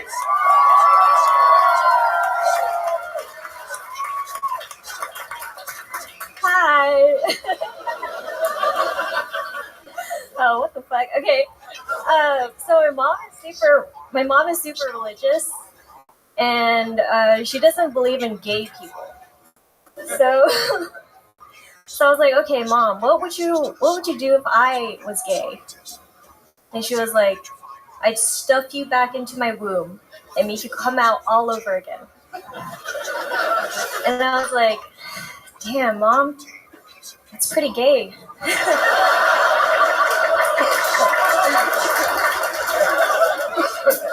So, I have hemorrhoids, and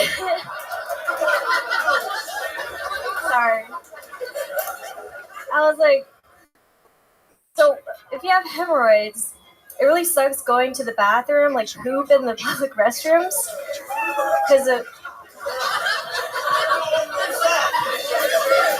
because you know those one-ply papers, they don't really work out, so I have to take anyway, so I've come up with this method where you spit on it, and that's what you do.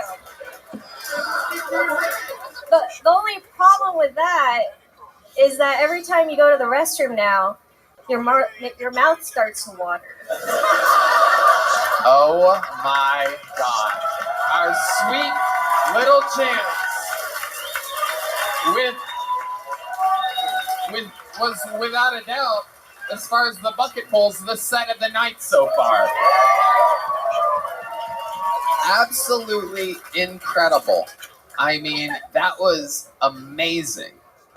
It's so funny because I literally asked you guys in the green room earlier, I go, how long have you two been together now? And it's over 7 years, right? Amazing. Janice, welcome. This is so surreal to see you over there. And our opening joke told us that your mom doesn't like your boyfriend. Stop it. So let's get right into it, Janice. How long, what made you want to sign up for the show? How long have you wanted to do this for? Well, I've been watching the show for like over 7 years now. Yeah, you knew about the show before you met Red Band. You like slid into his DMs, right? Yeah. Look at that. What was your look at opening Red line? Band getting. Look what he gets in his DMs. This fucking guy. It was Snapchat DM. What the fuck? Oh my goodness. What was your opening line to Red Band? Hey, I think you're cute, but forget about anal. Anal was involved. Wow. Janice, you're good at this. I've been watching for a long time. Adorable. I love it. The gay joke was hysterical. That's pretty gay. The hemorrhoids thing. I mean, I didn't know hemorrhoids you could catch that from your boyfriend. That's incredible. Didn't realize that's an STD. You rip tears in the asshole lining, it starts to happen more. Okay, thank you, Red Band. Dr. Red Band explaining how hemorrhoids work. So, Janice, what else is going on in life? Tell these people about yourself. Well, I like to crochet. I like to sew. I like to do things with my hands. So I like to do all the things the little kids in China like to do. Yeah. Absolutely. She made us all new iPhones for Christmas. It's awesome. And you're Chinese. Korean. Oh, okay. I should have known that. I would never tell you. Oh, okay. Korean. Absolutely. So, that's fun. And you were born and raised where? Here. Right. In America. The greatest country on planet Earth. Okay. How do you like Austin? I mean, It's great. Good answer. Good answer. Tell us, what do you do for work? I just had my last day of work. I'm Retired. yeah, Perfect. What'd you do? just menial jobs here and there, you know. Okay. So do you do stand up regularly? No, this was my first ever role set. How about a hand for Chad? Wow. All right, we're 4 minutes and 52 seconds into the interview, so let the fun begin. Tell us what Red Band's body looks like. Describe it to us, because he seems like the guy that swims with a t-shirt on. I want to know more. I want to know what's going on. How many belly buttons does he have? Here's one just like you. Oh, yes, we're all completely equal here. Now, how's sex with Red Band? I have to ask, or else the people will say that I pussied out. So, can you describe, does Red Band have any special moves in the bedroom? Does he move at all in the bedroom, I guess is a better question. He's actually, like, I'm impressed every time. How... Wow. Who's my little baked potato? Who's my sweet little baked potato? His cardio is very, Well, it doesn't very mean impressive. it doesn't mean she comes. She's just impressed. He just keeps trying. I like the attitude. No, his cardio is impressive. What? Yeah. No, now I know you're lying. No, I'm serious. This is incredible. You just quit your menial jobs. We know who's picking up the tab over here. Oh, yeah, he fucks the shit out of me. I mean, he just ticks me down like you wouldn't believe. I love it. Is he a giving lover? Like, is he care about your needs more than his own? Yeah, to the point where sometimes I'm like, just chill out. Yeah. Yeah. Oh, yeah. Get your head out of there. Yeah. We know no one loves eating out more than Red Band.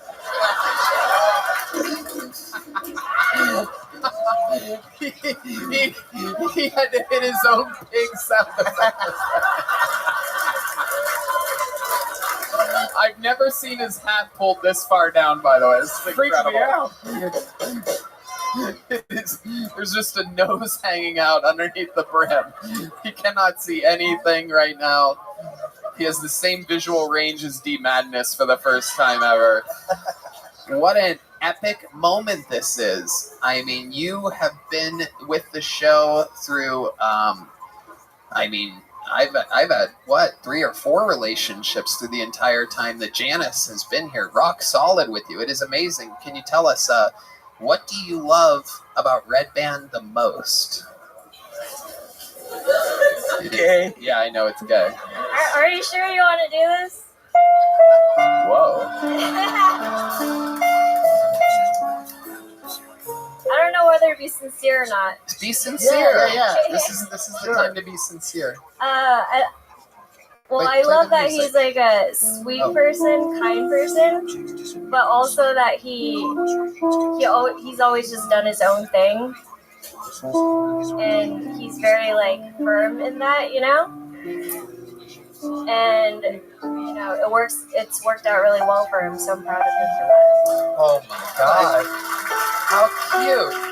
Very nice.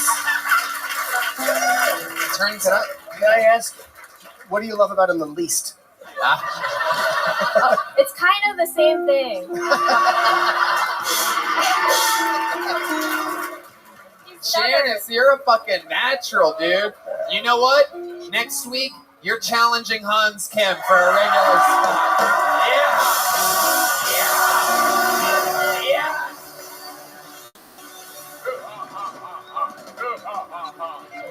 It was me all along. I've been pulling the strings the whole time. Fuck you, Red Band. It's gonna be fun. We're gonna have a fucking not the first time 2 Koreans have battled. It's going down next week. This is incredible. So Kim versus Min. Pad versus Tai. Oh boy. General So versus Kung Pao in a battle of the Titans. Janice, you are so naturally likable and funny that it is absolutely incredible. I'm excited to see a new minute next week. We have to do it. Thank you. Very, very special. So sweet. What an amazing performance. And you know what? You're getting a big joke book. No doubt about it. There you go. And a gel blaster. And I'm pretty sure you can perform on The Secret Show if you want. First time Red Band hasn't invited a girl to The Secret Show. That's a cock block, Tony. Woo! Fucked me up, by the way. That really fucked me up. Oh my, that could not have gone any better. I'm so glad that she did so good, because that could have been fucking awkward as hell. This show's crazy. Anything can happen. I'm re-pulling a name for one pull from now because we have a special treat for you guys. We have a golden ticket winner, famously from 5 or 6 years ago, out of Phoenix, Arizona. He now lives in New York. Golden ticket winner means that when we're doing a road show, if we find someone absolutely extremely exceptional, they can perform a minute on the show anytime they want for the rest of the history of the show. So this guy is now visiting from New York City. We found him when he was, oh my God, we found him the day before his 21st birthday. 20 years old when he started on the show. He's so fantastic. Make some noise for the Mothership Kill Tony debut, a golden ticket winner, Tristan Bowling, everybody. The legend of Kill Tony. Oh, how the fuck we doing, Kill Tony, huh? Yeah, who here's trying to kill themselves, huh? Yeah, me. I am pills. Not like boss. Like you'd be able to tell. If I was just up here visibly inspiring, no. No, I was saying, this is what I think. I was thinking about it. I think this is one of the silliest ways to kill yourself. Hear me out. And tell me if you like it. So on Halloween Day, you blow your brains out in your front lawn with a bowl of candy in your lap.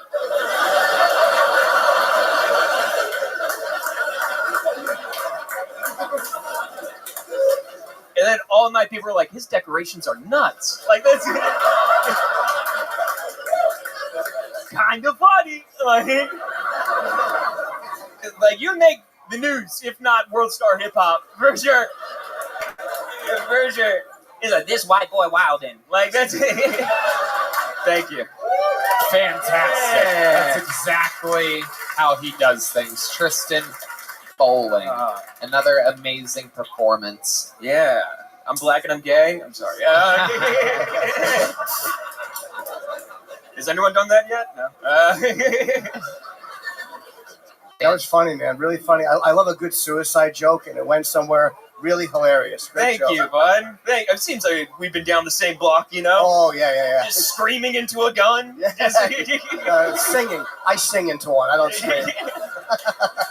A thespian. Sure, yeah. I think that's a part of LGBTQ now. Thespians?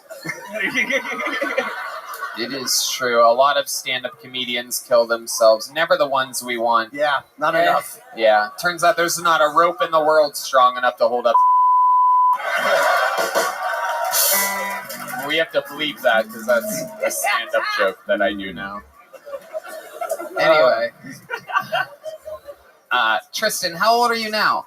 25. 25. Yeah. I love it. And you moved from Phoenix to New York how long ago? 8 months. 8 months 8 ago. months. You were always my Phoenix opener, always super consistent, one of the amazing talents. Phoenix actually has a really good crop of comedians coming up there. There's also Luis Alvarez, Freak of Nature. Yeah, he's great. And so let's talk about it. How's New York been treating you? Because you were depressed. Your suicide jokes come from your time in Phoenix. I remember you. Oh, yeah. You've always had a little chemical imbalance. It makes sense. I mean, life's got to be weird when you look like both the pedophile and his victim at the same time. They don't let me in school zones, Tony. Even though you have class. Yeah. Like, I'm teaching. Get the fuck out of here.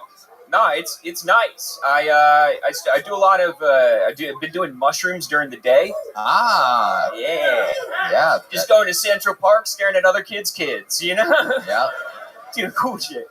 No, it's awesome. I've been eating so many hot dogs. Okay. I love it. You eat the bun too? No, oh yeah, I put it in my ass first. No, it's all Eating so many hot dogs, I thought Kojak was back up. The old wiener schnitzel. Yeah. Are you depressed anymore, or are you better? It fluctuates, you know? There you go, folks. That goes to show you the power of hot dogs, everybody. Yeah. Listen, if I gobble a glizzy, day's changed. It puts a little pep in my step. When was the last time you had a hot dog, Tony? I don't eat those anymore. What, are you too straight for hot dogs? No, I don't eat bread, and the thought of eating a hot dog... Oh, so you're gay? You don't eat bread? No, yeah, totally. That's what gay is, by the way. Everybody knows. I don't know if you guys know this, but I actually had to march in the parade because I'm no bread. It's LGBTQNB now. I'm the NB. No bread.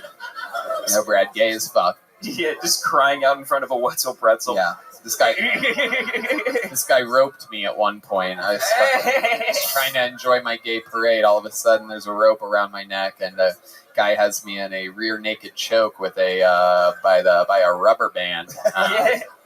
He's got you in the grasshopper hold, dude. It's fucking. Hell yeah. Okay, so Tristan, tell us about New York. How's it going? What's happening? It's dope, dude. I'm having a lot of fun. I do a podcast out there. If you want to listen, Final Stop. Okay, But, sure. Final Stop, is it about suicide? Do you know what? It sounds, it's just me going around New York being like, this is the best bitch to jump from. Like, a lot of people don't know you can get from the World Trade Center straight onto some dude's car. All right, let's really talk about this suicide. How did you try to kill yourself? Are you asking me or him? Just taking a lot of pills. What kind of pills? It was Xanax, Ritalin, fluoxetine, and Busprin. Oh, so those just balance you out at the end. Yeah. Xanax, Ritalin, you're just having a good old time. Yeah, I was the most effective I've ever been. It's crazy. Isn't Busprin kind of like they call it Buspar, right? It's Yeah. Like, I take that. Like it's very mild. It's just kind of a very mild. Yeah, that's why I took all of them. Oh, you took a bunch. Yeah. They always like, these are little, but quantity over quality. I'm taking what I got. So what happened? Tell us about it. You're by yourself? Are you at your parents' house? What's going on? With mommy and daddy. Hanging out at mommy and daddy's house. And, just they saw I was pretty bummed going upstairs. And they're like, Tristan keeps his pills in his room, right? And they're like, yeah. And it's like, that's bad. And then were you heartbroken? Did you just like? Yeah. I went through a pretty bad breakup, and I was just like blindsided by it, and it was super public, and I was like crying in public, and I'm just like, I need to go home and kill myself immediately. Wow. Yeah, it's rad. How did they find you? Did you give any indications? Like, did you say goodnight, Mom and Dad? I'll see you tomorrow. Maybe. I'm gonna go get some eternal rest. I love you guys. Good night. Yeah, I'm gonna go hang out with Grandpa. Catch ya. Yeah, how'd they find you? What happened? No, I was. They were like, I pretty much came home and was just a wreck, and I'm like, nah. You were erect? Yeah. Hey, what side of? All right. Yeah, it was Xanax. Gotcha. But blue. Okay, Chew. so you were erect.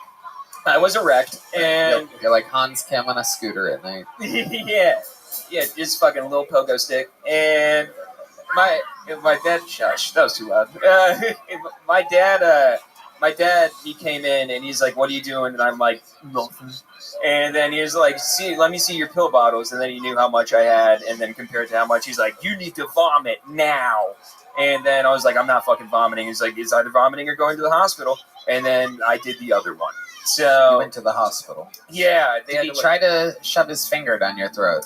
No, but I wish he. I mean, is that a bad dad move? No, but I've had it. I took pills, and my father said the same thing. You got to throw up, and I wouldn't. And then he fucked my mom in front of me. And I was like,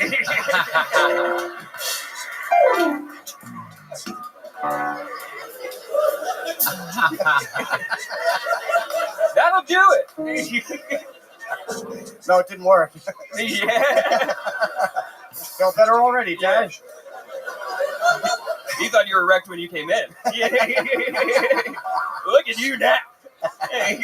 So you went to the hospital. They pump your stomach? Yeah, and then I went to the psych ward afterwards. How long were you in the psych ward for? Like 4 days. 4 days. What Yeah. was the highlight of the psych ward? What was the worst part of the psych ward? The highlight, I'd say, great ice. They have great ice for eating. At the, Ice? Yeah, As ice. in frozen water? Frozen water, like a little Sure. popcorn ball ice. Sonic ice. Yeah. Oh. 'cause- Yeah. And they do that so that people don't try to choke themselves on it? Yeah, I guess so, but it's like a snow cone. It's so good. I was Wow. just chomping down things of ice. I did almost get raped, so that was it.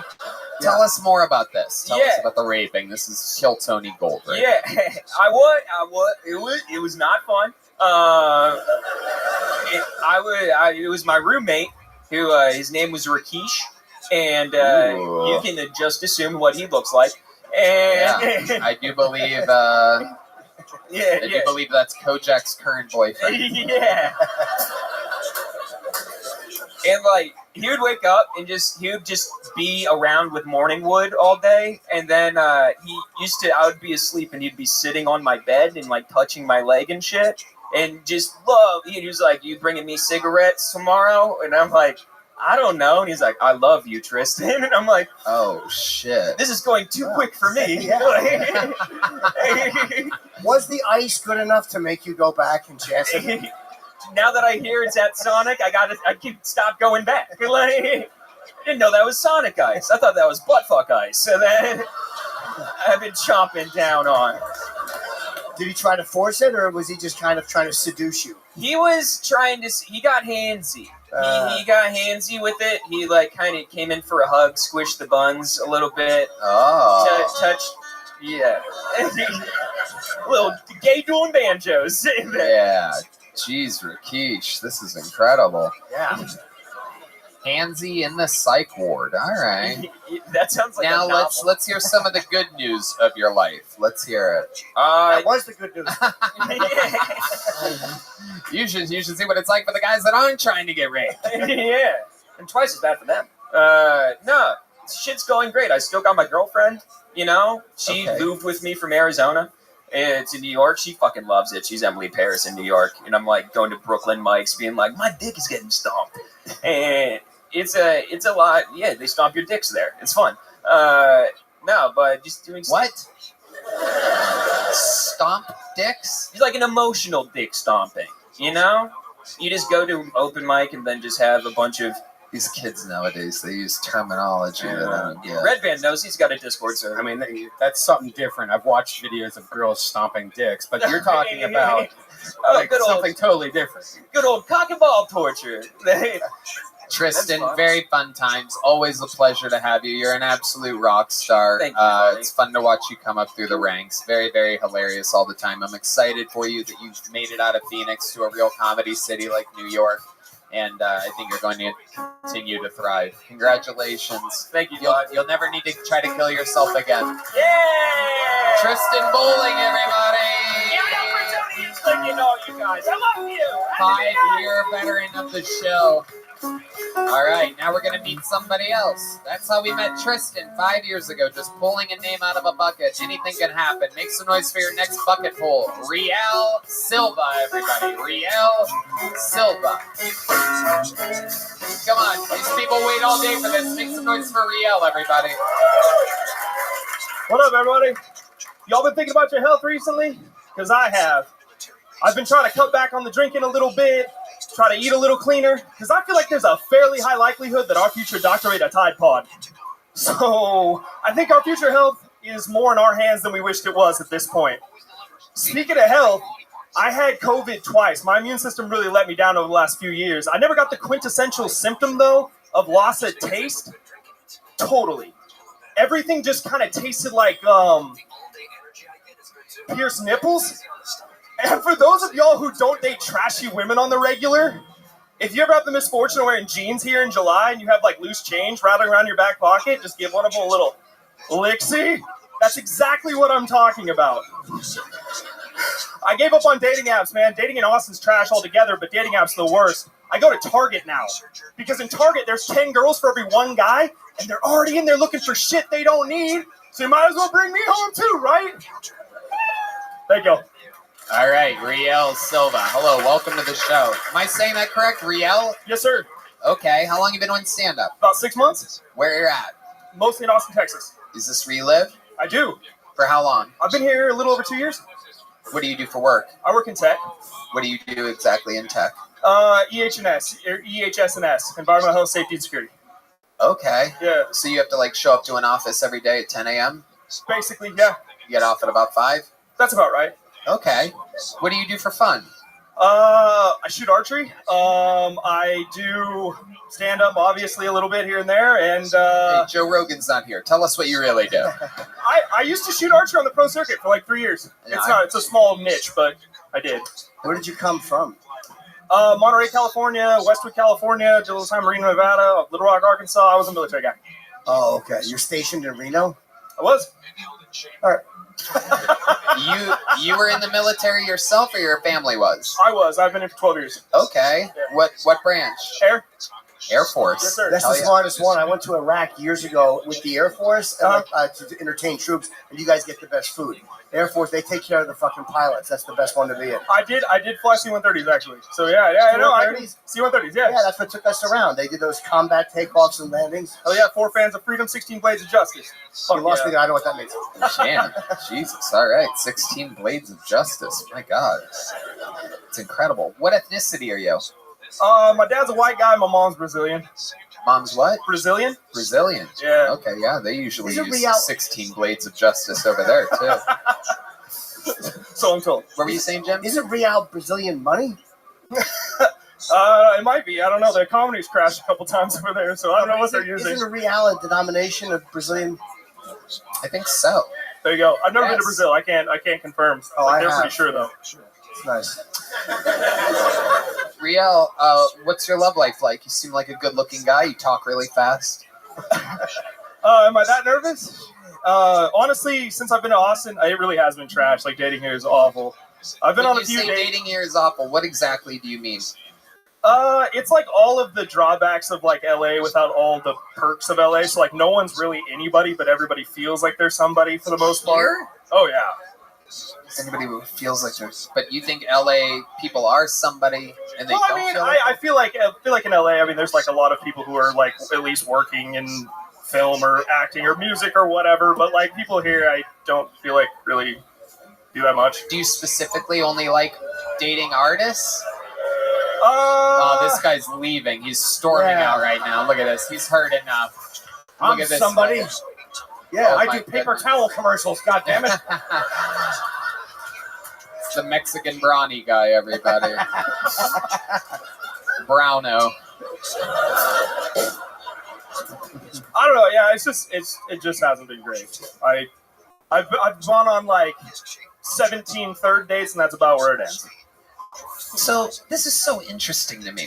What is it about these? Like, can you give us an example of a moment where things are kind of going good? You kind of like the girl, and she says something, and you're just like, "This is over." Give us an example of a deal breaker with Riel. Okay. So, like the last girl I went out with was an Instagram model, and you know, again, somebody probably not somebody, but felt like she was somebody. I mean, those are the somebodies nowadays. That's true. I mean, Instagram is probably the biggest modeling agency there is now, I guess. Yeah. But anyway, so we went out on like probably 4 dates with that one. And on the 4th date, she was like, "Hey, you know what? It's been great. You know, I've really liked all this time that we spent together and everything, but I just don't think I'm over my ex. I shouldn't have been on the app, you know, all this stuff. I'm sorry I drug you through, but I think I need to figure myself out." Oh, so the biggest turnoff that you've seen so far is when a girl has no longer wanted to see you. That's fair, right? I mean, I feel like my type... Dude, that's crazy, bro. I asked you what a girl has done in which you're like, "No, I can't be, this girl doesn't have a chance with me." And you gave us her telling you that you don't have a chance with her. She wasn't really not over her ex. She just didn't like you that much. It's a lot easier way to say it my way, though. Yes. With the rare, he barely ever speaks, but he just gave a hard yup. It's out of nowhere. The nicest guy in Austin, Texas is like, "Fuck you, Riel." Did you think it was going well? Is that why it kind of came as a shock? I did kind of think it was going well, but I mean, then again, I guess my barometer for people is led me astray a few times. Did she hit you with it on the fourth date, or like did she go on the fourth date and then at the end of it go, by the way? No, very beginning of the fourth date. Like, we didn't even get to, like, order anything. She was like, hey, by the way. Where were you at? What restaurant did you go to? This could solve all the problems right here. You didn't even get to order. We're there in line at McDonald's, and she wouldn't even... To be completely honest with you, I don't even remember the name of the place. It was kind of over, it's on East 6 over by, like, Latchkey and all that. I don't really remember the joint. Was it Mexican food? No. I was pretty excited to have fish and chips. I remember that was on the menu. Ah, fish and chips. What do we got? What do we think? Fish and chips. Perfect date. Oh, revelry. Could have been revelry. It should have been. What happened after she said that? Did you continue to order? I ordered a beer, and then I think finished that and probably went home. Left her there? Well, I mean, she had left, obviously, before that, you know. Before you finished your beer? Yeah, she was like, you know, whatever. Okay, all right, well, see ya, handshake, I don't know. And then I was like, I guess I'll have a And you're beer. like, fuck women, I'll have a Bud Light.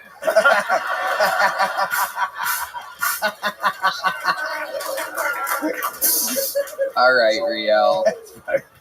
Any other fun facts about you? Any other special skills or talents or anything else crazy we should know? Like I said, I used to fly. And shot archery. You say archery one more fucking time. I'm gonna have Tristan dump his pills down your throat.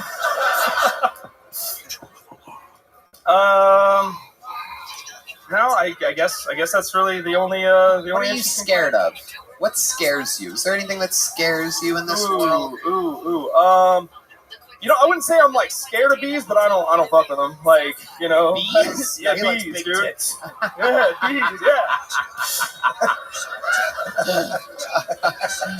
Nobody fucks with bees, dude. Well, What I are you especially talking about? don't fuck with bees. I don't know, like. They're just flying around and they got fucking death darts on their ass. Are you thinking of wasps? Death darts? You think bees They killed killed Macaulay Culkin. Oh my god. Okay, you're getting a little joke book. You're getting out of here. There he is, Riel Silva, ladies and gentlemen. Oh, some people are booing him. Uh-oh. Oh my god. Oh wow, the crowd is turning on the young comedians. Pulled another name out of the bucket. Let's see what happens here. Your next person, we're going to meet them all together. Ty Marion, everybody. Ty Marion is next on Hilton. Here we go. I recently went vegan. I think it's making me gay. So before I started this diet, I never really liked sucking dick. I'm just kidding. I like black chicks. I like black chicks so much that when I jack off, I only come into black tube socks.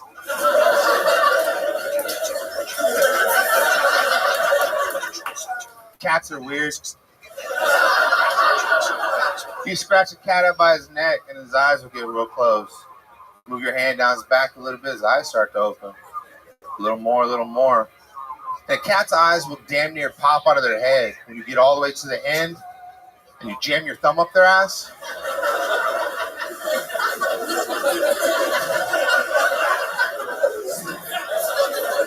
You can try it. Any racist here? Cool.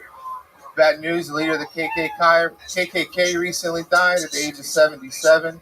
So now, an ironic twist of fate, for him, everything is black. Thank you. All right, Ty Marion. Welcome to the show, Ty. How are you? I'm doing well, sir. How are you? Absolutely. How long have you been doing stand-up comedy? 3 months. 3 months. Okay. All of it here in Austin? Yes, sir. A little bit in Dallas, but mostly here. I love it. Jim, what'd you think about that? I enjoyed the fact that you just kind of, like, you tell everybody, like, I'm gay and I like sucking dick, and then you just end it by going, just kidding, and then you move right on. I like that. No segues at all. I don't like sucking dick. I like black chicks. Kidding. Cats. I like cats. You fucking use your time wisely. That's my point. Absolutely. What's going on, Ty? I don't know. There's an X on the ground, man. Yeah. That's how where they got you're supposed Kennedy, to right? stand. Oh, Wait, yeah. what? Oh, yeah. That's right. I think the X came later. That's right. I I've been there. I've been there, Dallas. I know. Shit's marked straight the fuck out. It's an easy target. You know what I mean? He didn't even dodge once. He was just chilling. Okay. You know, back into the right or whatever. What do you do for work, Ty? What kind of an electrician are you exactly? It wasn't that funny. I'm actually a personal shopper. I basically help elderly people get in their groceries, Target. A little bit like I do prescriptions mostly. Okay. Yeah, you have to go do a background check, but they don't check very well, obviously. So I like to go to the doors because most of them are older and hard of hearing and shit. And so I'll lean on the door, like on the doorbell, and just bing, bing, bing, and they're coming. And then they'll, you hear them rolling. God damn, I'm coming! Shut the fuck up and shit. And when they get to the door, they're like, God, you guys fucking saw me coming, yelling. And we're like, hey, thank you, have a good day. And so I just pretend that I'm deaf the entire time, so I don't know that I'm on there. It's just a fun game I like to play. Sure. Sounds awesome. It's fun. Yeah, absolutely. Yeah, try that. Participate with you. Yeah, you can try that. You can try the fun with the cats. I only tell true stories, So. What ethnicity are you, Ty? You have a very interesting look to you. I appreciate it. I'm basically white. My mom's side has some Native American in, so that kind of just helps with a little bit of darkness. There's a touch of darkness there. Are you really a vegan? No. Oh. You guys can tell I'm a little overweight up here. Oh, no, you're fat. Yeah, fuck yeah. You know what I mean? Goddamn food trucks. Fuck that shit. But you can get fat eating vegan food. That's No. Sure you can. And you just have to eat a lot of it? Like pumpkins? Yeah. It's a lot of carbs. Yeah, it's carbs. Vegans can be fat. Sure. But if you stop eating bread, you're gay. So I mean, it's a risk reward. You know what I mean? So let's talk about it, Ty. What do you do for fun? What when you're not doing stand-up comedy? Well, I tried to make it on TikTok during the pandemic. So one of the things I like to do is because everybody has like ADD on there. And you're like, no one has the brown Down syndrome market. No, unfortunately not. I would just write like 10, 15-second songs, 4 to 8 bars, just to kind of keep them entertained. Can you give us an example of one of the songs? All right. First off, do we have any Spanish speakers here? Hell yeah. I'll do a Spanish original. Yeah. Well, I don't want them to feel illegal alienated or anything. Yeah, go ahead. All right. This is original. You might know the words. Sing along. Hola verga, ole wey, que pinche puto, chinga tu madre. Thank you. Okay. Can you do one in English? Yeah, absolutely. Here's an English for you guys in case you didn't know what that one is. This one is called Sweatpants. It's based on a situation that happened at HEB. Oh, lumpy butt. In them sweatpants got a funky butt. Your panties all bunched together and shit. Now it looks like your back tuck and your dick got a lumpy butt. Wow. You did none of these took off on TikTok? No. No, I guess not. Did you stop doing them? No, I still come up with them like they just kind of like shit that happens, and I'm like, oh, that'd be a funny little jingle. You know, so you see all these people going viral during the pandemic doing and you do this and stuff. Just a lot of this and shit, and it's like, oh, that's 2 million views. What the? Yeah. What was the most views one of your songs got?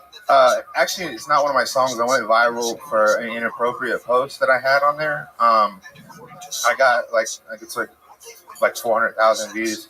So we all know what HEB is. Yeah, they had these wooden swings that were on sale. The last one had a Dallas Cowboys logo on it, which is fine. We're in here in Texas. And so when I filmed it, I made a little video and I said, HEB has these nice swings on sale. And for Pride Month, they also have one for the LGBTQ community. And that was the one with the Dallas Cowboys logo on it. Yeah, there was. I think I may have seen that. Maybe. It was a big uproar. Apparently, it's really offensive for some to be called a Cowboys fan. You're a very funny guy, Ty Marion. For 3 months in, you are well, super duper on your fucking way. Here's the big joke book. I like your style. You're a great writer. I love your deadpan delivery. You have a silly looking fucking weird ass face. I think you should sign up. Come back again. Give us another minute. There he goes. Ty Marion, everybody. All right. This should be our last bucket full of the evening. Make some noise for Laura Ortiz, everybody. Laura Ortiz is next on Kill Tony. Hot bitches in the audience tonight, right? Hot bitch, sir, hot bitch. Hell yeah. I believe all hot bitches have stomach problems, right?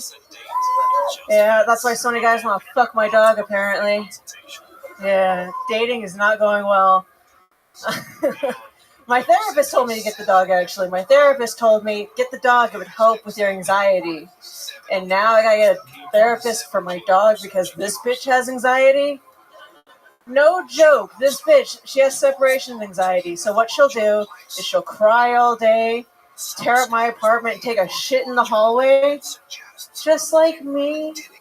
I've never felt so seen. It's great. It's great. I love my dog. I love it. Every day coming home to shit. I love it. I saw a kid's bike on the side of the road the other day, and I could really think of two ways about how this bike got there. Either someone stole a bike from a child, awful, despicable, or someone stole a child from a bike. Either way, that kid's fucked, right? Thank you. Laura Ortiz, everybody. Laura, welcome to the show. How are you? Good. Anxious. How long have you been doing stand-up? On and off since 2017. Oh, boy. All right. I know. Terrible. I'm sorry. It's hard to do it. It's hard to do it. It is. It's also kind of easy if you've been doing it 6 years. I know. It's okay, Laura. I know. It's my fault. Of all the people with those glasses and that haircut, you're the funniest.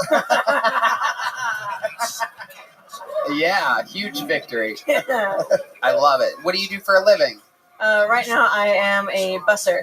A busser? Yeah. You're a bus girl? Yeah, bus girl. Oh, my goodness. Wow. Yeah, not going great. Well, how'd you end up being a bus girl? I could not find work as a graphic designer because that is what I went to college for. Art degrees are terrible. Oh boy, I always, yep. Yep. I can't believe college still exists. It's unbelievable. Did you really expect anything else from these glasses and this haircut? Yeah, barista. Or a blogger. You look like a blogger. I lost the barista job due to anxiety. Really? Yeah, I got anxious that I would burn the customer. Oh, what? By mistake? Yeah, just by gripping the cup too hard. Oh my! You're crazy. That was a glass.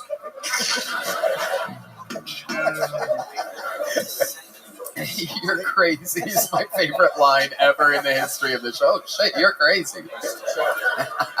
So simple yet so perfectly timed and beautiful. Yes, to be demoted from a barista to a bus girl does take a high level of not being able to fit into society. Tell us more about your awkward highlight reel. Well, on Wednesday, my therapist told me that she is paying for me to get tested for autism. Your therapist voluntarily is paying. Yeah. How much does that cost? Don't they just throw toothpicks on the floor and if you can...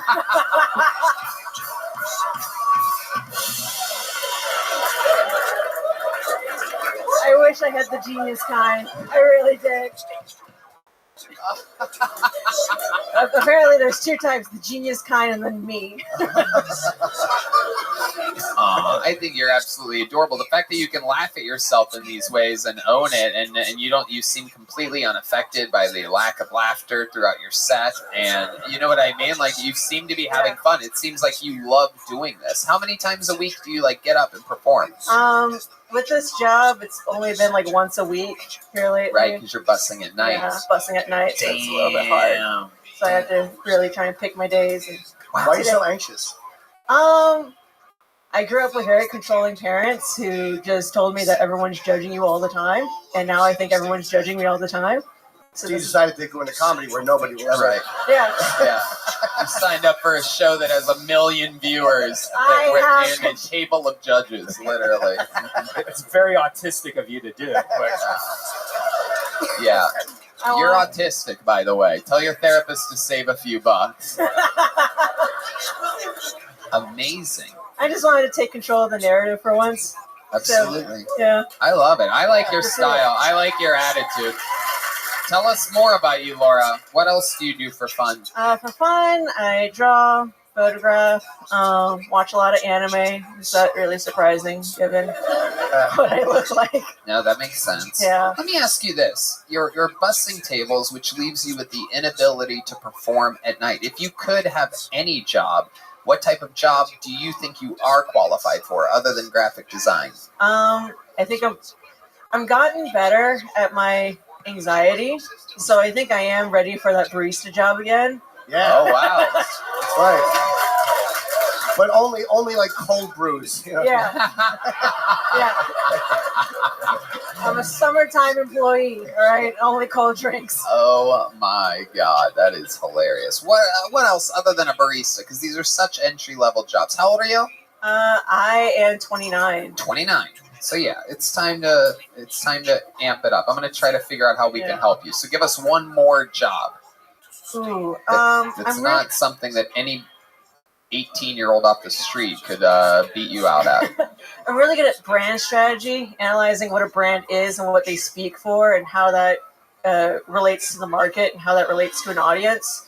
And really analyzing, like, okay, you're trying to hit this demographic. This demographic is into these hobbies. This is where you should be targeting them on this social media platform and not X other social media platforms. Yeah, you're autistic. I mean, that's what most busboys do. What's an example? So, in college, I worked on this hypothetical app called Stasher, where you're supposed to like sign in and keep your luggage at like a random cafe if you have like a long layover or something. And so we were targeting like travelers, people in their late 20s to early 30s with lots of money, you know. And I think the project turned out really good. Wait, were there people who would actually leave their luggage in a cafe? Yeah, if it's a locked room. Oh, yeah. okay. It's one of the Interesting. So they get a little bit of the money, like the Yeah. cafe would get a little percentage. Yeah. That's actually a really interesting business model. Mm-hmm. Yeah. Why wouldn't the people take their luggage with them? They just want to like go out for a bit. Hands free. Like if it's like an 8-hour layover in like Atlanta or something, and you want to spend the day looking at something in Atlanta, you don't want to carry. Did that app end up succeeding? Is that still out there? I think it still exists. There's people just cracking I up know, at the idea right? of Stasher, just laughing about how they would never leave their bag in a fucking cafe. I left my luggage at Pete's Coffee House. Yeah. I don't know what the future is for them. I know they're mainly located out of the Northeast area. You seem like such a sweet girl. You seem so employable. You seem like you should not be a bus girl at all. I'm trying to figure, is anybody out there hiring for anything cool during the day? Yeah. This guy just raised his hand. I think he just wants to fuck you. What are you hiring for, sir? Yeah. I'm in San Antonio, and then Castroville, Texas, actually. Yeah. Oh, you're going to get murdered. Yeah. Yeah. Exactly. Actually, I know exactly where that is. What's the job? A hostess at Juliana's restaurant. No, restaurants aren't going to cut it. We need a day job. Anybody hiring for a day job in this booming Austin economy? Yeah. An app creation, maybe? You do abortions at Dunkin' Donuts or something?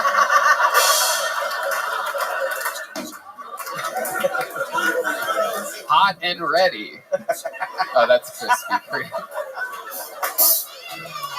Come on, somebody's got to be hiring. This would be such a magical moment if we could find her a job right now. Anybody? Nobody needs a brand fucking something? Nobody wants to increase the company? What is it? What do you think? You guys are starting a new university. No, don't do it. A new university? Wow. It took me 8 years to graduate from college, dude. I don't think I could do another 12. Hold on. What kind of university are you pedophiles starting back there exactly? It's called the University of Austin. Oh, that's a real original idea. This is good. You guys like fucking with us right now? Because you do. You guys look like nerds. So I'm guessing you are starting. It seems like you would start a college. Can you actually offer her a job or no? I'm not in a position to offer a job. Oh, Jesus. Bunch of pussies out here. Fuck you, dude. Yeah. Fuck you and fuck your fucking university. Exactly. I'm going back to Trump University. Yeah.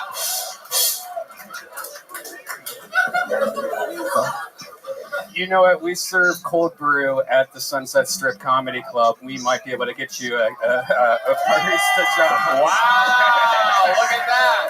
Turns out the booming economy was sitting next to me the whole time.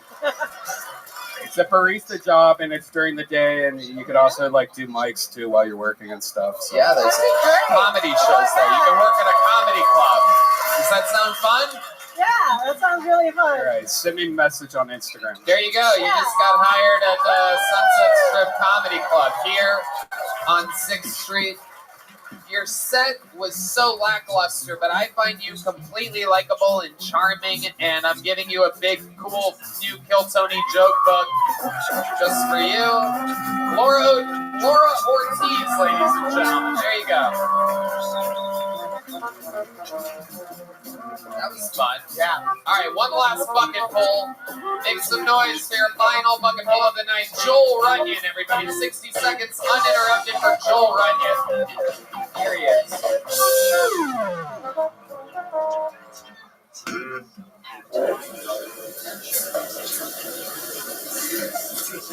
I just beat the worst video game of all time, guys. Not to brag. Have you played it? It's called Bumble. I don't want to spoil the ending for anyone, but if you just swipe your way all the way to the end, it's a big yellow wall of disappointment. It says that's everybody. Not a great ending. Just kidding, I don't play video games. I don't like dating apps. Dating apps don't work because women will put one thing on their profile and guys think it means something completely different. You've seen this, yeah? Like women will put a photo of their face in a filter and they think it makes their skin look great. But when a guy sees it, we just immediately know that's the insecurity we're going to have to put up with for the next 3 weeks. Women will put a phrase like, I'm not here to play games. Please don't waste my time. And they think it means they're setting healthy boundaries. When a guy sees it, all we're thinking is challenge accepted. But the best part is when a woman will put a photo of far off vacation, a boat, or my personal favorite. It's a long way to get there. You want to finish it? Yeah. Okay. They think it means I'm fun, I'm adventurous, I love to travel. And when a guy sees it, all we're thinking is, who you fucking has a jet? All right. Joel Runyon, everybody. Your final bucket full of the night. Joel, I feel like I've seen you before. You've been on this show before, correct? Yeah, I went way too long that time. So this time? Last time. Last time. Brought it back a little bit. You went way too long both times? Yeah. Okay. I like the opening joke. I thought you seem a little hesitant and a little, I know it's nerve-wracking, but you should maybe a little stronger on the delivery, like a little more confidence in what you're saying, because the line wasn't bad. It was a good joke. Yeah. How long you been doing this? Like 2.5, 3 years. All of it here in Austin? Yeah. Okay. Is this where you've always lived? I lived in Chicago, San Diego, but started doing comedy in Austin when I moved here. Okay. What do you do for work? I run a business called Impossible. Okay, what's Impossible? We do like performance supplements and formulations. So we have like an energy product, a sleep product. You sell an energy product? Yeah.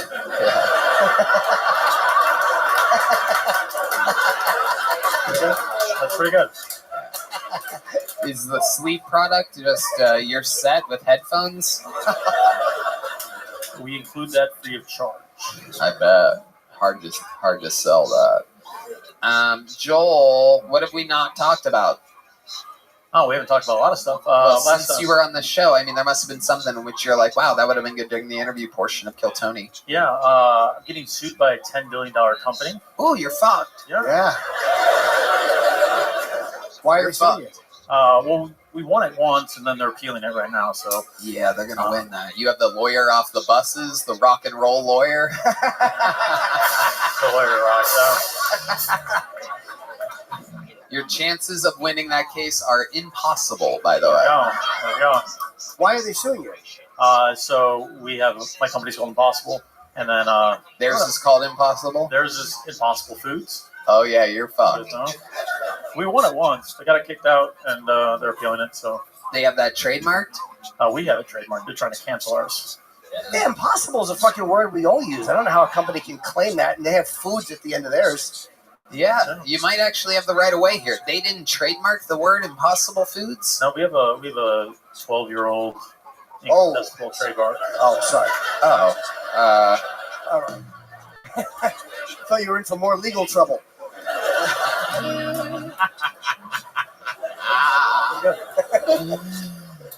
All right, Joel, tell us something else interesting about you. You're being sued. What else? We talked about ultra marathons last time. That was fun. I don't think it was. Red Band said I was lying about it. But... Well, we found out today that Red Band has perhaps better cardio than you. So, yeah. Mr. Ultra Marathon. And the only marathon he goes to is the gas station. I don't. Never. No, I don't go to a gas station. He never goes to gas stations. Never. Never. Tesla guy. Yeah. That gets Postmates all the time. That's right. No need for a gas station. That's right. No need to grab like one of those little sausages. Okay, so Joel, what else? What's your love life like? You seem like a rapist. I don't know how to respond to that. Well, a rapist would not know how to respond to that. If you weren't a rapist, there would be many responses that you could give. I've got enough legal troubles. Right. Exactly. Can't get into rape. Right. It's not a good look. I'm working a lot right now, so I'll date intermittently, but kind of stressed out a little bit. Yeah. What do you do to resolve your stress? I work out a lot. I do ice baths. Okay. Do they help? I've never done one. Yes, I find I need an outlet to send all my energy, so you do ice baths. The ice that you're bathing in, is that crystal meth? You try that. Okay. Joel, you've been on this show before. It was good to get you up here. Good to see you again. You got a little joke book last time? I got a little joke book last time. Well, you know what? I'm going to upgrade you to a slightly bigger than little joke book. This is about a half an inch bigger. This is a new level that the Great Bonesai has brought in. He's brought in different sizes. You won't believe it. Look. Yeah. You're getting there, Joel. Slowly but surely. Joel Runyon, everybody. There he goes. All right. Now, here's the deal. Some of you guys are going to be very disappointed to find out that the great and powerful William Montgomery is stuck in Hawaii, everybody. And you're going to be disappointed to find out that David Lucas is retired from the show and stuck in Atlanta tonight. And you'll be disappointed to know that the great and powerful Brian Holtzman has another gig on the other side of town tonight. But you will be thrilled to know that your final comedian of the night is perhaps the greatest, most potential regular we've ever had in the entire history of the show. He's only a month and a half into his regularship, and this guy is the talk of the entire comedy club. Probably the most hyped up guy in the entire city right now, and he delivers all the time. Even with an intro like this, he'll still come in over the top, likable, thunderous, different.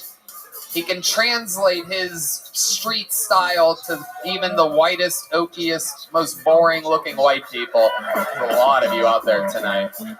Ladies and gentlemen, I present to you who I truly believe is the future of Kill Tony, one of our finest regulars ever. Make some noise as loud as you can get for the great Cam Patterson.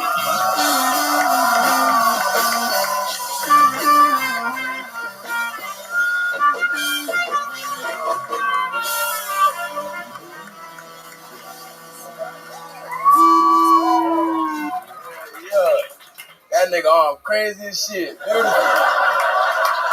You can't put that nigga right there. That's kind of crazy. Fuck you, nigga. We not the same, bitch. I used to work at a grocery store, and I hated it, dog, because there's a lot of people like y'all there, you know? A lot of y'all, too many of y'all, but it wasn't like y'all. It was like y'all parents. Like we had a bunch of old white people, like old to the point where, like, I think they remember when slavery ended. You know what I'm saying?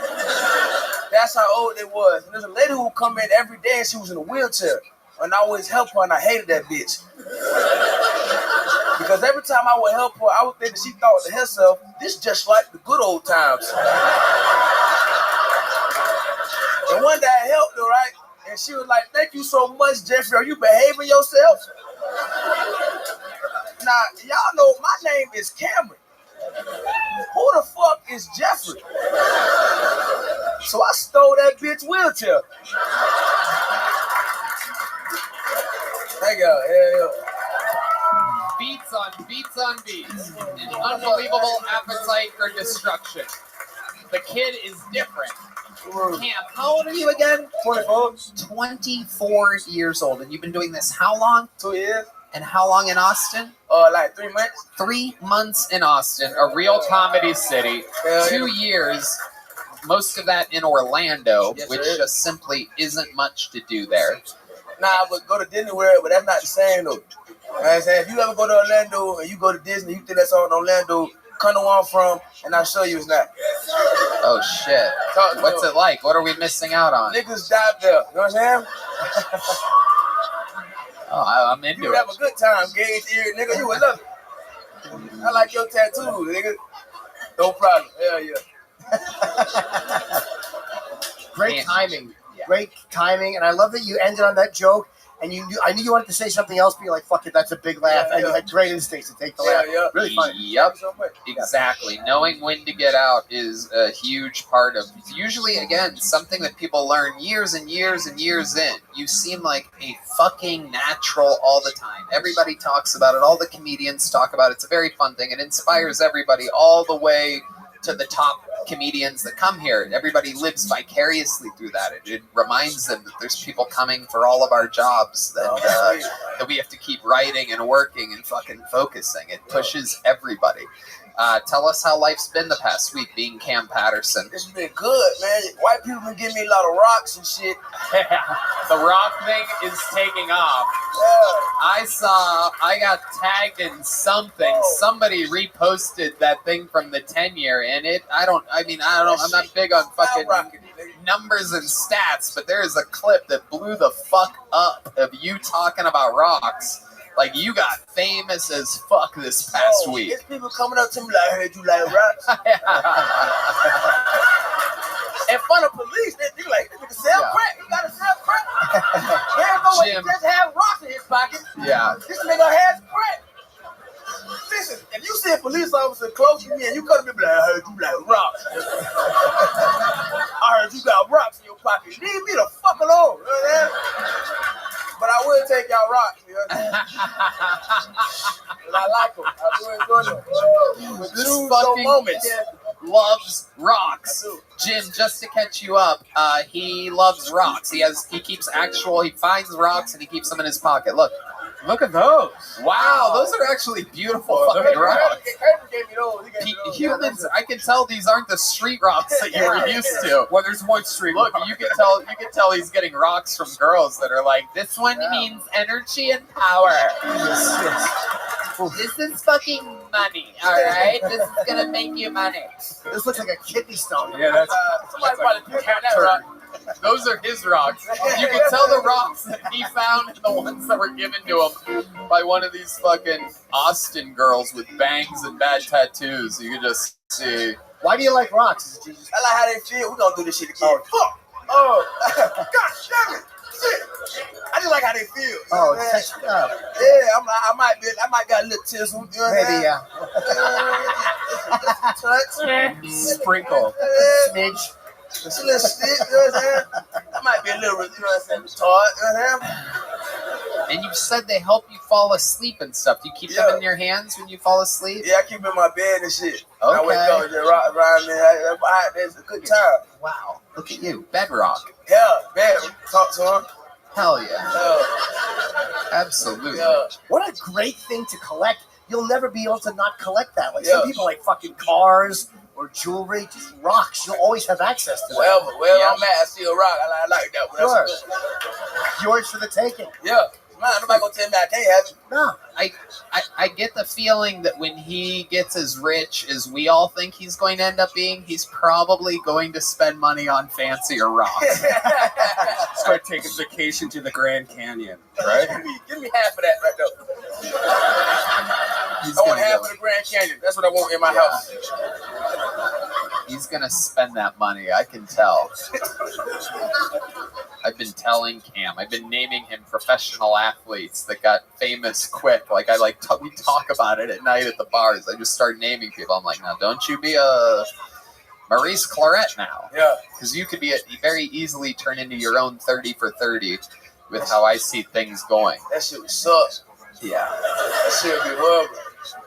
You're a juggernaut, man. You're setting the standard for what it is to be, what the level is of a door guy here at the mothership, of an opener here at the mothership.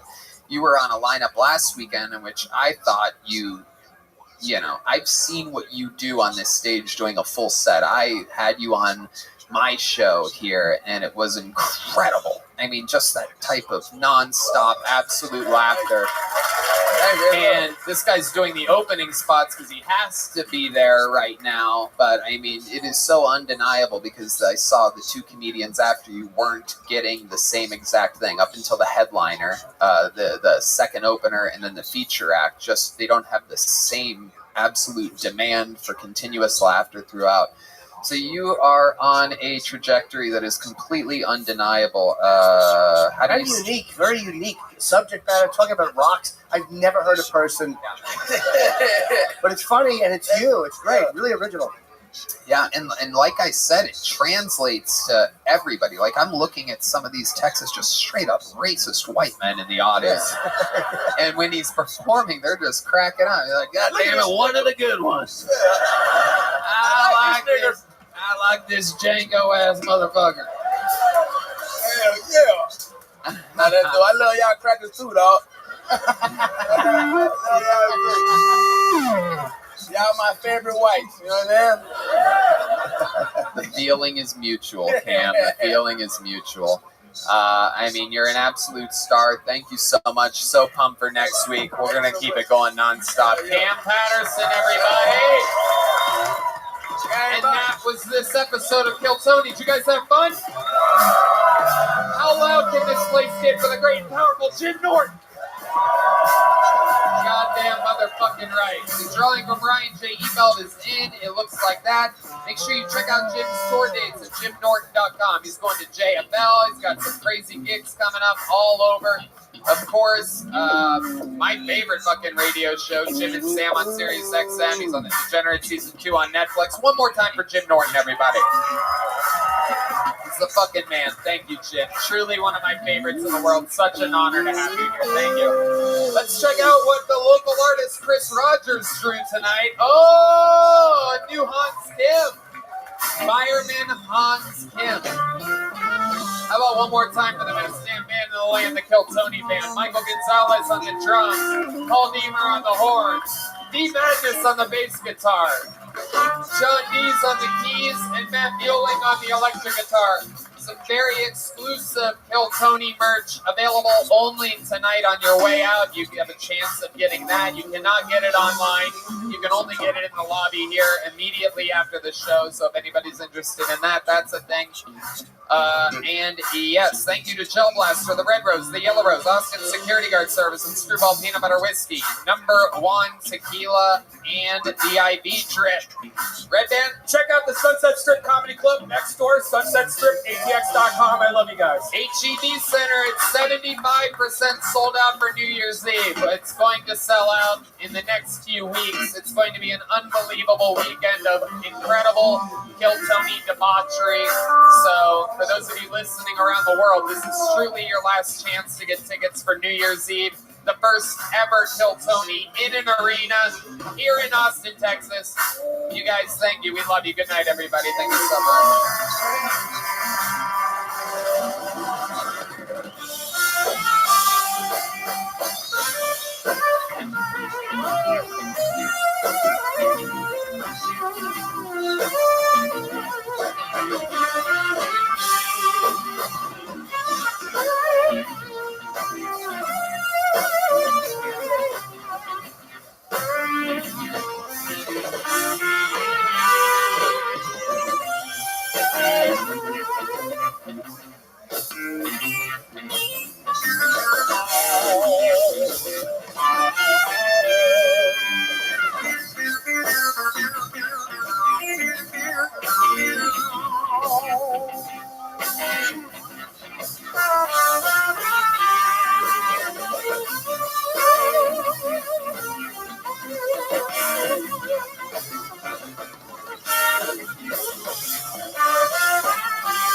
Was contacted by geologist Frank Kepler, who wants to show the mysterious metal fragments that he found here and search the area for more.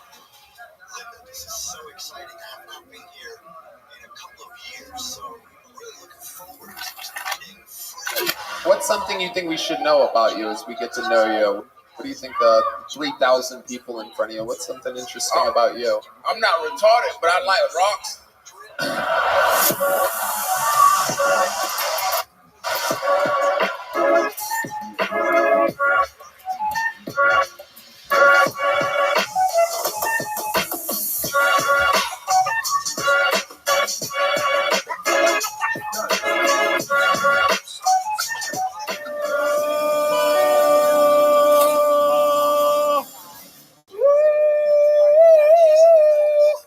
Yippee!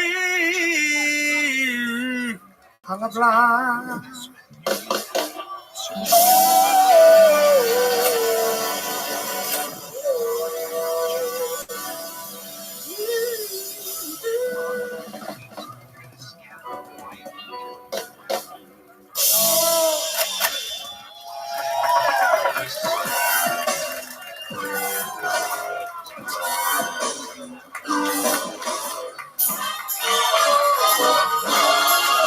Hey, this is Rabbi coming to you live from the Comedy Mothership here in Austin, Texas, for a brand new episode of Kill Tony. Get up for Tony! That's clear!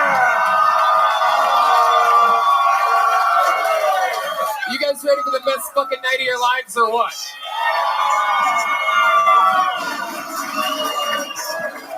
Yippee! How about a hand for Red Band, everybody? Hi. Oh my goodness, we get to do it again. This is the #1 live podcast in the world. Brought to you by Gel Blaster, the Red Rose, Yellow Rose, CM Smokehouse, Connect Mobile Health, which can give you IV drips when you come into town. Hit them up at cmhus.com. And Screwball Peanut Butter Whiskey, which presents to you the best damn band in the land. That's the Kill Tony band. That's the great Michael Gonzalez on the drums. Paul Deemer on the horns. Matt Muelling on the electric guitar. And this is indeed the one and only, the anomaly, D Madness on the bass guitar. We have a lot of fun things in store tonight, but before we start, here's a little bit more from the amazing sponsors that made tonight's episode available for you right now. Hey y'all, it's official, it's announced, it's out there. My largest stand-up tour of my entire life. All the biggest theaters in all my favorite cities. Toronto, Canada, Royal Oak, Michigan, San Antonio, Texas, Chicago, Illinois, Charlotte, North Carolina, Atlanta, Georgia, Columbus, Ohio, Kansas City, Missouri, Indianapolis, Indiana, Philadelphia, Pennsylvania, Tysons, Virginia, just outside of DC, Milwaukee, Wisconsin, Minneapolis, Minnesota, Youngstown, Ohio, Cincinnati, Ohio, San Francisco, California, Sacramento, California, San Diego, California, Phoenix, Arizona, New York, Clearwater, Florida, and Jacksonville, Florida. Tickets available at TonyHinchcliffe.com. Come see the crazy Texas fucking stand-up that I've been working on. You're not going to believe it. Let's have some fun. Hey, this is Red Band, and if you don't know, I now own a comedy club. The Sunset Strip Comedy Club on 6th Street in downtown Austin, Texas. Right next door to the Comedy Mothership. Check it out. We have shows every single night, but most importantly, every Thursday, I put on The Secret Show, which you might hear all about in Kill Tony. But you have to go to sunsetstripatx.com to get your tickets.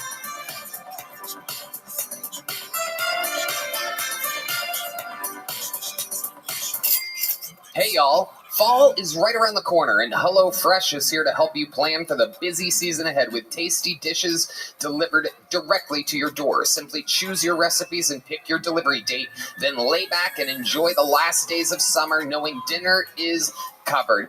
Banish the end of summer blues with HelloFresh. No need to stress about how you'll handle it all this fall because HelloFresh takes care of the meal planning and delivers pre-portioned ingredients right to your home. So whipping up a homemade meal is a cinch. With HelloFresh, you get farm-fresh pre-portioned ingredients and seasonal recipes delivered right to your doorstep. Skip trips to the grocery store and count on HelloFresh to make home cooking easy, fun, and affordable. Red Band? I'm one of those people that always overbuys when I go to the grocery store. I have all this extra groceries that I throw out and I waste. Well, with HelloFresh, that takes care of all that because you get the right amount of portions for an amazing meal every time. And you save a lot of money. It's 25% cheaper than takeout and less expensive than grocery shopping, too.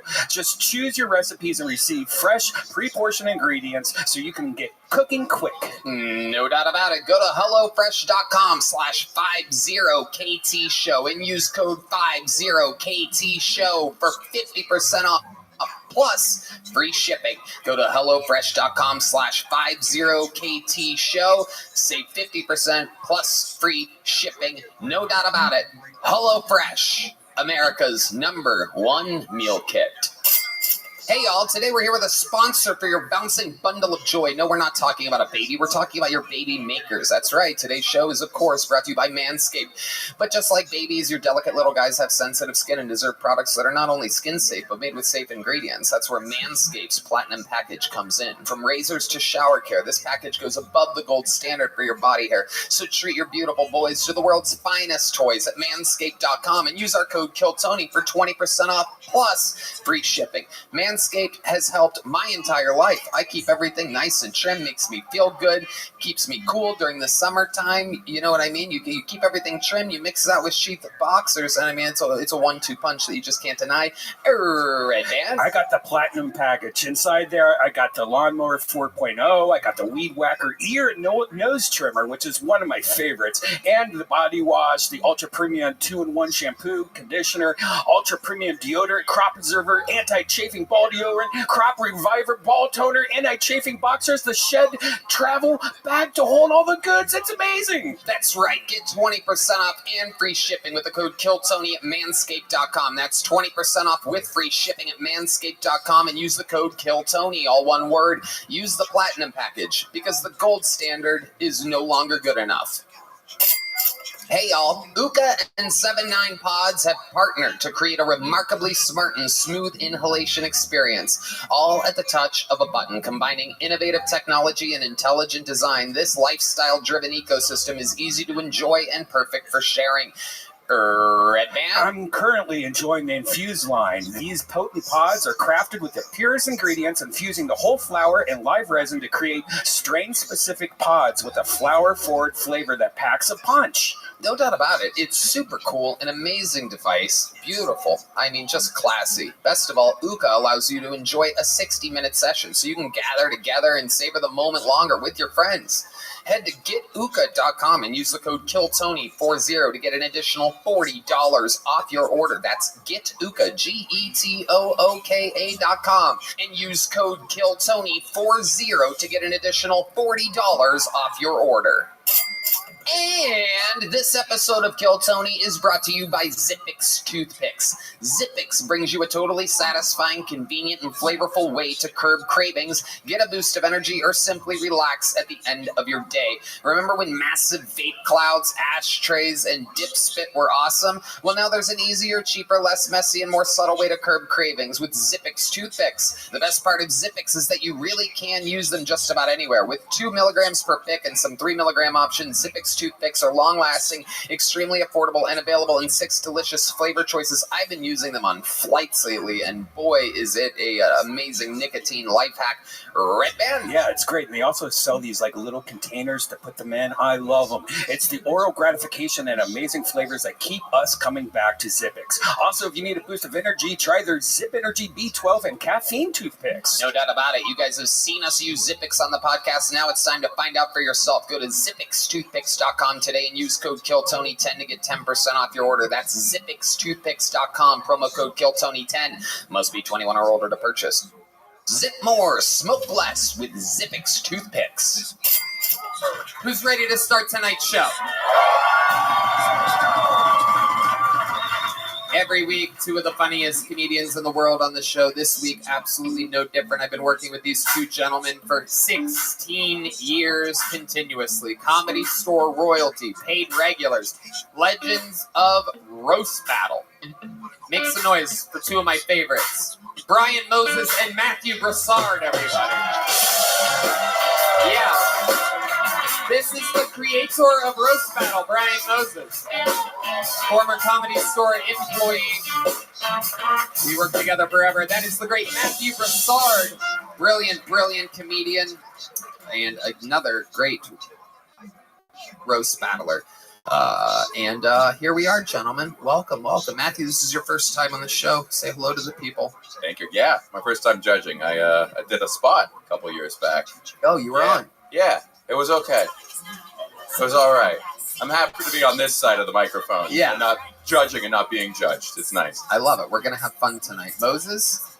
Just good to be here and get to be black in Austin. Goddamn right. Don't know what we would have done without another one of you. You know what I'm saying? Well, This is the guy that was taking the credit for being black earlier. What do you think about this, Moses? This Saudi Arabian French guy right here? Saudi? Yeah. What? Nigga believes. Yeah. He believes he's black. We're going to have a lot of fun here tonight. You guys know how the show works. Hundreds, literally hundreds of human beings signed up for the chance to get 60 seconds on this stage. I'm going to pull some of these names out tonight. And if I do, that means they get 60 seconds uninterrupted. You know their time is up and you hear the sound of a kitten. That means they have to wrap it up then, or else they bring out the angry West Hollywood bear. And that just cuts them off. And then I interview them. We laugh about stuff. We try to figure out what's funny about them live on stage. Everything's improvised. You guys ready to start tonight's show? Well, you're in for a real special treat. I'm going to pre-pick the first bucket pool so that will eventually be ready when it happens. They are all at a bar down the street, contained and herded together. Hundreds of comedians. But to start the show, we have one of our esteemed regulars that kicks off every single show for 2.5 years. And tonight, he is indeed battling for his job. Here, with a brand new minute, ladies and gentlemen, Hill Tony royalty. Sing it if you know the words. This is Hunt's Hip.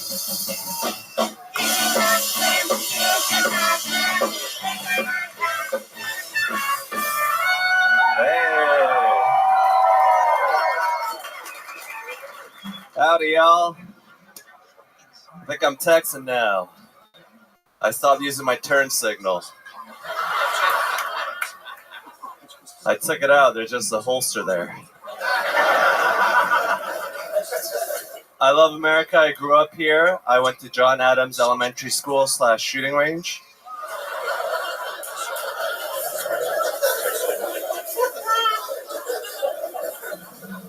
A lot of people don't think that trans women should be allowed to compete in women's sports. I personally don't think that women should be allowed to compete in women's sports. Why do we have a category of sports for people that suck at sports? It's called the Special Olympics. Thank you. There it is, 58 seconds, 0.9. The boy is on fire, a great set, many punchlines, little local references, which I absolutely loved, and then an overall encompassing great jokes about women sports. The old elephant in the room. Everybody wants to say it, but no one wants to talk about it, but you're just out here fighting for your life, willing to joke about anything, and we appreciate it. The turn signal joke, really, really, I love it. I mean, these fucking people out here are driving me completely fucking insane. It is unbelievable. Literally the worst drivers on planet Earth. It is the one catch with living here. It's insane, and if you don't think that, that means you're one of them. If you disagree at all, you're one of them. You're just in the left lane going the same speed as the person next to you with someone flashing their fucking lights behind you, and I'm gonna kill you. I'm gonna find each and every one of you and slowly kill you. I'm gonna take you to the rainy street river and I'm gonna drown you with my bare hands. I've been doing it. Don't tell anybody. It was me all along. All right. Hans, a great set. How do you feel? Do you feel under pressure tonight? I feel extremely under pressure. There's all downside, no upside to beating someone who's only done comedy once in her life. Well, hold on. Don't blow the load. I haven't revealed to the audience exactly who you're going up against.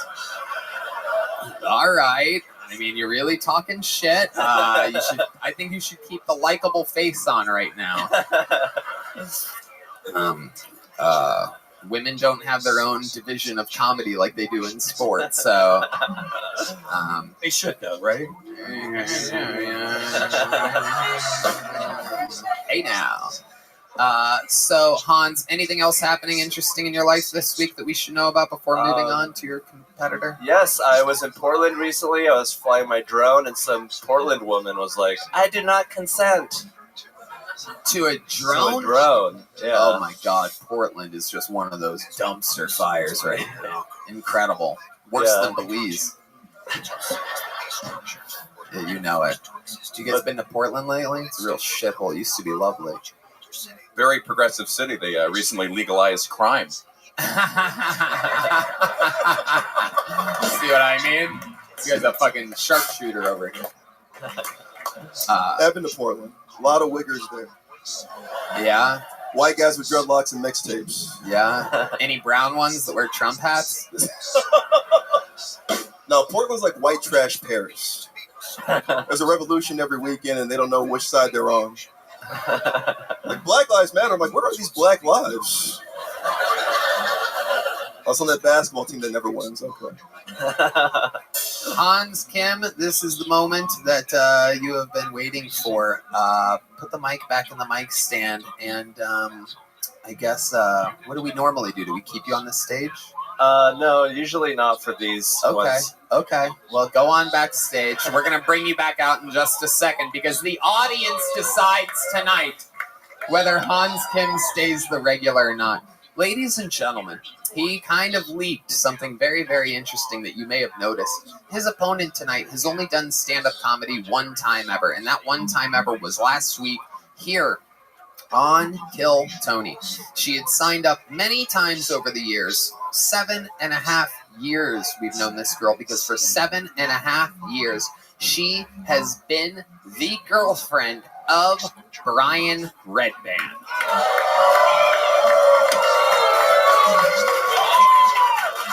She had a set last week, and it went so well that I said that she should battle Hans for regularship. Therefore, getting Hans to work a little harder, giving us a little storyline, and you guys get to decide afterwards who's the regular. Sound like a deal? Ladies and gentlemen, her second time ever performing. A 100% kill rate at this point. Make some noise for the great and powerful Janice Min, everybody. Here we go.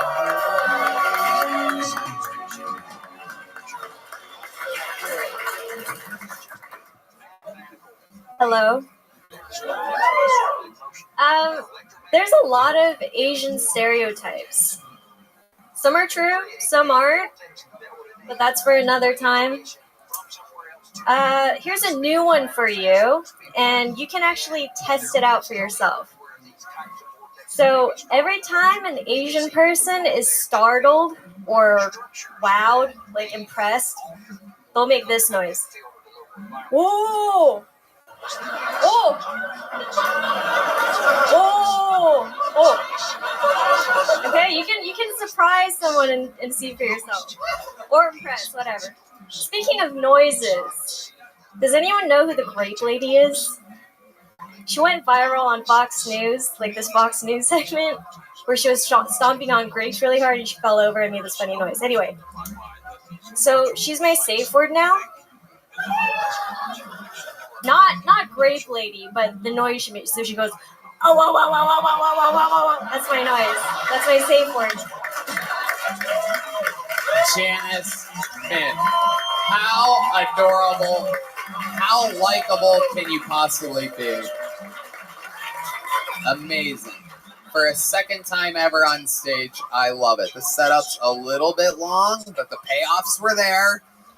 And very, very much fun. How do you feel like that went? How do you feel up here? What's been on your mind this past week since your Kill Tony debut, your stand-up comedy debut?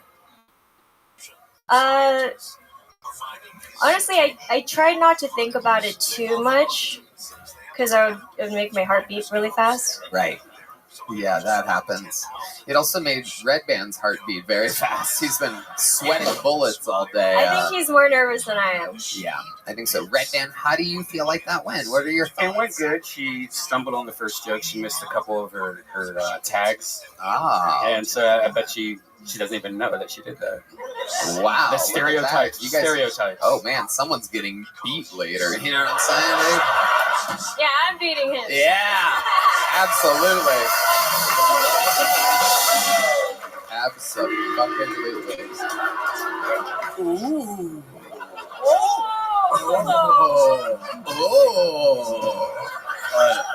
Very surprised. All right, let's bring him out. Make some noise for Hans Kim, everybody. Here he is. Probably smiling ear to ear. He's still nervous. Look at him. He still doesn't think he pulled it off.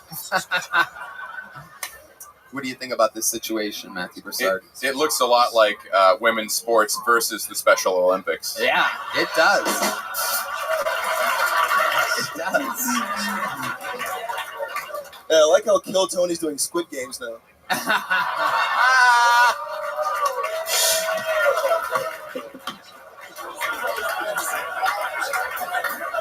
All right. Well, you guys know how this goes. I warned you. You have the fate of the show in your hands. You, just a random group of fucking tourists, locals that could change the course of the history of the show. Look how scared Hans is right now. He cannot hide it. So, how many of you have Janice winning this competition here tonight? Whoa, that's a lot. That's okay. How many of you have Hanskin? Whoa, that was close. Look how happy he is. He can't hide his emotions. Thank you guys so much. You got to make the surprise noise now.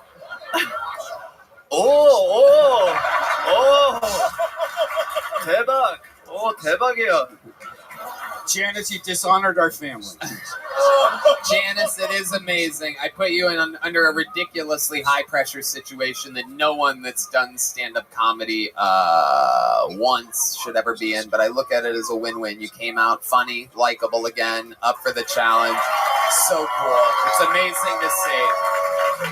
And Hans beat someone that's only done comedy twice. That's really impressive. Yeah. Good job.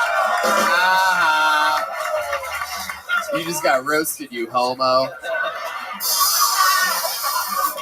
You did better than Uncle Laser, so.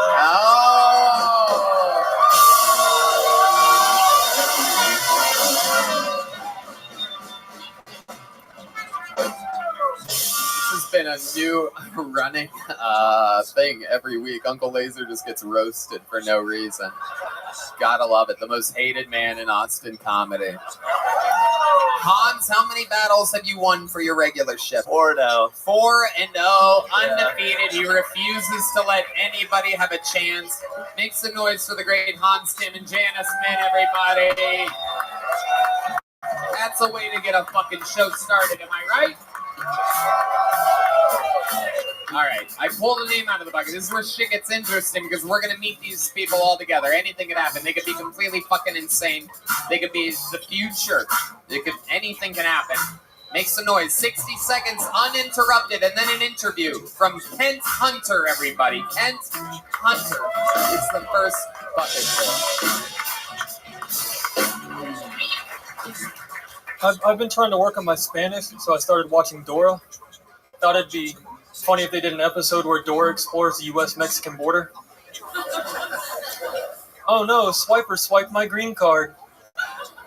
What am I gonna do? Can you say hop the fence? Next thing you hear, breaking news, Dora the Explorer arrested at the border. She was found with a kilo of coke shoved up her pussy. Apparently it was so far up there to find it, they had to use the map.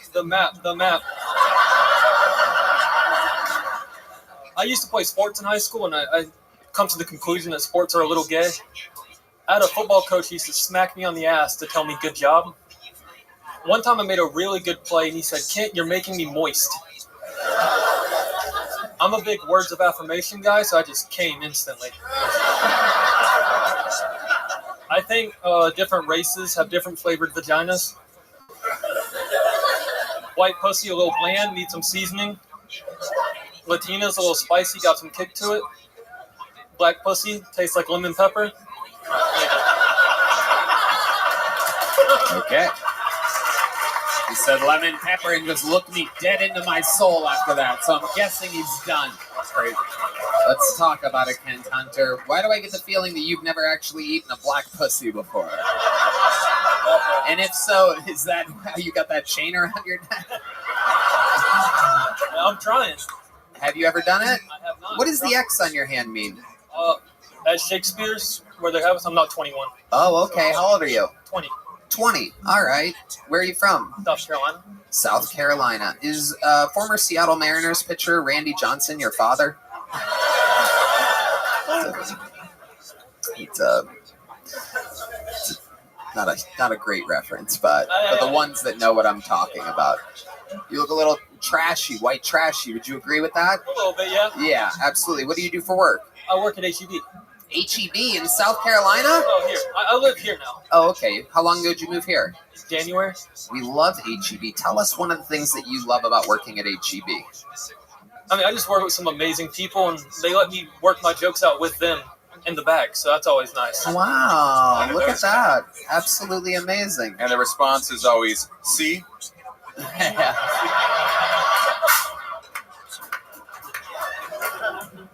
So you're like you stock? Yes, I stock the dairy department. Stock the dairy department. I know it very well. Not a lot of people know this, but there's things that move from behind the shelves and it's loaded from the back end. There is. Yes. I used to work in a grocery store as well. Giant Eagle in Youngstown, Ohio. You know Giant Eagle? Where are you from? There you go. Son of a bitch. You had Kroger. That is correct. Kroger is Columbus, Ohio. And what was your grocery store in South Carolina? Bilo. Bilo? Oh, shit, dude. That's fucking trash, bro. Okay. Oh, I have been informed that this is Leg Shaking Guy from the 10-Year Show. You always have, like, a different look to you. You want to know how fast things move here at Kill Tony. So how long have you had Parkinson's? Only twice, apparently. Oh, no, it just started. Yeah, you just started it. Thanks, man. Really? Is it starting again? Oh, I see it. Oh, my God. Oh, it's been happening the whole time. We're being informed that... Yeah, it's like, give me some good leg shaking trumpet there, Deemer. Or Trump, is that... Okay.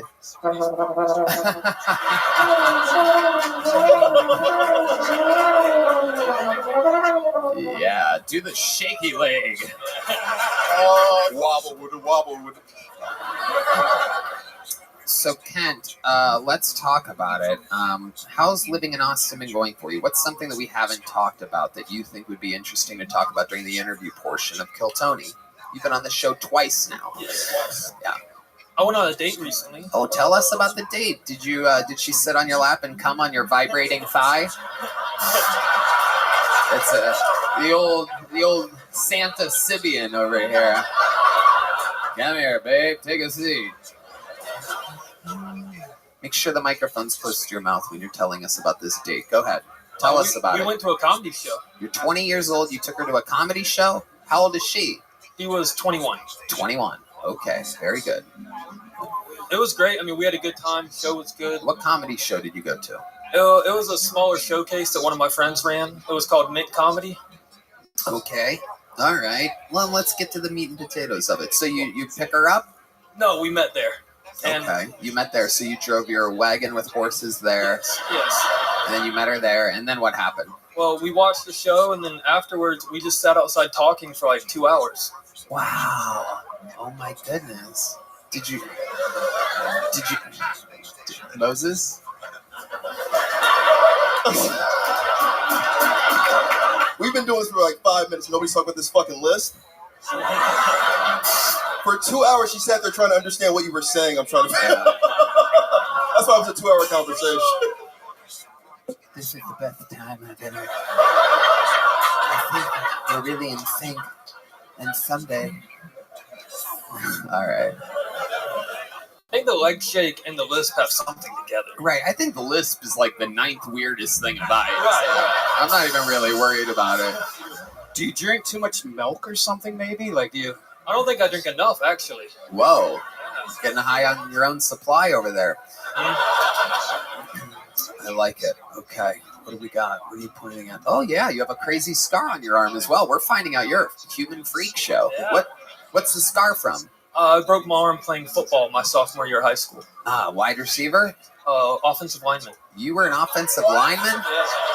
Your lanky, shaky ass was an offensive lineman? Yeah. I was too slow. Oh, my God. No wonder your arm's broken. Just some fucking big guy just threw you to the ground. Well, actually, I threw someone to the ground. And I tripped over him and landed on my arm. You tripped over. And snapped it. Yep, that makes sense. So you talked for 2 hours with this girl. When was this date? About a month ago.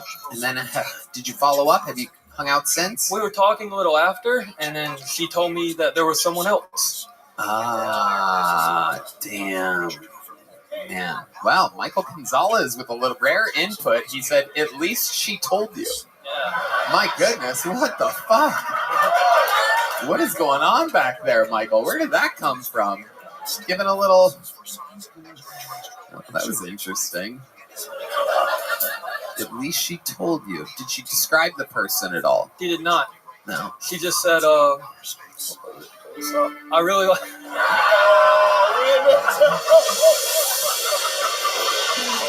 She said, I had a great time with you, but I've been talking with someone else as well, and I would prefer to go exclusive with them instead. Wow. No reason. She wasn't. There wasn't a reason given. No, just that was another just guy. it. That's all she said. Wow. Coming to the Hallmark Channel, The Milkman. Yeah. I love it. Well, hopefully you'll be able to find something sometime. Maybe. So we'll be willing to settle for someone like you. It is incredible. Kent, you've been having fun doing stand-up comedy? Oh, I've been having a great time. Okay. Well, congratulations. You did it again. You already have a joke book. Yep. Okay, there you go. You started the bucket hole portion of the show, Ken Hunter. And so it has begun. Re-rolling a name. And on to the one that I told before. Your next comedian, straight out of the bucket. Anything can happen. We're going to meet them all together. Make some noise for Bobby Halsell, everybody. Here we go. Could be the future. Could be insane. Anything can happen. This is Bobby Halsell. One more time for Bobby, everybody. How's it going, guys? My name is Bobby Halsell. This is my company, actually. It's called Founders Cupid. I'm actually a college student, and I just got 7 other college students to move down to Austin with me to work on their startup companies. Now, if you're not familiar with startups, it's kind of like the cool way of saying you're an unemployed white guy. And it's interesting. You might be asking yourself, Bobby, how did you get these guys to move down here? It actually wasn't that hard. I just put up an ad that said, are you an unemployed virgin? Come on down. But anyways, I've been thinking about stand-up lately. I realized that startups and stand-up are kind of similar. That you just pour all of your energy and your time and your hopes of getting laid into a fantasy job. But anyways, this is like this startup founder house. Anyways, all these kids moved down here to Austin with me. I'm kind of the guy that brings them together. And I realized that I'm kind of like the Kill Tony for startup college founders. Listen. I also got a bunch of idiots to move down to Austin to pretend like they had jobs for the summer. Oh, boo. But anyways, I'm Bobby Halsell. My company's Founders Cupid. Thank you. There you go. Bobby. Oh,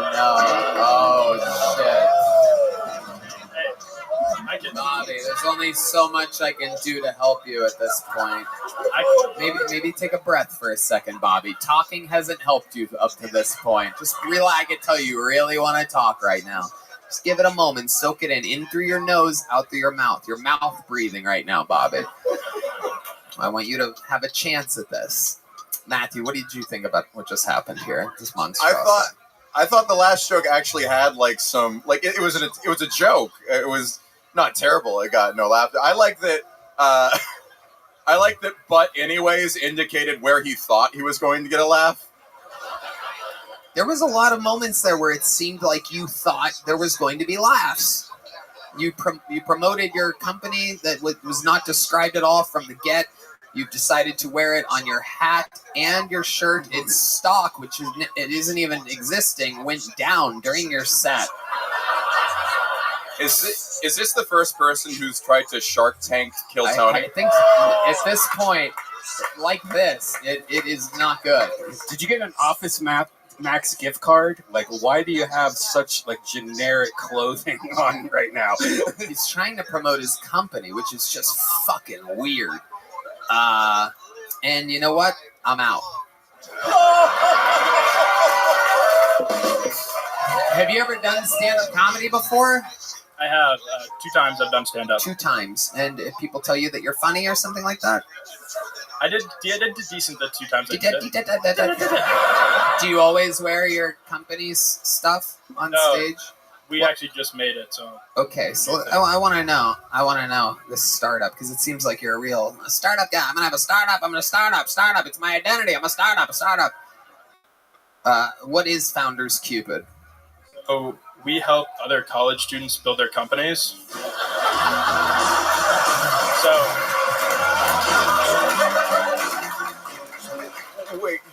What happens when Bobby pitches the dumbest company ever?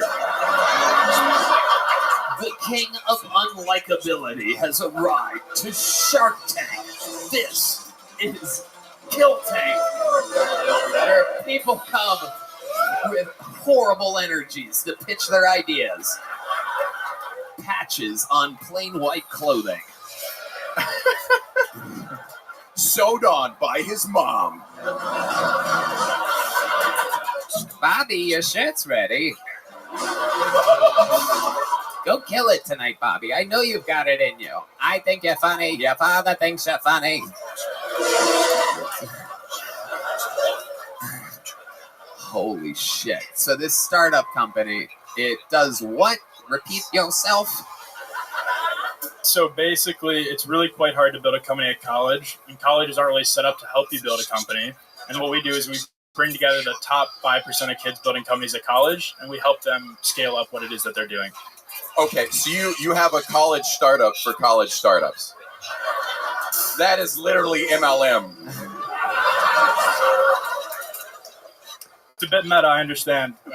But the truth is, like, some of the most impressive companies are being built at college, and colleges don't want to help you do that. And so we're trying to fill in the gaps where colleges aren't helping kids scale their companies. So where's the money coming from? So part of the business, we help get college founders in front of investors. So we run what's called a syndicate. We basically put them in front of high net worth individuals like you guys who might want to place some investments. It's called a scam. Yeah. And you get a percentage off all these kids. It can't be a scam if he has a shirt and a baseball cap. You know what? I want 20% of the company, and I'm willing to give you less than fucking nothing. I want to start a pool over what white-collar crime he goes to prison for. Oh, yeah. Oh, it's definitely going down. How old are you? I'm 22. Oh, yeah. Oh, yeah, dude. You're going to be hoping that you get a job working the dairy section at HEB any fucking day now. Oh, my goodness. Founders Cupid. That's a bad name, too. Have you accomplished this at all? Have you gotten money for this company? How much have you raised? So for our first Tell me your worth and everything. Let's keep the Shark Tank thing going. So we've been building the community for just over 2 years, and we helped one of the first startups in the community just raise $190,000. So that was a win. Okay. Was that just your father that gave that money? Yeah, I know. All right, as long as you don't tell me another one of your fucking jokes. Here's the check. All right, Jesus Christ, get out of here. Founders Cupid sounds like my mom forgot the name of Destiny's Child. What's the name? What's the name with the 3 girls? Founders. Wonderful song. The 3 Belize-looking women, you know.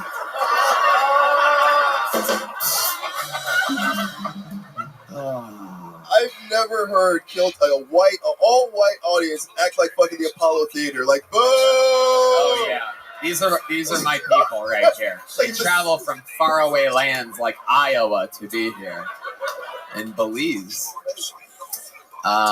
Okay, Bobby, you've done what you did here tonight. So let me ask you this: what's a redeeming quality about you? What's something we find you to be kind of like a smarmy startup young kid that thinks he hasn't figured out, but you're just moving other people's money around and probably taking a percentage and lying about what's going on.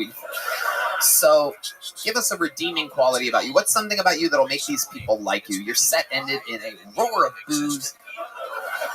Fix it. Fix it right now. What can turn us around and like you? What would we like about motherfucking you? What in the world could we fucking possibly? Anything. Go ahead, answer the question. You were so eager to speak earlier, and all of a sudden, So I think in life, like who you know. Oh God, dude.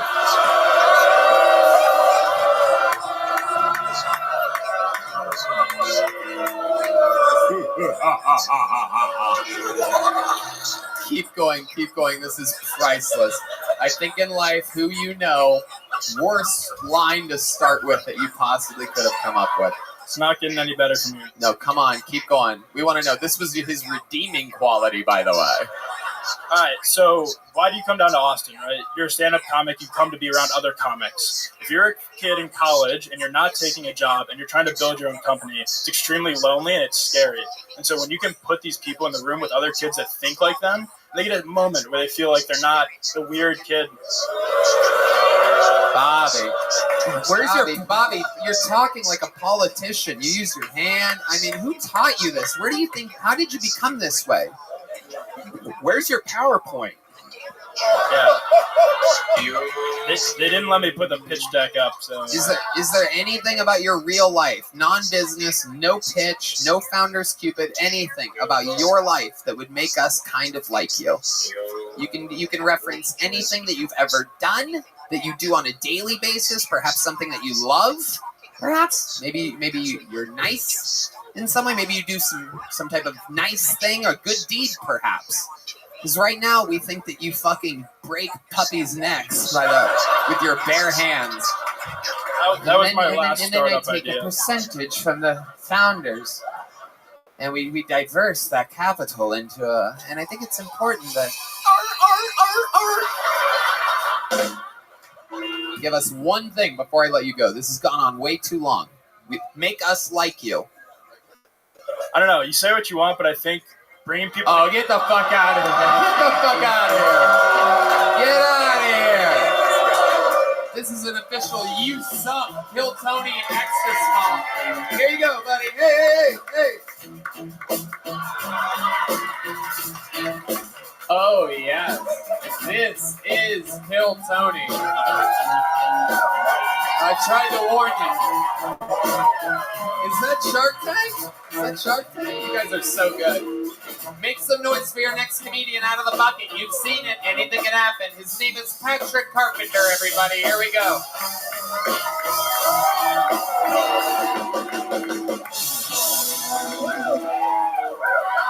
How's it going, Austin? Are y'all bricked up? Come on, are y'all bricked up? I'm bricked up. All right, I like feet. What does that mean, right? What are the implications of liking feet? Well, it means I save a lot of money on OnlyFans because I don't have to subscribe to your OnlyFans, so I can just look at last year's Cancun pictures on Instagram. Does the same thing for me. So, ladies, stick your toes in the sand, make them pay for it. Right. I keep having this recurring dream that it's 9/11 and I work at 7-Eleven and Arnold Schwarzenegger's my manager, and he's just like, he sees a second plane hit and he's like, that was not a chopper! Get down! And he's just yelling at me to do stuff like, restock the ramen noodles! Restock the cigars! And then I realized, like, cigars aren't really an appropriate nicotine consumption method after a national tragedy. If anything too serious happens, smoke a cigarette, you know? Be considerate. Alright, I have an idea for a spin-off of 2.5 Men. It's called 15 Men. It's just Charlie Sheen in a sober house. All right. Hell yeah, there you go. How you doing? Welcome, Patrick. How you doing? You okay? Yeah, I'm bricked up. How about you? Good, good. You're adorable. I love your hat. How long have you been visiting from California for? I just moved from Boston a month ago. There you go. Absolutely. There you have it. We all have been through that phase. All of us that... somehow you look like both Sturgill and Homer Simpson at the same time. This is incredible. I've never seen anything like it. Oh, honey. You look like Bake Shelton. You look like Johnny Hash. These are all Fat Country Singer references for those of you that are falling behind in the show. Welcome from Boston. You live here now? Yeah. Okay. How long have you been on stand-up? For about a year now. What do you do for work? I work at a bar, coffee shop, like a bar back security. Tell people to stop pissing in the corner, you know, that type of stuff. Yeah, stop pissing in the corner for sure. It happens. You'd be surprised. But it does. You have a little bit of a lisp? No, I got anxiety, but I just say I'm bricked up, you know, I'm just... Drank a lot of coffee today. Absolutely. May or may not have taken a Sudafed, you know, I'm a bit congested. You what? Took a Sudafed, you know, I'm congested. It's hippie Adderall.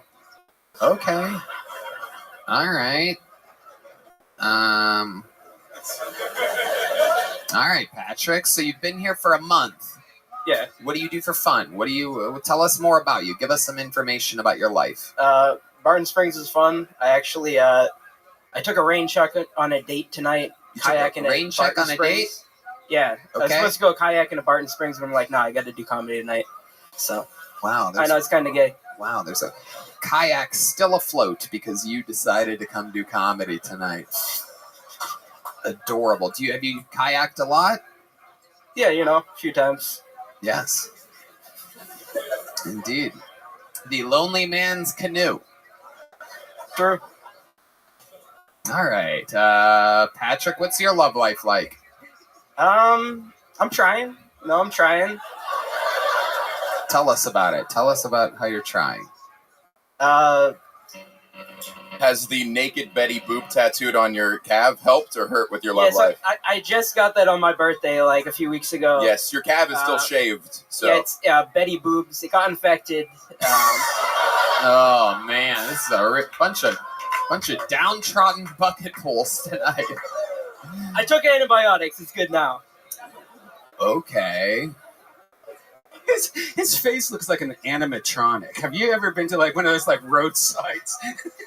He looks like if the Mucinex monster was a plantation owner. I'm trying to figure out more about you. I feel like there's a fun fact about your life that we're missing here. You seem like something you've seen, like it seems like you've seen something in your life, like some type of darkness. There's a sadness behind your eyes that I'm trying to figure out. Tell us what we're missing. What do you think it is? Oh yeah, I've been to around like 70 fish shows, so that could have some part in it. Fish. A bit too much nitrous, you know. You do a lot of drugs. You know, from time to time. Just don't tell my boss. Your boss? No, he probably does a lot of drugs too. Okay. So fish concerts. Anything else? Any special skills or talents or anything like that? I've been doing a painting series. I've been painting dick pics and trying to sell them after open mic sets. Wait, feet pics and dick pics. You Quentin Tarantino? Who are you? Oh, I'm also writing a couple scripts, but let's not get into that yet. Are they prescriptions? What are we talking about?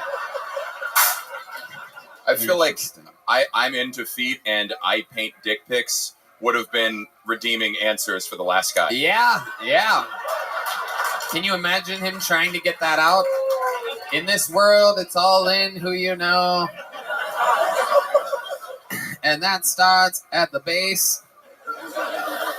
Their feet. He looks like an investor the last guy would defraud. Yeah. 100%. Yeah, I just inherited my uncle's, All right. Patrick. All right, buddy. Well, that was okay. I'm giving you a slightly larger than small joke book. How do you feel like it went up here? Went all right, you know. It was a bit too bricked up, but, you know. Bricked up? What is... Wait, what? Wait, what? How old are you? 26. 26. What do you mean by bricked up? Well, Blaming the Sudafed? It means like 3 different things. It can mean like a broken iPhone, a closed restaurant, or an erect penis. But I tend to use it to say like excited, you know, and bricked up. I don't know. Nice. There he goes, Patrick Carpenter, ladies and gentlemen. Yeah.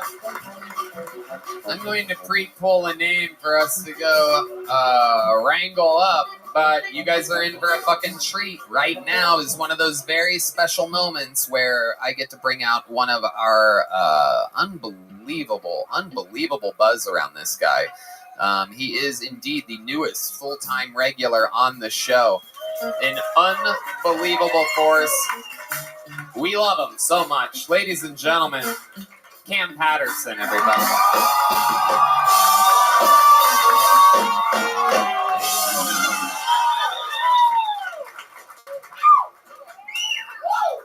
You ever had a problem with your man? Like, you know what I'm saying? You met with the STDs and shit? I remember I was fucking that girl one time, like when Cole was in there, and we were fucking like for a little minute. And she could tell me to take the condom off, and I was like, no, because I could smell it. And that's a bad idea, but when you fucking, your dick take over, and I just felt my hand just slip down in my hand, and I demasked myself, right? And so now I'm just swimming in treacherous waters. Now I'm just going crazy when I'm swimming in treacherous waters. And 2 weeks after I fucked her, right, I was at work and I was pissing lava. And I went to the doctor and we did all the tests. This right when COVID was ending, and I had already got my vaccine shot. I'm not happy about that, but I got it, right? And then he was like, hey man, did you just take the vaccine? I was like, yeah, I did. He was like, oh, don't worry about it, just the side effect of that. I was like, for real? He said, no, nigga, you got chlamydia. Hey guys, look. There it is, 58 seconds. The pro. The future and the present has arrived. Cam Patterson. You did it again. Another brand. This nigga crying. Yeah. I ain't even robbed you yet, bitch. This is dope. This shit beautiful. This shit beautiful, dog.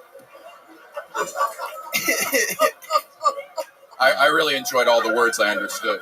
Uh-oh. Here he is, everybody. He finna hit you with that stick.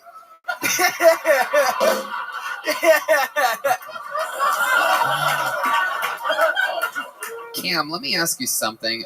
During the commercial break, we found out that this gentleman in the front row is from Belize, and he said that he's black. What do you think about that? You think he's black?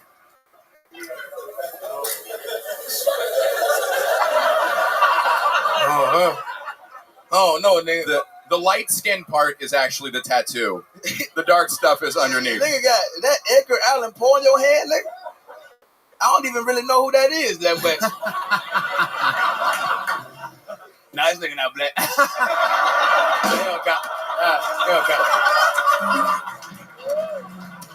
Yeah, don't talk to Nipsey Lazy over there. Shit. Nipsey Hussle. Hey, can I ask a question? Where is Belize? I think it's a salon in East Austin. Okay, cool. Yeah. All right. Black girls do your hair there. Yeah. Okay, cool. Yeah. Yeah, you can't say nigga, but I fuck with you. I feel like he says it, but only when black people aren't around. Am I right? You use it sometimes? You are wearing a Trump hat, so technically you could use it. Wait a minute, I didn't even see that shit. That shit don't even count. Hell, fuck no. All right, Cam, what else has been going on? Anything else we should know about before letting you go?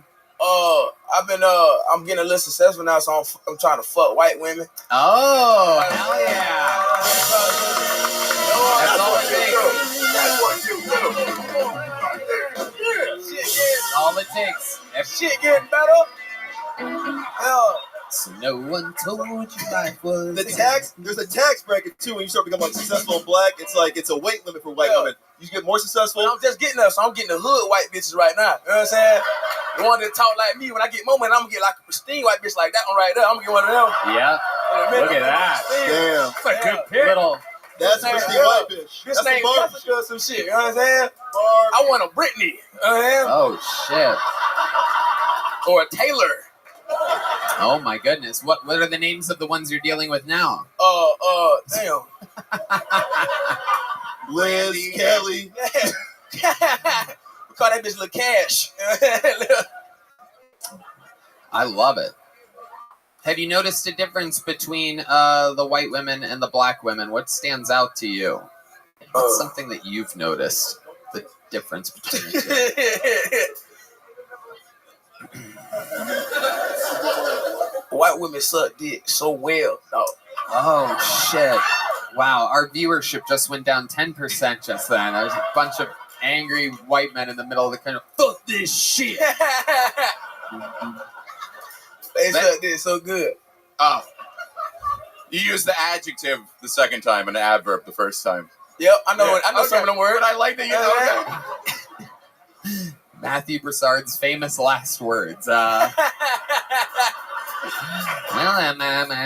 you almost had a haiku there for a moment. Cam, you're a fucking superstar, dude. It is unbelievable and so much fun. I love having you as part of this show. It's incredible. Thank you so much. The great and powerful Cam Patterson, everybody. Fuck yeah. On to the next one we go.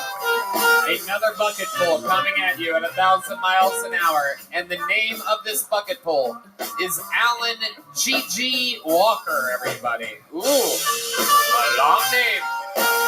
Here we go. Alan G.G. Walker. Hello. Shit, there's a lot of people. I don't know if I'm going to be able to focus right now. I'm an out-of-towner. I've been staying in an Airbnb, and I don't know if I really trust Airbnb. I'm very convinced that there's a spy cam in our bedroom, and I'm more convinced because that's the kind of porn I'm really into.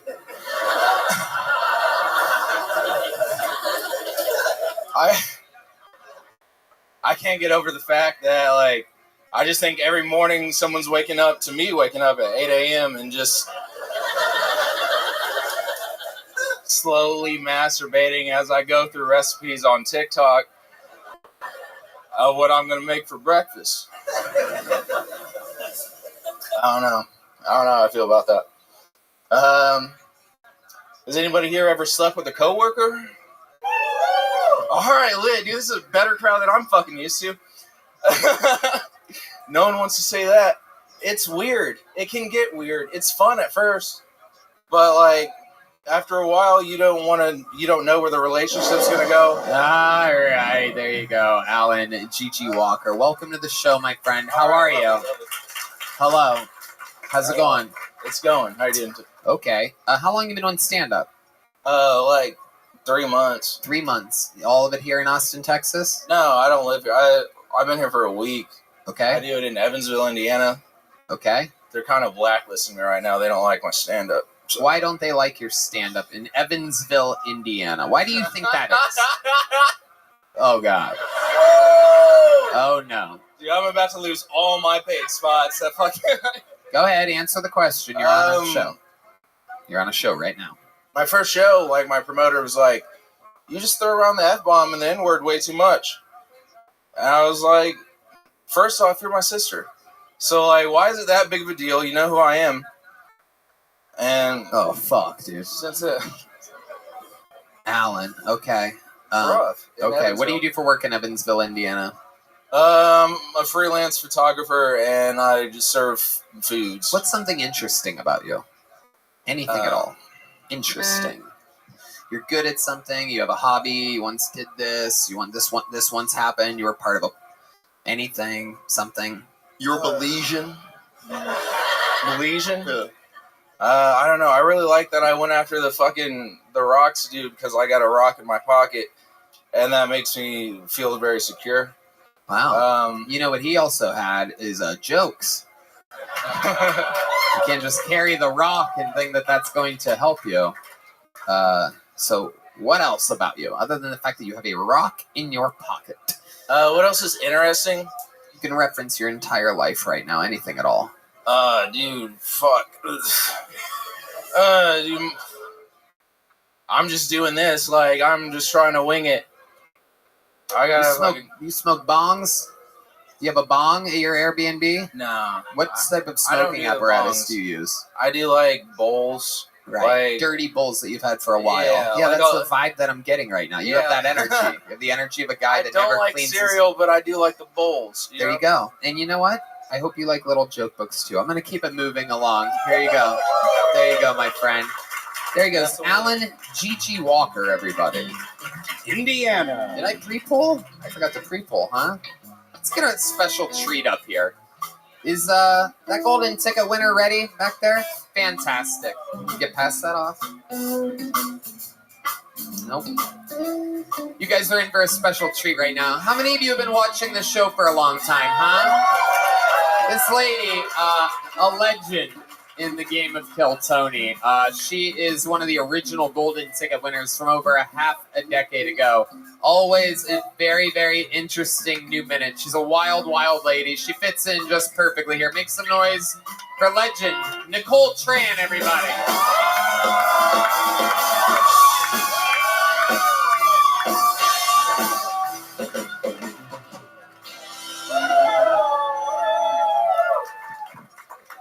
Guess what, Tony? My Auntie Vu moved to San Antonio and she got Alzheimer's. Now she cannot even remember the Alamo.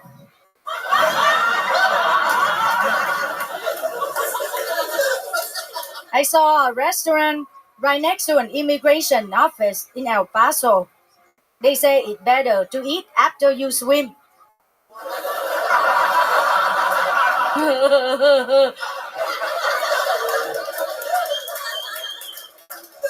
I got the best $5 fish taco in Austin.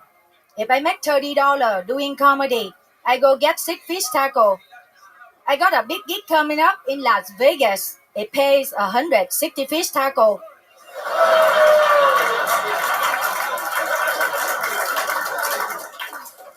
It gets so hot in Texas, man. You can fry an egg on the sidewalk. Who wants to eat that? Not me. Make me a pancake. There's a Walmart that's bigger than Oklahoma in Austin. In fact, aisle 7, 8, and 9 are Oklahoma.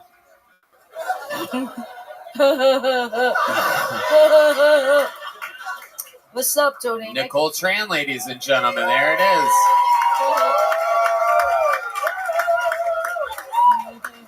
This is what would have happened if Hans and Janice would have tied earlier. This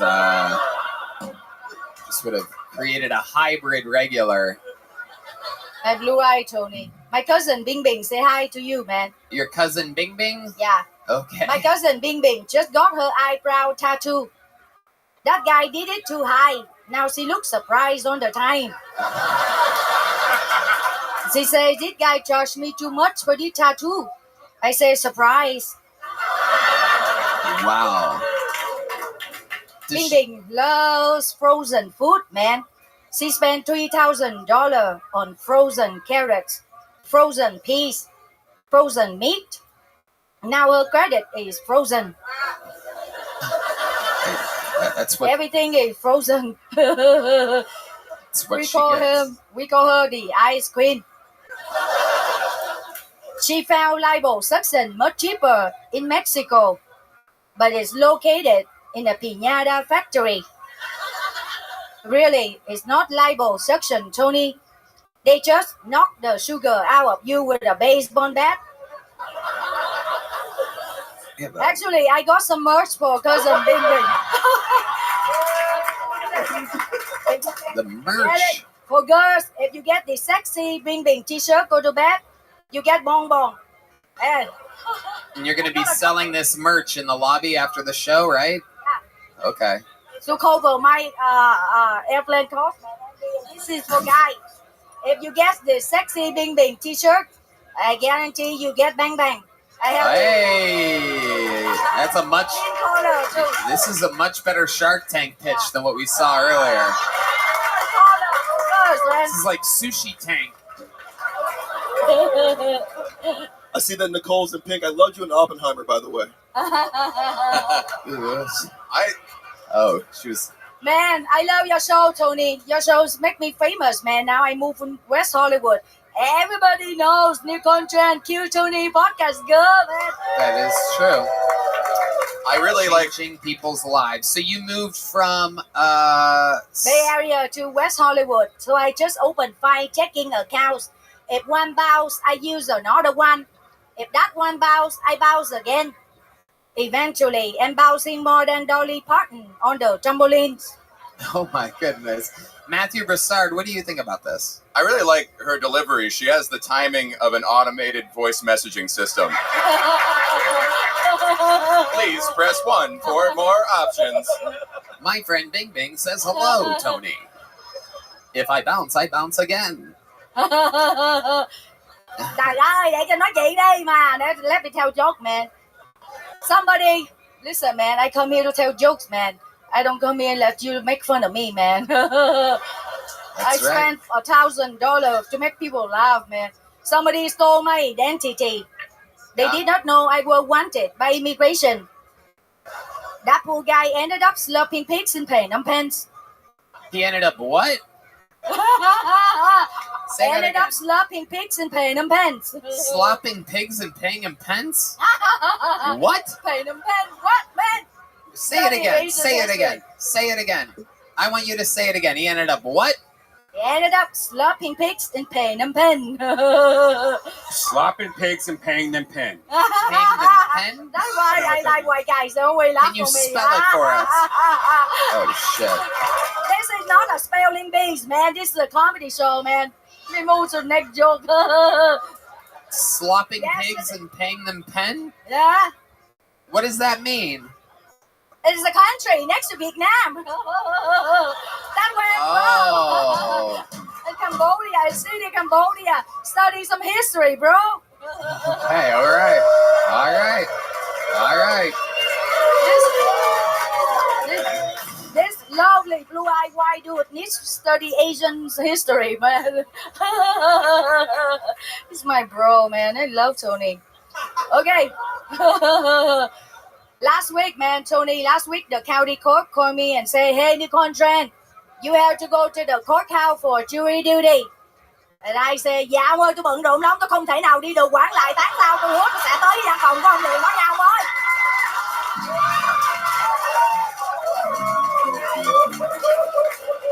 And he says, okay, never mind.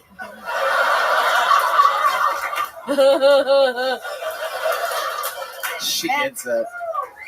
You get it, Nicole. It's so weird that you get it and other people don't. It's amazing. Why you? Yeah. The Counting Crows called you and told you had to do jury duty. That's unbelievable. That jokes, bro. This show is about joke, make people laugh. That's why they pay money to listen to jokes, man.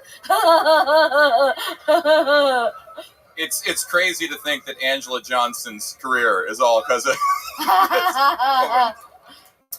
Okay, by the way, No one knows who Angela Johnson is. Not a crossover there. Yeah. If you have Instagram, please follow me on Instagram. I need Instagram follower. Instagram is Nicole Tran Comedy. NICOLETRAN Comedy.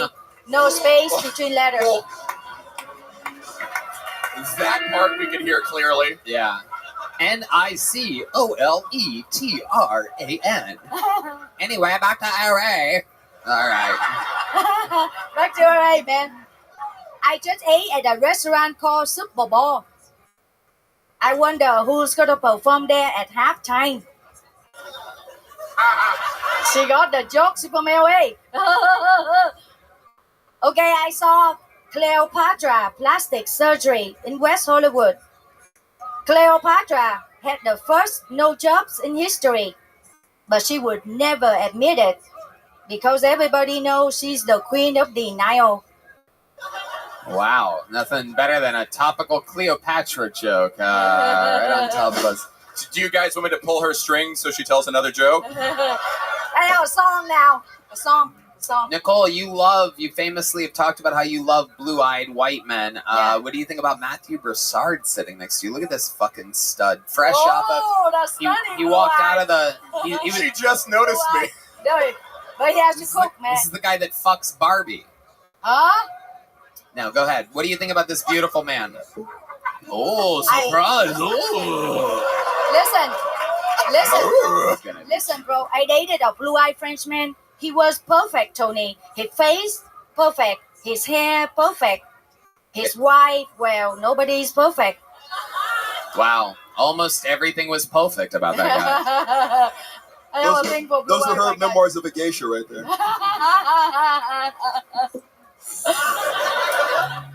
Oh, I have a big news coming up, Tony. Oh, yes. I'm doing a comedy special at Open Bar Comedy.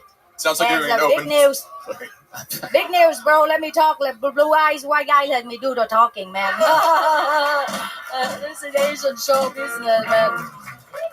It's going to be filming on Tuesday, February 27th. It's a big deal. It's Okay, 30 enough minutes of the set. pitches, Nicole. It doesn't work. Jokes work, but you're plugging a date doesn't really translate on this show. I think she's filming a special right now. Very special. That's a good news, man. That's a big news, bro. You should be happy for me. I'm very happy for you, that Nicole. make me famous. Your show make me famous. I know. People want to book me. I know. I'm very aware, Nicole. Anything else before I let you go? I have a song for you. You have a song? Yeah. Okay. Do you want the band to play with you, or are you doing it a cappella? You want them to play with you? Yeah. No, I can go by myself. Okay. Whatever you want. Okay. I'm a yellow girl in Texas. I have no cowboy hat. I don't really need one. I got a 10-gallon bird. I know Tony loves me. He buzzed me like a beast. He says, please come to Austin, 'cause he knows I work for free.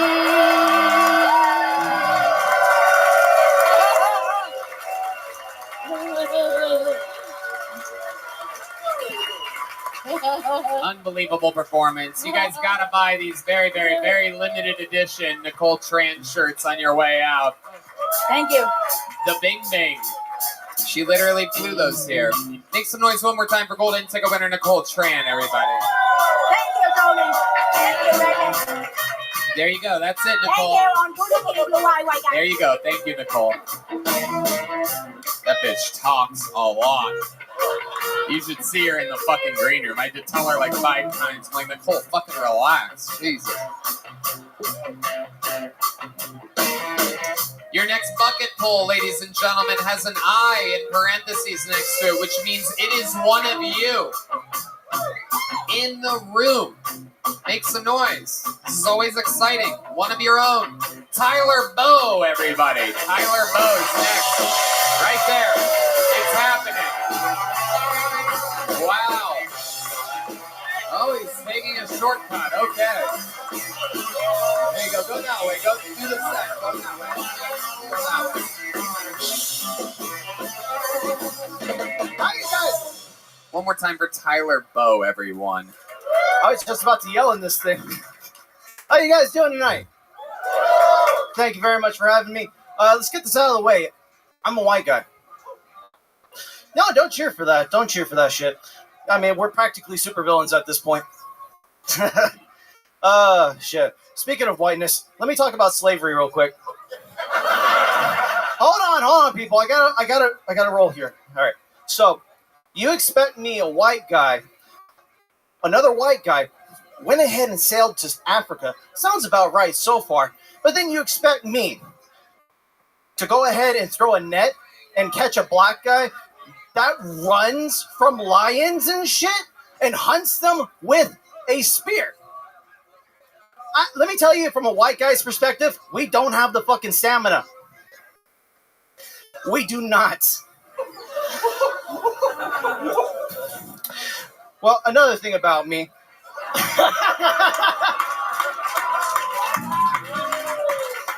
Another thing about me, I am the only white guy from where I am from. I am from the tip of... There you go. That's your time. All right. But the interview part starts now. Where are you from, Tyler? I'm from a place called San Benito, Texas.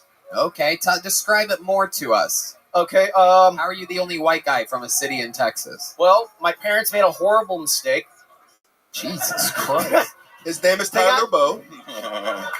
They're teachers. They're teachers. My dad went ahead and came down because he had a job opportunity. I was in my mom's room, so I was taken without consent. Okay. All right, Tyler. What do you do for a living? Oh, well, Is that your first time doing stand-up? Fuck no. No, huh? Okay. You say fuck no with a lot of confidence, like it didn't seem like it was your first time. How long you been doing stand-up? 2.5 to 3 years. All of it there in that small Texas town? Yeah, I actually came up to San Antonio just recently, and this is the furthest I've done comedy. How does it feel? It's a little awkward. I can't see everybody. The light is in my face, and to be honest... D-Magic. Our sweet D-Magic. Never misses a fucking beat, this guy. Can I be honest with you, Tony? Sure. This is the first time I ever heard about you. Okay, well, Tyler, can I be honest with you? Yeah, go ahead. This is the first time I've ever heard about you, Tyler. But I'm serious. I never heard about Kill Tony about a month ago, and I'm just a total moocher. My friend over here, Tyler, stick with me here. Yeah, You're getting go a little ahead. excited with this pre-planned self-sabotage that you're doing right now. Was it a month ago or was it right now? Because you just said I never heard of you until right now. But then you just said a month ago. Yeah, a month ago. So how'd you find out about the show? Well, I went ahead and heard about the rock guy. Well, how did you hear about the rock guy?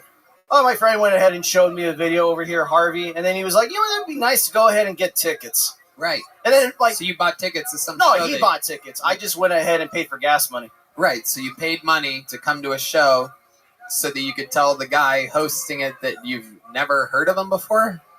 Until right now, even though it was a month ago?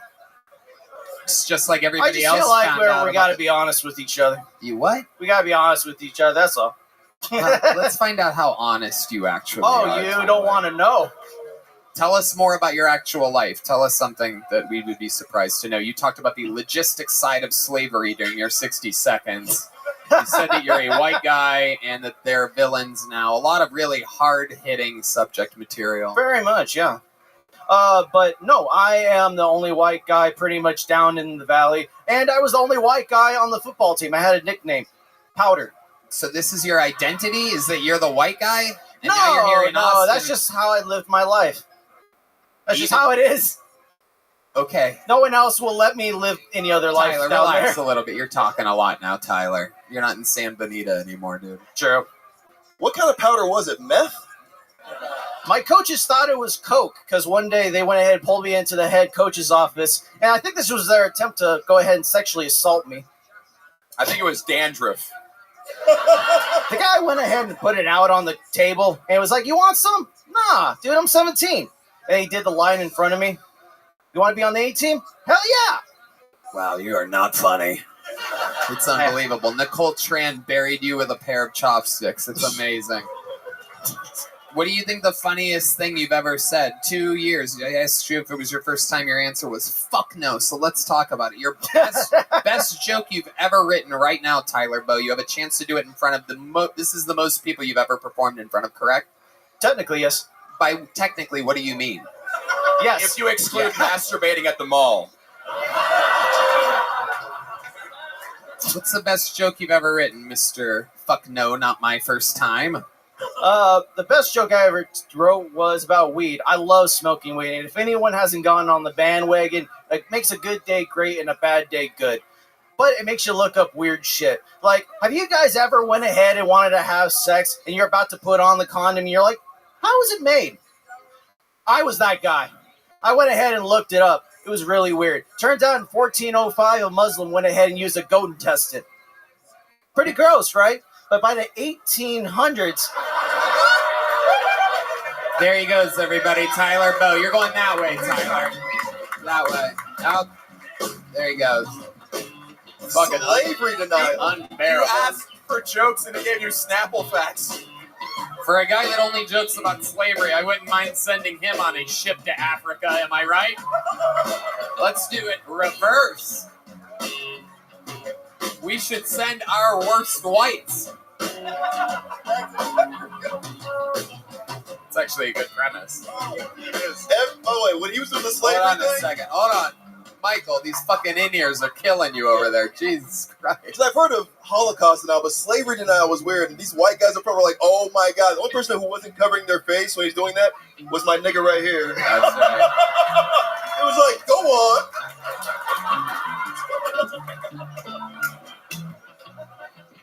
Isn't it nice to be able to call someone in a Trump hat the N-word?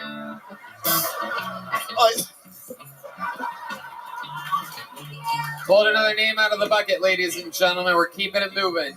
Your first female of the night, other than Nicole and Janice, straight out of the bucket. Make some noise for Teresa McAdam, everybody. We're going to meet her all together here. Teresa McAdam. My Chinese pussy's like Chinese takeout.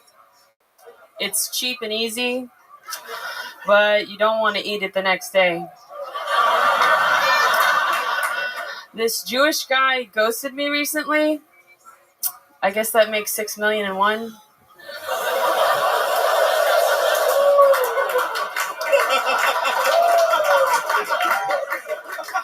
When I try to look sexy, I just chug NyQuil because the most irresistible I've ever looked, I was unconscious.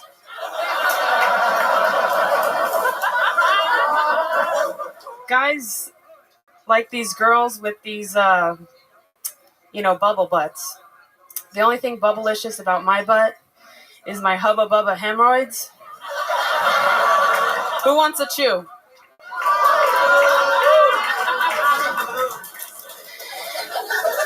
I think I have a really short taint.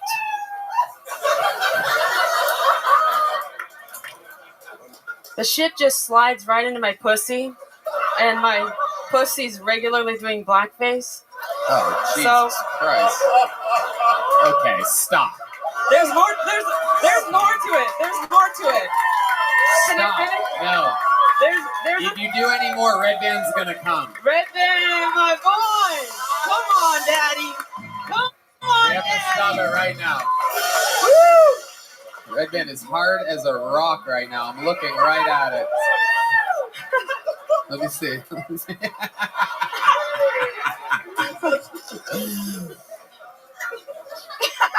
I'm sorry. I can't believe you just touched it, by the way. Yeah, I know. This is what I have to do to keep myself entertained nowadays. It's fucking. Was that it, or was that your second belly flap, or whatever that is down there? I don't know what that was. It was soft, that's for sure. Was it your actual penis? That was the tip of it, yeah. Yeah, hell yeah. Turtle. It was like a turtle. Yes. There's another part of it. I'm just throwing it out there. Okay, what's the rest of it? The pussy does blackface, or shit all over your pussy. Shit all over my pussy. Yeah. So I get these raging yeast infections. And, yeah, ew. And I Googled, can you get eaten out when you have a yeast infection? Oh, God. Probably. And it feels like the best back scratch. You know, like up a little bit, down a little bit, to the left, to the right, harder. I blow cottage cheese all over his face. Wow. You are fucking disgusting. Matthew Broussard. Yeah, I'm Jewish, and just as a note, I can't eat out pussy if it has a yeast infection, if it's on Passover. I have to wait for it to 11. Okay. Heck yeah. I also, for many reasons, could never eat your pussy. Teresa, let's talk about it. How long you been doing stand-up? 3 months. 3 months. Okay, already better than somebody I know that's been doing it 2.5 years. I love it. A lot of Asian women on this show tonight. What kind of Asian are you? Half Chinese. Half Chinese. What's the other half? Scottish, Irish, and Czech. Wow. Okay. All right. Half Chinese. What do you do for work? I'm a pre-K special education teacher's aide. Oh my God. Is that who's writing your material for you?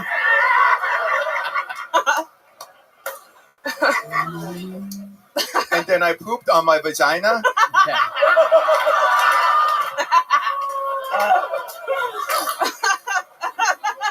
Come on, don't sneak in extra fart noises. So Teresa, you seem a lot of your set has to do with sexual things. Are you very sexually active? I'm recently separated from a 10-year divorce to an autistic firefighter.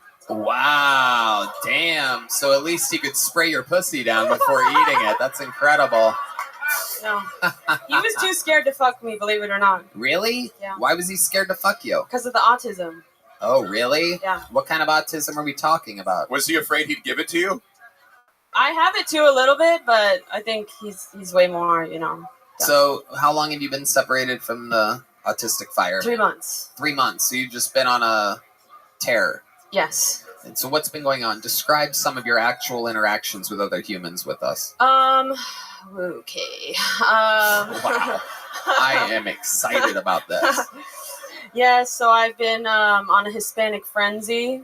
Ooh, is that a dating site? It should be. Hispanic I think I just No, said it should be. Yeah. I wish it was. Foo's Maybe Gone I'll- Wild, perhaps one could say. Hey, what's up? There's shit on your pussy. Hey, your pussy's full of blackface. Dude. Yo, your pintos are black beans. Dude. Hispanic frenzy. So you're just out there with the Hispanics. Yeah. And what's going on? Tell us about it. I had sex with 3 different guys named Angel in 1 month. Oh my God. It's not called running train. It's just a regular sized car. There's a lot of people in it. Damn, I didn't know angels go to hell too. That's incredible. Founders Cupid, am I right?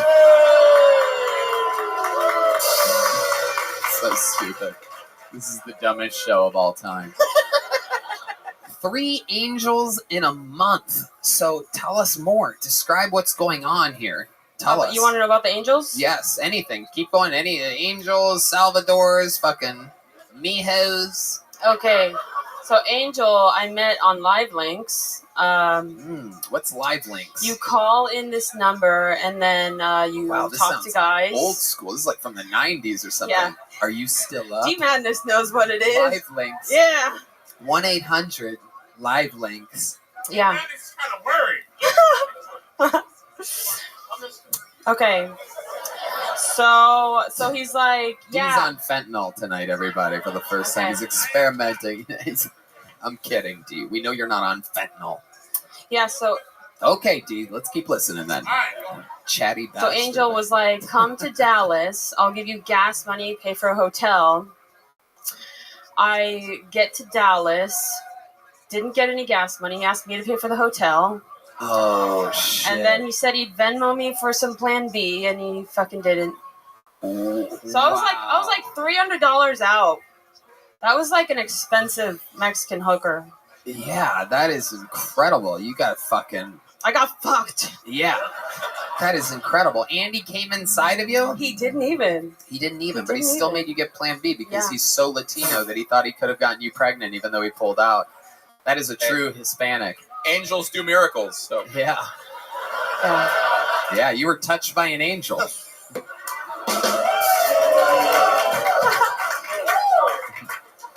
That is absolutely amazing. You drove all the way to Dallas. Was the sex good?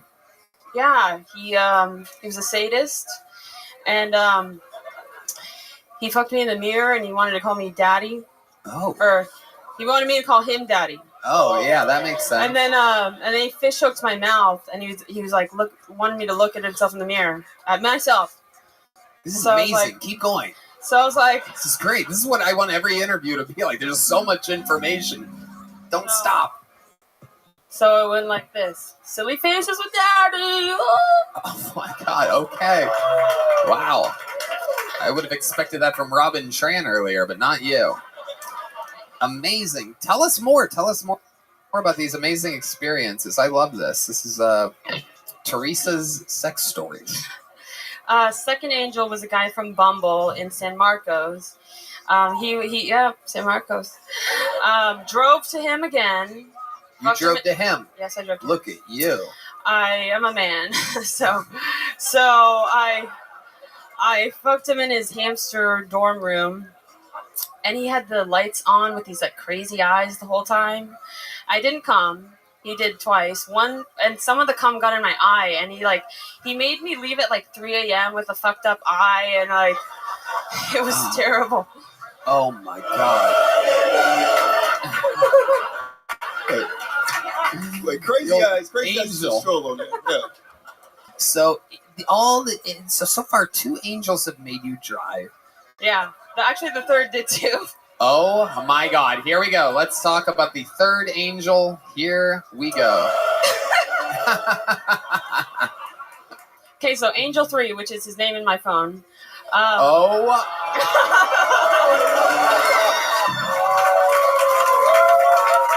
not even lying. It's Brilliant. literally Angel 3. Brilliant. So I drive like 45 minutes to Angel 3. Uh-huh. And he has this like degenerative hunchback condition. Oh my.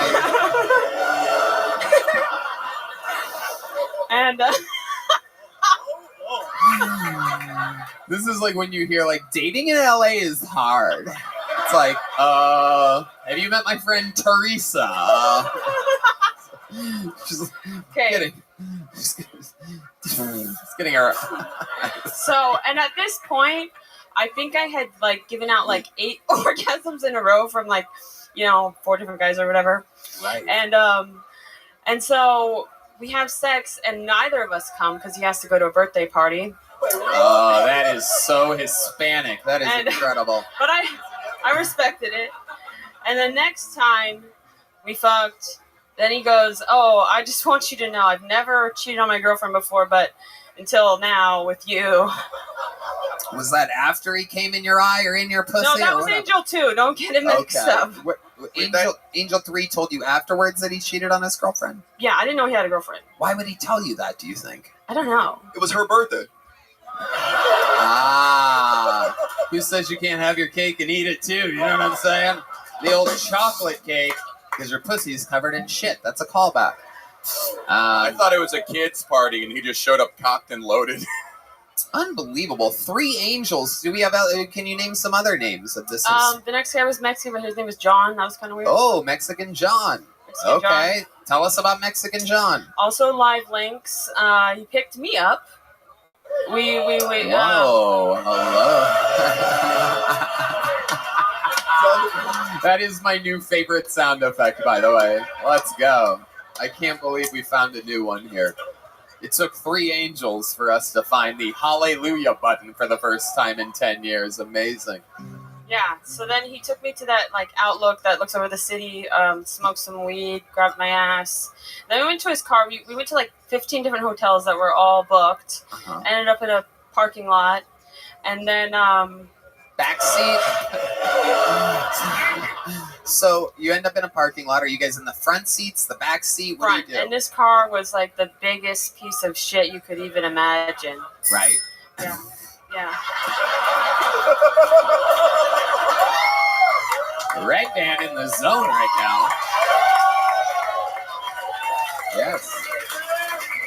Okay, so you're in the front seat of his car. What happens? Stick shift? Automatic? Automatic. Okay. Yeah. And you crawl over. He comes over to you. You put the seat back. What goes on here? A lot of people are The confused. seat's back. He let me taste his leche. Whoa, that's basically Mexican third base with you. Those of you that don't know. Once you try the leche, you... okay. Turn into his leche. Sometimes I can't compute the setup that I force myself to. Once you System try the failure. leche, you turn into his beche. Yeah, there you go. Absolutely. You kept thinking about it. I forced myself to have a half a second there, so you got it. Yeah, Right. that, sex. Somehow the condom came off. Whoa. And then what else happened? Oh, and that's when he finished in my mouth. The old switcheroo. Absolutely. Yeah. The old But I dolce de leche. That's how they're sneaking in the country. All right. But he didn't. But I didn't come, so we never talked again. Have you ever been with a black man before? Actually, I recently fucked a half black comedian. Oh, half black. Yeah, he's been on the show. Half black. Half black. Yeah. Half black. Is that a rubber ducky? Half black. Yeah. All right. So tell us about the half black. So the half black was totally not my type. You know, should I say him? He's been on the show. No. Don't say it. Don't say it. No, we don't want to know which half black comedian. Yeah, this ain't no jumper. What the fuck? Sorry. Is that snitching? Am I snitching? Am I triggering you?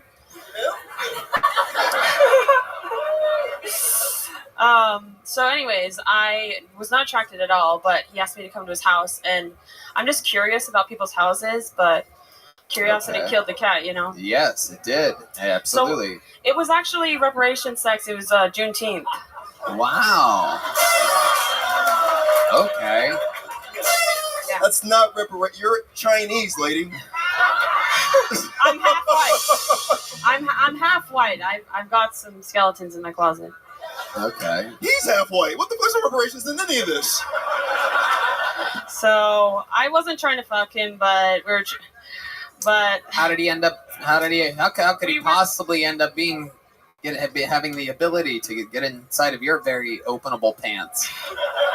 What did he do that if you didn't want to fuck him? How did he end up winning you over? We were talking about who massages each other better. I was in his bed. He was massaging me, but that's not where it happened. Like, oh, he had a bed. This is an unbelievable breakthrough. It's the hallelujah when you need it. This is the first guy you've mentioned that had his own bed. So yeah, he's trying to get it all night. Finally, at like 4 a.m., he puts my hand on his big black cock. Wow, so his cock is the black part. Yeah. Of the half black. I'm used to. This episode brought to you by Half Black. The way you said half black opened up a part of my brain. I'm used to my little Chinese brother doing that, not a big black brother. Wait, what? What? Okay, relax. It's enough. What? I'm used to my little Chinese brother doing that, not a big black brother. Okay. So was that the best sex that you've had? The half black? Well, I was actually falling asleep here and there. Oh, was it Bill Cosby? And I would wake up. I would wake up while he was trying to fuck me, and I'd be like, I had a dream. Oh, you son of a bitch. Okay, but to finish the story, it lasted 30 seconds. 30 seconds. Ah. And he had to go to work. Wow. Damn. I don't say. Wait, since you're Chinese, did he come back 30 seconds later? The fuck was that? All right. You know what? And actually, one of my favorite interviews in a long time. You're leaving with a big joke book and a gel blaster. And if I have a feeling that gel blaster, it's going to be a lot of shots on the face and chest. How about one more time for Teresa McAdam, everybody? All right, we have one last bucket pull. We're going to get through it real quick. We're running into overtime. Make some noise for your final bucket pull tonight. Alex Reyes, everybody. Here we go. In and out, Alex Reyes after an 18-minute interview with Teresa McAdam. Come on, everybody. Your final bucket bowl tonight. One more time for Alex, everybody. These people wait for hours for this. I'm 38 years old. I'm going back to school. I'm taking a DWI class.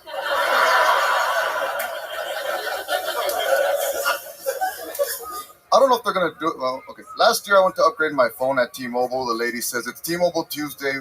We're giving away stuff. Everybody gets a pair of socks. The socks are rainbow because we're celebrating Pride. They have the T-Mobile logo. All you have to do is go on your phone. I said, ma'am, I don't want the socks. She said, why? Are you homophobic? Do you have something against gay people? I said, no, ma'am, not at all. I just don't want anybody to know that I have T-Mobile.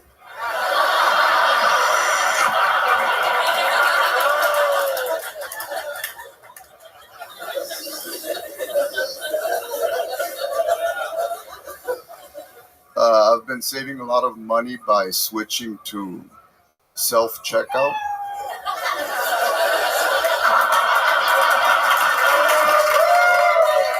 Very funny. Alex Reyes. This is your first time on the show, correct?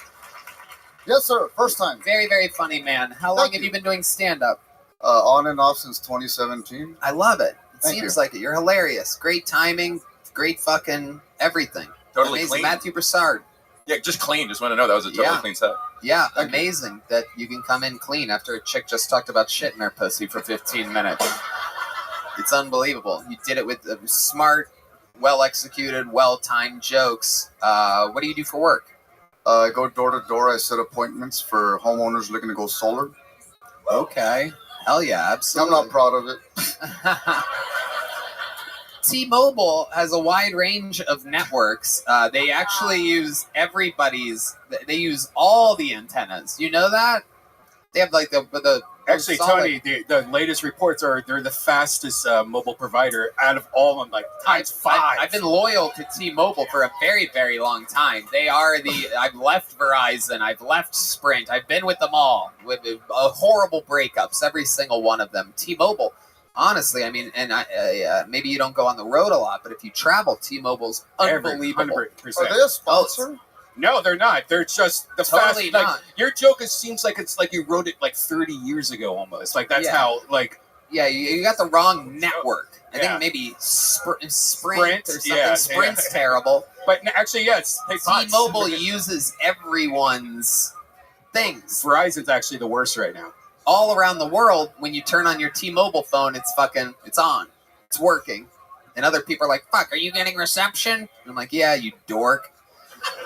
Because it's T-Mobile. But I find it interesting, and it worked for you. You were able to sell it. But I just find it interesting because we're T-Mobile guys, and if you go to T-Mobile.com right now and use the promo code PillTony, oh yeah. You fucking... I am doing a speed test right now, and it's downloading at 430 megabytes right now on the network. 500 now. Look at that. The nerd from Iowa just came in his pants. What's that website? I use Verizon. Should I consider switching? Oh, yes. Absolutely. And if you switch right now using the promo code KillTony, you get... they buy you a new iPhone plus up $200 free for your first month. A new iPhone? Yes, a new iPhone only at T-Mobile.com. T-MOBILE.com. Is this a fucking commercial? What's happening right now? Yeah. Uh-huh. Yep. So tell us more about your life, Alex. You seem so balanced and centered. It's absolutely incredible. I find you to be an anomaly in these crazy, insane bucket pool times post-pandemic. It seems like everybody's a little bit crazier than normal, and you're just right here riding the wave. No shaky legs, super calm, in the moment, waiting, taking your time. You're not just forcing an answer down everybody's throats, embarrassing yourself. You're calm, you're cool, you're casual. Tell us more.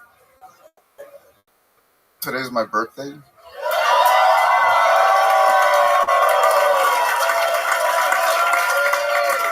Stop! What are you doing to celebrate other than this? Teresa. Yeah. Hell yeah, dude.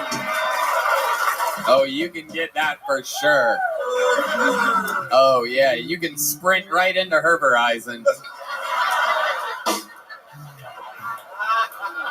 You know, T-Mobile Tuesdays every Tuesday gives you free things like free ice cream cones, Wendy's hamburgers. It's like your birthday every week.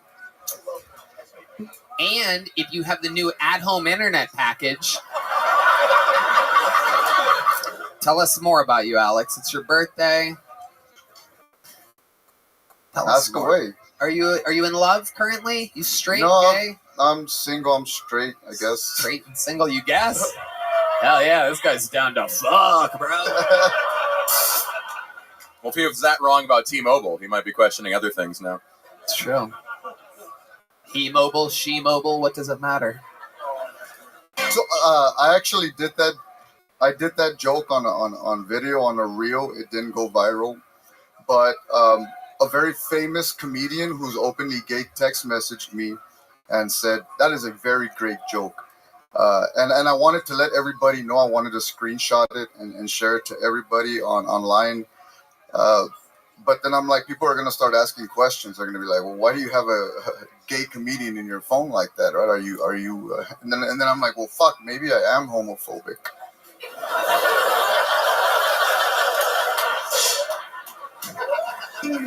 You're a funny guy. His name is Todd Glass. Ah, we love Todd That's Glass, awesome. legend of the Kiltony universe, one of our dear guests. And I he's saw- listed in your phone as openly gay comedian? Well, his name, he's under Todd Glass. Mm-hmm. I picked him up from the airport and we became friends. Oh, yes, indeed. Pause. Absolutely. Absolutely. What's the gayest thing you've ever done? I had my ass grabbed on my way out of a Jeep. Ah. Wait, Todd grabbed your ass? A guy grabbed my ass. No, not Todd. No, not at all. Okay. You live by yourself? Yes, sir. Weirdest thing in your refrigerator right now? Think about it. Take your time. Maybe it's in the door. Maybe it's in the crisper. Maybe it's in the little butter holder on the top. Strawberries that are molded. Oh, very good. Very good. You have any special skills or talents other than being a very funny comedian? I used to be able to play the guitar. You used to be able to? What happened? Yeah, I lost my pinkies. How did you lose your pinkies? Vaccine side effects? So I have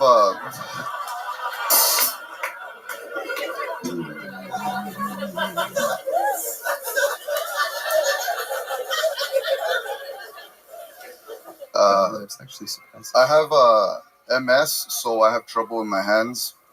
You started it. Yeah. What's your MS? 13, 12, 11? Alex, thank you so much. An amazing performance. Sign up again. Come back sometime, okay? Here's a big joke book. Alex. Leaving with a big joke book. Leaving with a gel blaster. Alex Reyes. And so that is that. And only now, in our final moments, do we realize the true power of the dark side. This battle station is fully operational, and it ends with one big red machine. Ladies and gentlemen, the record holder for sets done, interviews done, all time, the only living member of the Kiltony Hall of Fame is here, Austin's own William Montgomery.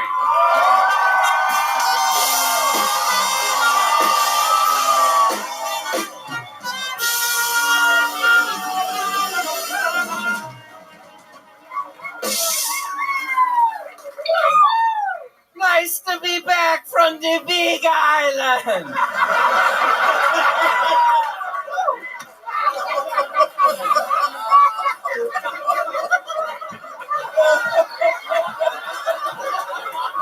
I have to be honest, I'm actually the balding, orange-headed man who kidnapped Carly Russell in Alabama last week. She was telling the truth. Don't get mad at her. That's not a joke. I mean, it was me. Imagine thinking to yourself, you know what animal seems the most ninja-like, and coming up with turtles.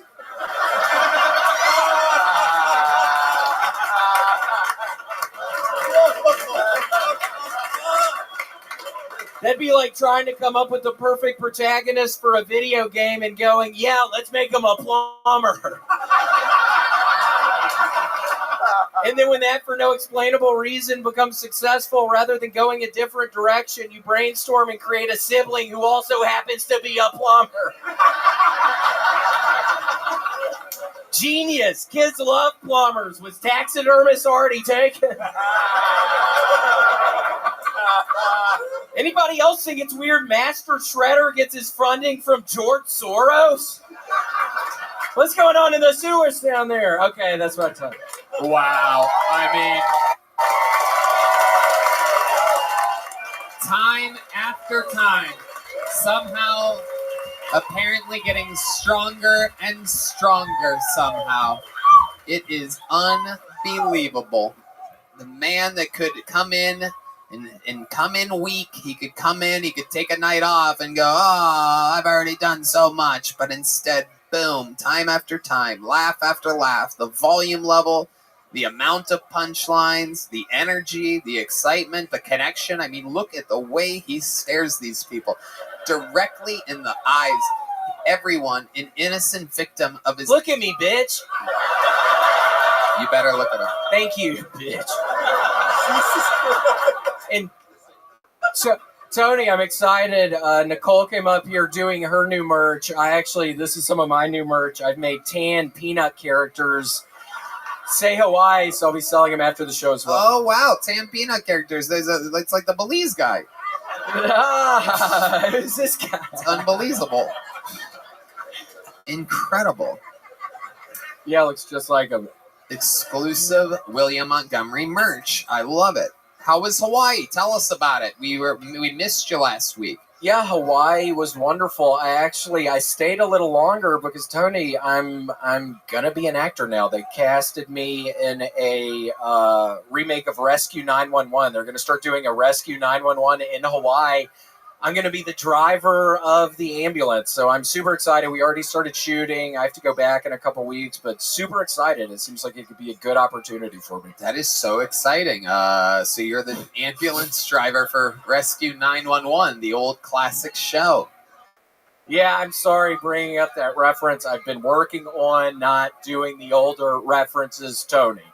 I'm very sorry. I can't stop doing the... What's funny over there, Redmond? I can't stop doing... What are you doing? Why are you slapping yourself like that? It's some new thing I'm trying. Sometimes it makes people laugh. Not all the time. Every time you do it, there's a weird sound. Do it again. Yeah, every now and again, it kind of makes a sound. But not all the time. But sometimes.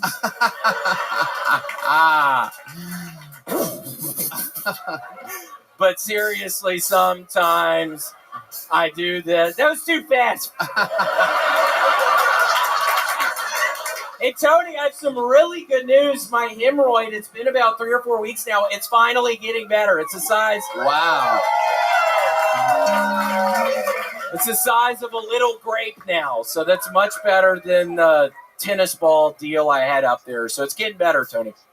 Wow.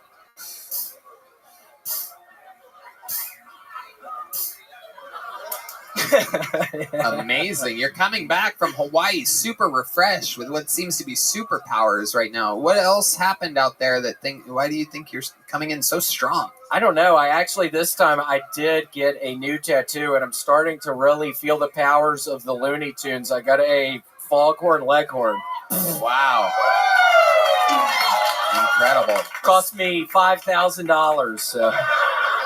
Wow. Why did you pay so much money for it? Because I was thinking when I was in Hawaii, the doctors were telling me don't go because of your skin cancer. But I'm just getting to the point. I think you've been here as well before, Matthew Broussard, but just getting to the end of my fucking rope, dude. I think you were that way a couple years ago or something, so we share that in common. Yeah, I was just at the end of my fucking rope. Just, do I jump off this fucking building? I think you were in a similar situation like 3 years ago or something. And you talked me out of it. I did talk him out of it. He was a fucking pussy. I thought he was going to do it. But I'm glad he didn't. What did you say to him to talk him out of killing himself? Matthew, come on. You know I love you, dude. We briefly dated, Tony. I don't know if Matthew wanted me to say that. But yeah, it's like a lover's quarrel. He almost fucking jumped off. I was like, Matthew, stop, man. You know I love your ass. Matthew, you know I love your ass.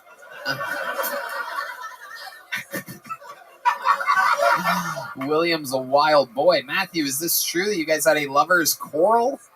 It was a short but fervorous tryst. Ah. More lustful than anything, but I'll never forget. Yeah, I mean, that happened. I was listening to that slut who was up here a couple people ago, and yeah, a couple times I came in about 30 seconds or something, and it was... Okay, let's move on. All right. Very, very interesting.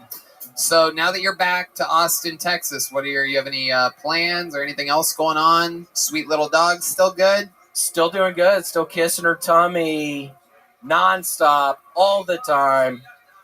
Kissing her tummy with my tongue by her butt. She loves it. I love it. My butt's better. What? Luckily, I started putting grape juice on it. Yellow grape juice. Did a doctor tell you to do that? Dr. Threckled. Dr. Freckle? Dr. Threckled. Threckled. That's your actual doctor? Yeah, Dr. Threckled. What else? Why is that funny, you fucking idiot? I'm bombing up here right now, dumbass! I'm having a real hell of a time up here!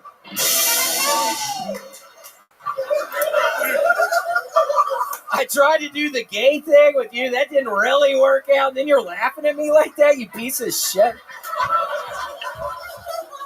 I think you're doing fantastic. Well, thank you, Tony. You guys think William's doing good up here?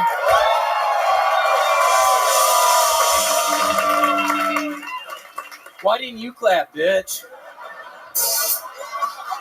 I can see everything that's going out there right now. Thank you. Thank you. My goodness. Things are up and up. You're about to go on the tour with me. That starts in 2 weeks. Very excited. I'm actually driving an hour tomorrow. I've started the process. It'll be fine, but I'm finally getting my passport tomorrow. I have to drive an hour away, and then Why are you driving an hour paying away? some guy $500. Seriously. Didn't I tell you that I have a guy for that? It might be the same guy. I got him from somebody else. His office is like 3 blocks from here. I have to drive an hour. I have to wake up at 7 in the morning and drive an hour, but I'm going to be able to get it. This sounds very suspicious. This lady's got to go read somebody's fortune right now. Jesus. She looks like a gypsy. Yes, indeed. We're a good team. We should do a comedy together sometime. Let's do it. Okay. An hour away for a passport. Where did you find this human from? From Nick. Oh, Why man. would you? Wow, you're gonna end up. Yeah, we're gonna have to take somebody else to Canada, I guess. 'Cause that's not gonna be. Janice is free. Oh, maybe Janice can do it. That would be exciting. I'm gonna get it, Tony. Teresa, who said that? It was that lady right there, the one behind the Belize guy. I'll get the passport, Tony. I swear to God, I'm getting it. It's again, I have to pay him $500 with a money order, and it's kind of sketchy, but I'll get it. Is there anything else that you want to tell this audience? Tell these people that love you so much? Was it perhaps something passionate from the heart? Again, I will be right out front after the show. I have these new T-shirts. I'm super excited about it. And just remember, I never gonna stop loving the Coltrane! Oh, yeah. Never in a million years will I stop loving the Coltrane. How loud can this place get for the one and only William Montgomery, everybody? The drawing from Ryan J. Ebelt is in from Los Angeles. That's on your screen right now. Thank you to Gel Blaster, Red Rose, Yellow Rose, CM Smokehouse, CMHUS.com, Connect Mobile Health for your IV drips, and of course, Screwball Peanut Butter Whiskey. How loud can this place get for the great Brian Moses? Follow him at Roast Battle. This is the creator of Roast Battle. At Monday Punday, Matthew Broussard right here, everybody. Make some noise for Matthew. Exclusive Kill Tony merch available in the lobby, and also very limited edition Nicole Tran merch. How about one more time for the great Michael Gonzalez on the drums? Here's some local art from the great Chris Rogers Art. That's Paul Deemer on the horns. Oh, great painting of Janice, everybody. One of one. Make some noise for Matt Mueling on the electric guitar. And one more time for D. Magnus, everybody. We did it again, Red Band. Check out The Secret Show every Thursday at the Sunset Strip, sunsetstripatx.com. Love you. Very few tickets still available for the HEB Center on New Year's Eve, the biggest show we've ever done. It's going to be a lot of shows that weekend, New Year's Eve, here in Austin, Texas. A lot of other huge, fun announcements coming up, a lot of exciting stuff. Go to killmerch.com. And some new drops happening there. Should already be there by the time you hear this episode. All right. Good night, everybody. Thank you so much. We love you. Thank you. Bye-bye.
Hey y'all, HelloFresh takes the work out of eating well, with meals like cheesy smashed burgers, which aren't just easy, they're delicious. Get 50% off plus free shipping with code 50KTShow at HelloFresh.com/50KTShow. Again, that's 50KTShow at HelloFresh.com/50KTShow.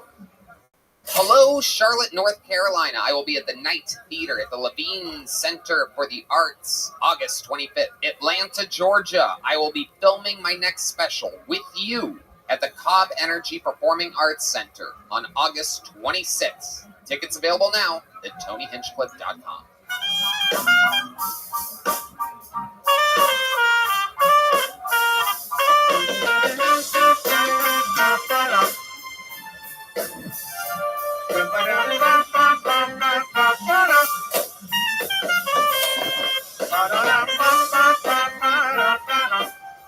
Whoa, oh, oh, oh.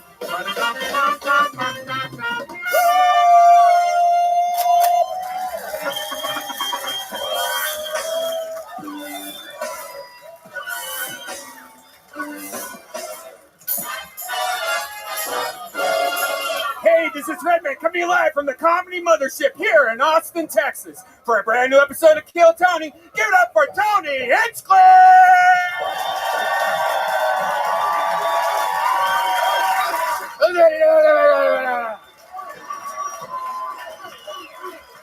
fuck yeah. Make some noise for the great Brian Red Band, everybody. Are we doing this shit tonight? Are you a good fucking crowd? Yippee! Hell yeah. You're at the #1 live podcast in the world. This is Kill Tony. Brought to you by Gel Blaster, Red Rose, Yellow Rose, Austin Security Guard Service, Connect Mobile Health, where you can get IV drips here in Austin, Texas, delivered straight to wherever you are. You're hungover at some random hotel, go to cmhus.com, get an IV drip, use the code KILL10, let them know that we sent you. The Whole Firm, a new sponsor, the best DUI lawyer in the city. Fuck yeah! So, if you get a little excited after your IV drip, get fucked up, get a DUI, we got you there too. Prize Picks, TonyHinchcliffe.com, providing the new Tony Hinchcliffe global tour. And Screwball Peanut Butter Whiskey, which presents the Kill Tony Band, everybody. Come on. You heard them. The podcast listeners have no idea what you people just got to enjoy. That's the great Michael Gonzalez on the drums. Paul Deemer on the horns. Matt Muelling on the electric. The founding member of the Austin band, John Deeds, back from tour with Gary Clark Jr. And this right here is the one and only force known as D Madness, everybody. Live in the flesh. We are in for a hootenanny of an episode. But before we start, here is more from the amazing sponsors that made tonight's episode available for you, here, right now. What's something you think we should know about you as we get to know you? What do you think the 3,000 people in front of you, what's something interesting about you? I'm not retarded, but I like rocks.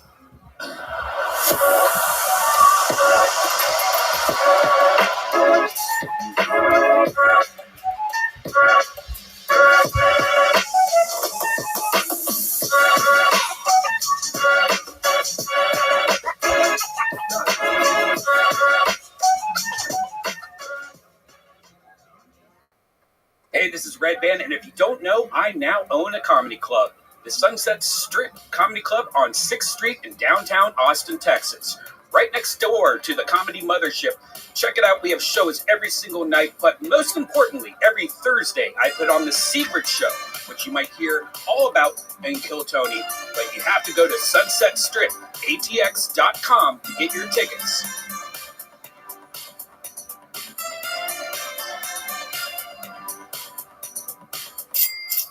And this episode of Kill Tony is brought to you by Zippix Toothpicks. Zippix brings you a totally satisfying, convenient, and flavorful way to curb cravings, get a boost of energy, or simply relax at the end of your day. Remember when massive vape clouds, ashtrays, and dip spit were awesome? Well, now there's an easier, cheaper, less messy, and more subtle way to curb cravings with Zippix Toothpicks. The best part of Zippix is that you really can use them just about anywhere. With 2 milligrams per pick and some 3 milligram options, Zippix Toothpicks are long-lasting, extremely affordable, and available in 6 delicious flavor choices. I've been using them on flights lately, and boy, is it a amazing nicotine life hack. Red Band? Yeah, it's great. And they also sell these like little containers to put them in. I love them. It's the oral gratification and amazing flavors that keep us coming back to Zippix. Also, if you need a boost of energy, try their Zip Energy B12 and caffeine toothpicks. No doubt about it. You guys have seen us use Zippix on the podcast. Now it's time to find out for yourself. Go to zippixtoothpicks.com today and use code KILLTONY10 to get 10% off your order. That's zippixtoothpicks.com, promo code KILLTONY10. Must be 21 or older to purchase. Zip more, smoke less with Zippix Toothpicks. Hey y'all, everybody gets down sometimes and it deeply affects everyone's life, including them and everyone around them. You know, sometimes it helps to talk to a therapist, but you might not know where to get started. But Talkspace makes it easy to find a therapist you like. It's convenient to meet online, at home, or wherever you're most comfortable. Talkspace has made a huge difference in many people's lives. It's accessible and affordable. A lot of people don't think that a therapist or psychiatrist would be helpful, but don't have the time to find and meet with one of them or afford them. But with Talkspace, you can do everything online. They've made getting the help you want easy, accessible, and affordable. When you've met your therapy goals or simply want to cancel, Talkspace has a simple cancellation process and will work with you to get a prorated refund for unused time if applicable. Red Band. It's incredibly convenient to have virtual sessions with your licensed therapist from the comfort of your own home. Talkspace lets you send messages to your therapist so you don't have to wait for your next session. Therapy can help you shift your perspective, find tools to cope in difficult times, and be a guiding light. Talkspace is affordable and in network with most insurers. And as a listener of this podcast, you'll get $80 off your first month with Talkspace when you go to Talkspace.com/Tony. To match with a licensed therapist today, go to Talkspace.com/Tony to get $80 off your first month and show your support for the show. That's Talkspace.com/Tony. Hey everybody, if you're hiring, you know that it's incredibly hard to attract top talent. And with the current labor market conditions, it's even harder than ever. That's why you want a partner who gets it. ZipRecruiter. ZipRecruiter knows how tough it is right now, but they figured out solutions for the problems you're facing. See for yourself right now. You could try them for free at ZipRecruiter.com/KillTony. Red Band. Yeah, if you need to hire really fast, ZipRecruiter has this great technology. It finds matches for your job sooner. And if you want first dibs on talent, ZipRecruiter lets you invite the most qualified candidates to apply for your job. Its pricing is straightforward, it has no surprise costs, and it reaches the right people. ZipRecruiter posts your job to 100+ job sites. No doubt about it. Team up with a hiring partner who understands what you need. ZipRecruiter. 4 out of 5 employers who post on ZipRecruiter get a quality candidate within the first day. Just go to this exclusive web address to try ZipRecruiter for free. That's ZipRecruiter.com/KillTony. Again, ZipRecruiter.com/KILLTONY. Why? Because ZipRecruiter, the smartest way to hire. Hey y'all, if you watch the show, you know that I love packages. And of all the packages that get dropped off at my door, hands down the best box I open every month is my Box of Awesome from Bespoke Post. My Box of Awesome is filled with carefully chosen gear from the best small brands around the world. You know what I got this month? Was the Slash. The knife in the Slash box is made by Bare Bones, based in Salt Lake City, a real American company. No matter what you have going on this summer, Box of Awesome has you covered. From camping gear essentials, cookout must-haves, and drink game upgrades, Box of Awesome has collections for every part of your life. Red Band. Oh, I got a good one this month. I got the American Barbecue Rub in the Carnivore box, and it's made by the Great American Spice Company in Rockford, Michigan. To get started, it's really easy. Just go to boxofawesome.com. Your answers will help them pick the right Box of Awesome for you. They release new boxes every month across a ton of different categories. Each box is valued around $70, but you only pay a fraction of that price. Plus, with each Box of Awesome, you're supporting small businesses. 90% of everything that comes in your Box of Awesome is from a small up-and-coming brand. It's free to sign up, and you can skip a month or cancel anytime. That's right. Get 20% off your first monthly box when you sign up at boxofawesome.com and enter the code KillTony at checkout. That's boxofawesome.com, code KillTony for 20% off your first box. Boxofawesome.com, code KillTony. Hey y'all, if you're a KillTony fan, you know that buying tickets isn't always the easiest thing.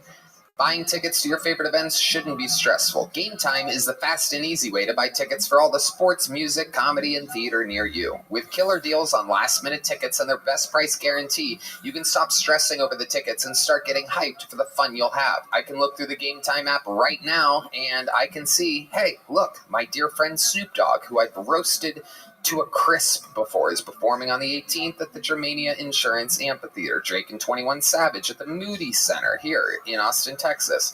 Pantera also at the Germania. A lot of great stuff happening. Flash deals, last minute tickets, easy to find and buy tickets to every kind of event in your area. They give you images of seat views, lowest price guarantee, event cancellation protection, job loss protection, etc. Red Band. And there's a Game Time guarantee. That means you will always get the best price. If you find tickets in the same section and row for less, Game Time will credit you 110% of the difference. Forget planning months in advance. Game Time has deals on tickets right up to the day of the event. And you get images of the seat before you buy, so you know exactly what to expect when you arrive. And you buy tickets in a matter of seconds. Just 2 taps and you're set. Tickets are sent directly to your phone, so you never have to dig through your email. Snag the tickets without the stress with Game Time. Download the Game Time app, create an account, and use code KillTony for $20 off your first purchase. Terms apply. Again, create an account and redeem code KillTony for $20 off. Download Game Time today. Last minute tickets, lowest price, guaranteed. Hey y'all, I have to tell you about this super blend I'm loving called Kachava. It's hands down the best thing I've found to feed my body the nutrients it craves. Kachava is an all-in-one plant-based super blend made up of superfoods, greens, plant proteins, antioxidants, adaptogens, and probiotics. In other words, everything your body craves to feel your best. And I know what you're thinking. Something that is good for me can't possibly taste delicious, but that's where Kachava really earns their thousands of 5-star reviews. It tastes amazing. It's creamy, smooth, and comes in 5 delicious flavors. Chocolate and vanilla are my 2 favorites, but it also comes in matcha, coconut acai. Some folks like to think of it as a part of a healthy breakfast or lunch, but others think of it as a protein-packed snack before or after a workout. I know I do. It feeds me after after a long day on the golf course with 25 grams of plant protein per serving. Red Band? Personally, I love to eat it right when I wake up with breakfast, lunch, every day, before a workout, after a workout, whenever I'm craving. Liar! It makes me feel great for hours, energized and ready for my day. So good knowing all those nutrients I'm putting in my body. And you know what? My first impression was, wow, this is delicious. I love drinking it. It makes my day better because I don't like eating. It's easy just to pound down right before I go out. I am so with you on that. Pound down to Pound Town. Kachava is offering our listeners 10% off for a limited time. Just go to kachava.com/Tony, spelled Kachava, and get 10% off your first order. That's Kachava.com/Tony. You guys ready to start tonight's show? Ladies and gentlemen, every single week, you never know what you're going to get. You know, this is one of those shows where, sure, sometimes we have fucking big celebrities sometimes, and sometimes I introduce you to people that have been doing it about as long as me, that are about to pop and fucking be famous. I take great pride in introducing the comedy fans of Kill Tony to some of the, biggest comedians coming up in the game, whether it was Shane Gillis years ago or Tim Dillon years before that or this or that. This is one of those guys. I've been performing with this guy since we were doing open mics together in LA 16 years ago, waiting out under the sun in the daytime to basically perform in front of each other. Now he's a fucking monster. He lives here in Austin, Texas. I've waited a long time to have him on solo. One of our favorite guests of all time, one of my favorite comedians working today. Make some fucking noise for the great Ty Rivera, everybody. Ty Rivera. My man. Fun. He's a diabolical comedian. A wild-looking human being, so get that out of your systems. Little bit. He's very, very, very, very interesting. He's both thuggish and, what would you consider yourself? A faggot. That's right. Thank you. That one's in the episode. You can say it. I can't, even though I seem gayer than you. It's weird how that works. I heard you say it right before I came out. That was during the commercial break, though. On YouTube, you can say it, but I can't. That's how weird things have gotten. Because I, believe it or not, like girls. We edited out 5 of those F words on tonight's episode that's airing tonight. Really? Oh, okay. Well, I just got word we have signups from China, India, Ireland, and Canada in the bucket. That's very interesting. I hope we get China out here tonight. Oh, boy. Anyway, Ty, you've been on this show numerous times. This is your first time doing it alone with us, with the beautiful machine running at 1,000 miles an hour. Nothing can stop us. You know how it works. Tons of fucking people signed up. I mean, it's absolutely ridiculous. Over 200 people. Like I said, people from all around the world in the bucket. If I pull their name out, they get 60 seconds uninterrupted. You know their time is up and hear the sound of a kitten. That means their stand-up comedy time is done, or else they bring out the angry West Hollywood bear, which just interrupts them. And then I interview them. We find out more about them and what makes them interesting. Now, while we have a whole bucket full of comedians, we like to start the show with a little something special. We have a few regulars on this show, in which every single week they have the very not easy, very judged job of doing a new 60 seconds every week in front of the entire internet. This guy started on the show over 2 years ago, and his life is completely fucking changed. I mean, we've seen him have ups, downs. He's been challenged by numerous people trying to take his job. How many of you are fans of the show?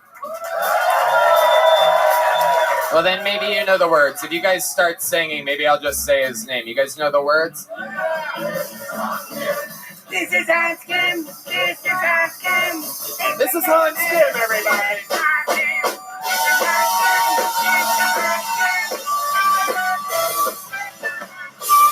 What's up? It's good to be here. My name is Hans Kim, and I'm pretty good at fingering. Whenever I see a dude not washing his hands in the bathroom, I'm like, good, that's 10 fewer fingers that I have to worry about. Whenever I see a woman squirming around in her seats, I'm like, you shouldn't have gotten fingered by some dirty-ass homeless dude. That's why you got that sriracha pussy right now.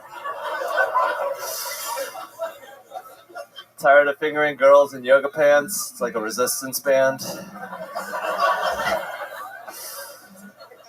I was just in LA recently. A lot of snowflakes there, woke people who are like, no means no. When a girl says stop, you gotta stop. And they get to a four-way stop and just blow through the stop sign. You did not wait for enthusiastic consent. Congratulations, you're a rapist. All right, that's my time. Thank you. It is indeed 59.5 seconds from the professional Hans Kim. Are you the person that signed up from China tonight? No. I'm American, just like you, Tony. I know, my sweet. How about another hand for Hans Kim, everybody?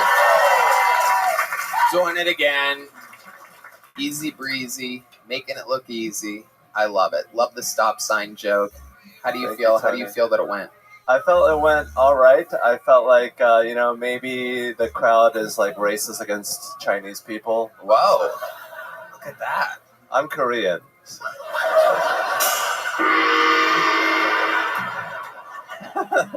We love it. Ty, you know Hans Kim. What do you think about all this? I love Hans. I've known Hans since he was still in Washington, before he got into the band. Yeah.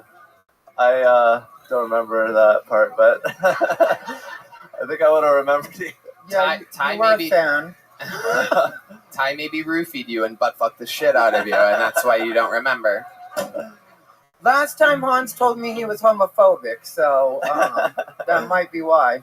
I love you. I don't like the others, but... You don't like what? The others. The other what? The gays. Oh, really? Is that true? Yeah. Wow. Oh my goodness. What is it about the gays that you don't like, Hans? Brutally honest. Almost autistic, Hans Kim. They're like strong like a man, but they like gossip like a woman, so I can't hurt them. You can't hurt them. The gays like getting fingered too, Hans. Oh, really? Is there like lube for that, or? Usually just spit. Oh. Oh boy. Hans, what's been going on this week? Tell us about it's always so interesting to find out about your real life. I went to LA with my girlfriend. We got an Airbnb. We stayed there for 5 days. She got only mad at me twice. So that was okay. Let's go over it. What were the 2 times? What did she get mad at you about? This is always interesting. One time she just remembered the fact that I wore a girl's shirt that was her naked on it. So she was like, oh, remember that time? I'm mad at you for that now. You didn't even wear it when in LA. She just had a memory. Yeah. Wow. I thought I'm an entertainer, I do crazy things like, wear porn on my shirt. What was the second thing she got mad about? Some girl Snapchatted me, and, I'm not interested in her. I don't care about her. How did your girlfriend find out that another girl Snapchatted you? She probably looked at my phone. She probably looked at your phone? Yeah. What do you mean she probably looked at your phone, Hans? I mean, she probably looked at the notification, the home screen. She doesn't have my passcode yet, so. I love how you said yet, by the way. Why do you have notifications turned on for Snapchat on your home screen? Oh, you can turn that off? Oh my God, you are just a magnet for trouble. It is unbelievable. What other notifications do you have turned on? I have TikTok. I have Instagram. I have everything turned on. Why do you think you have everything turned on except for your girlfriend?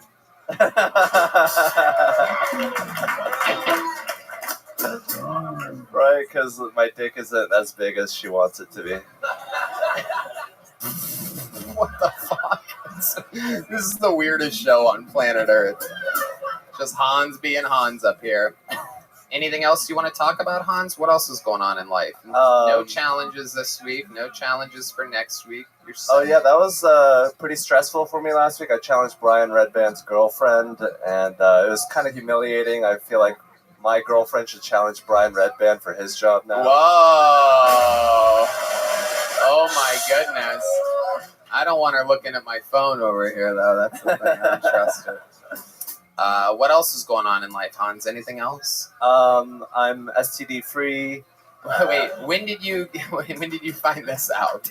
It was like a while ago. I said it on the show, but I'm still STD free. How do you know you're still STD free if you didn't get another test? Because my girlfriend is the only person I've been having sex with, and I hope she's been faithful to me. I don't think she is, probably. Like if I were to, has there been anything suspicious? Do you feel like she has perhaps cheated on you? No, she did have dinner with her ex tonight and her mom's, but... Wait, what? Why is she having dinner with her ex tonight? Because he needed his bed back. She was sleeping in his bed. She was sleeping in his bed? Yeah, he let her borrow his bed. But why would they have dinner together? I don't know. His mom was there, and she likes his mom. She's apparently like dying. So, oh gee, whatever. Wow, sounds suspicious as fuck. The old dying mom. Oh, she went and took a nap because she's dying, and we just had dinner. He feasted. All right. D Madness just said they fucking in the back. I just heard him say it. So just to let you know, and he has extra senses that we don't have. So it's like you can feel the vibration of your girlfriend's former bed right now. Why did they break up originally? Like, what was the reason for them to break up? I think that he was just like a loser, just not doing anything with his life, and your girlfriend does cocaine and nitrous. Like, it is true. Yeah, all right. She has high standards. Hans, fun times, Hans. You did it again. Way to get the show started. That's a minute from the great Hans Kim, everybody. Thank you. Getting us started tonight. The show's nuts. We pull names out of a bucket, and then they get brought to us from the other bar next door. Your first comedian getting an uninterrupted 60 seconds tonight. We're going to meet them all together. So it could be anything. It could be a star of the future discovered here on Kill Tony. Could be a completely insane person here, perhaps with weapons to murder all of us. Anything can happen. Put your hands together for Tony Wellens, everybody. Sounds like a familiar name. Tony Wellens. Oh, we know Tony. Make some noise for Tony, everybody. Come on. Hello. What's up? I think pussy's cool. I think pussy's great. I think in this country we're a fan of penises more, though. I think we like dicks more. If you guys don't believe me, we name a lot of things after penises. You know, we have like cockpits, we have cockroaches, we have cocks. Those are chickens. We have peacocks. Those are chickens that went to art school. We even have people that we name Dick. There's people that are named Dick. Dick is a nickname for Richard. I recently learned that Dick was a nickname for Richard. How wild is that? I think that's crazy because I don't think you would ever see the opposite. You would never see it flipped. You would never see. This is our daughter, Brittany. We call her Clit for short. You call her Clit for short? Yeah, she's very sensitive. She's, don't rub her the wrong way. Don't, sometimes she's hard to find, but, not when you play like me, bitch, okay? I'll be in that pussy all night, bitch, goddamn. God, I want to be black so bad. Thank you so much, everybody. There he is, Tony Wellens, everyone. Absolutely sliding into black voice there at the end, just because he wants to. Ty Rivera, what do you think about Tony? To be a straight man, you sure do have a lot of dick on the brain. There is a lot. What's going on there? I just see the. I love pussy. I think about. I don't know how to answer that question. Honestly, I don't. Honestly, you got me there. You got me there. All right. Well, I'll see you at one of the shows.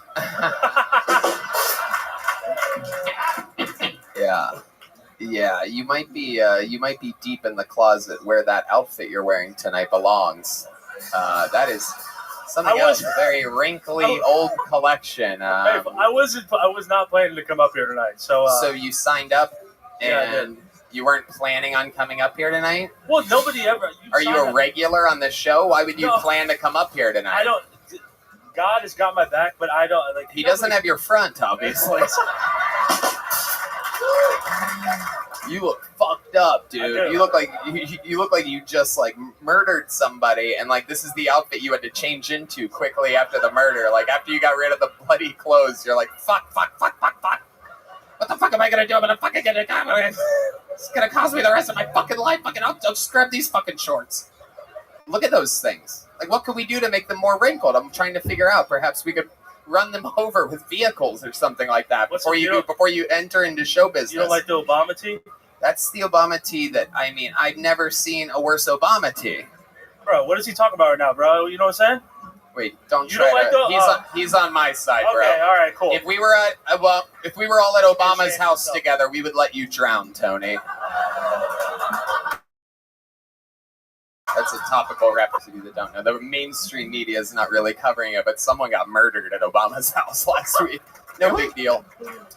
No, it's a pretty bad outfit, I agree. Yeah, it's a bad outfit. Yeah. What else is going on in life, Tony? You've been on the show once before. We know you because you started with Cam in Orlando, Florida. Yeah. You just moved to Austin literally, 3 or 4 weeks ago? Yeah, about a month now. Yeah, 3 or 4 weeks. That's 4 weeks. I yeah. know, all right. You're talking like your clothes look right now. So how's life been since you moved to Austin? It's been pretty good. I'm in a hostel right now. Just got a new place. It's new place on the 18th. So new job. I got a new job. What's the new job? I got a blinds job again. What job? Blinds. You hang blinds again. Yes. D-Madness. Be careful over here. I can't. It's just too good of a setup for me to not make that joke. I mean, that is just a golden opportunity. Hang blinds. I've been hanging blinds. I gotta do it. Every time he says a D, I'm gonna do that joke for the rest of our lives. So you've been hanging blinds. Yep. So what is that? How do you get into that business? That seems like a very weird job to just keep move from city to city and keep doing. Bro, it's just a niche in the construction business. In the cock world? Whoa. This guy still got dick on the brain, dude. God damn it. I hate this fucking so much.